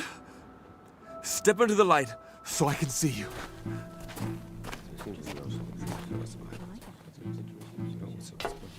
But you're people. I swear you are. You're just like me. Face, body, everything. Please, don't be afraid. There's no reason to, you know. What do you have in your hand? Oh, this it's a pistol. It's a... I was only going to use it if... May I see it? What? I suppose so. Just don't touch the trigger. It contains explosive missiles. They're called bullets. We didn't know if you were ever going to come out. We've waited most of the night. Very glad to see that you've finally done so, however. This is amazing. I'm Conrad. Samuel Conrad. That's my name. Do you understand? Name? We understand, Mr. Conrad. We landed here, my friend and I, in this ship. Crashed, I should say. We come from Earth. Earth? Where I'm from. This planet is known as Mars. We took off in our ship almost 3 months ago. Check on the other one. He may be injured. Yes, of course. Here, I'll show you in the sand. See? This is the sun. Sun, the big star. And this is the Earth. The third planet from the sun, and this is you. Here. The other one is dead. His name is Marcuson. Don't be alarmed, Mr. Conrad. We don't intend to hurt you. We've only been wondering when you intended to come out. Of course, we were curious. But how do you know my language? We don't, Mr. Conrad. As you'll no doubt soon realize, you're speaking our language. Your language? Unconscious transference. You'd call it hypnosis of a sort. But you must be tired. We'll prepare a place for you to rest and food. I'm appreciative. I really am. You'll forgive me, my staring. I mean, but I can't get over it. I mean, you're people, just like I am. Actual human beings. Markson said you'd...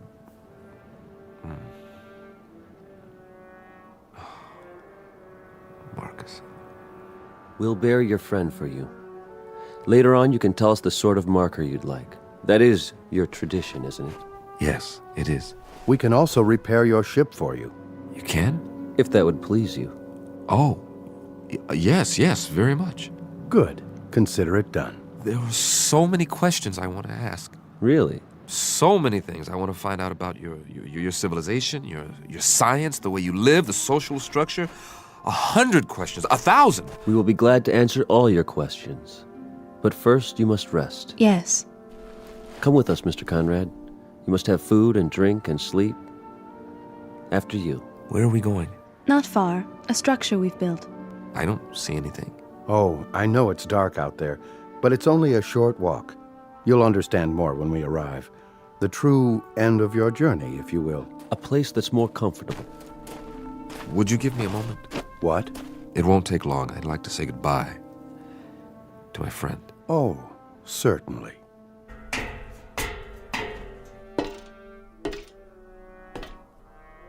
Marcus, I hope you know what's happened.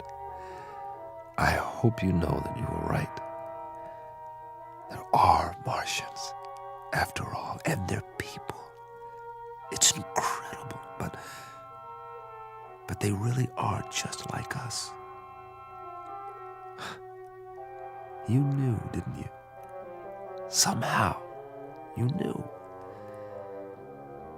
Oh, I'm sorry, old friend, that I didn't believe you.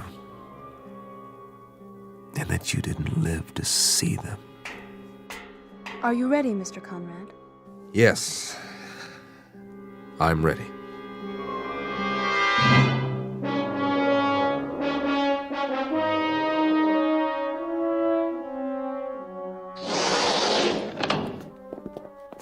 I hope this will do. I'm impressed. On Earth, this would be considered very modern. The angles, the lines. Are the walls stainless steel? Well, not exactly. Something like it. Would this be considered a typical house here? In a sense, it would be the equivalent of an apartment, I believe you call it. Except that there's no furniture. I don't believe it. Everything is built into the walls. What's the power source? Not electricity, surely it's... A simple principle, really. You'll hear all about it. About everything. But we promised you food. Your table and chair. From the ceiling. That's brilliant. And on the table, your meal. It will taste somewhat different from what you're accustomed to, but I trust you'll find it agreeable. Here. Thank you so much. All of you. You know, I am hungry. Very hungry. Please sit down, Mr. Conrad, and eat.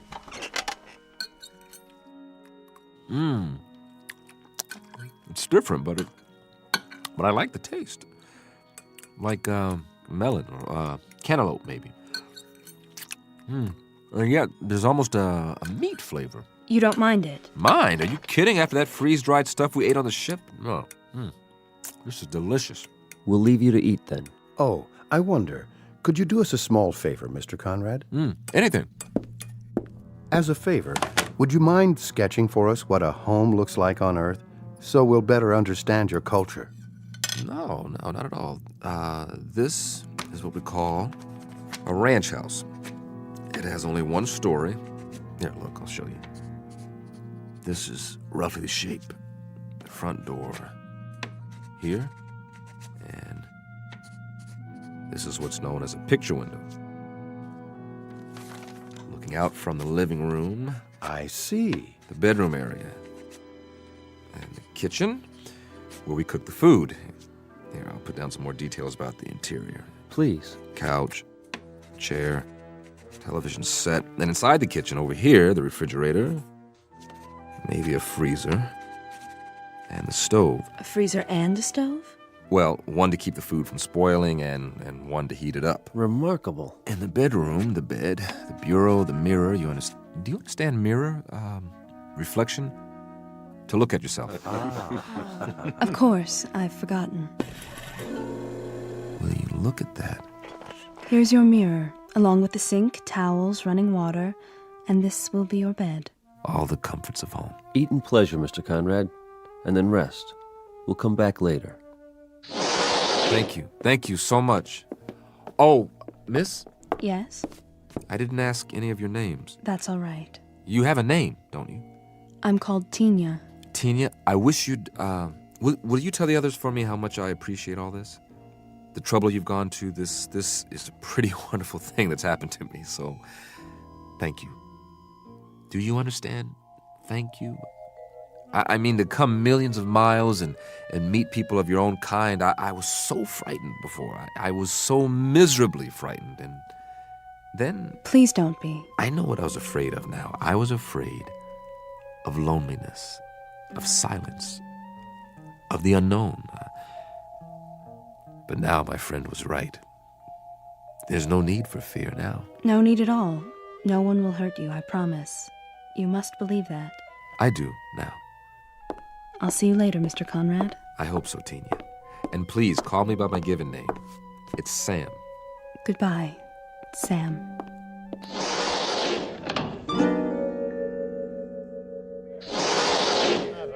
There she is. Sorry, he had more questions. What did you tell him? That we'd be back later. He understands. How did he take the language transference? Oh, quite easily. His quotient is low enough. You should see the wave chart. He has the mind almost of an infant. And you must have a look at his ship. I have done so. So primitive as to be almost unbelievable. You wonder how he made it here. Tina, how does he react to things? What? He asked you a question. I'm sorry, how does... His reactions. Most trusting, emotionally very complex. He feels loneliness, curiosity, excitement. He seems to crave companionship. And what is your recommendation? For what we should do with him. I think we should let him go. Let him go? How can we let him go? He means us no harm, and he's... He's what?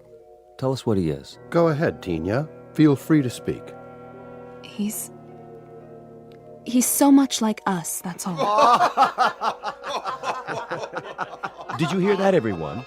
He's so much like us. Excuse me. Tina, where are you going? I have something to do. At this hour, surely not. Perhaps to observe our new arrival. After all, he is almost one of us now. One of us indeed.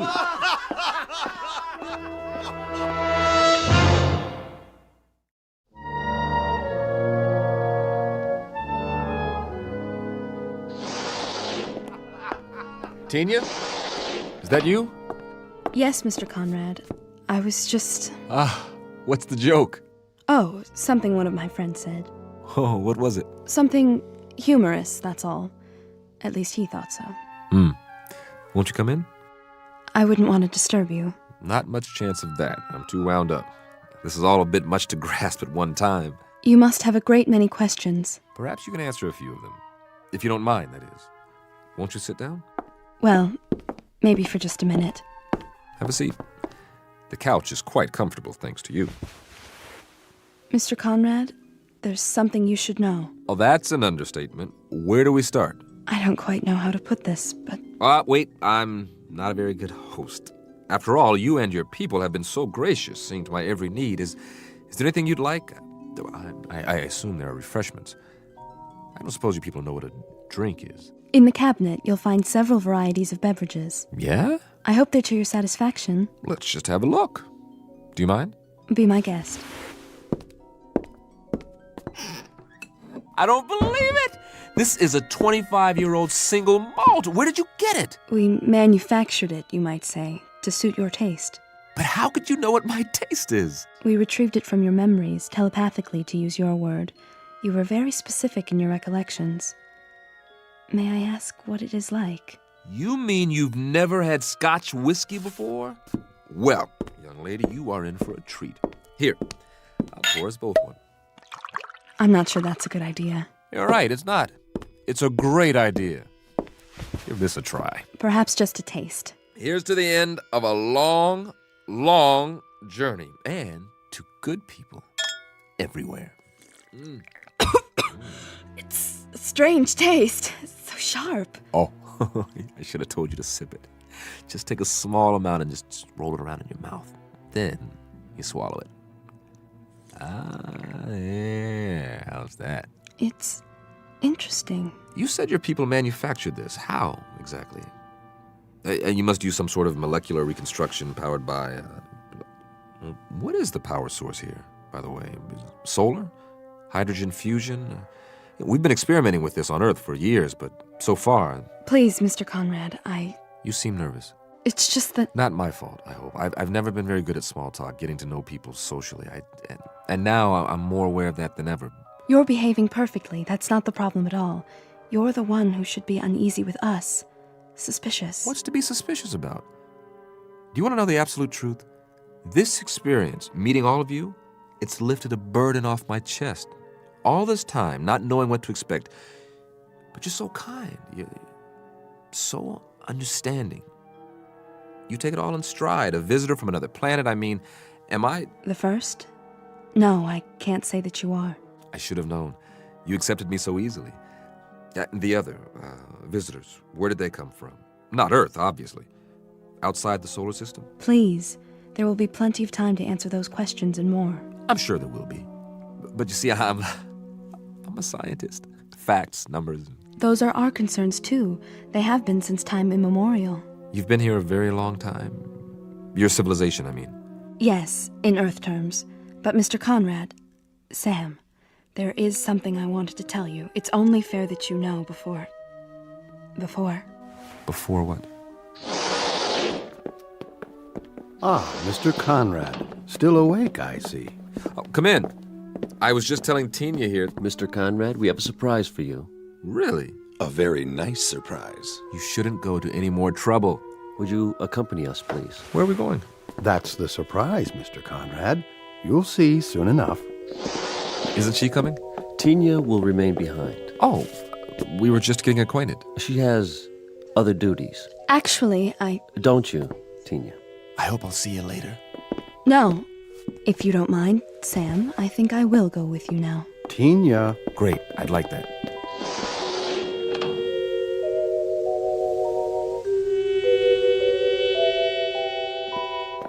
Quite a complex you have here. There must be miles of corridors, like interconnecting tubes. It provides both shelter and a gathering place for our people. The walls, are they glass? A form of what you call plastic. Very strong, for protection against the elements. Then you have seasons. We've seen evidence of dust storms on the surface and, of course, the polar ice caps. We've had to recreate an atmosphere in recent centuries. That has wrought havoc with the forces of nature. Far more than you might have observed from space. I can hardly wait to take a closer look. Really, Mr. Conrad, you don't want to tire yourself. You should get a good night's rest while you can. No reason to. I feel fine. Does the complex house your research facilities, laboratories, that sort of thing? They are in an adjacent structure. I thought I saw a reflection out there, but it's so dark. All in good time. It will be a few more hours until sunrise. Then, all will be clear. Ah, here we are. After you, Mr. Conrad. What? Allow me to illuminate it for you. But this is... This is what, sir? Why, it's just like the entrance to my house back home. Is it? Yes, this is the foyer, and the living room would be down here.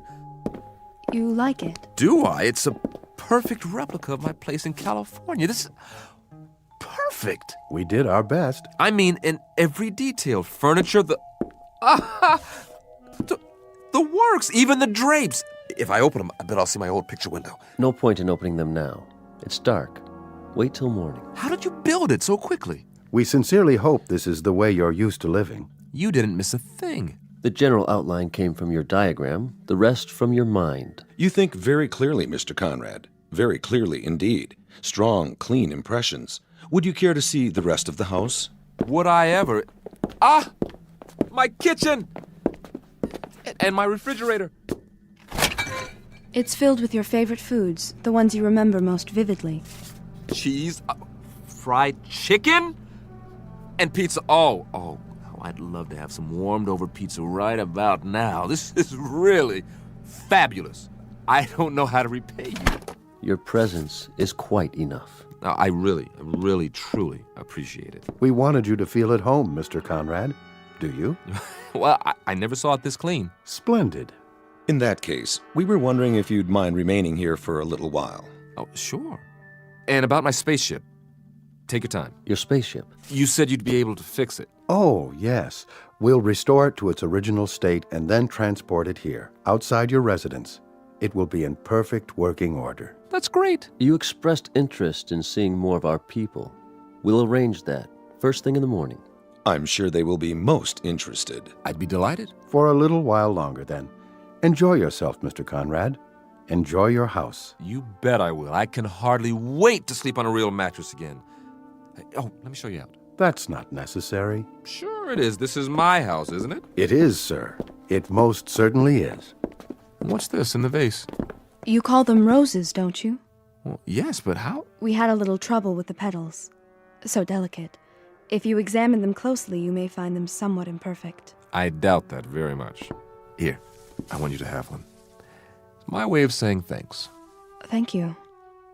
I'll keep it to remember you by. But we'll see each other again, won't we? What? Are you crying? Come along, Tina. I'm very happy to have known you, Sam. Time to go. Sleep well and wake refreshed.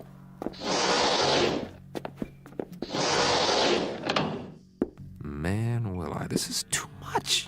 I wonder if there's some more of that scotch in here. Yes! Well, all I can say is if this is an illusion, it's one a guy can live with. This is the best scotch I've ever tasted. I think I'll just sit down here, put my feet up. This is the greatest. Absolutely the greatest.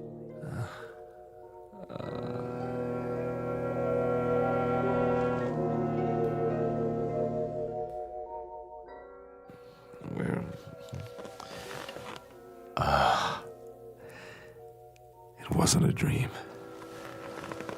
I really am here, after all. Never even made it to bed. That's okay. Slept like a baby. Must be morning by now. Well, let's take a look out of my famous picture window and see what morning's like on Mars. Oh, you look at that. Red sand. Red hills. Oh, wow. They made the window so it retracts automatically.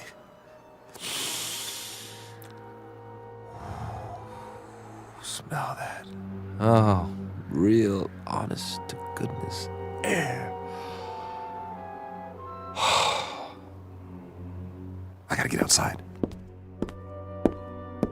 Come on. What's the matter with this door? Wait a minute. What's that? Sounds like some kind of vehicle. Hey! Hey, everybody! I bring you greetings from Earth! Hey, what are these bars for?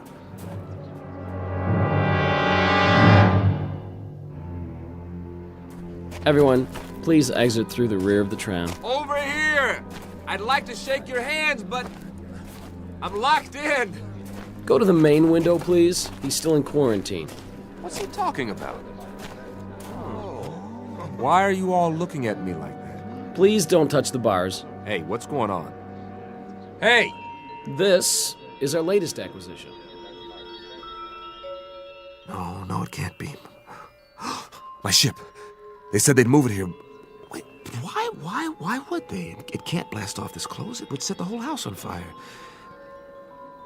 Unless they don't intend. Isn't he unusual? Careful, children. Can it talk?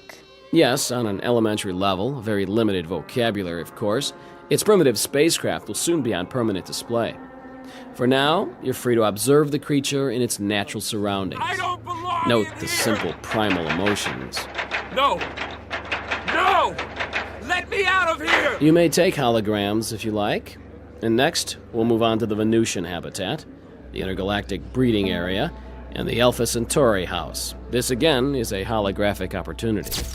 I don't belong in here, please! Please! I would like to take a hologram. Isn't he cute? Look this way, Earthman.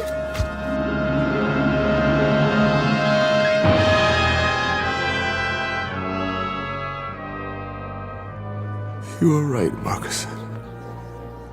You were right. People, they are the same. No matter where you go, they are always the same. It's a zoo.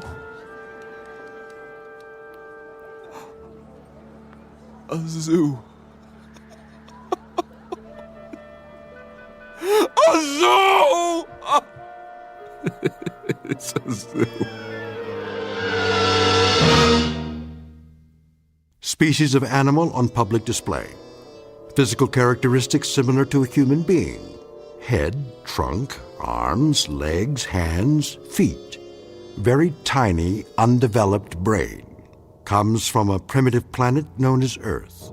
Calls himself Samuel Conrad. And he will remain here in his specially constructed cage with running water and electricity and central heating for the rest of his natural life. Because Samuel Conrad finally discovered a flight plan that led him off course and into the Twilight Zone. More from the Twilight Zone after this. Hello, I'm Stacy Keach. I hope you're enjoying this edition of the Twilight Zone radio dramas. To learn more about this series, be sure to log on to our official website at twilightzoneradio.com. You'll find special discounts on our Twilight Zone audio collections, listings of our radio stations, links to other websites, and a photo gallery of our recording studio and some of our stars in action. Plus ways to contact us with questions or comments about the show. And for a limited time, when you log on to twilightzoneradio.com, you can send in for a free CD of the show. So be sure to visit us at twilightzoneradio.com.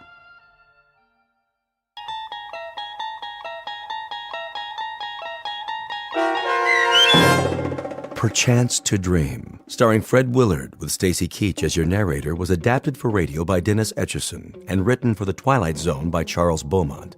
Heard in the cast were Mike Starr, Fernette Lebo, Doug James, Derek Purcell, Alex Sopener, Amber Lake, Rick Arthur, Elizabeth Lido, Carl Amari, Roger Wolski, and Vince Amari. To learn more about the Twilight Zone radio dramas and to obtain audio cassettes and CDs of these programs, visit our website at twilightzoneradio.com.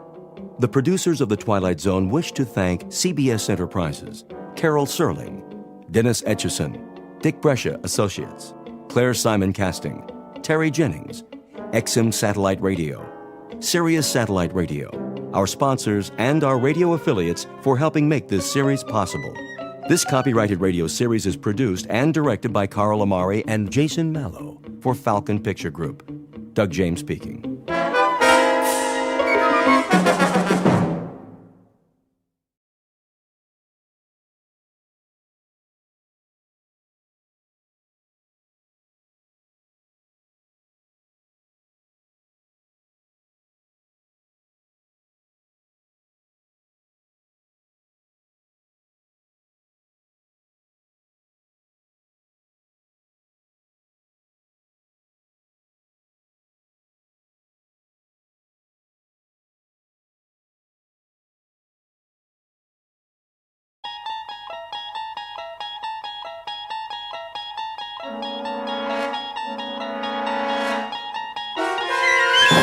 There is a fifth dimension beyond that which is known to man. It is a dimension as vast as space and as timeless as infinity. It is the middle ground between light and shadow, and it lies between the pit of man's fears and the summit of his knowledge. This is the dimension of imagination. It is an area which we call the Twilight Zone.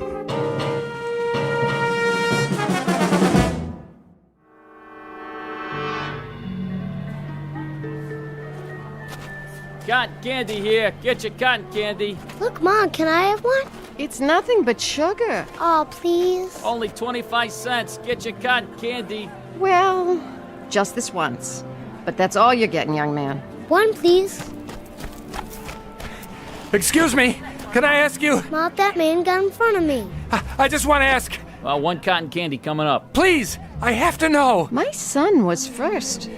Where's the exit? Do you mind? I'm trying to get out of here. One at a time.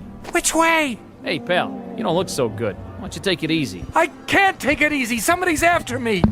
Move right in, folks. See the dancing girls, blondes, brunettes, any kind you want. Starring the beautiful Maya, Princess of Darkness. Quickly, where can I hide? Hey, easy, pal. You don't understand. She's been following me all night, everywhere I go. Can I have my cotton candy, please? Come along, Christopher. It's late. But, Mom... You've had enough sweets. You, over there. Come on over, mister. Show's about to start. Leave me alone! Come inside the tent. Always room for one more.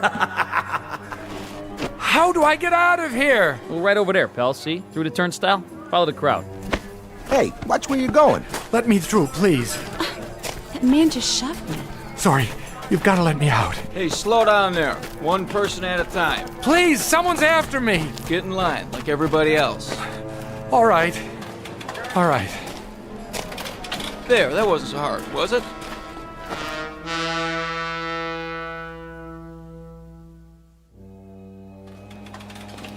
Officer, where's the uptown train? Oh, that's the next platform. Keep it moving, folks. Where am I? What's that? I don't know where Where are you going? What? Oh, I have to see Dr. Jackson. Who? I have an appointment on the Upper East Side. You don't need the subway. You're there. But how? It's the other end of that platform, right up those stairs. Say, are you all right? I really don't know. What time is it? 11:45. Midnight? That's a good one. In the AM, pal. Where have you been all night? Why don't you go home and sleep it off? I can't. That's the one thing I can't do.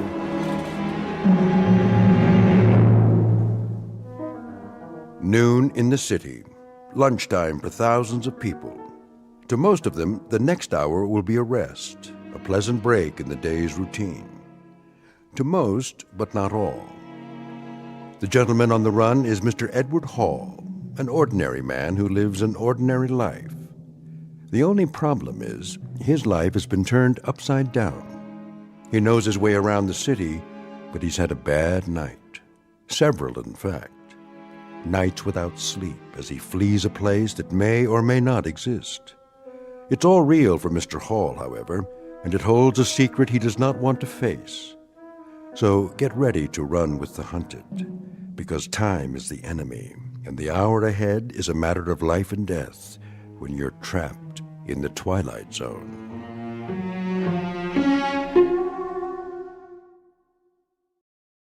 And now, The Twilight Zone and our story, Perchance to Dream, starring Fred Willard, with Stacy Keach as your narrator.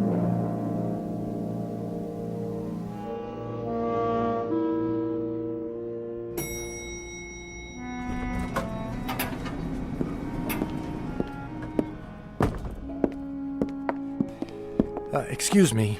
Yes? I'm not sure if this is the right floor. The Goodman building, right? Mm-hmm. What are you looking for? Doctor, I can't remember his name. It's on this piece of paper. Let me see. Elliot Rathman? Oh, yes. Dr. Rathman, the psychiatrist. He's in 1410.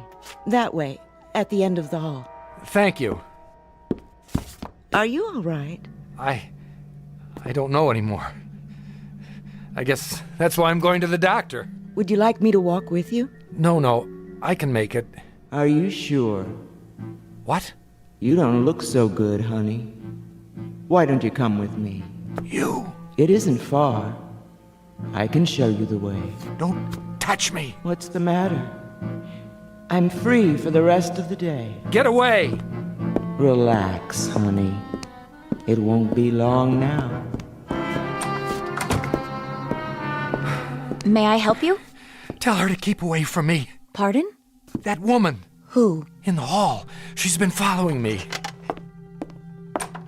I don't see anyone. She was there as soon as I got off the elevator. I didn't recognize her at first, but when she began to speak... Well, there's no one there now. See for yourself. She was. I tell you. Why don't you take a seat? Do you have an appointment? I think so. Dr. Jackson said he would call. Oh, yes. Mr. Hall. That's right. We've been expecting you. I'll tell Dr. Rathman you're here. Doctor, your 12 o'clock is here. That's fine, Charlotte. Mr. Hall? Yes. Come in. Please. The chair or the couch, whichever you prefer. Not the couch. No? You look tired. I am, but I can't. Why not? If you're tired... I might fall asleep. And what would be wrong with that? It's a long story. Are you feeling sick? No, just tired. Then try the chair. It's pretty comfortable. Maybe just for a minute.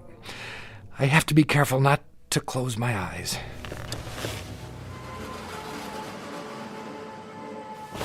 No. I thought you said you were tired. I am. I am the tiredest man in the world. You know how long I've been awake? 87 hours. Almost 4 days and nights. And you can't sleep? Can't. No, doctor, that isn't it. Mustn't. I mustn't go to sleep, because if I do, I'll never wake up. Really? Mind if I walk around, keep the circulation going? Stand on your head if you think it'll help. I don't have that much energy. What's funny now? You are. You're sure you're a shrink? That's what the diploma on the wall says. Why do you ask? You're not what I expected. Oh? What did you expect? Oh, I don't know, something more like... An old man with the white goatee and a German accent? I've heard that before. It's what everybody expects. And they're always disappointed. I've often thought of wearing a disguise. Wait a minute. I have a pair of horn-rimmed glasses in my pocket there. How's that? Perfect. I hope it makes you feel more comfortable. Oh, you looked okay before. But I'm afraid I'm wasting your time. Why do you say that? You can't help me. Nobody can. You're sure? Yes. Then why did you come to see me at all? It was Fred Jackson's idea. He's my regular doctor. I know. What did he tell you? Not much. Your name, Edward Hall. Your age, 35. Your occupation, draftsman. Unmarried. That's right. Long-standing heart condition? Since I was a child. Dr. Jackson's treating you for that? Yes, with pills. And did you remember to take them? When? This morning. What day is this? Good thing you reminded me. You have a glass of water? Surely. Thanks. No history of mental illness? Definitely not. That's all I have. You want to tell me the rest? No, forget it. I'm sorry to take up your time. Mr. Hall. Yes? You really think running away will do you any good? I wish I knew. Don't get me wrong. Sometimes running away is the best answer. Depends on the problem and whether it's something that can be overcome. The fight or flight response. Precisely. But I don't know if yours is that sort of problem. Listen, you can do what you like. But I'm going to charge you for the appointment no matter what. So why not get your money's worth? Promise you won't put me in a straitjacket. I can't promise anything. It wouldn't make any difference anyway. Mind if I open the window? What for, if I may ask? To see the view. Cars look like ladybugs from here. People like insects. Quite a drop. Straight down. 14 stories, 13 technically. There's no 13th floor. Architects are superstitious. And are you? Not that I know of. I'll have to ask you to close it. I only wanted some air. I'll turn up the air conditioner. It works best with the windows closed. Did you think I'd jump? You might have. Not a chance. I want to live. That's my problem. Why is that a problem? There are people who don't want me to. Then get on with it. With your story, I mean. I don't know where to start. Start anywhere. Okay, but I'm warning you, you'll think I've lost my marbles. Marbles can be found, Mr. Hall. Please, go on. Nice office you've got here. Nice furniture. Glad you like it. The pictures on the wall. This one in particular. The seascape. You ever look at it? Really look at it? Why? Does it remind you of anything? Has it ever moved? Quite a few times. It used to be over the desk. My wife likes to redecorate the office. No, what's in the picture. How do you mean? The boat on the waves. You're serious? No, it hasn't. Not to my knowledge, anyway. Sorry to disappoint you. I can make it move. Can you? Yes. That would be quite an accomplishment. Not really. When I was a kid, we had a picture like that. Not the same exactly, but close. A boat, a sailing ship. One of those paint-by-numbers things. I remember those. I think my mother painted it when I was a baby. She used to tell me to look at it. If I looked at it long enough, she said, it would move. I didn't believe her. But the idea fascinated me. One night I spent a whole hour just staring at that silly boat. And did it move? Yes. You were lying in bed waiting to fall asleep, but you couldn't. That's right. You understand there's nothing strange about that. A fixed image on your retinas. Eventually your nervous system shifts the position slightly to remain alert, or seems to. In Gestalt psychology, we call it the figure ground effect. In plain words, it was an optical illusion. I know, except that after a while, I couldn't control it. Every time I looked at the boat, the sails filled and began to dip, moving over the bounding waves. I couldn't stop it. Imagination is strong in a growing boy. I realized that. I realized it even then. But the point is, I got just as scared as if it were really happening. Why would it scare you? Oh, I don't know. The movement, the change of scene, of being someplace else. Of being out of control? Could be. Even if you know it's not real? But that's just it. The mind is everything. If you think you have a headache, and there's no physical reason for it, you hurt just the same, don't you? Granted. Excuse me. I need some more of that water. Be my guest. Thank you. Dextroamphetamine? How did you know? I recognize the pill. Not one of Dr. Jackson's prescriptions. It's the only way I've been able to stay awake. How many grains a day? I don't know, 30, 35. I'll have to tell Dr. Jackson. Tell him! I don't have much longer anyway. Not if you keep taking those. You want to hear the rest or not? Yes, I do. All right, here goes. When I was 15, I developed a rheumatic heart. They said I'd never really get well, that I'd have to take it easy, no strenuous exercise, no long walks. Or maybe I'd be driving over Laurel Canyon some night, and I'd look in the rearview mirror, and I'd see somebody or something rising up out of the darkness behind me. I had to drive the canyon twice a day. The second time was always late at night. It's a tricky road. One slip and you're over the edge. One night, like every other night, I was headed for home. It was a dark stretch, only my headlights cutting into the blackness. Suddenly, I began to feel uncomfortable, as if I weren't alone in the car. It was ridiculous, but I couldn't shake the sensation. I kept thinking, there's somebody back there, directly behind my seat. If I look in the rearview mirror, I'll see his face, and then I'll see his hands reaching up. Here's the important thing, Doctor.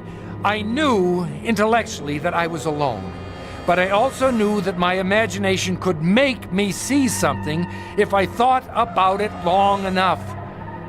And so don't ask me why, but I looked in the mirror, and there he was. I hit the brakes, lost control, and that was when I went off the road into the ravine and crashed.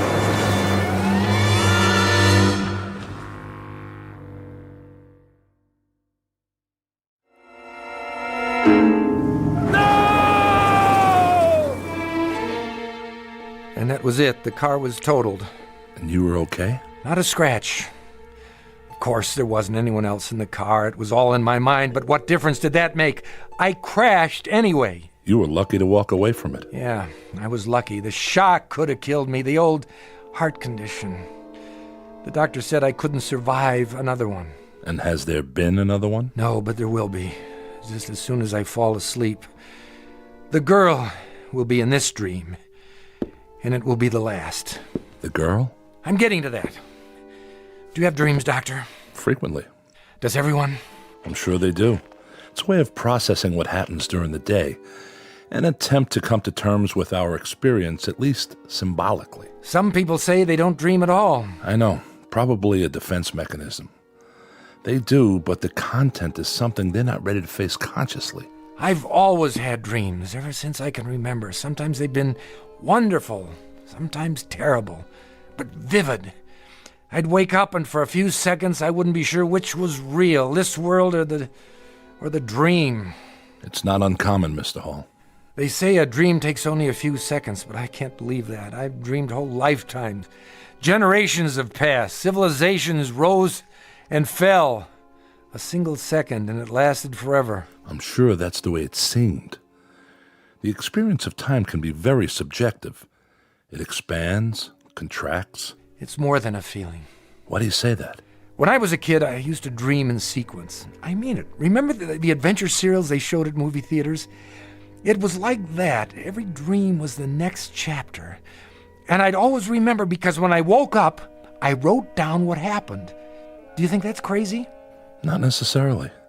It could simply be that the dreams conform to your notes and not the other way around.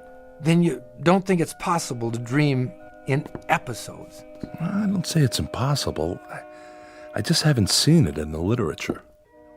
It's possible. Believe me. For a while, the dream stopped. Then something happened. About a week ago, that was when it started again. What was it that happened? Nothing. That's just it. Why don't you tell me what you remember? Well, I went to bed around 11:30. I wasn't tired, but I needed the rest because of my heart. I don't even know when I fell asleep, but all of a sudden I wasn't home in my bed anymore. I was at an amusement park in the middle of the night. Can you describe it? Oh, the usual. A merry-go-round, a roller coaster, a funhouse, a shooting gallery. Where you could win a prize, that sort of thing. Colored lights. And it was crowded. People all around, pushing, yelling. I couldn't get my breath.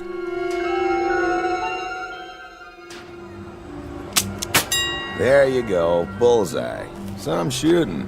You must have been in the service. Yeah, Marines. Sharpshooter. Well, take your pick. Stuffed animal, Cupid doll. I'll take the teddy bear for my girl. One teddy bear coming up. Ooh, Artie, thanks. It's so cute. Keep it by your bed to remember me by. Oh, I will. Hey, how about you, buddy? What? Over here, Mark. Step right up. My name's not Mark. Oh, yeah. Sorry. Take a chance. 6 shots for a quarter. Hit the bullseye and you get a genuine imported Cupid doll. How about it? 25 cents.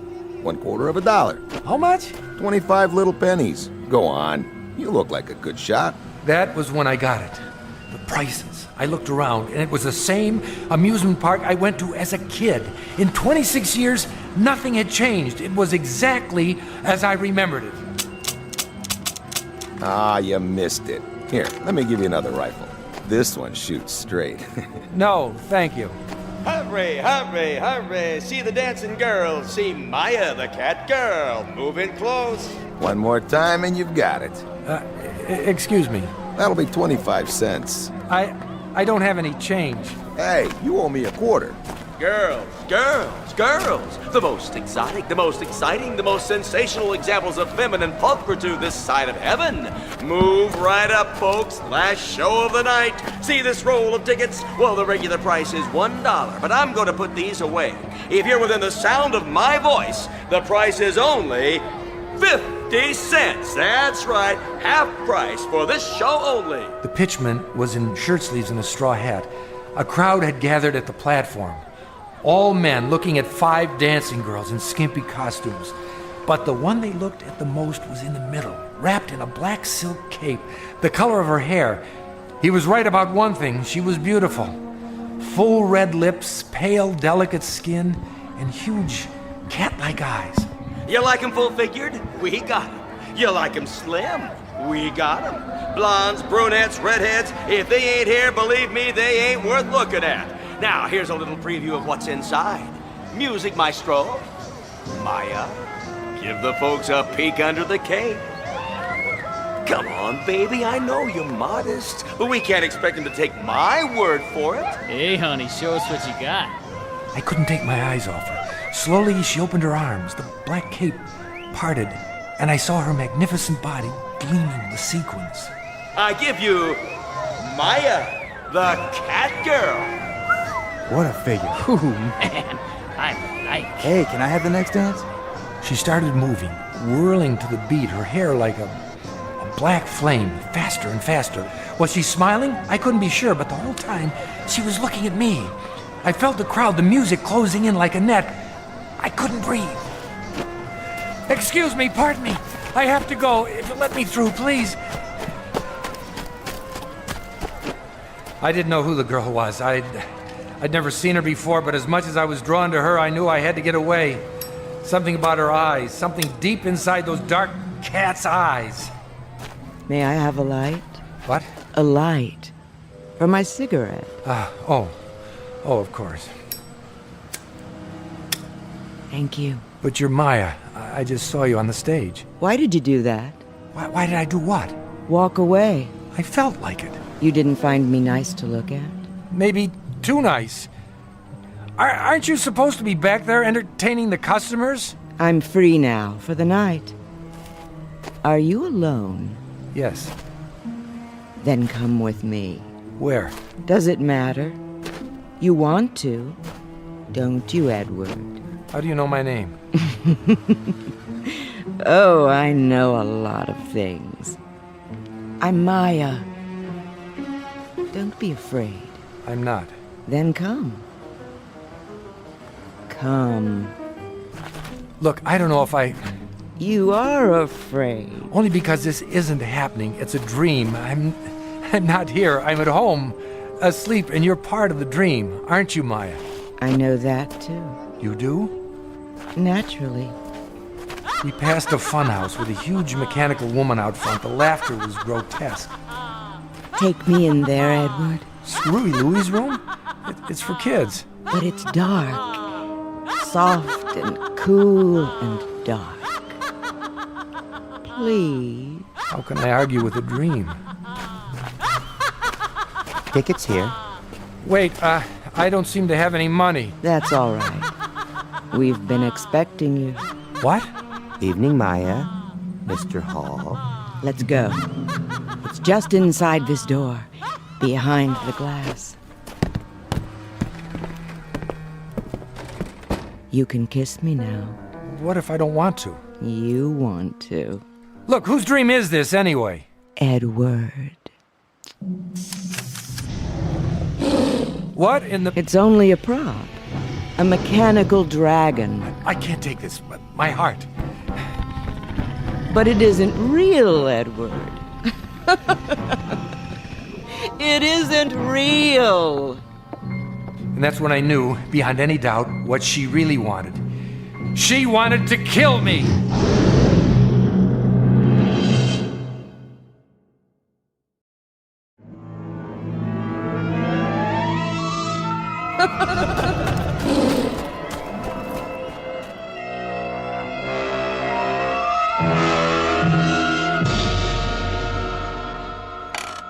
You woke up then? Yes, I'm glad to say. My heart was beating a mile a minute. I had to lie still for an hour, waiting for it to settle down. I went to my doctor in the morning. He said I'd almost had it. Do you know who the girl was? No idea.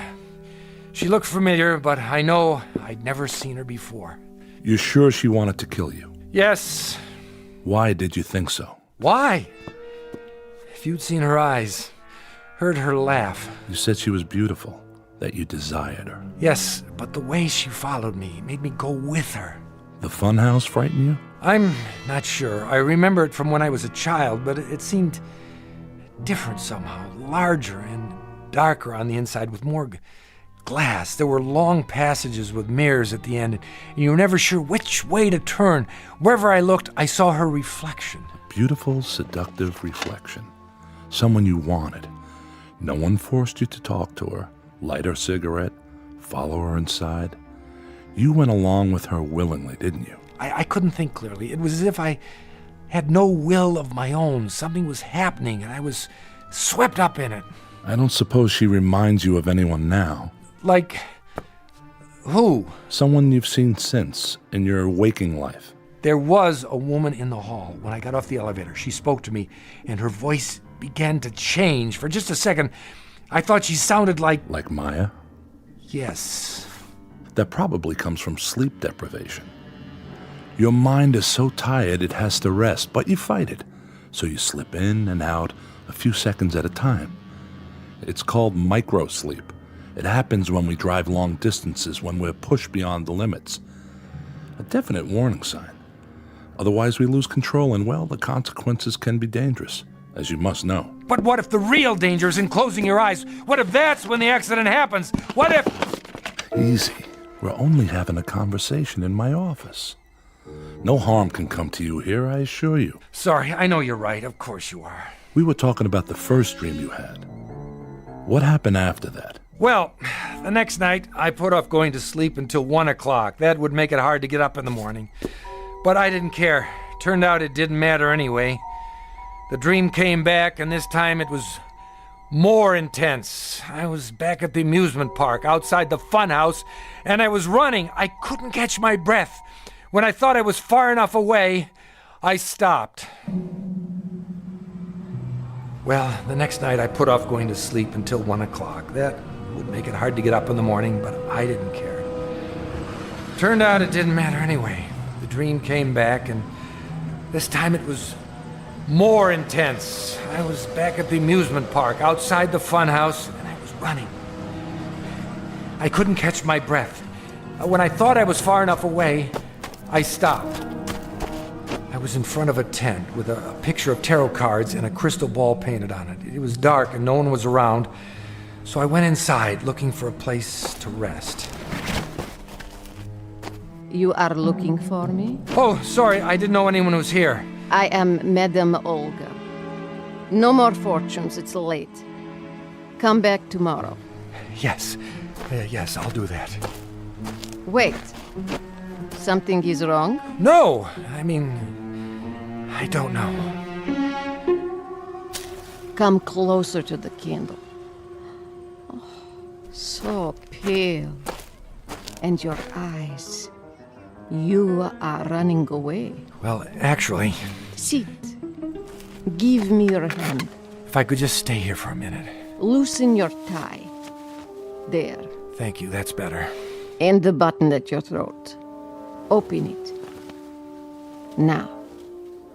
Someone is after you. It doesn't make any sense. I don't even know her. Ah. But she knows you. I'm not sure. She seems to. You desire her? She's beautiful. What man wouldn't? She is the flame and you the moth. I'd better go. Wait. I must consult the cards. I don't need my fortune told. No? I don't believe in that sort of thing. It doesn't matter whether you believe or not. What is cannot be changed. You mean fate? Call it what you like. The past and the future come together in this moment. What about free will? An illusion for children. All is written. Well, I hope you can tell me the way out of the park. I seem to be turned around and I have to be at work in the morning and... Silence. Well, what's my fortune? I am afraid you don't have a fortune, Mr. Hall. Thanks. That makes me feel better. Why do you hurry? I have more important things to do, like getting home. You rush for no reason. You have always been here. You always will be here. Thanks for the advice. Bye. Edward. Where? Behind you. But how? I've been waiting. Get away from me. What's there to be afraid of, Edward? It's only a dream. I have a heart condition. I can't stand all this excitement. That's silly. There isn't any excitement, not really. You said so yourself. You're home in bed, asleep. Now you can do all the things you can't do when you're awake. Anything, Edward. anything. No, that isn't true. The doctor. Oh, look. I don't like those things. But Edward, it's the Cyclone Racer. Please look. No. Come on, Edward. Just one ride. It's fun. Please! Look, It's the last run of the night. You must come with me. I didn't want to go anywhere near that roller coaster, but I couldn't help myself. I had no choice, even though I knew what it would mean. I had to follow her. Oh, that was so scary. Yeah, especially in the dark. Can we go again? Nah, let's do something else. Oh, they're closing up anyway. Last ride of the night. Get your tickets. 2, please. I can't. Why not? I don't have any money. My wallet. That's all right, Mr. Hall. We've been expecting you. How does he know my... Come, Edward. We'll ride in the front car. Lowering the safety bar. Watch your hands. Really, I can't do this. Hold tight, Edward. It's starting. Tell them to stop. They can't. It's too late. But I can't stand heights. My heart. I mustn't look.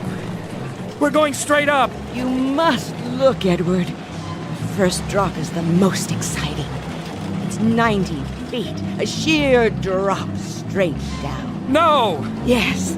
Isn't it wonderful? It makes you feel alive. I have to get out. Kiss me now, Edward. With the wind in our hair. I can't. It won't be long now. We're almost there. I told you I can't. I have to get out. How do I lift the safety bar? Don't climb down, Edward. It takes too long. Jump. That's it. Stand up and jump. What are you doing? Don't push me. Don't.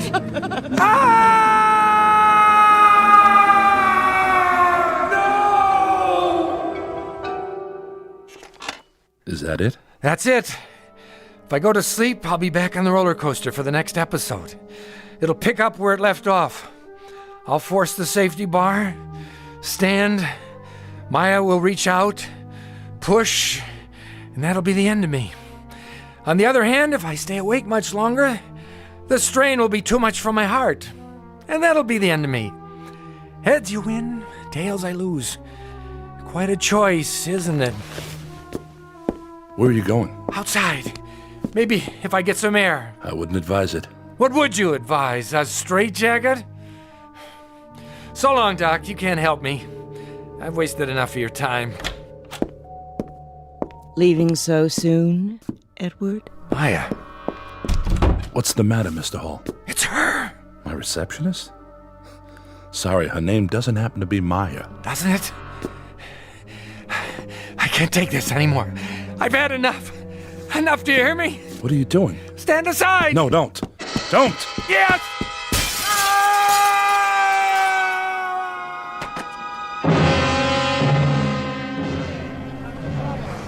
What happened? He fell or jumped from that window up there. Oh no! The blood! The blood!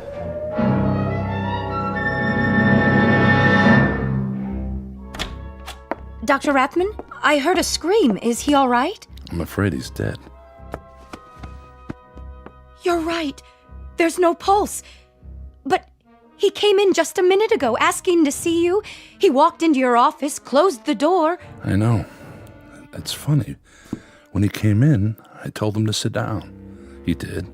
In less than 2 seconds, he was asleep. Then he gave out that scream you heard. By the time I could stand up and get to him, he had stopped breathing. A heart attack? It must have been. Well, I guess there are worse ways to go. At least he died peacefully. Open the window, would you please? We need some fresh air. Yes, Doctor.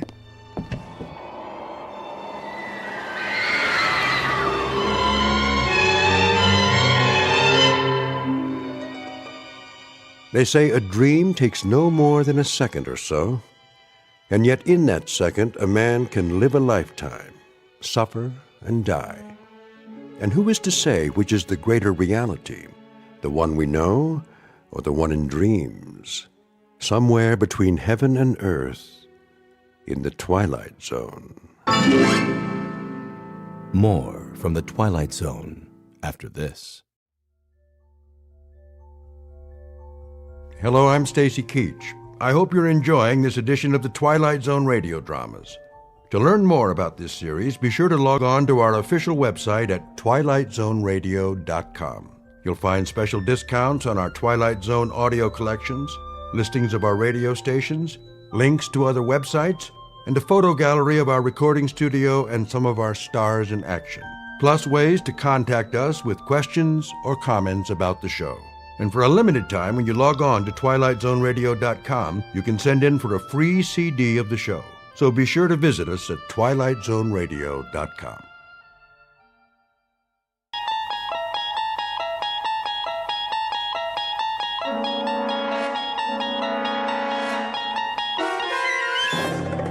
You unlock this door with the key of imagination. Beyond it is another dimension, a dimension of sound, a dimension of sight, a dimension of mind.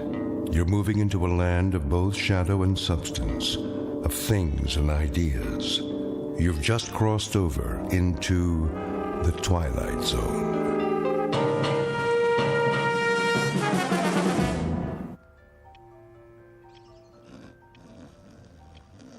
Shh, I'm trying to sleep.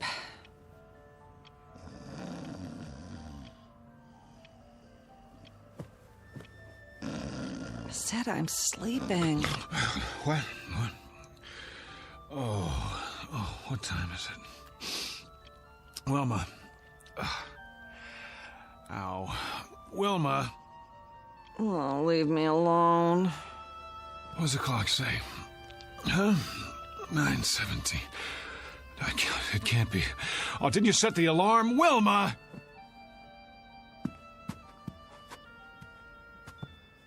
I've got to be at the bank. Do you know how late I am? Oh, great. Just great. I don't even take my clothes off. No more parties. Never again. Oh, be quiet about it. Sure, go on. Get your beauty sleep. You feel lousy. Never mind how I feel. So I'm late for work. So what? No skin off your nose, right?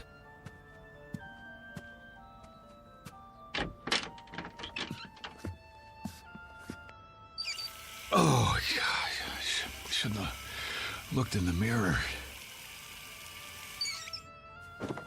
You know, I didn't want to go to that stupid party in the first place. It wasn't my idea. I wanted to stay home and read, but no, can't do that. Can't hurt old Petey's feelings, can we? Wouldn't be nice. So I go to work an hour late today, and you sack out till noon. That's fair, yeah, makes sense to me. Oh, my aching feet. Could have at least taken my shoes off, but that would have been too much to ask before you passed out.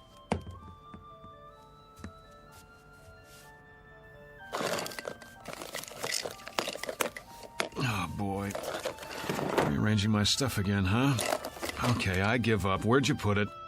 Wilma! Wilma, where's my razor? Would you please tell me that much? Oh. Hey, wake up! Leave me alone! Snap out of it. I'm late, I said. Come on! Get away from me! Never mind the dramatics. Just tell me what you've done with my razor, and I'll clean up and get out of here. Then you can go back to sleep for as long... Don't do that! What's the matter with you? No! I'm not even touching you. Are you sick or something? Wilma, I asked you... Who are you? What kind of a question is that? How did you get in here? Well, as I dimly recall, I staggered in about 2 a.m. with you at my side. After that... What are you doing in my bedroom? Oh, you mean this isn't the YMCA? I suppose I could have slept on the couch if you wanted me to. Am I forgetting something? Did we have an argument? Because if we did, I'm afraid I... Get out of this house! Come on, honey, knock it off. I'm late enough as it is. Just tell me where you put the razor so I can shave. Change my shirt. Out! Out! I'm in no mood for jokes. If you don't, I'll scream again, louder. Wilma! How do you know my name? It's on our marriage license, remember? Mister, I don't know what you think you're doing, but I've never seen you before in my life. Cameo of a man who has just lost his most valuable possession. He doesn't know it yet, but he's about to find out. In fact, he doesn't even know there's been a loss. Because, like most people, David Gurney has never given much thought to the matter of identity. But he's going to think about it from now on, because that is exactly what he's lost. And his search for it will take him through unknown territory in one of the darkest corners of the Twilight Zone.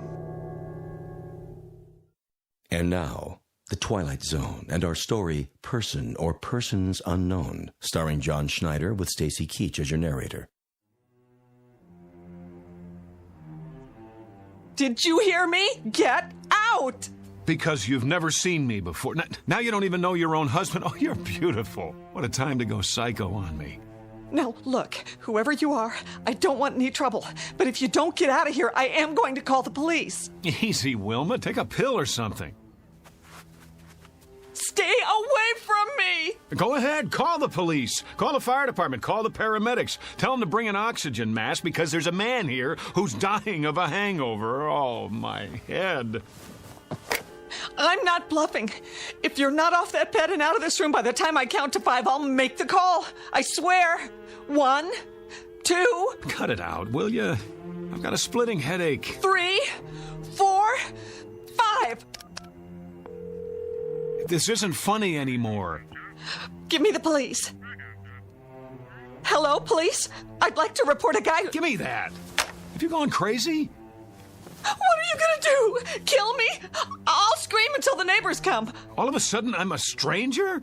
I suppose I didn't buy this king-size brass bed and the lamp and the carpet and the wallpaper to go with it. If I didn't, who did? Santa Claus? Oh, you're insane! Boy, this is what I call a delayed reaction. 2 martinis at midnight and she gets drunk the next morning. Go back to bed, sleep it off. You cannot tell me what to do! You got it. I won't waste my breath. Now, what are you doing? Changing my clothes. What are your panties doing in my drawer? Your drawer? Where did you put my socks? If you don't keep your filthy hands out of my things... Filthy? Yeah, well, if I had time to take a shower... What in the name of... Those are my dresses! So I see. What did you do with my clothes?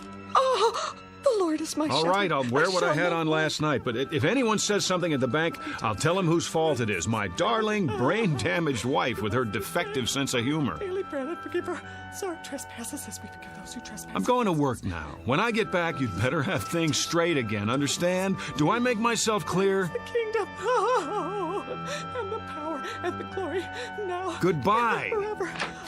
God help me.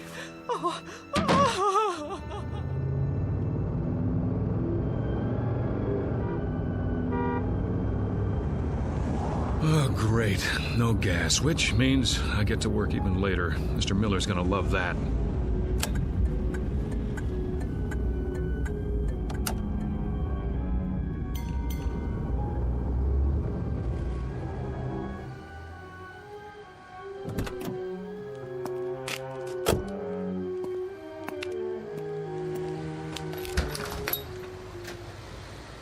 Come on.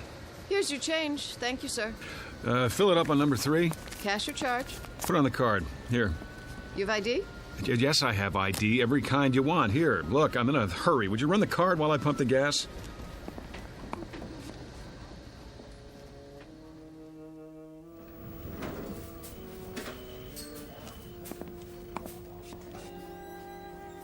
Morning, Jim. Morning, sir. Welcome to Federalist Savings and Loan. Boy, treat the customer like a king. New uniform? What's that, sir? Looking mighty spiffy. Hat's on crooked, though. It is. Keep up the good work. Don't let any bank robbers in. If you'll fill out a transaction slip.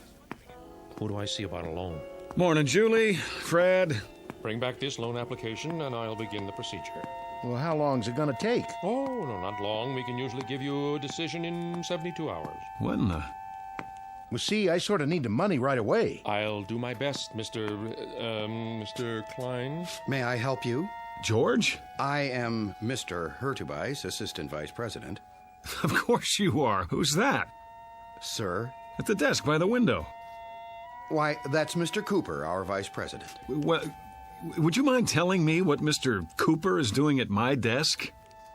Beg pardon? What is he, some trainee of all the... If you'll wait your turn, sir, Mr. Cooper's busy. Yeah, sure he is. What is this, George? April Fool's Day? I don't see why I have to fill this out. I already gave you all the information. I'm sorry, Mr. Klein, but without verifying your collateral, I'm afraid there's nothing we can do. You know how long I've had an account here? And you giving me the runaround? Well, maybe I'll just take my business somewhere else. What do you think of that? Well, thank you for stopping by, Mr. Klein. If you'd care to reconsider... Thank you for nothing. Nice. I beg your pardon? You just lost a customer. I could have processed his application in 24 hours. And you are... Who the devil are you? How's that? I said, who the devil are you, and why are you sitting at my desk? Your desk? Yes, my desk. I've had about enough of this today. Get out of that chair. I'll do nothing of the kind. Friend, you'll get out of that chair, or I'll throw you out. Yes, I need security over here. Move. No need to get upset, friend. Oh, you don't think so? After the morning I've been through? Here, take this junk with you. Your pictures, your phony nameplate. I said take it! Trouble, Mr. Cooper. Would you show this man to the door? Knock it off, pal. You're the one who's leaving. Better come with me. Back off, Jim! This joke's gone far enough. He says it's his desk. Come on, sir. Let's settle this outside. There's nothing to be settled. I want my nameplate back and my pictures. What the hell did he do with them? Now, sir. Outside, I have to insist. Go ahead, insist. I'm not budging. Yes, you are. You're putting your hands on me? This is too much, Jim. I like you. You're a good security guard. But if you don't let go of my arm, you're out of a job. Outside. I said, let go of my arm. There! Now you are fired. Put your hands up. Put your gun away and get back to work. What's the matter with you people? Has everyone gone crazy? Up, over your head. I advise you to do as he says. Mr. Cooper, call the police. I already have. Well done. What? Now walk 3 paces in front of me. All the way to the door. Don't make me use this. George, what's going on? Tell me, please. Outside with him. Let's go. Sorry, everyone. Minor disturbance. Don't be alarmed.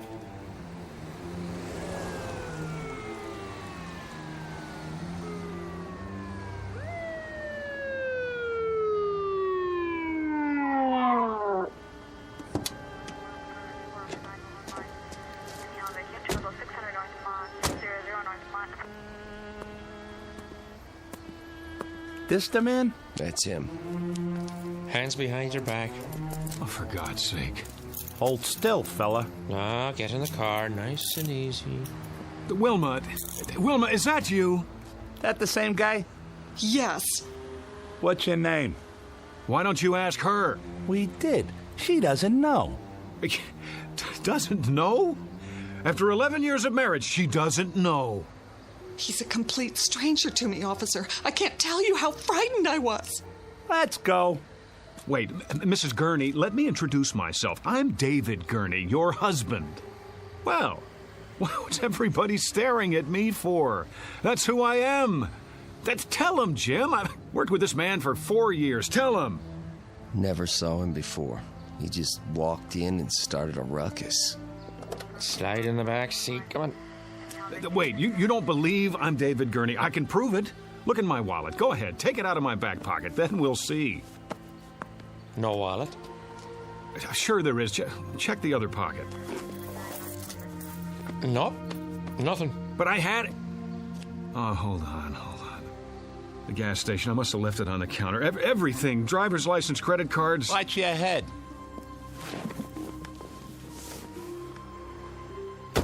You can't do this. Somebody tell them. My name is David Gurney. David Gurney.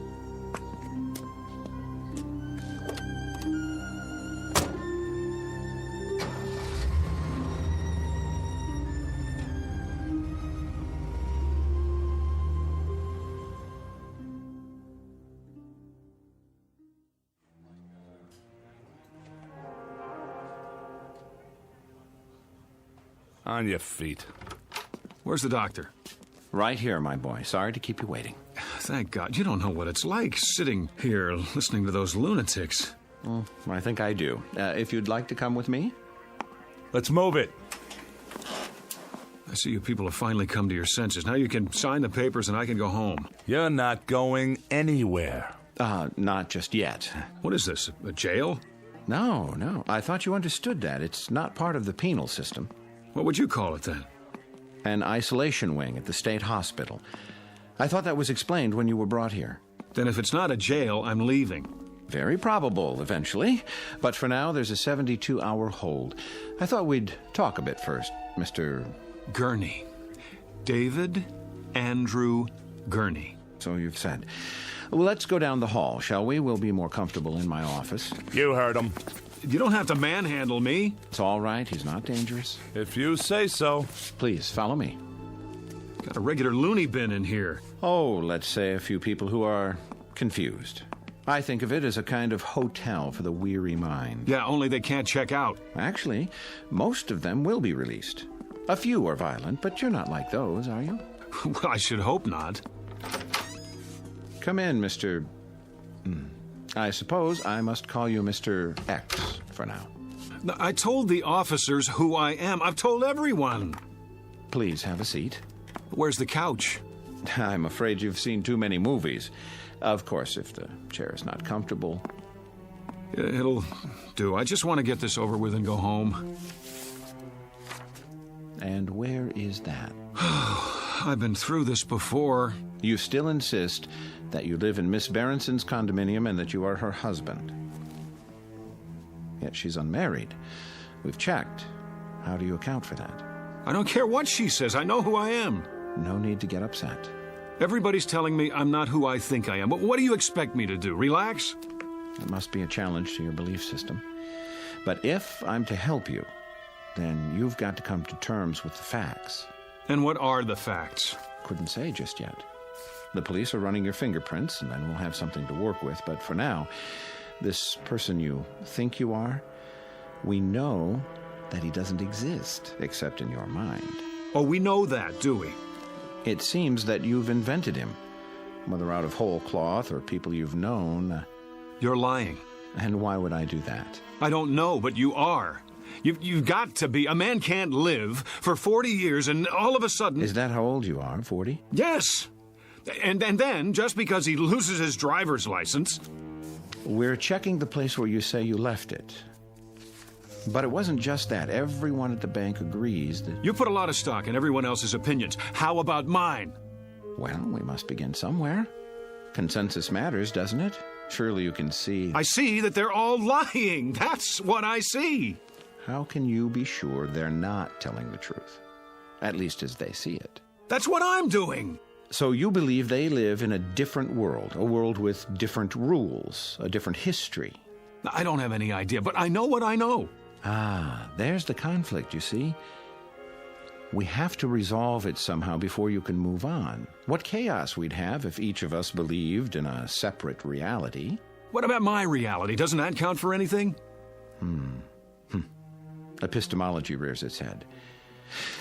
You're obviously an educated man. Perhaps if you'd provide a list of the schools you've attended, we can contact them. Unless you believe their files have all been corrupted somehow.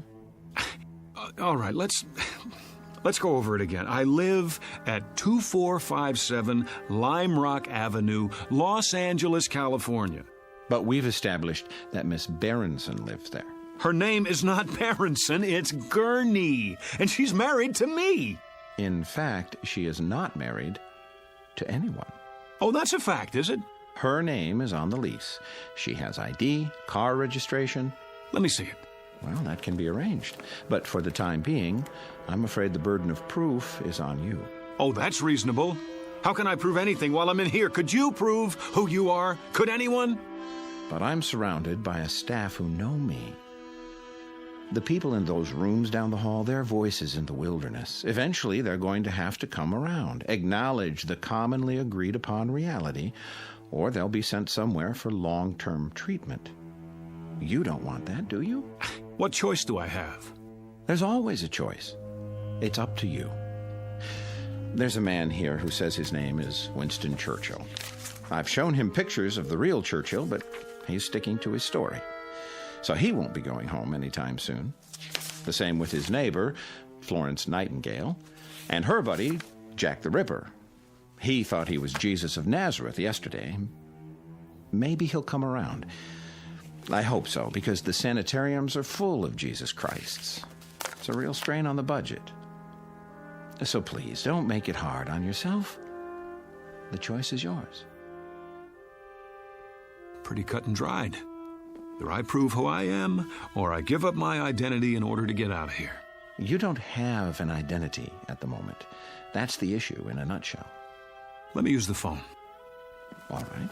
It's about time. I'll turn on the speakerphone so we can both hear. Agreed? Agreed.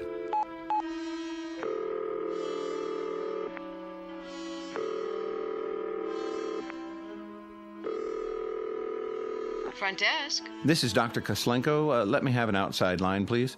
Yes, doctor. What number? 838-2171. My friend Pete. I've known him forever.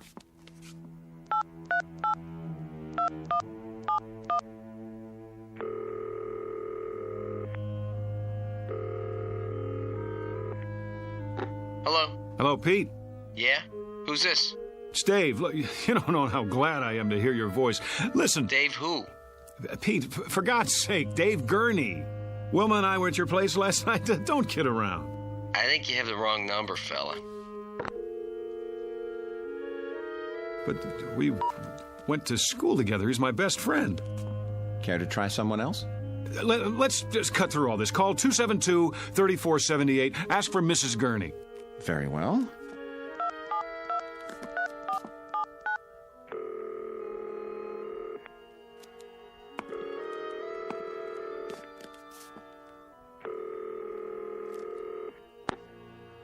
Yes?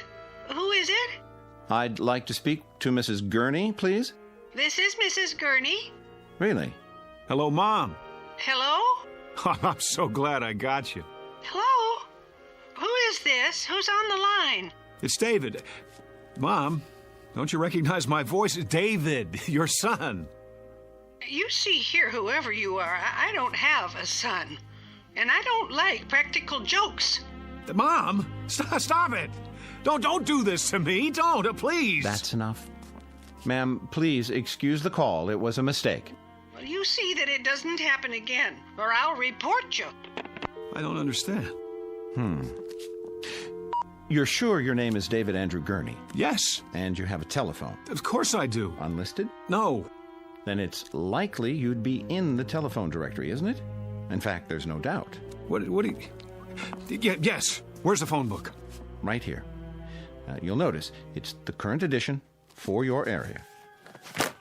Go ahead, open it.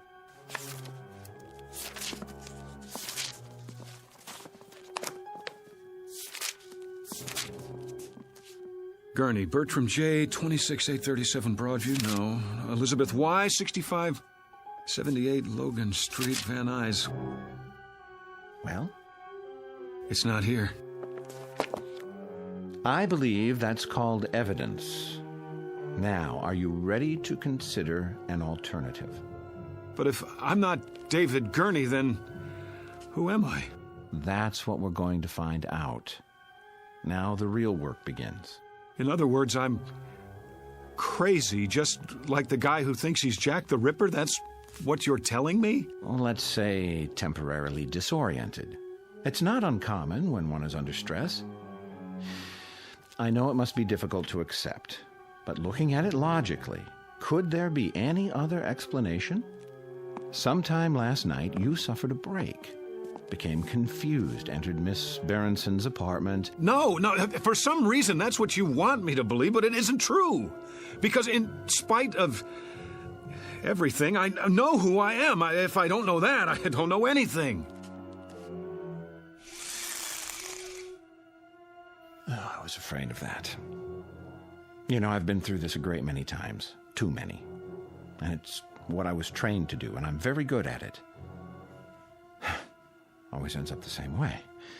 with the patient either returning to a normal productive life or entering into a lifetime of treatment. Why? Because they won't break? Hear me out.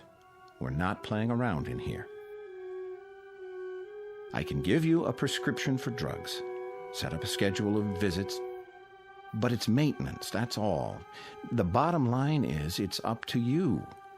If you behave that way, you become that sort of animal. My name is David Gurney. I live at 2457 Lime Rock Avenue. Look out the window. You see all those people on the grounds walking back and forth? Some of them look normal enough, some of them look like zombies. But all of them are here for the long haul. It's such a waste of time, money, human lives. Don't do this. You're an intelligent, educated man. The system is what it is. You can't beat it.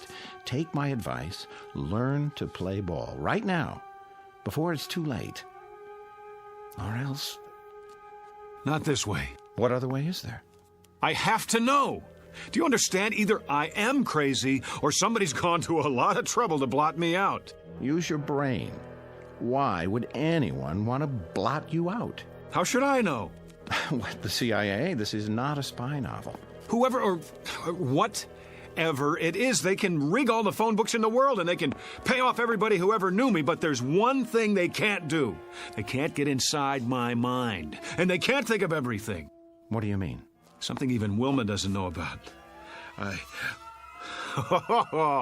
I just realized there's still one way to prove who I am. Well, I'll be happy to take it under consideration. Sure you will. Stand back. I'm going to make sure I get there first. Get away from the window. No, out of my way!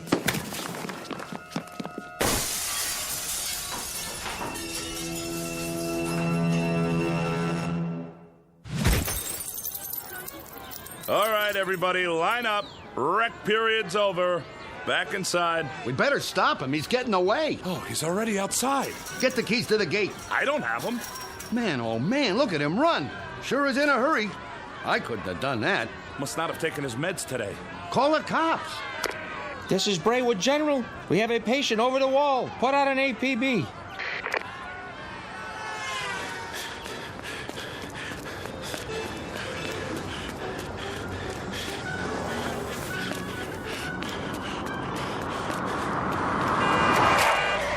Hey, buddy, get out of the way. Give me a lift. Yeah, sure. I have to get out of here. Yeah? Well, call a cab. I don't have any money. Did you help me? Sorry, buddy. Get out. I need it. Get out. Hey, what are you doing? Then slide over. I'm in a hurry. Hey, look, man. I don't want any trouble, okay?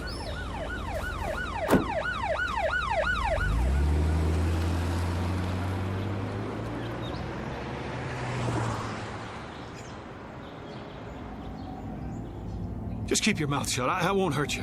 Hey, who's after you? The cops? Huh? What'd you do? Nothing. That's just it. Nothing. And what are they chasing you for? Because I don't believe their lies. Oh, I get it. You're on the run, right? Is that it? Something like that. It's okay, man. I'll play ball. Just stay calm, okay? Turn right there. There's an alley. Oh, thanks, kid. Look, where do you want to go? Downtown L.A. You know how to get there from here? Sure, but don't take the freeway. Go the back streets. I'll show you.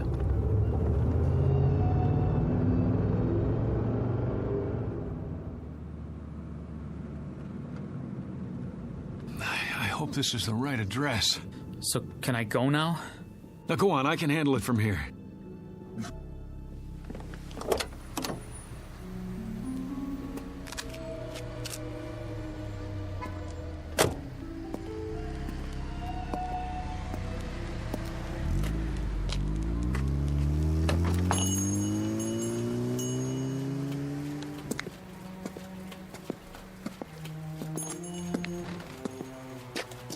Can I help you? Oh, I sure hope so. This is the place where people pick up photos, right? Sure is. Good. I thought I got it right. You have a receipt? What? The receipt for the photo. Did someone take your picture? That's right. And he told you to come here? It was in Griffith Park with my wife. We were walking past the merry-go-round. It was last Sunday. A man came by with one of those big cameras. Dave, that man just took our picture. Beautiful shot, too. What are you doing? Here you go, folks. I didn't say you could do that. Oh, there's no obligation. Take this ticket to Photos R Us. Address is right on it. If you like the picture, it won't cost you an arm and a leg. 8x10s, wallet size, 3x5. He gave you a ticket. Yeah, but I don't have it with me. Then I can't help you. We have hundreds of proof prints. That's what I need. Proof. Hold on. I can almost see the number in my mind. 670. Yeah. That's it. 6708777. I remember because of the 4 sevens. Maybe your wife's got the ticket. No, she's forgotten about it. I was going to surprise her. Sunday, that would be the 14th. I'll check the files. You found it? This must be the one. Hey, let me have it. Wait, was that 4 sevens at the end or 3? There's only one way to find out. Yes! Is that it? Yes! Yes, that's it! Oh, you don't know how important this is to me. You okay, mister? Oh, I am now. That'll be $4.75 for the enlargement if you want extra prints. Hey, mister, you have to pay first. You. Hello, Mr. X. What are you doing here? I might ask you the same question. We've been following you since the hospital. I wanted to see where you'd go. What is this? All right, hands behind your back. Wait! You have any knives or weapons in your pocket? I said hold on! It's all right, officers. I'll take responsibility. The guy owes me money. Oh? $4.75 to be exact, plus sales tax. And do you know what for? I'm sure you're going to tell me. Proof that I'm not crazy. Really? And what kind of proof might that be? I told you they couldn't think of everything. Well, I was right. I suppose you found a signature or some such? That wouldn't be enough, would it? I could have signed it at any time. Correct. Or if it's something else, I could have printed it up or bought it like a fake driver's license. I doubt that you've had time. What about a photograph, Doctor? A picture of me hand in hand with the woman who says she never laid eyes on me before this morning. Is there some way to explain that? What do you have there? Go on, open the envelope, take it out and look at it, and then tell me what you think. Well? And what am I supposed to see? Me, with Wilma at Griffith Park last weekend. That should establish something. I don't understand. What's to understand? You need glasses? This is a photo of you in front of a carousel, alone. Let me see that. No, it was different a minute ago. A picture of 2 people, 2. You saw her. Tell him I showed you the picture. You didn't show me nothing, mister. Just looked at it yourself, then you tried to run off without paying. But I tell you, she was there. We were there, together. Come along now. We'll go back and talk this over. No, we were there together. Together. Together. Together. We were... Dave? Together, I tell you. Dave, honey, wake up. What? Oh, where am I? In bed, you were dreaming. Oh, Wilma, it seems so real. That's why they call them nightmares. You want me to get you something? No, that's all right. What time is it? 4 in the morning. Go back to sleep. You have to be at work in a few hours. Whew, I must have had the nightmare, the granddaddy of them all. That'll teach you to mix scotch and martinis. Well, no, that'll teach me. Sorry I didn't put you in your pajamas, but I was a little out of it myself. Forgive me? Oh, sure I do. Don't blame yourself. You're in a rare mood. You don't know how happy I am just to be here. I love you, too. Oh, you better check the alarm. I'm not sure if I set it. I can't see. Now turn on the lamp.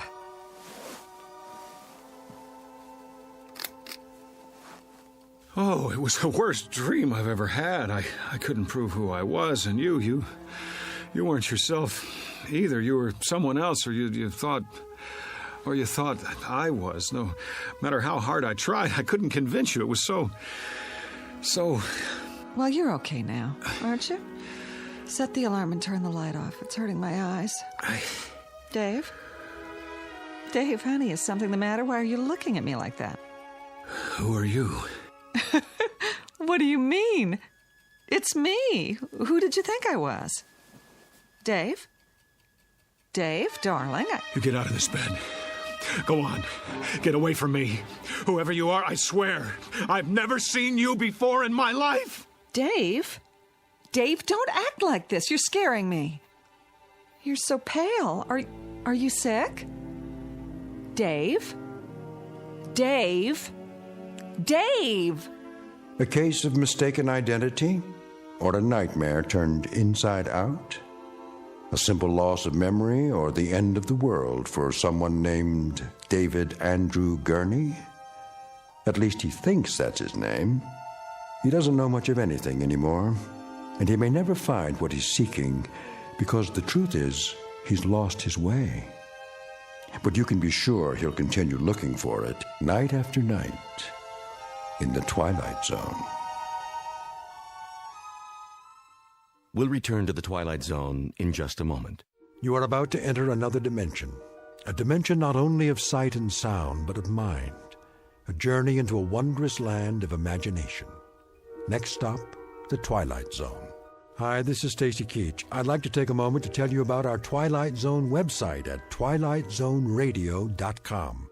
At twilightzoneradio.com, you'll find the latest information on these Twilight Zone radio dramas, including behind-the-scenes photographs, plus the newest product releases, trivia contests, ways to contact us, other Twilight Zone-related info and merchandise, plus links to other fascinating websites. So make your next stop twilightzoneradio.com.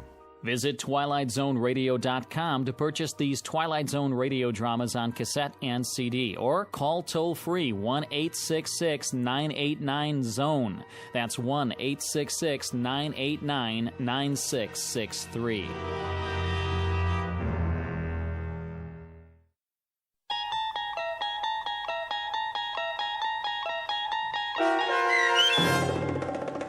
Person or Persons Unknown, starring John Schneider, with Stacy Keach as your narrator, was adapted for radio by Dennis Etchison and written for The Twilight Zone by Charles Beaumont. Heard in the cast were Meg Falcon, Tom McElroy, Roger Mueller, Richard Hensel, Roderick Peoples, Kurt Nabig, Carl Amari, Fernette Lebo, Doug James, Ann Whitney, and Jen Patterson. The producers of The Twilight Zone wish to thank CBS Enterprises and the Rod Serling Estate for making this series possible. This copyrighted radio series is produced and directed by Carl Amari for Falcon Picture Group. Sound design and custom Foley effects for The Twilight Zone by Cerny American Creatives Bob Benson, Craig Lee, Michael Slaybach, and Matt Sorrow. To learn more about the Twilight Zone radio dramas and to contact us, visit our official website at twilightzoneradio.com. Doug James speaking.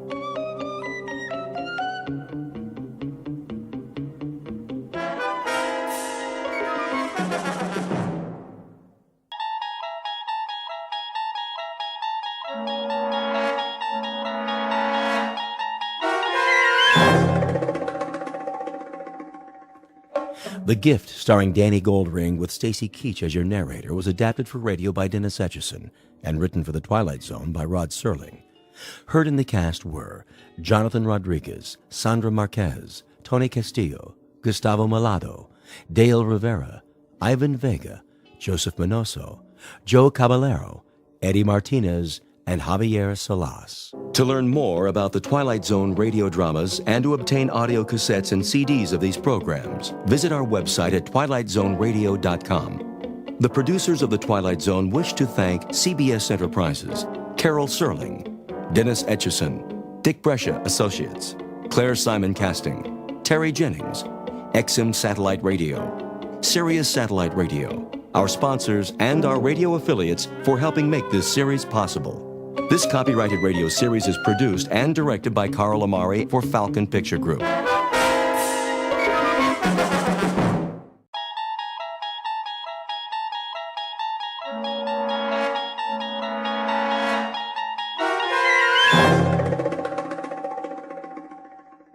You're traveling through another dimension. A dimension not only of sight and sound, but of mind. A journey into a wondrous land whose boundaries are those of imagination. Your next stop, the Twilight Zone.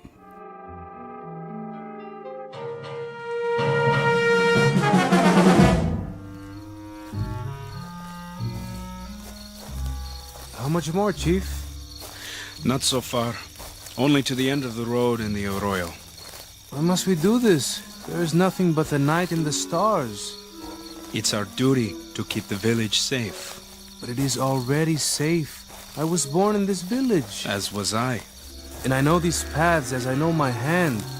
There is nothing that is not here by day. Listen to the crickets. When their song is clear and strong, the valley is at peace. Is it? Once, when I was a deputy, I made my rounds, as we are doing tonight. I was tired, so I turned back to the cantina. In the morning, Captain Munoz found the body of an Americana. No. Yes, Salvador. She was strangled. By one of our own? By men from across the river. If I had gone to the arroyo, I might have stopped it. Were they caught? In Texas. But if she had been one of ours, with no clues, who can say? All right, Sanchez. All right. We go to the arroyo. But you will see, the moon is full and there are no campfires. The village is secure for another night.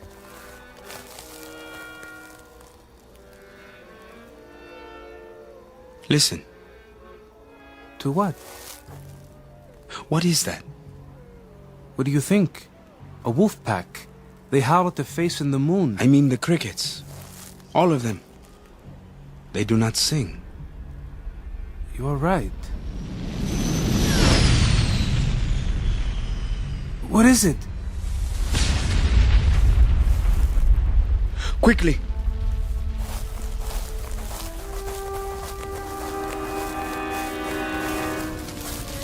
Is it a plane? I can't see. They fired. Stay back. If someone's alive! Wait!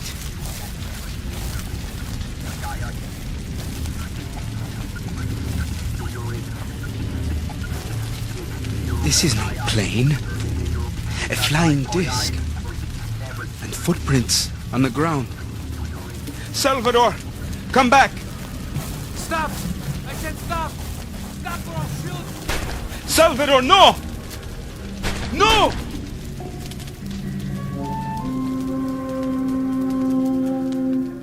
The place is Malero, Mexico, just across the Texas border. A mountain village held back in time by its remoteness and unprepared for the sudden intrusion of visitors from another place. Fear and superstition have gradually lost their hold, replaced by the rule of law and order.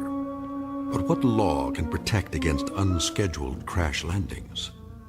Police Chief Sanchez and his deputy have a job to keep the area safe from outsiders and troublemakers.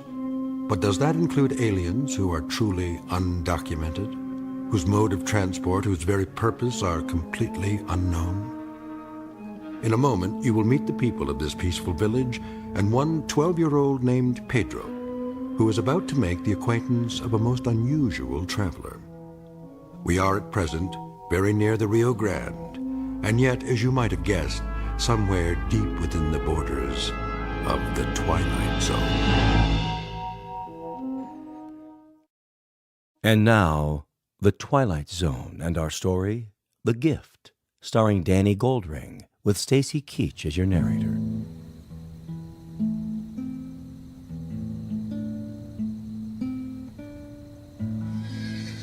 Stop playing, Ignacio.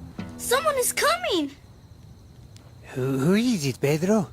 You must be in my eyes. I can't see. Tell me, Pedro, there is trouble? Sanchez! So, he finally comes back. But he's not alone. I can hear. What does he bring? Where is the deputy? What is that tied to his burro? Oh no! I do not believe it! Call Manuelo, quick! Manuelo! Come look! What's the matter now, Pedro? Chief Sanchez? Where are you going and what? Why doesn't he speak? That's a body on the saddle. Whose body? It is Salvador.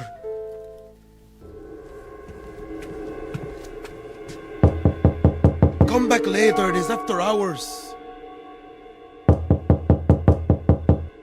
All right, I'm coming. coming. Do you know what time it is? I close at 4 in the afternoon. For 23 years, I've closed at 4 and... Sanchez, because you are a policeman does not give you the right to... I must send a telegram. What has happened? The telegram will explain. Is that Salvador? Is he? Yes. Here is the pencil and paper. Write it down. I will send it immediately. I'll tell it to you. Send it as I tell it. Yes. To whom does it go? To the Prefect of Police, Mexico City. Prefect of Police? Rodolfo, just send it. Don't question it. Prefect of Police, Mexico City. Unidentified aircraft. Something like a plane, but not a plane. Crashed into the hills north of our village late last night. It did? Object is metal and circular. Officer Hermano Salvador and I investigated scene of the crash. Evidence of footprints and broken brush discovered. I heard a scream, then sound of gunshots.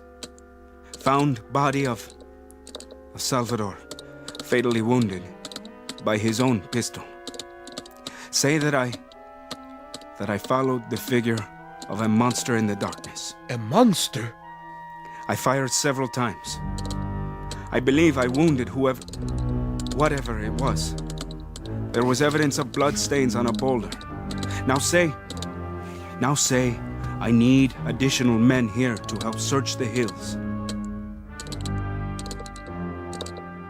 It is sent. Oh, Sanchez, this is a terrible thing.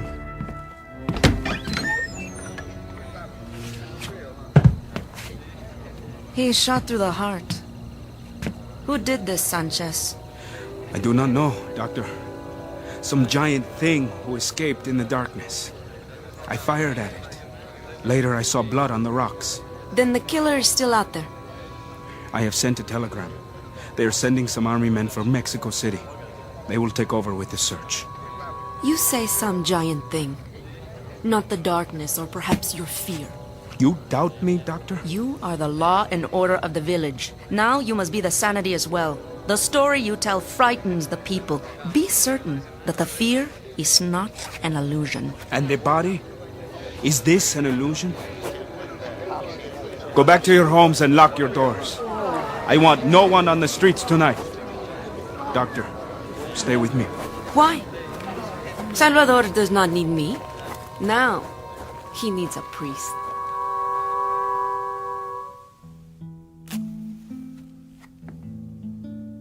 Doctor, I want to close. I have no doubt. You play a sad song tonight, Ignacio. I play what I see. But you cannot see. I know what is in my heart. So what stalks the night? Can you tell me that? Whatever it is, my doors will be locked to it. I am here, Manuelo. Hello, Pedro. Well, well. Thank you for finally coming, little stargazer. I am cursed in my old age with this astronomer on my payroll. Still looking at the stars, Pedro? Sometimes, Doctor. So what do you learn from the stars? Have they ever taught you how to sweep this place properly? Or even to clean a glass? It is said there is life on some stars. This is a fact? Then you and the man in the moon have nothing in common. There is no life in you. Go get some water and come right back. All doors should be locked tonight. Yes, Manuelo. A strange little boy. Where did he come from? Who knows? The son of a bracero, so it is said. The authorities ask why he does not go to school. They ask me. The boy is not of my flesh. I know nothing of him. He cleans up my cantina and serves tables, and he has a room in the back. I overpay him, believe me. But I am not such a rich man that I can run an orphanage for little street urchins. He has no friends, has he? Him? And why should he? It's not normal. Why do you say that? He has a mind like an old man. Go look for Pedro and you'll find him standing outside, looking at the sky. I looked at the stars when I was young, too. And did you ever see him smile? I ask you this, did you ever see him smile? Normal children still smile on occasion, smile and laugh. But that one has the face of a funeral procession, a mourner. Other children shun him like the plague, and I don't blame them. He makes me nervous, this one. I tell you this in truth. He makes me nervous. No more music tonight, Ignacio? He must go home. It is late. Where is the boy? Don't worry about him. He'll be back. Why should he come back? And why should he smile? What is there to delight him? His poverty? The fact that there is no human being to love him? Why should he? It is not your business. Perhaps, Manuelo. Perhaps on some occasion, some festive occasion, if you like, instead of giving him a broom or a tray, extend him your hand. Where is my cane? Here. Carefully now.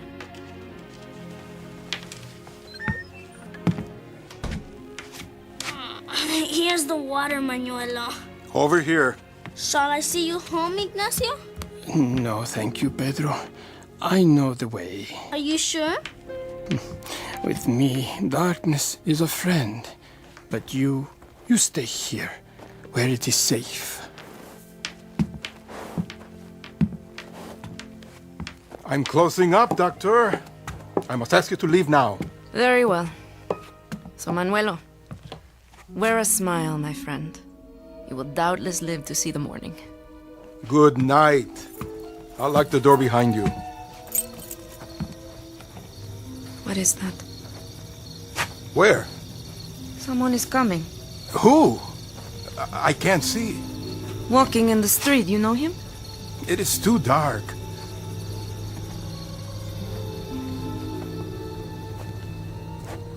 Hello, señor. ¿Cómo está? Bien. Are you still open? Well, I thought perhaps I could sit down and have some wine. Come inside, sir. Pedro, I don't think... I will get you wine. I'm sorry, senor. The place is closed. No, it's not. At this hour? I deeply regret, but we are no longer serving. There is a curfew in effect. A curfew? Is this not so, Doctor? Is there not a curfew? Well, yes, but he does not look well. Perhaps this man needs to sit for a moment. I won't stay. Just long enough for one drink of wine. I promise you, I won't stay. Well, perhaps one drink.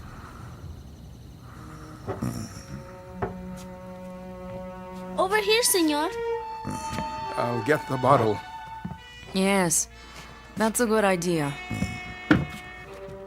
You have come far? Yes. You might say very far. Here is your wine. I wonder, could you remove the cork for me? Is something wrong with your arm? My arm? The way it hangs at your side. I may have injured it. Uncork the bottle, Manuelo. All right. Let me help you. Get away. I can do it. The cork is stuck. Don't drop it. Aye! I'll get it. Oh, it has spilled. No, it has not spilled. The cork is still tight. Then what is that puddle on the floor? Not wine. The bottle didn't break, so it can't be wine. It looks like blood. Let me see that arm.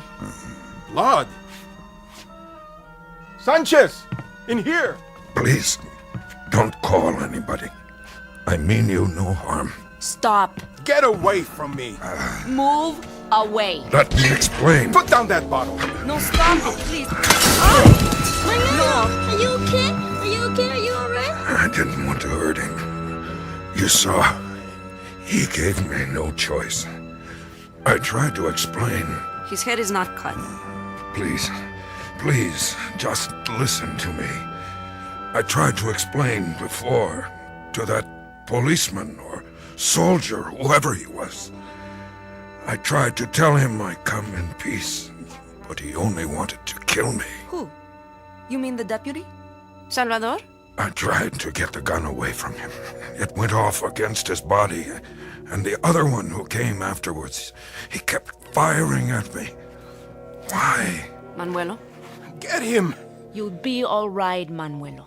If you'd only listen, all of you, please, just listen to what I have to tell you. He's bleeding. Manuelo, stay back. He has a wound on his arm. A deep one. His clothing, he is soaked with blood. Is he dead? No, but he has lost so much blood that he should be. I don't understand how he could walk or stand. What can we do, Doctor? Pedro, get a basin full of boiling water from the stove and as many clean towels as you can find. Bring them to your room. Quickly, now, before it's too late. Yes, Doctor.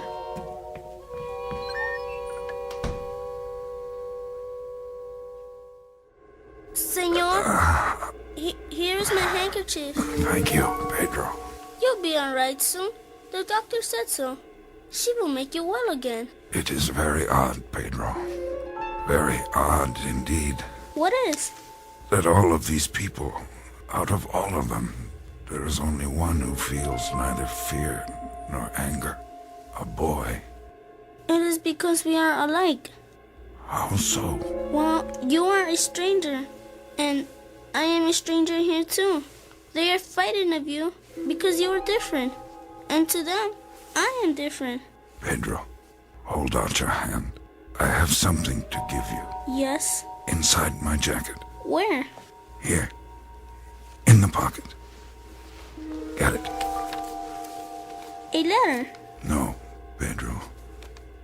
It's a gift. What kind of gift? I'll tell you about it later. How are you feeling? A little better, I think. Let me take your pulse. Huh? For a badly wounded man, you have a strangely willful pulse. I will go so far as to say that I wish mine sounded as good as yours. Pedro, move the lantern closer to the bed. Si, Doctor.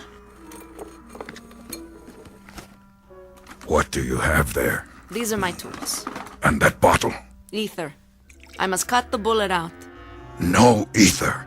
I am not a betting person, senor. That is not my job. But I shall be digging in your flesh for at least 30 minutes. I said no anesthetic. Pedro, perhaps this is a good time for you to go outside and look at the stars. No, I want to stay. You have a new friend, senor. A good friend. Please let me help.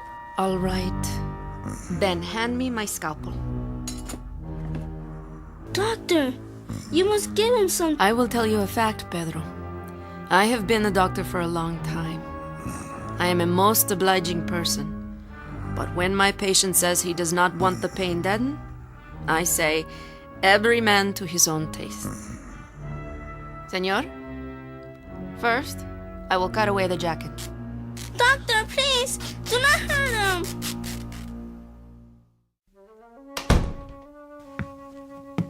He lives? He lives.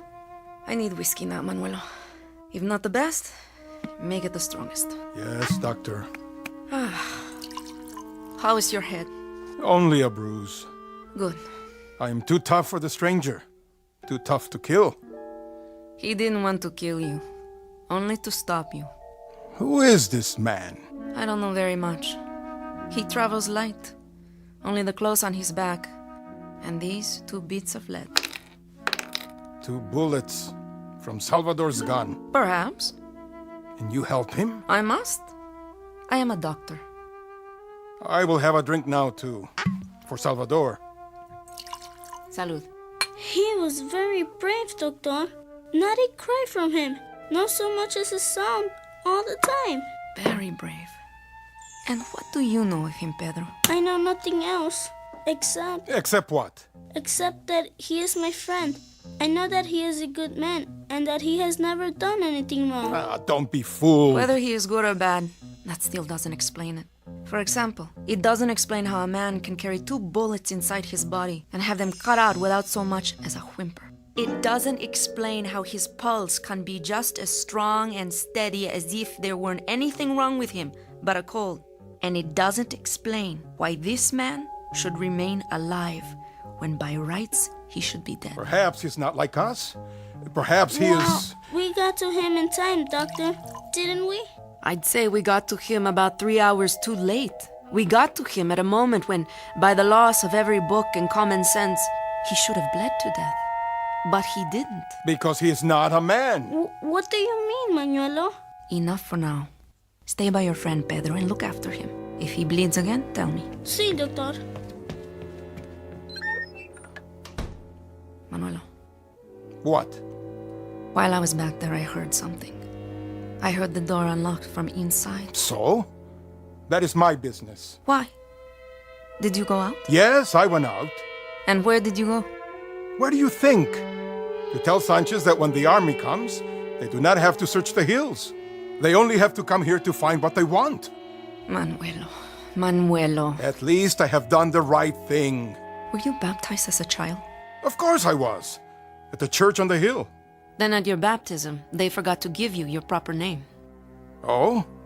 And what is that? I'm afraid, Manuelo, that would be Judas.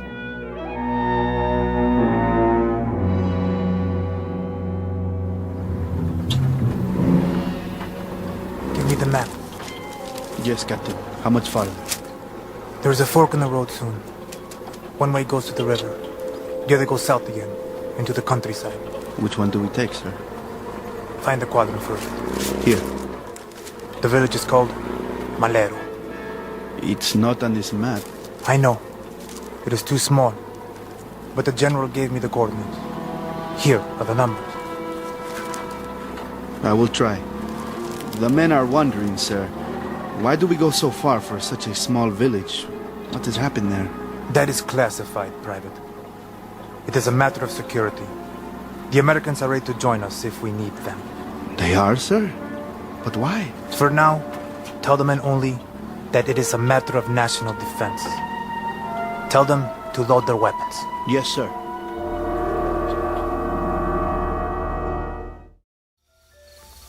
Pedro. You are awake? And you must be tired. It doesn't matter, senor. I can't sleep any time. Now you must sleep and get well. I can't sleep. Why not? I've been thinking. You have a poet here, Pedro. I've read him. In Mexico? Here on the earth. His name is Robert Burns. He says, the best laid schemes of mice and men gone oft agley. What does that mean? It means that plans sometimes go wrong. Like my plans. I came to give, and all I've done is to take. Your bed and your room. The clothes I'm wearing now. I stole them. No, you didn't. You borrowed them. I've sometimes asked myself why it is that men fear what they don't understand. The unknown. Like children afraid of the dark. And the only person I've met who's not afraid of the dark is a child. Because I am an odd one. We are both odd ones. You came a long way, didn't you? A long way. And not so long. It depends on how you measure it. From the stars? From beyond the stars, Pedro. For what reason? You will understand one day. And this thing you have given me, an envelope. It is like paper, and yet it is not paper. See how it shines, even without the lamp? Like something metal, but it is so light. That too you will come to understand, like all your people. At least that is my hope. What's inside the envelope? A small gift, Pedro. A very small one. More of a gesture, really. To show that I come in peace. That I am only a visitor and not an invader. How long will you stay? Not much longer. I must get back to my ship and see if I can repair it. Then I must leave. You mean for good, senor? For good and all? Oh no, don't think of it that way. There is no such thing as for good and for all, Pedro. There is only forever, and I will come back sometime. You will? Or others like me. Where you're from? Where you live? Is there a God? Yes, there is. And is it the same God? The same. I wonder, What, Pedro? if God came to Earth, would they think he was so strange? That they would be afraid? Would they shoot him too? Some say his son came here once, Pedro. And they nailed him to a cross. Yes. And then they spent 2,000 years learning to believe in him. All things take time, Pedro. And you must remember, there is only forever. I don't think I understand. Soon, Pedro, you will.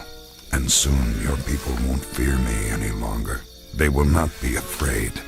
And then I can show them the gift. What's that?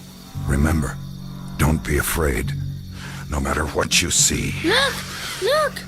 A great light coming up the street. It blocks out the stars. An army truck. The Federales. What do they want? The killer of Salvador. They will find him. Now, where is this murderer?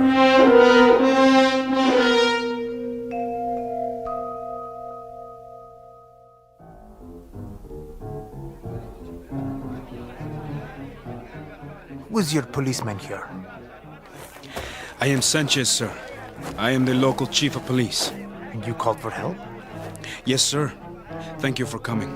I must speak with you in private. Where is this flying craft? The disc? It crashed in the mountains, some miles from here. Good. I will call the other truck so you can lead us there. Of course, sir. But please, do not tell the townspeople. It would only frighten them further. I will tell them nothing. This is now a security matter. What of the fugitive? Oh, yes. The killer of police. Where did you see him? You do not have to search. I know where he is. And where is that? Inside the cantina. Not in the jail? Well, we don't have a proper jail. But you have caught him. It was I myself who shot him and brought him down. Now he lies on a bed inside, too weak to move. You are a brave man, Chief Sanchez. Thank you, sir. But please, explain to me. Anything. If he is wounded and too weak to move... Yes? Why did you need us to help you? You do not understand, sir. What is to understand? This is not a man. This is a creature. Oh, what kind of creature? I'm not sure. Only God knows what are his powers. He has powers, too? He came from the flying disc. And does he wear a spacesuit? Well, no. What then? I don't know. It was too dark. But you captured him. You, yourself. Oh, yes, Captain. He is very dangerous, this creature? Very. He killed my deputy. And how did he kill him? With a pistol. Oh. He carries a sidearm? Well, no. It was Salvador's gun. I see. Never mind. We will take over now. Sergeant! Yes, Captain. Come with me. Yes, sir. How many men? Tell them to wait by the truck, with rifles at the ready, just in case. Men, prepare arms. Now, where is this cantina?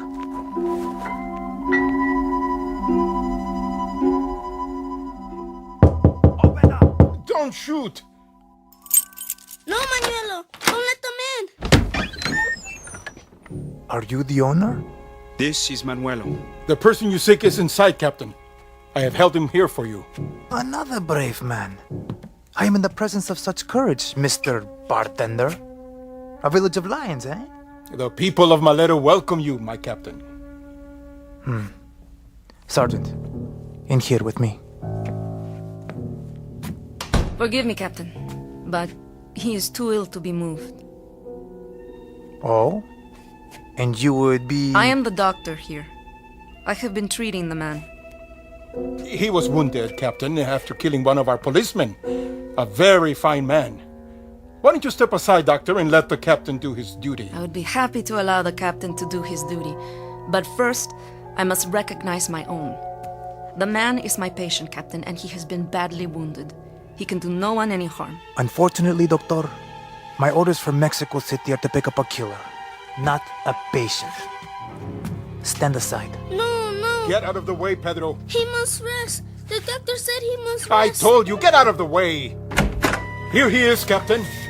And who is he? The Invisible Man? What? The window. He has gone out the window. Have the man block off the streets immediately. He can't have gone very far. At once, Captain.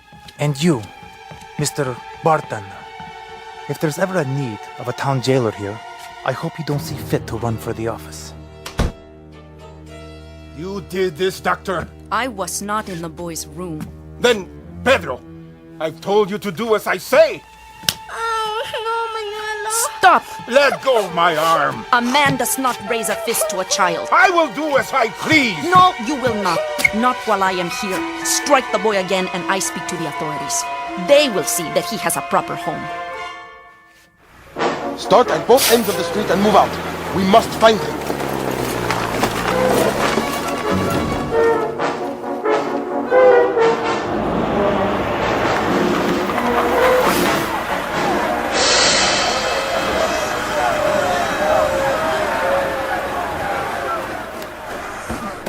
Why do they pursue me?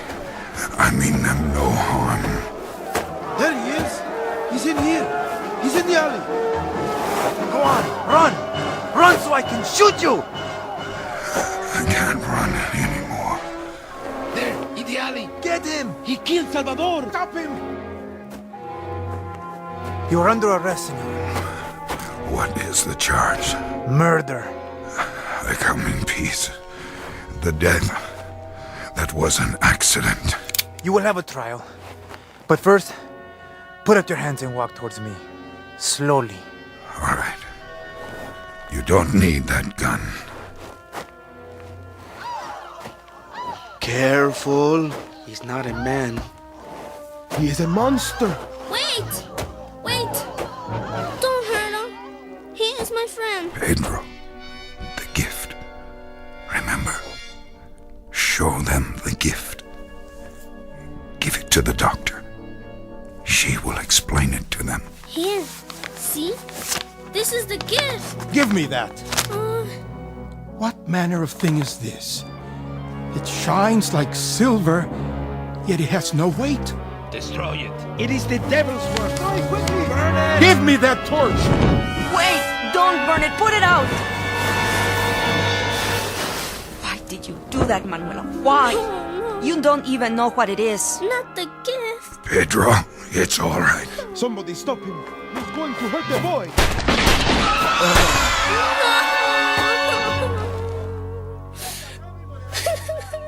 Pedro, come away. It's too late. He was my friend. All right. That's the end of it. Everybody back to your homes. Clear the streets. Sergeant, reassemble the men. Have them bring the truck around. I want a detail to pick up the body. Yes, Captain. What was it, Doctor? What? The paper. In the strange envelope. There's very little left of it now. Only a fragment. All that remains is part of the first page. What was written on it? Here, I'll read it to you. A greeting to the people of Earth. We come as friends in peace and bring you this small gift as a token of our goodwill.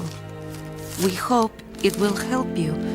The following chemical formula is a vaccine effective against all known forms of cancer. Hey, why do you throw it away? That's all there is. The rest has been burned, so the lions devour the lambs. It is ever thus. Come, Pedro. Not yet. What has happened here? The stranger is dead. It is over. Come, Ignacio. I'll walk with you.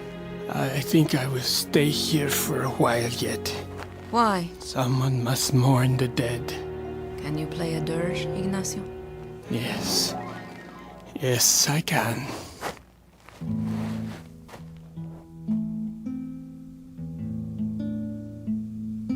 come away, Pedro. It is done. Come home with me, son.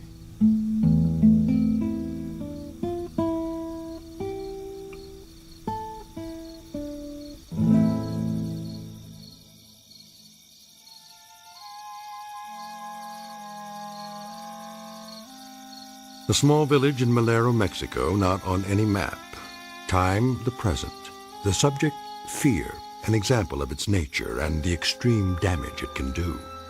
The cure, perhaps a little more faith among men, administered slowly and steadily with the greatest of loving care. Prognosis, that's hard to predict, because these things can take time. But when the disease is contagious, time must be measured in careful doses before it too runs out. An off-the-shelf remedy offered free of charge in a place called the Twilight Zone.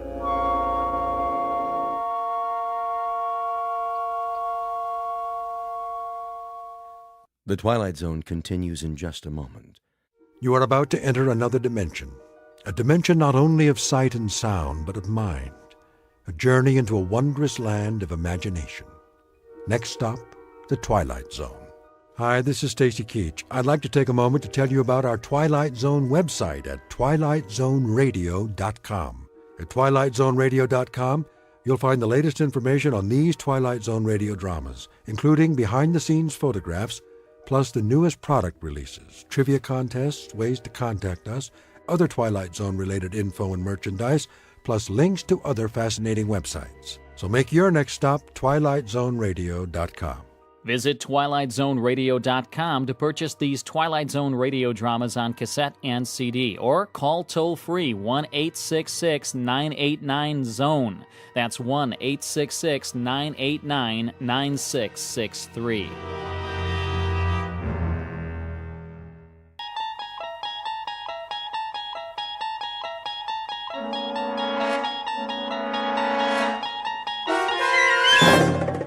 You're traveling through another dimension, a dimension not only of sight and sound, but of mind, a journey into a wondrous land whose boundaries are those of imagination.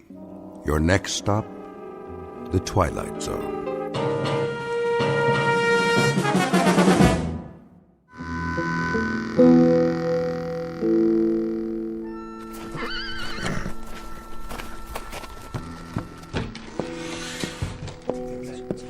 Time, Mr. Mothershed. Well, boys, look what the wind blew in. Drink, Corcoran? Not now, I said it's time. Sykes? He's in the general store, but he's fixing to come out any minute. Tell your men to be ready. Already did, now I'm telling you. Where are they? One on the roof, Mr. Mothershed, with a Winchester. One by the hotel, and one's over by the blacksmith's. Is that all you rounded up? And old Jason. Jason? He ain't worth a hoot. Oh, well, now, he's got eyes in the back of his head. Told him to keep watch across the street. Where's Johnny Robb? Johnny? He'll be ready, don't you worry none. I'll lay odds against that. You'd lay odds on any damn thing. Maybe. But I've got a $10 gold piece that says Johnny Robb won't show. Get on now. This ain't a proper gambling matter. I set it up real good, Mr. Mothershed. You'll see. All you have to do is sit tight. Any time now, I tell you. Hear that, boys? I hear it. It's gonna be just like a turkey shoot. You don't want to go taking any chances now. Pinno's fast. Fast on the draw. Sure he is. All right, wait till he walks out, then open fire. Ain't even gonna give the man a fighting chance, huh? That's not some cowpoke over there. That's Pinno Sykes. Yeah, I heard about him. We all did. What kind of chance he ever give anybody? True enough. See y'all later, boys. Hey, don't you want that drink? I told you, Ira, I got business. There's gonna be a funeral. No funeral, just dig a hole and dump him in. But we gotta have one. His family keeps a plot up on Boot Hill. Plus, we already paid for the coffin. Where's he going? I'll tell you where.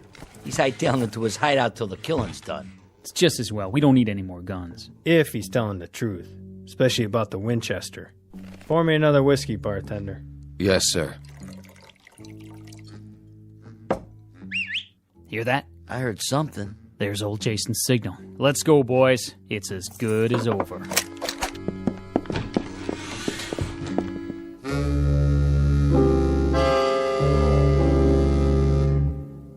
Normally, the man would be correct. This sounds like a moment very close to the end of the story. We're about to have a traditional shootout on the street, and barring a miracle, the bad man will soon be dead. But it's not always easy to tell the good guys from the bad. And there are some men of legend and folk tales who have been known to wreak their revenge even after death. The outlaw in question, Pinto Sykes, is one such person. And therein lies our tale. Because very shortly we'll see how he introduces the town, and a man named Connie Miller in particular, to a long, dark night they didn't plan for, in a place called the Twilight Zone. And now, The Twilight Zone and our story, The Grave, starring Michael Rooker, with Stacy Keach as your narrator.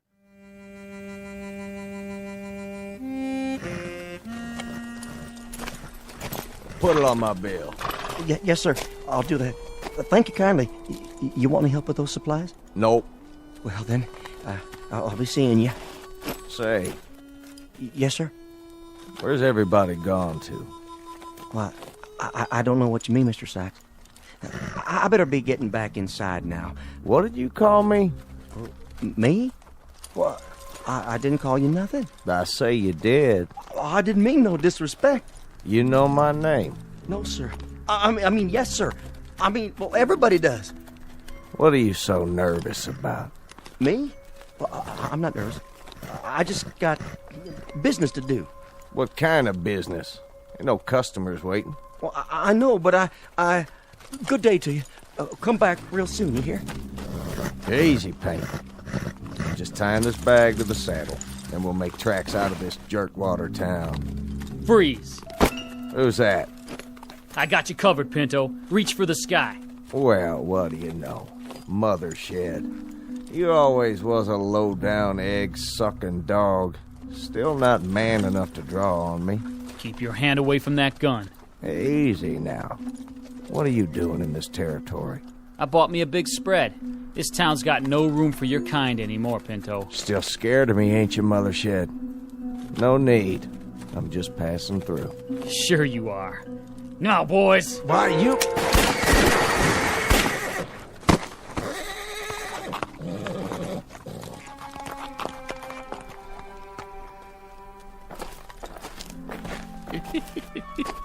He's still alive. He won't be for long. Go on. Get him to the old jail. What for? Town folks are watching. He's got people here. Lift his feet. Nah, just drag him. See that, Johnny Rob? Never even got his gun out. No, he sure didn't. That famous pearl-handled .45. Who gets to keep it now, you figure? Leave it, old man. Fetch a good price. Bury it with them. It's only right. They really did it. They? You was in on it too, Johnny Rob. Not me. I don't believe in taking a life. Even his. I put a bet on Pinto. A Guinness, you mean? Never thought they'd get him that easy. 8 shots. No man can stand up to 8 shots. Not even Pinto Sykes. He ain't got more than a few minutes left to live, Johnny Rob. Reckon you'd better fetch his pa and sister. Ain't there nobody else can do it? Well, I sure can't. I have to see if the casket's ready, now don't I? All right, Mr. Corcoran. Yes, sirree. This here's the end of Pinto Sykes.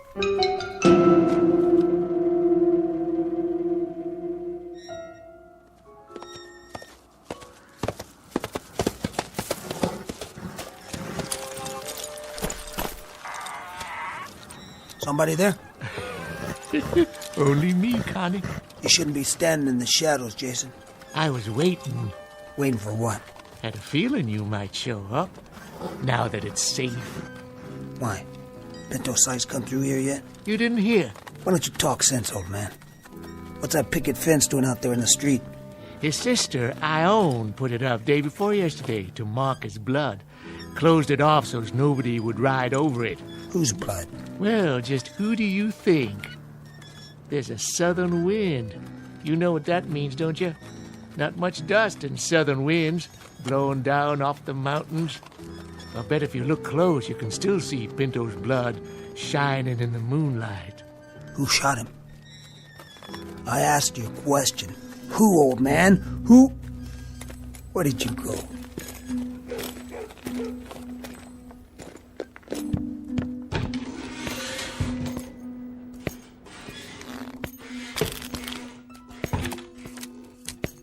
Who wants to open? I'll be. Is that? Well, well. Looky who's come back. Connie Miller? Gents. Take your coat off. I'll hang it up for you. Drink, Connie? Yeah, I could use one. Same as always? Leave the bottle. Oh, sure. I said, who wants to open? That's all for me. Me too. Not much of a pot, but I'll take it. Did you notice, Connie? Notice what? Our little fence out in the street. That I did. I noticed it. And I know what's inside it, too. How'd you know that? Old Jason's out there walking around in the wind spouting off. And what'd he tell you? The blood of Pinto Sykes. Well, for once, that old geezer told the truth. Who shot him? We did. Who's we? Us. The town. The whole town? Not me. I don't believe in gunfire myself. Only 8 of us actually fired, but the whole town was behind it. Fact is, this town don't have much in the way of marksmen. That right. Out of 8 that fired, we reckon only 1 bullet hit him. Which one? Don't even know for sure who fired it. Bullet passed clean through 'em, and no one is bragging that they're the one who did it. No, sir. No one is claiming credit for that piece of gunplay. You know something, Mr. Corcoran? Maybe by now, wherever he is, Pinto knows who it was that killed him. What do you mean, wherever he is? Oh, he's up on Boot Hill, of course. Lying in the family plot. Reckon it must be some disappointment to you, Connie, being as how you spent so long trying to find him for yourself. That it is, Ira. 4 months wasted out of the year chasing him. And I could have caught him right here. That's not the way Pinto told it. He claimed you wasn't even trying to catch up to him. Hello, Johnny Rob. Still running your mouth, same as always? You do spout off a lot, Johnny Rob. One last hand, double or nothing. Too rich for my blood. Mine too. And I'll deal some solitaire for now. Somebody worth playing against, huh? Instead of the likes of us. Do me a favor. Send that boy home. Of course, if Connie Miller was to sit in, this gambler meet his match. Nerves of steel. Isn't that right? It's past your bedtime, Johnny Rob. No need to get riled, Connie. Nobody here is saying you didn't actually try to catch Pinto, even if he claimed as much on his deathbed. He talked before he died? Mm-hmm. He lived a half hour after he was shot. Talked a blue streak right up to the end. What did he say about... About what, Connie? About me.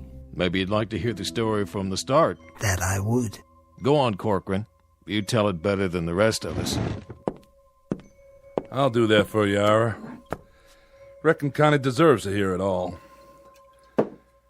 We got a new circuit judge now, Connie. Young feller named Ed Thackeray.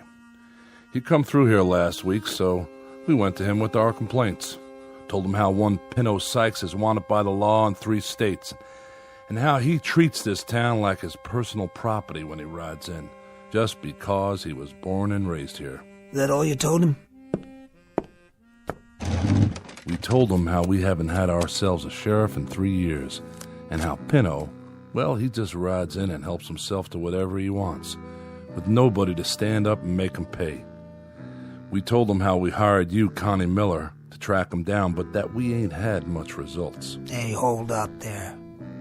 You know I've been on his trail. I know. Well, sir, this Thackeray gets mad at us, tells us to grow up and act like men, or else move on to where it's safe. He gets us kind of fired up, so we hold a meeting out at Mothershed's and we all agree to work as one. The next time Pinto shows up, we'd all join in and take him one way or the other. He rode in the day before yesterday. You want to tell the rest, Ira? Not much left to tell. He rode in and 8 of the town gunned him down in the street. That's about all there is. No, that's not all there is. What about the curse? All right, you tell it. When did he do all this talking? After we carried him to the old jail. We sent for Pa Sykes and his sister Ione. I know the names of this family. I was born here, too. Spent his last minutes talking to his people. Told his pa how sorry he was he hadn't turned out better, and his pa allowed that he turned out right well enough. He told Ione how he wished she'd marry a rich man, a rancher like Mr. Mothershed, and live on a proper spread.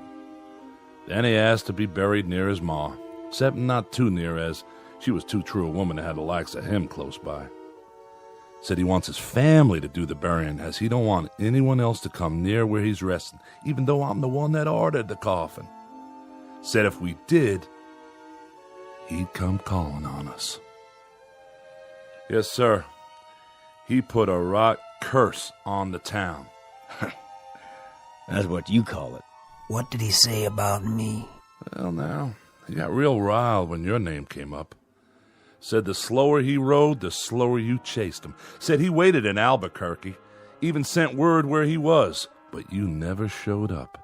Then he said you sure ought to be able to catch him now that he's dead and buried. But if you ever come anyways close to his grave, he'd reach up and grab you. Tell you one thing, since the burial, there ain't been no one from this town hanging around that graveyard. I'll tell you one thing. He lied. Even on his deathbed, he lied. I searched Albuquerque. Every saloon, every hotel. He wasn't even there long enough to rent a room for the night. What's that? Take it easy, Connie. Just the wind. Put your gun away. Well, now, what do you know? Somebody's out there, all right. Pretty harsh night, too. So I reckon we better let him in.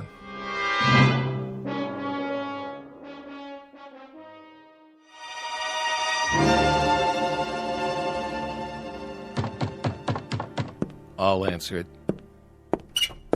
Oh, how do? Hello, Ione. Nice to see you. Miss Sykes, what are you doing out so late? Gentlemen.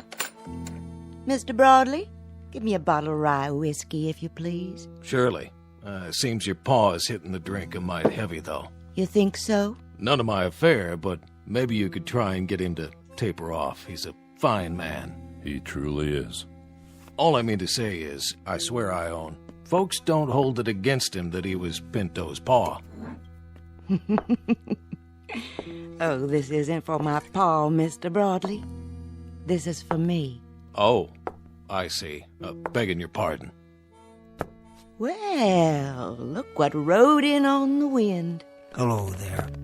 My brother was just talking about you. Your brother? Most certainly. When was that? Day before yesterday. He's real sorry he missed you. We told him, Ione. And did you tell him how Pinto's going to greet him if he does see him? We told him that, too. You've been chasing him for so long, Connie. You ought to feel real lucky tonight. You finally know right where he is. And all you have to do is walk out there. How nice for you. That whole Sykes family was never real bright. Tell us, Connie. Tell you what? You afraid of Pinto's grave? What are you talking about? Because the rest of us are. How about you? I'll tell you something, Johnny Rob. I was never afraid of Pinto alive, and I sure as hell ain't afraid of him now that he's dead. Understand? Well, now, is that the truth? You know English, don't you? Because I don't exactly know as I believe you. Why, I'll bet... Hold it now, Connie. Simmer down. He deserved it. Maybe he did. But let's not have any bloodshed. Nobody calls me a coward. You didn't let me finish what I was saying, Connie. I don't think you're a coward. No, sir. Leastwise, I don't think you're afraid of anybody in this room, especially not me. For sure not you. I'm just a poor boy that works hard for not much. I'm not real strong, but dogs and kids like me. Follow me around all the time. Go ahead. Why don't you speak your mind straight out? Have another drink, Connie. Come on. Sit down. Sure windy tonight, ain't it? I remember the last time we had a win like this. I'm waiting, Johnny Rob. Well, like I was saying, no, sir, I don't believe you or anyone else is afraid of me. But whether or not you was ever scared of Pinto is something only you know. Johnny Rob. Well, I was about to say when you hit me and hurt me is, I'll bet, not that I'm accusing you, I'm just saying, I'll bet that you won't be calling on Pinto anytime soon. No. Anytime like tonight, for instance. Now, why don't you shut up before you really get hurt? Now, Connie. Look at the time. By golly, it's almost 12 midnight. What about it? Drop it, Johnny. I'm betting you won't go out of here at midnight sharp and climb all the way up the Boot Hill and visit Pinto's grave. Now, I got a $20 gold piece somewhere. Yeah, it took me nearly 20 weeks of odd jobs to save it. Here, I'm betting it all that you won't do what I just said. That a real bet, Johnny Rob? Boy just can't help running his mouth, can he? Never could, as I recollect. Well, he does have a point, though. What about it, Connie? What about what? You calling him? Of course not. Why make him save for 20 more weeks? I don't need the money. Just the same, you did state that you ain't afraid of Pinto, dead or alive. If I heard you right. Look, I'm a grown-up man, and I don't do little boy things anymore. Like playing in graveyards at midnight. You know I'm not afraid, don't you, Ira? Never take sides myself. Then you won't go. I don't like you, boy. I never have, and I reckon I never will. So, you've got a $20 gold piece. Well, I've got a $20 gold piece myself. And it just covers yours. I'd say the bet's covered. Well, now, looks like in about 20 minutes, one of us is going to have $40 instead of 20. That's right. And afterwards, while I'm spending it, I don't want you hanging around where I have to look at you. Got it? Don't you want to know where Pinto's buried, Connie? It's on the southeast corner of the graveyard, close to where Tom Santee's planted. Connie. Yeah? Haven't got another 20 you want to put up, do you? Are you saying you want to bet against me, Steinhardt? Betting's what I do, Connie. You know that. Oh, you're not looking so good tonight, Connie. When a gambler bets, he has to win, or else he go out of business. So, you don't think I got the nerve to go up either? I didn't say that. Then what did you say? I just said I'll bet $20 that you won't. You got a bet. There's my 20. Your turn. What are you asking? To see my money? That's the idea. We've made bets before, Steinhardt. Yeah, but this time's different, Connie. Now, if we were betting on a horse race or the turn of the next card, I'd trust you. But not this time. What's so different about this time? When you get out to Pinto's grave, how do I know he won't reach up and grab you? If you don't come back, how do I collect? There. That good enough for you? Gold certificates. Legal tender in my book. Hold these for us, Ira. Sure, Connie. How about you? I've still got some more betting money left. Whose side are you on? Never bet myself, nor take sides. How about you? Can't afford to bet tonight. Steinhardt here took all I got to lose. If you hadn't lost to him, how much? And which way would you have bet? Reckon I'd bet against you. Nothing personal. I don't get it. You people know me. Why all at once you think I'm yellow? Because we'd be afraid. You can draw them guns of yours real fast, Connie. We've seen you. But out in that graveyard in the middle of the night, they ain't worth a copper cent. You'll have no more to fight with than a yearling on his first legs. I don't get my nerves from these guns. I had it way before I could pick 'em up. You'll find that out soon enough. Ira, get my coat. Right here. Just one thing before you leave. Yeah? Oh, we've got a detail to work out, Connie, since this is a job you have to do by yourself. How can we be sure you did it? My word's good. Well, maybe so. But look at it from where I sit. What's to keep you from going, let's say as far as the edge of the graveyard, and then coming back and telling us you went all the way? You saying you don't trust me? Hey, business is business, Connie. This is my livelihood. Then it looks like you're going to have to go along with me to protect your interest. Don't it? just to make sure I do what I say. He's got you there, Steinhardt. Yeah, that won't do. Even if I were inclined to go, which I'm not, it'd improve his chances by the simple fact that courage comes easier when a man's not alone. And how'll we ever know? I have another way. Give me your Bowie knife, Ira, from behind the bar. If you say so, but I don't see... Just bring it over and put it on the table. There. Now, Connie, when you arrive at your destination, stick the knife into the earth of the grave. And then at daylight tomorrow, we'll be able to see the proof. That's a real smart plan, don't you think so, Connie? I don't like to disturb a grave, not even Pinto's. You backing out? I said I'd go out there, but I won't treat no grave with disrespect. Then stick it near the grave. If we see it within 5 feet of fresh earth, we'll concede the wager. One thing's for sure. There ain't gonna be no one sneaking out there to steal the knife once you've planted it. Keep the bottle on the bar, Ira. I won't be long.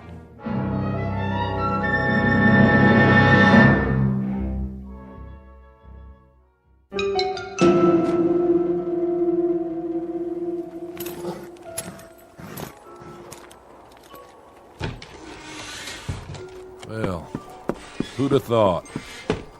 There he goes, all by his lonesome. And there ain't even a moon tonight. You know something? We might just lose this bet. You maybe, not me. I've already got my $20 worth just seeing him squirm.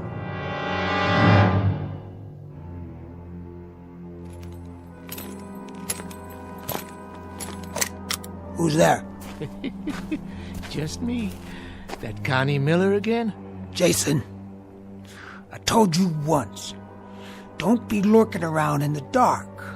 A man could get his head blowed off. Yeah, same as in daylight. Gonna stay a while? What do you care? Well, that's your horse, ain't it? Tethered up by the saloon. A man shouldn't ought to leave his horse. Might catch a death, all lathered up. I got one stop to make, then I'll be back. I could take care of her for you. Get her some feed and a blanket. No need. Can you spare me some change anyway, Connie? A 10-cent piece will do, so I can get me some grub in the morning. I'll take care of you later. If it's all the same to you, I'll have it now. You don't trust me? Sure, I trust you. But a lot can happen twixt sundown and sunup.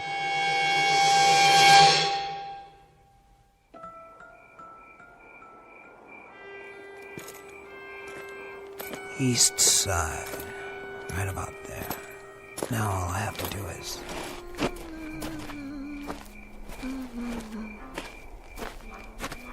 Evening, Connie. Come to see Pinto? Maybe. You're braver than I thought. What's that under your cape? You want some? A good belt of red rye might make it easier. There's still half a bottle left. I don't get my nerve out of a bottle. Oh, no? Where do you get it? I ain't afraid of no man. Then you go on up there and see him, why don't you? I'll do that. I was just there. He's waiting for you, you know. I'm coming, Pinto. You can count on that. Pickett, Winslow, Appleton, the Nottinghams. Where? What? Old caretaker's shed, that's all. Door blowing off the hinges. Caretaker's shed. That's all. Look at all this junk. Picks, shovels, markers. And a little old window. Good. That's good. Sure it is. I can spot you from here, Pinto.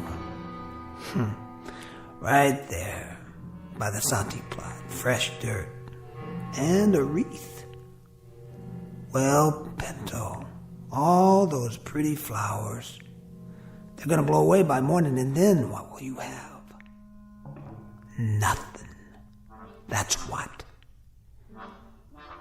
You can't hurt me now, Pinto. Not now. You'll never hurt anybody again. Your day has passed. But I remember you. The way you used to beat kids up in school. The way you lied so your ma wouldn't know. The way you cheated me on my first horse. And me always looking over my shoulder to see if you followed me. Why'd you do that, Pinto? Why'd you lie and cheat and steal? When you robbed your first bank, you thought you were a real man. And the first time you killed, you were so drunk you couldn't see straight. But you didn't care. Yeah, after that, the rest was easy, as long as you snuck up behind them. You were fast, all right. Fast on the draw. But your last was weak. That's your blood in the dirt out there, not mine. Here, Pinto. I brought you a present. Something to remember me by. I'm leaving it on your grave. Stuck right through your black heart. Rest in peace! There. It's done. Now I hope you burn in hell. Yeah. Huh? What? No! Let go! Let go!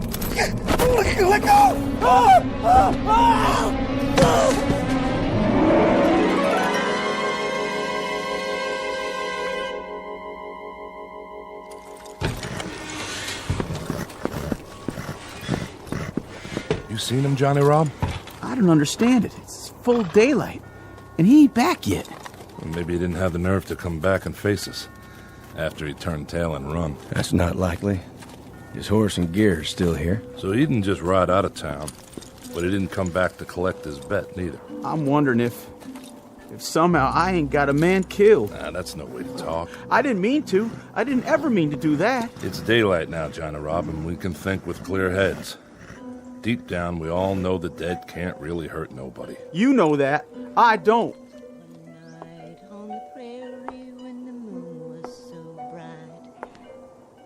Morning. Morning, Ione. And what brings you out so early, Miss Sykes?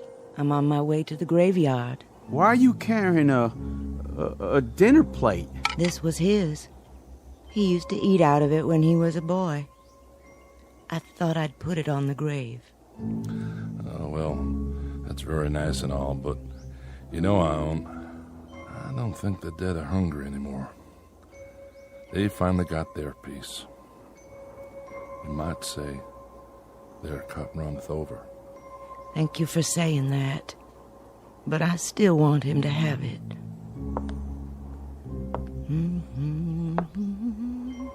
I'm going with you. Do you mind? You may, Johnny, if you like. Gotta see what happened. Well, reckon we can't spend the rest of our days being afraid of a dead man. I'll come too. I guess this is one hand I'll just have to play out.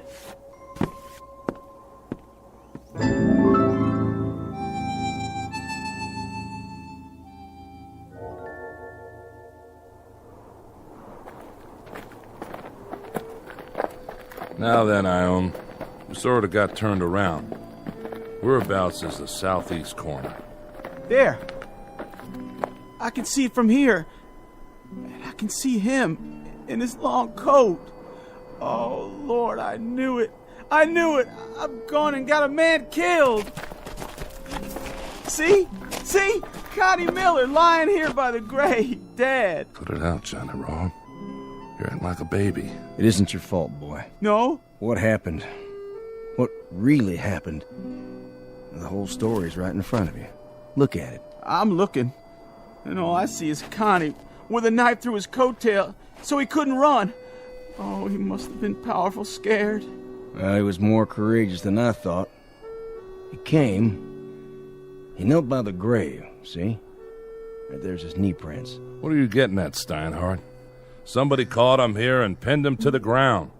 You don't think he did that to himself, do you? He pulled the knife from his belt. He thrust it into the grave like this. But the wind was strong, as it is now, and it blew his coat tail over the grave. And being so dark, he didn't notice that he'd put the knife blade through his own coat tail, pinning it down. You mean? Then he started to rise. As he did so, when he was perhaps halfway up, he felt a sudden tug, the knife holding his coat tail. But in his mind, Pinto had reached out and grabbed him. He was already scared half to death. This finished him. His heart gave out. That's all. That's what happened? It is, isn't it, Corcoran? Tell me, we ain't to blame, are we? What he says makes sense. Fact is, proof is all there. Kind of killed himself in a manner of speaking. Is that what you think? What's she saying? Now, there you are, Bud. Your plate, remember? So, you think Connie's death was an accident? That he stuck the knife in the hem of his own coat? Yes, ma'am. Tell me this. How did his coat tail get over the grave like that? Well, for some reason or other, because he was in such a hurry, he left it unbuttoned. Yeah, and the wind must have done the rest.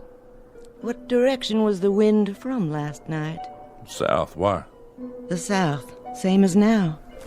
And I'm standing in exactly the same spot Connie was. You are right enough. Look at my cloak. Look at it. Is the wind blowing it across the grave now? No. It's blowing out behind you. So it couldn't blow the opposite way, could it? Not today, and not last night. Then how? Something would have had to reach out and pull it in the other direction, so it spread over the grave in front of him. That's only logical. Don't you agree? Well, I'm afraid the lady's right. Morning to you, gentlemen. I'll be getting home now. Don't worry. I can find my way.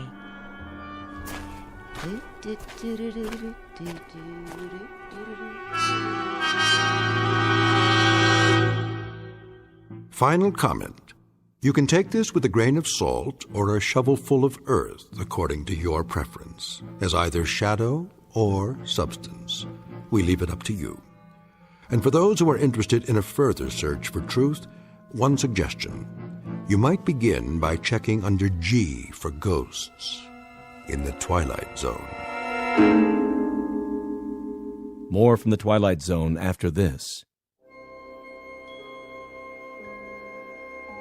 Hi, this is Carl Amari, producer of the Twilight Zone radio dramas. I'd like to take a moment to tell you about our official website at twilightzoneradio.com, where you'll get the latest news and information on these Twilight Zone radio dramas. Plus, at twilightzoneradio.com, you can digitally download 3 free episodes or any of our episodes for only $1.95 each. In this age of ever-changing technology, we've decided to make these episodes instantly available to you by making the Twilight Zone radio dramas a digital download-only series. This means that this series will no longer be offered on CD. The CD collections at our website are now being offered, while supplies last, at buy one, get one free. So be sure to get your favorites before they're sold out. Be sure to visit us often, and I'll see you in the zone.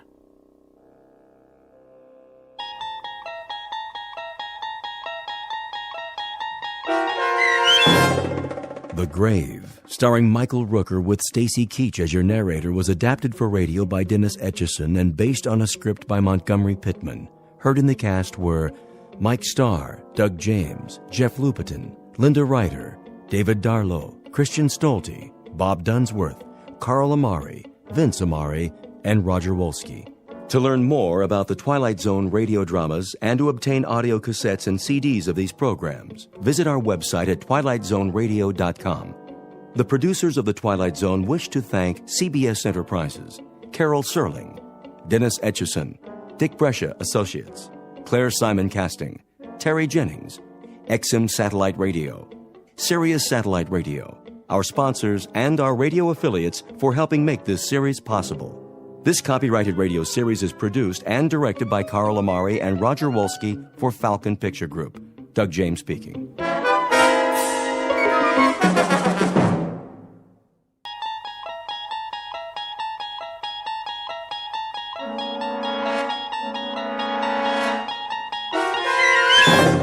There is a fifth dimension beyond that which is known to man.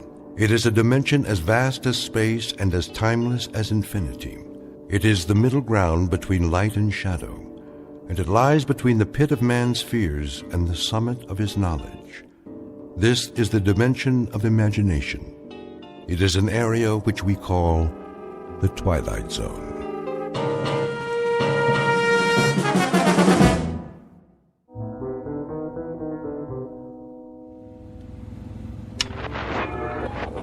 Finally.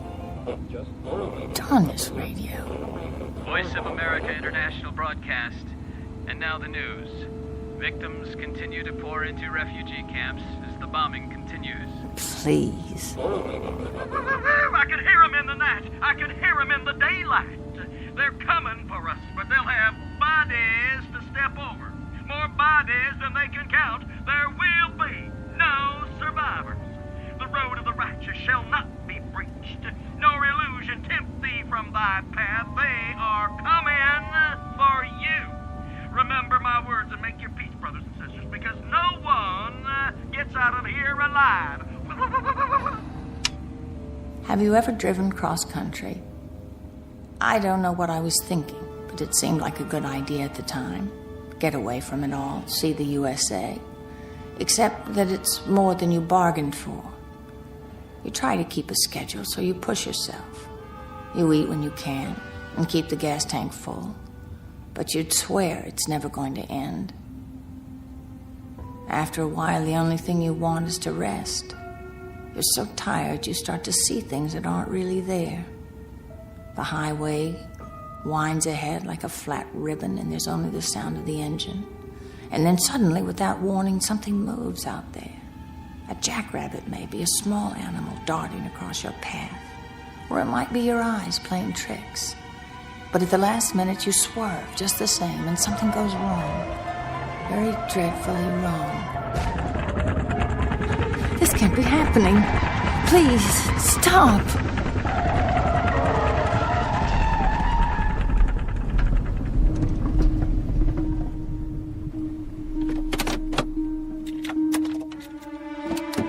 Help! Somebody help!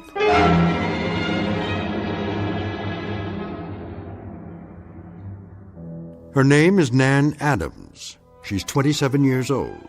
Her occupation? Buyer at a New York department store. At present on vacation, driving cross-country from Manhattan to Los Angeles, California. She's gone just far enough to wear through the bald spot on her right front tire. But with any luck, she'll survive this little setback. Minor incident on Highway 11 in Pennsylvania. Perhaps to be filed under accidents you walk away from. A conversational item for the winter months back home when Miss Adams talks of her trip to her friends over a glass of wine. What she doesn't know yet is that from this moment on, she won't be alone.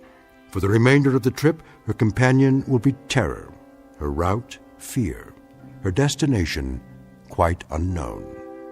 Because Miss Adams has just crossed an invisible line not on any map, one that leads directly into the Twilight Zone.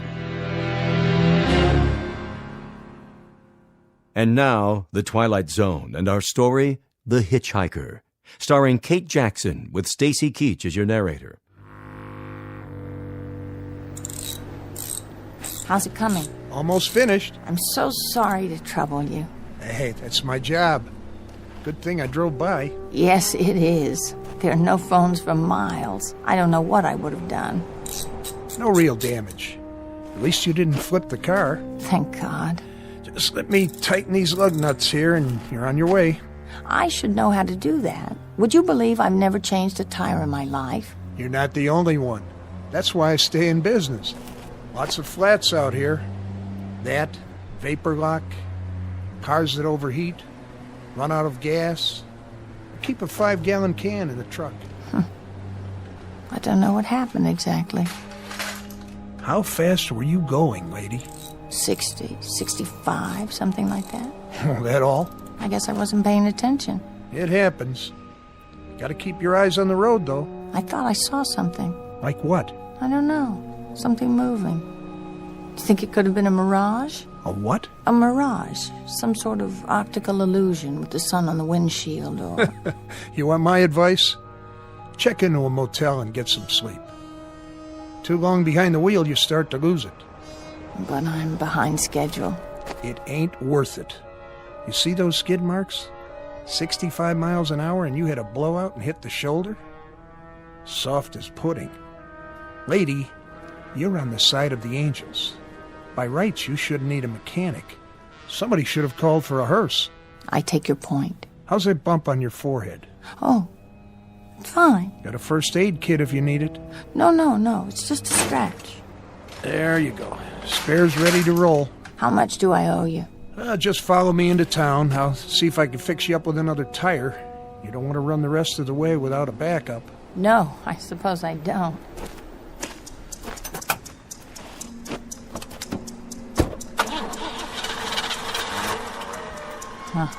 Oh, great. Something wrong? What? Not out of gas, are you? I don't think so. Pump the pedal a few times. Careful not to flood it. I won't. It's just that I was wondering... Yeah? That man. Man? Over there. I don't know where he came from, but shouldn't one of us give him a ride? He looks like he needs it. What man? Behind us, about 50 yards. I can see him in my rearview mirror. He's watching us. I don't see anything. Oh. Well, neither do I now. I could have sworn somebody was standing there by the side of the road. You see what happens when you try to drive straight through? Come on, we'll get you fixed up at the station. Yes, of course.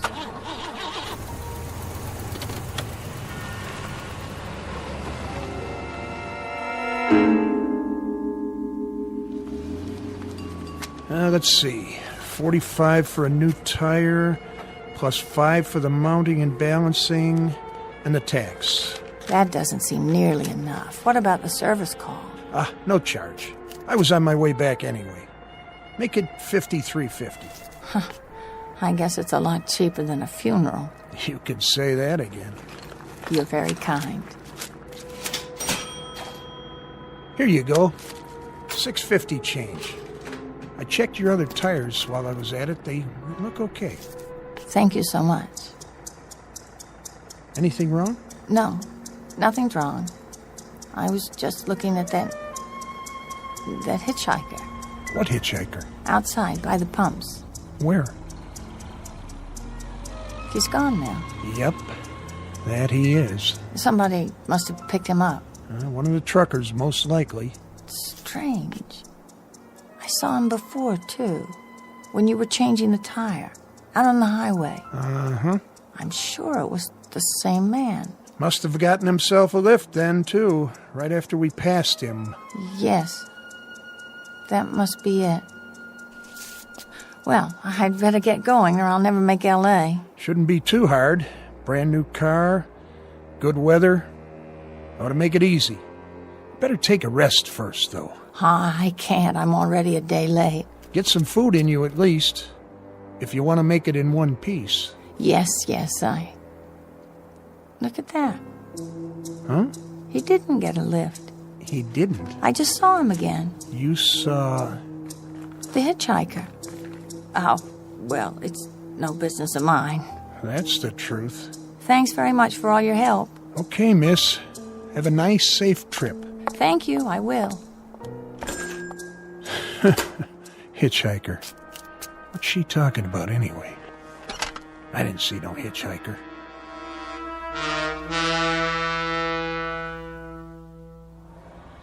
Oh, it can't be the same man. It can't. Who is he? I saw him again 50 miles farther on. It was impossible, of course, but I did. And then again on the long, straight stretch through Virginia.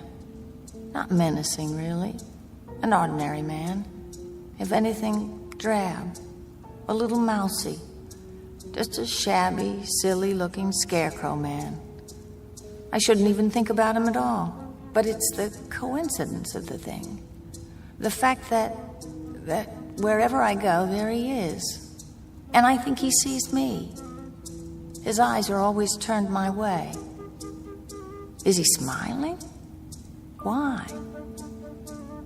Whenever I stop, I see him. No matter how far I travel or how fast I go, he's ahead of me. He's always ahead of me.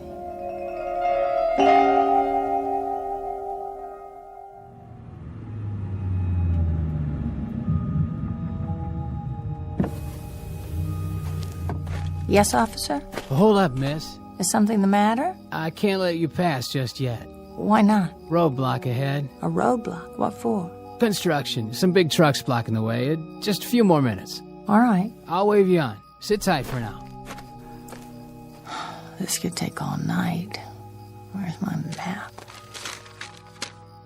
I can't believe it. There is no other way. This is the only road west. Oh, no. It can't be, but it is. It's him. Going west, you say? I didn't say anything. I thought I heard... No, I'm not going west. I'm sorry. I'm just going up the road a little ways. I'm really very sorry, but I can't help you. Are you sure? Oh, please. Please. It has to stop. It's true. Miss? Miss, please. You can't go through yet. It isn't safe.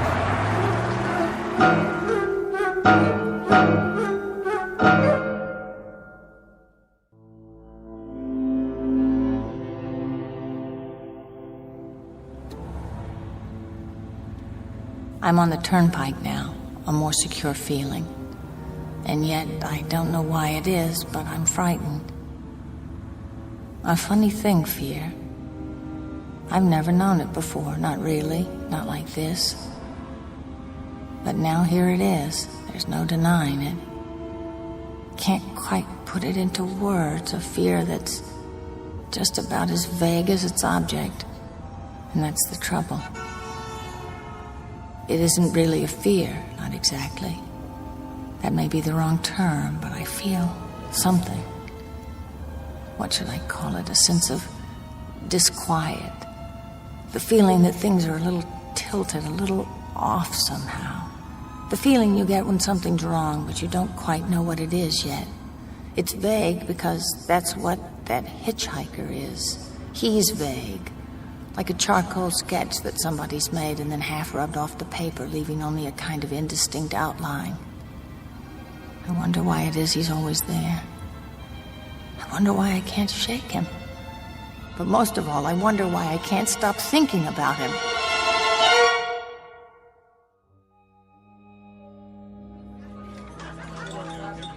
It was the kind of place you never expect to find in the middle of the night.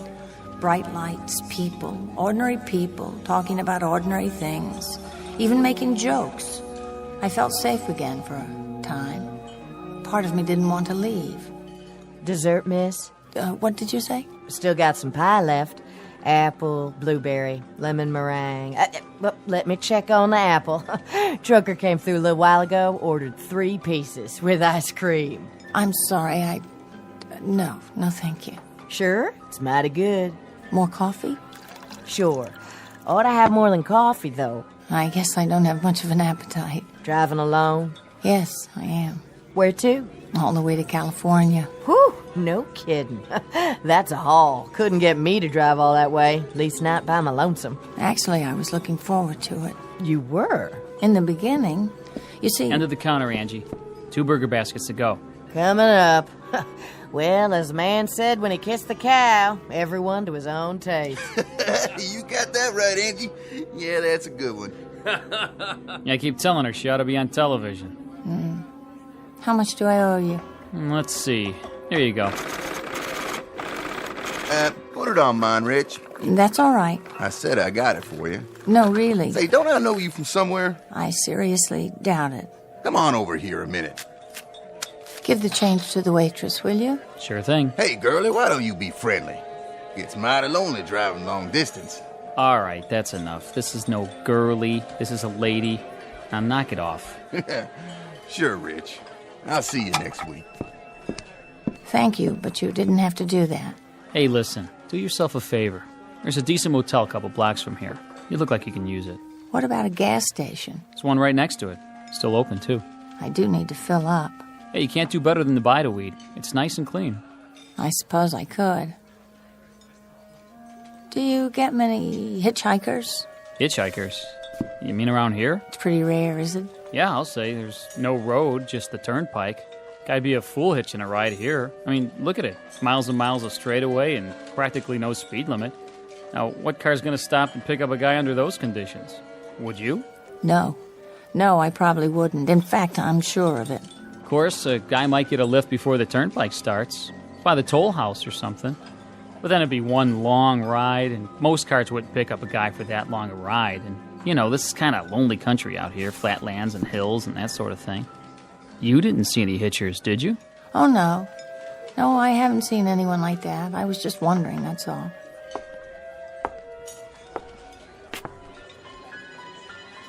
Anything wrong, miss? Oh, I don't know. I was just thinking. Something on your mind? I was just thinking how good it'll be to stop driving. It's getting so that I actually hate that car.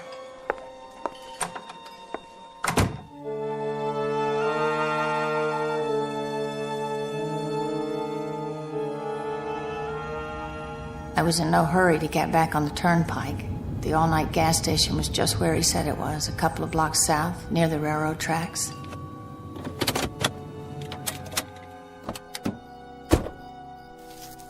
There was no one around, no one at all. To tell the truth, I felt relieved, even if it was self-serve. You'd think I'd have plenty of experience by now, pumping my own gas, but I was used to full service. There was only a little booth where you pay when you're finished. It's not working. Can someone please show me how to start the pump? Hello? Hello in there? Please, I want to buy some gas. If there was a night man on duty, he must have taken a break. There was nothing for me to do but wait until he came back. The lot was bright enough with those, what are they called, sodium vapor lights? There was absolutely nothing that didn't show. And maybe that was why I began to get the feeling again. Part of it was the way everything beyond the station was pitch black. I was in an island of light, and the light wasn't normal. That was the other part. Sodium vapor bulbs put out a kind of orange glow instead of white, so some things take on a different color. My skin, for instance, it was, well, a sickly green. I stood there looking at my arms and hands and listening to the traffic on the turnpike, and I felt it before I saw it, felt it and heard it. It's him. I know it is. Where is he? Where? Get away from me! Do you hear me? Stay back!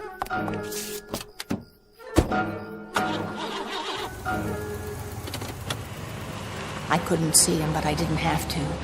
I knew who it was.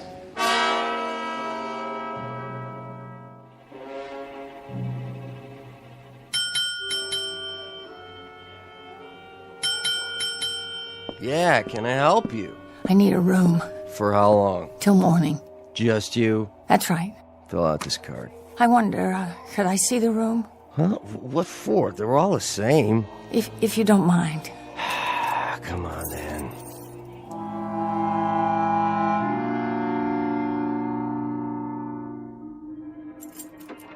Just clean it, new towels, everything. That's fine. How's the lock? The lock? On the door. It works fine.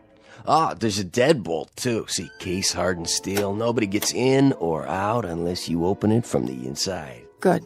Need privacy, do you? I just sleep better when I know everything's secure. Traveling alone, huh? Business trip, is it? Yes, it is. Don't worry about me. I'll be up at the crack of dawn, as soon as I lay my head down for a few hours. Thanks. Bye now. One thing. Yes? Cash or credit, no checks. In advance. Oh, of course. I'll get you change. Keep it. Thank you. Good night. I told myself I'd be safe enough, at least for a while. I had to rest sometime. Clean sheets. What was that? Nobody out there. Must be my imagination. Yeah, that's it. Besides, no one can get in. What was that? It's in the room. A leaky shower head. But I knew. Already I knew, even if I hadn't thought it through. Something the desk clerk said about nothing getting in or out. I imagined myself lying in bed in the dark, waiting for another sound, and me trapped with it here in this room. No, that wasn't acceptable. Not acceptable at all. I had to go back to the turnpike where I belong.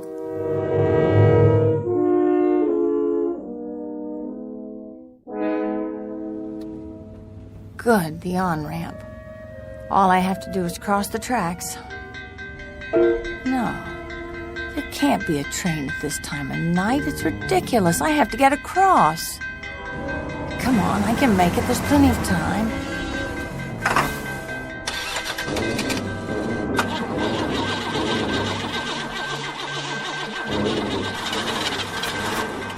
Miss, going my way? Get away from my car!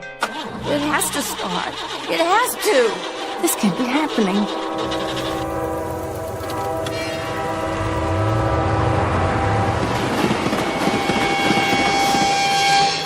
It was him. It was. Where are you? What do you want from me? The fear is no longer vague. The terror isn't formless. It has a form. He was beckoning. That drab, skinny man in the cheap, shabby suit. He was beckoning me. He wanted me to start across the tracks, for the car to stall. He wanted me to die. Now I don't know what to do. Whether I should turn around and go back to New York or go on. Thoughts stab at my brain. Ugly, frightened thoughts. Projections of tomorrow and the next day, driving through plains, driving through the desert, unspeakably, nightmarishly alone. And I know I'll see him again. I'll see him at detours, at other railroad crossings. He'll be looking at me at stoplights. If I stay at another motel, I'll glance through the window and see him outside, waiting. I don't know what to do now. I just don't know.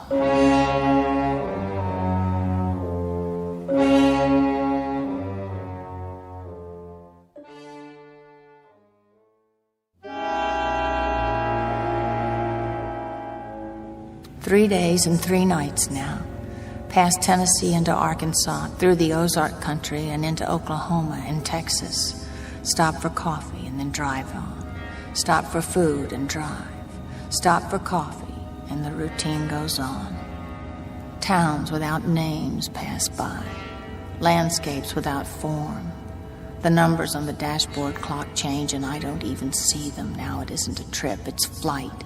Route 80 isn't a highway anymore, it's a means of escape, so I keep going. Conscious of only one thing, I've got to get where I'm going before that hitchhiker closes in.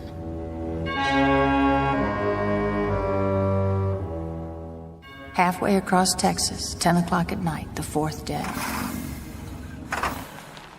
The engine stops, and I sit there in the front seat chilled with fear. And I can hardly believe it. Out of gas. I can't believe this. I should have stopped earlier, and now it's too late. Wait. That sign. Yes. Gas eats 500 feet. I can see it from here.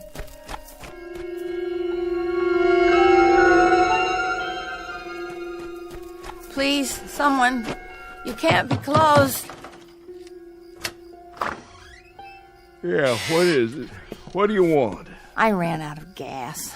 I'm just a quarter of a mile down the road. Come back in the morning. Please, I can't stay here till then. It must be past midnight. No, it isn't. It's not even 11 o'clock. Well, we close up here at 9. I'm sorry. Try the Honeysuckle Lodge. They got a gas pump there. It's about a mile or so away. Please, I can't walk any farther. Little lady, I'd like to help you, but I've been up since 5 this morning, and I'm just dead. Now, like I told you, it's only a mile or so to the Honeysuckle Lodge. But I've got to have a can of gas. I can't stay out here by myself. You see, there's a man. There's a very suspicious-looking man. Henry? Henry, who is it, Henry? Come on. It's nobody, Mother. Just a gal in a fancy suit. And go back to bed. Now, what about this man? What was he doing? Nothing. Nothing, huh? Well, then what of it? That's not something to wake a man in the middle of his sleep about. I'm trying to tell you. Now, listen, young woman. You must have taken a nip or something. If you haven't got anything better to do than wake decent folks out of their hard-earned sleep. But he looked as if he was going to rob me. Well, if he does, you come back and I'll call the sheriff for you. Who's there? Come out into the light so I can see you. You have to stop following me. Stop right now or I'll scream. There are people inside. They'll hear and... Lady? What did you say? I said, what's the matter, lady? Yes, that's what I am. That's exactly what I am. A lady. What are you doing out so late? What am I? You work here? This your place? No. My car's just up the road. You see, I ran out of gas. The man won't give me any. I saw the car. You left your keys in it. I turned the lights off, though, so the battery wouldn't run down. Do you live around here? Nope. I'm coming back from leave. Leave? Of course. The uniform. Are you in the Navy? Sure am. Ever see a fella in a sailor suit that wasn't? No, I guess I haven't. Where are you headed? Going back to my ship. She's in San Diego. That's where I'm heading.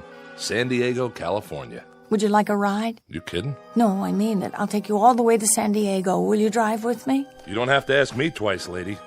You've got yourself a rider. I don't have any gas, though. We'll fix that. You tried already? The man's in bed. He can't be bothered. Well, let's get him out of bed. All he needs a couple of gallons. I seen some all-night gas station signs. There must be plenty up ahead. Let's go, Pop! You got some customers out here.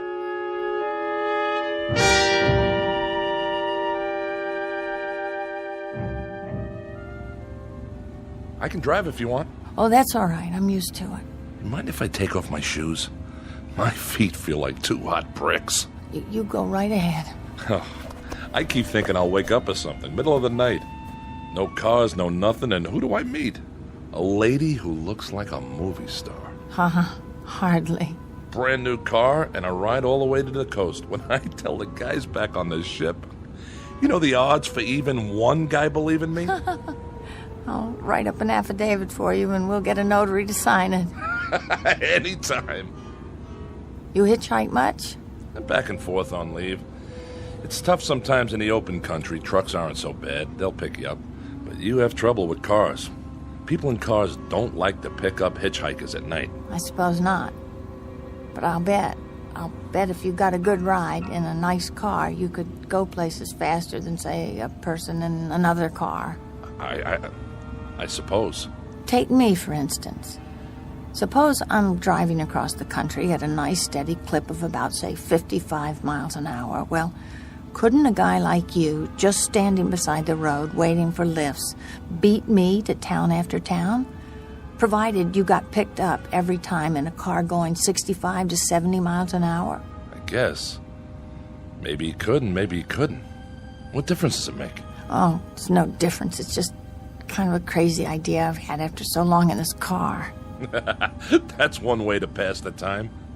Oh, no! Oh, what's going on? What's the matter? Did you see him? See who? That man. What man? The one who was standing beside the barbed wire fence. I didn't see anybody. That wasn't nothing but a bunch of steers in the moonlight. What do you think you're doing? Trying to run into a fence post? There was a man, a gray, thin kind of man with an overnight bag in his hand. You must be overtired or something, lady. There was nothing there but some cattle and a fence. I saw him. In fact, there he is now. Hey, give me that wheel.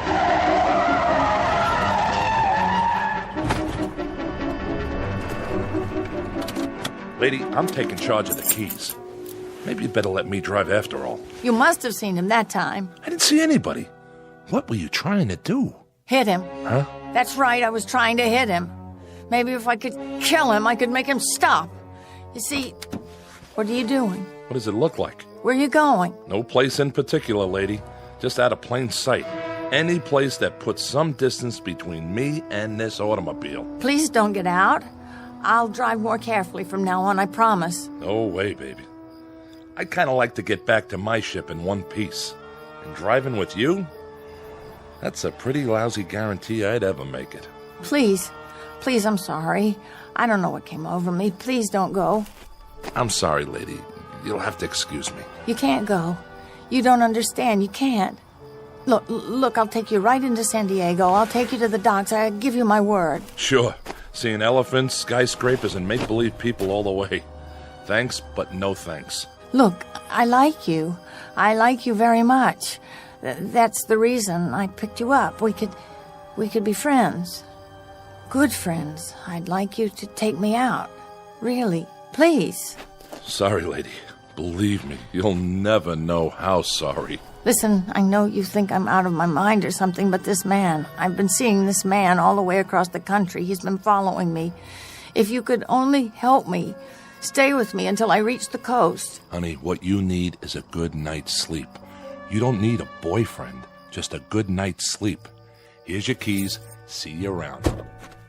Please, come back!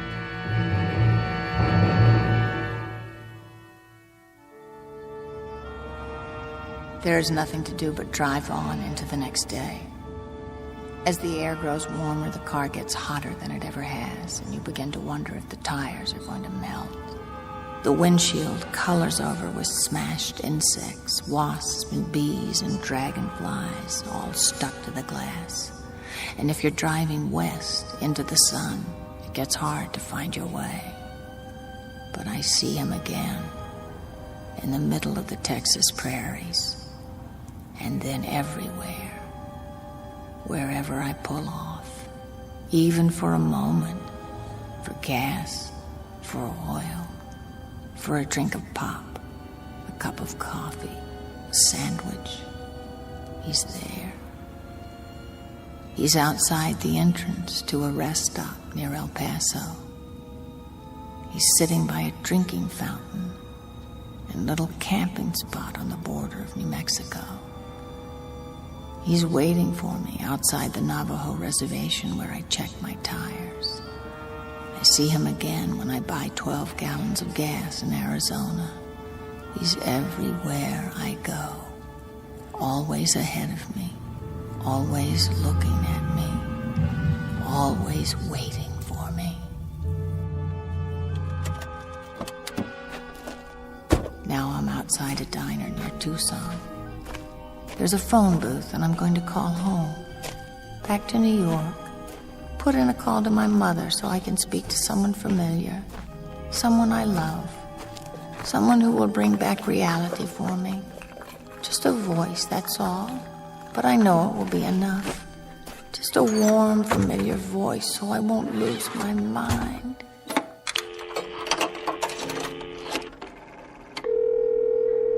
Operator. I'd like to make a call to my home in New York City. What is the number, please? Trafalgar 41098. Thank you. That'll be $3.60 for the first 3 minutes.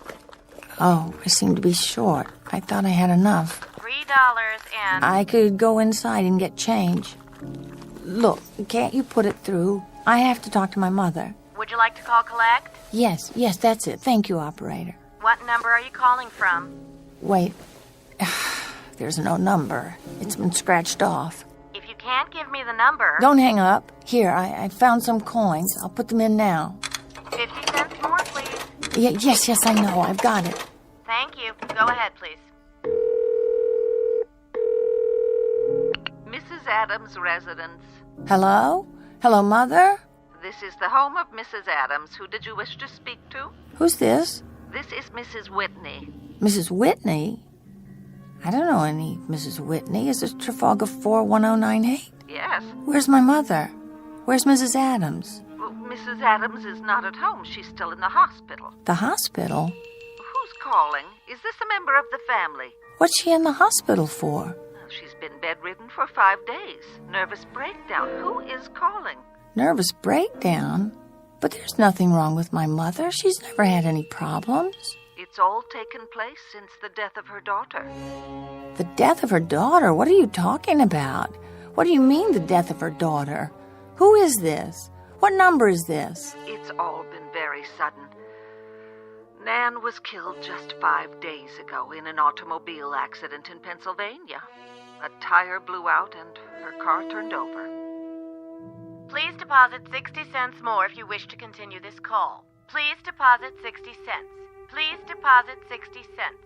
Please deposit 60 cents. Very odd, but the fear has left me. I'm numb now. I have no feeling. It's as if someone pulled out a kind of plug in me, and every emotion, including fear, is drained away. And I'm only a cold shell. I'm conscious of the things around me, the vast, soulless night of Arizona, the frantically blinking stars that look down from the darkness. Ahead of me stretches 1,000 miles of empty mesa, mountains, prairies, desert, and somewhere among them, he's waiting.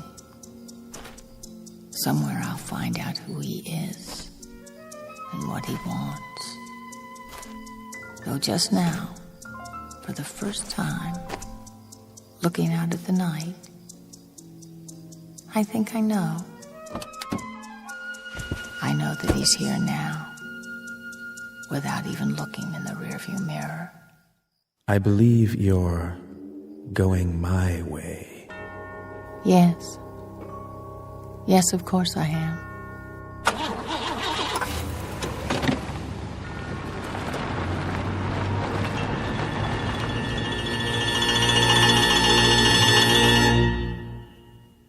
Nan Adams, age 27. She thought she'd take a drive to California, to Los Angeles. She didn't make it because of a detour through the Twilight Zone. More from the Twilight Zone after this.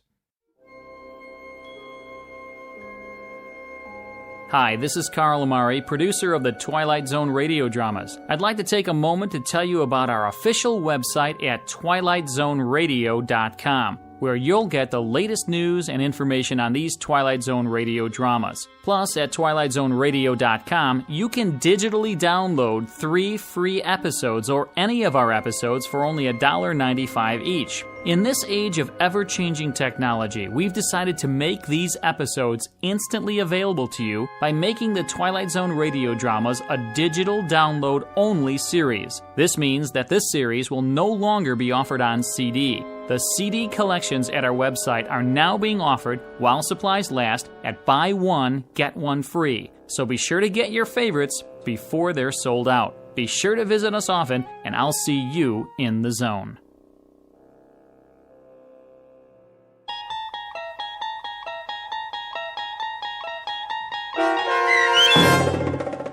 The Hitch Hiker, starring Kate Jackson, with Stacy Keach as your narrator, was adapted for radio by Dennis Etchison and based on a script by Rod Serling from a story by Lucille Fletcher.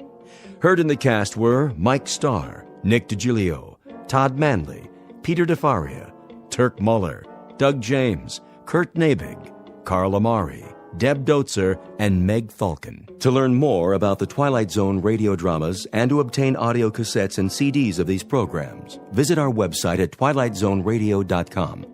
The producers of The Twilight Zone wish to thank CBS Enterprises, Carol Serling, Dennis Etchison, Dick Brescia Associates, Claire Simon Casting, Terry Jennings, XM Satellite Radio, Sirius Satellite Radio, our sponsors, and our radio affiliates for helping make this series possible. This copyrighted radio series is produced and directed by Carl Amari and Roger Wolski for Falcon Picture Group. Doug James speaking.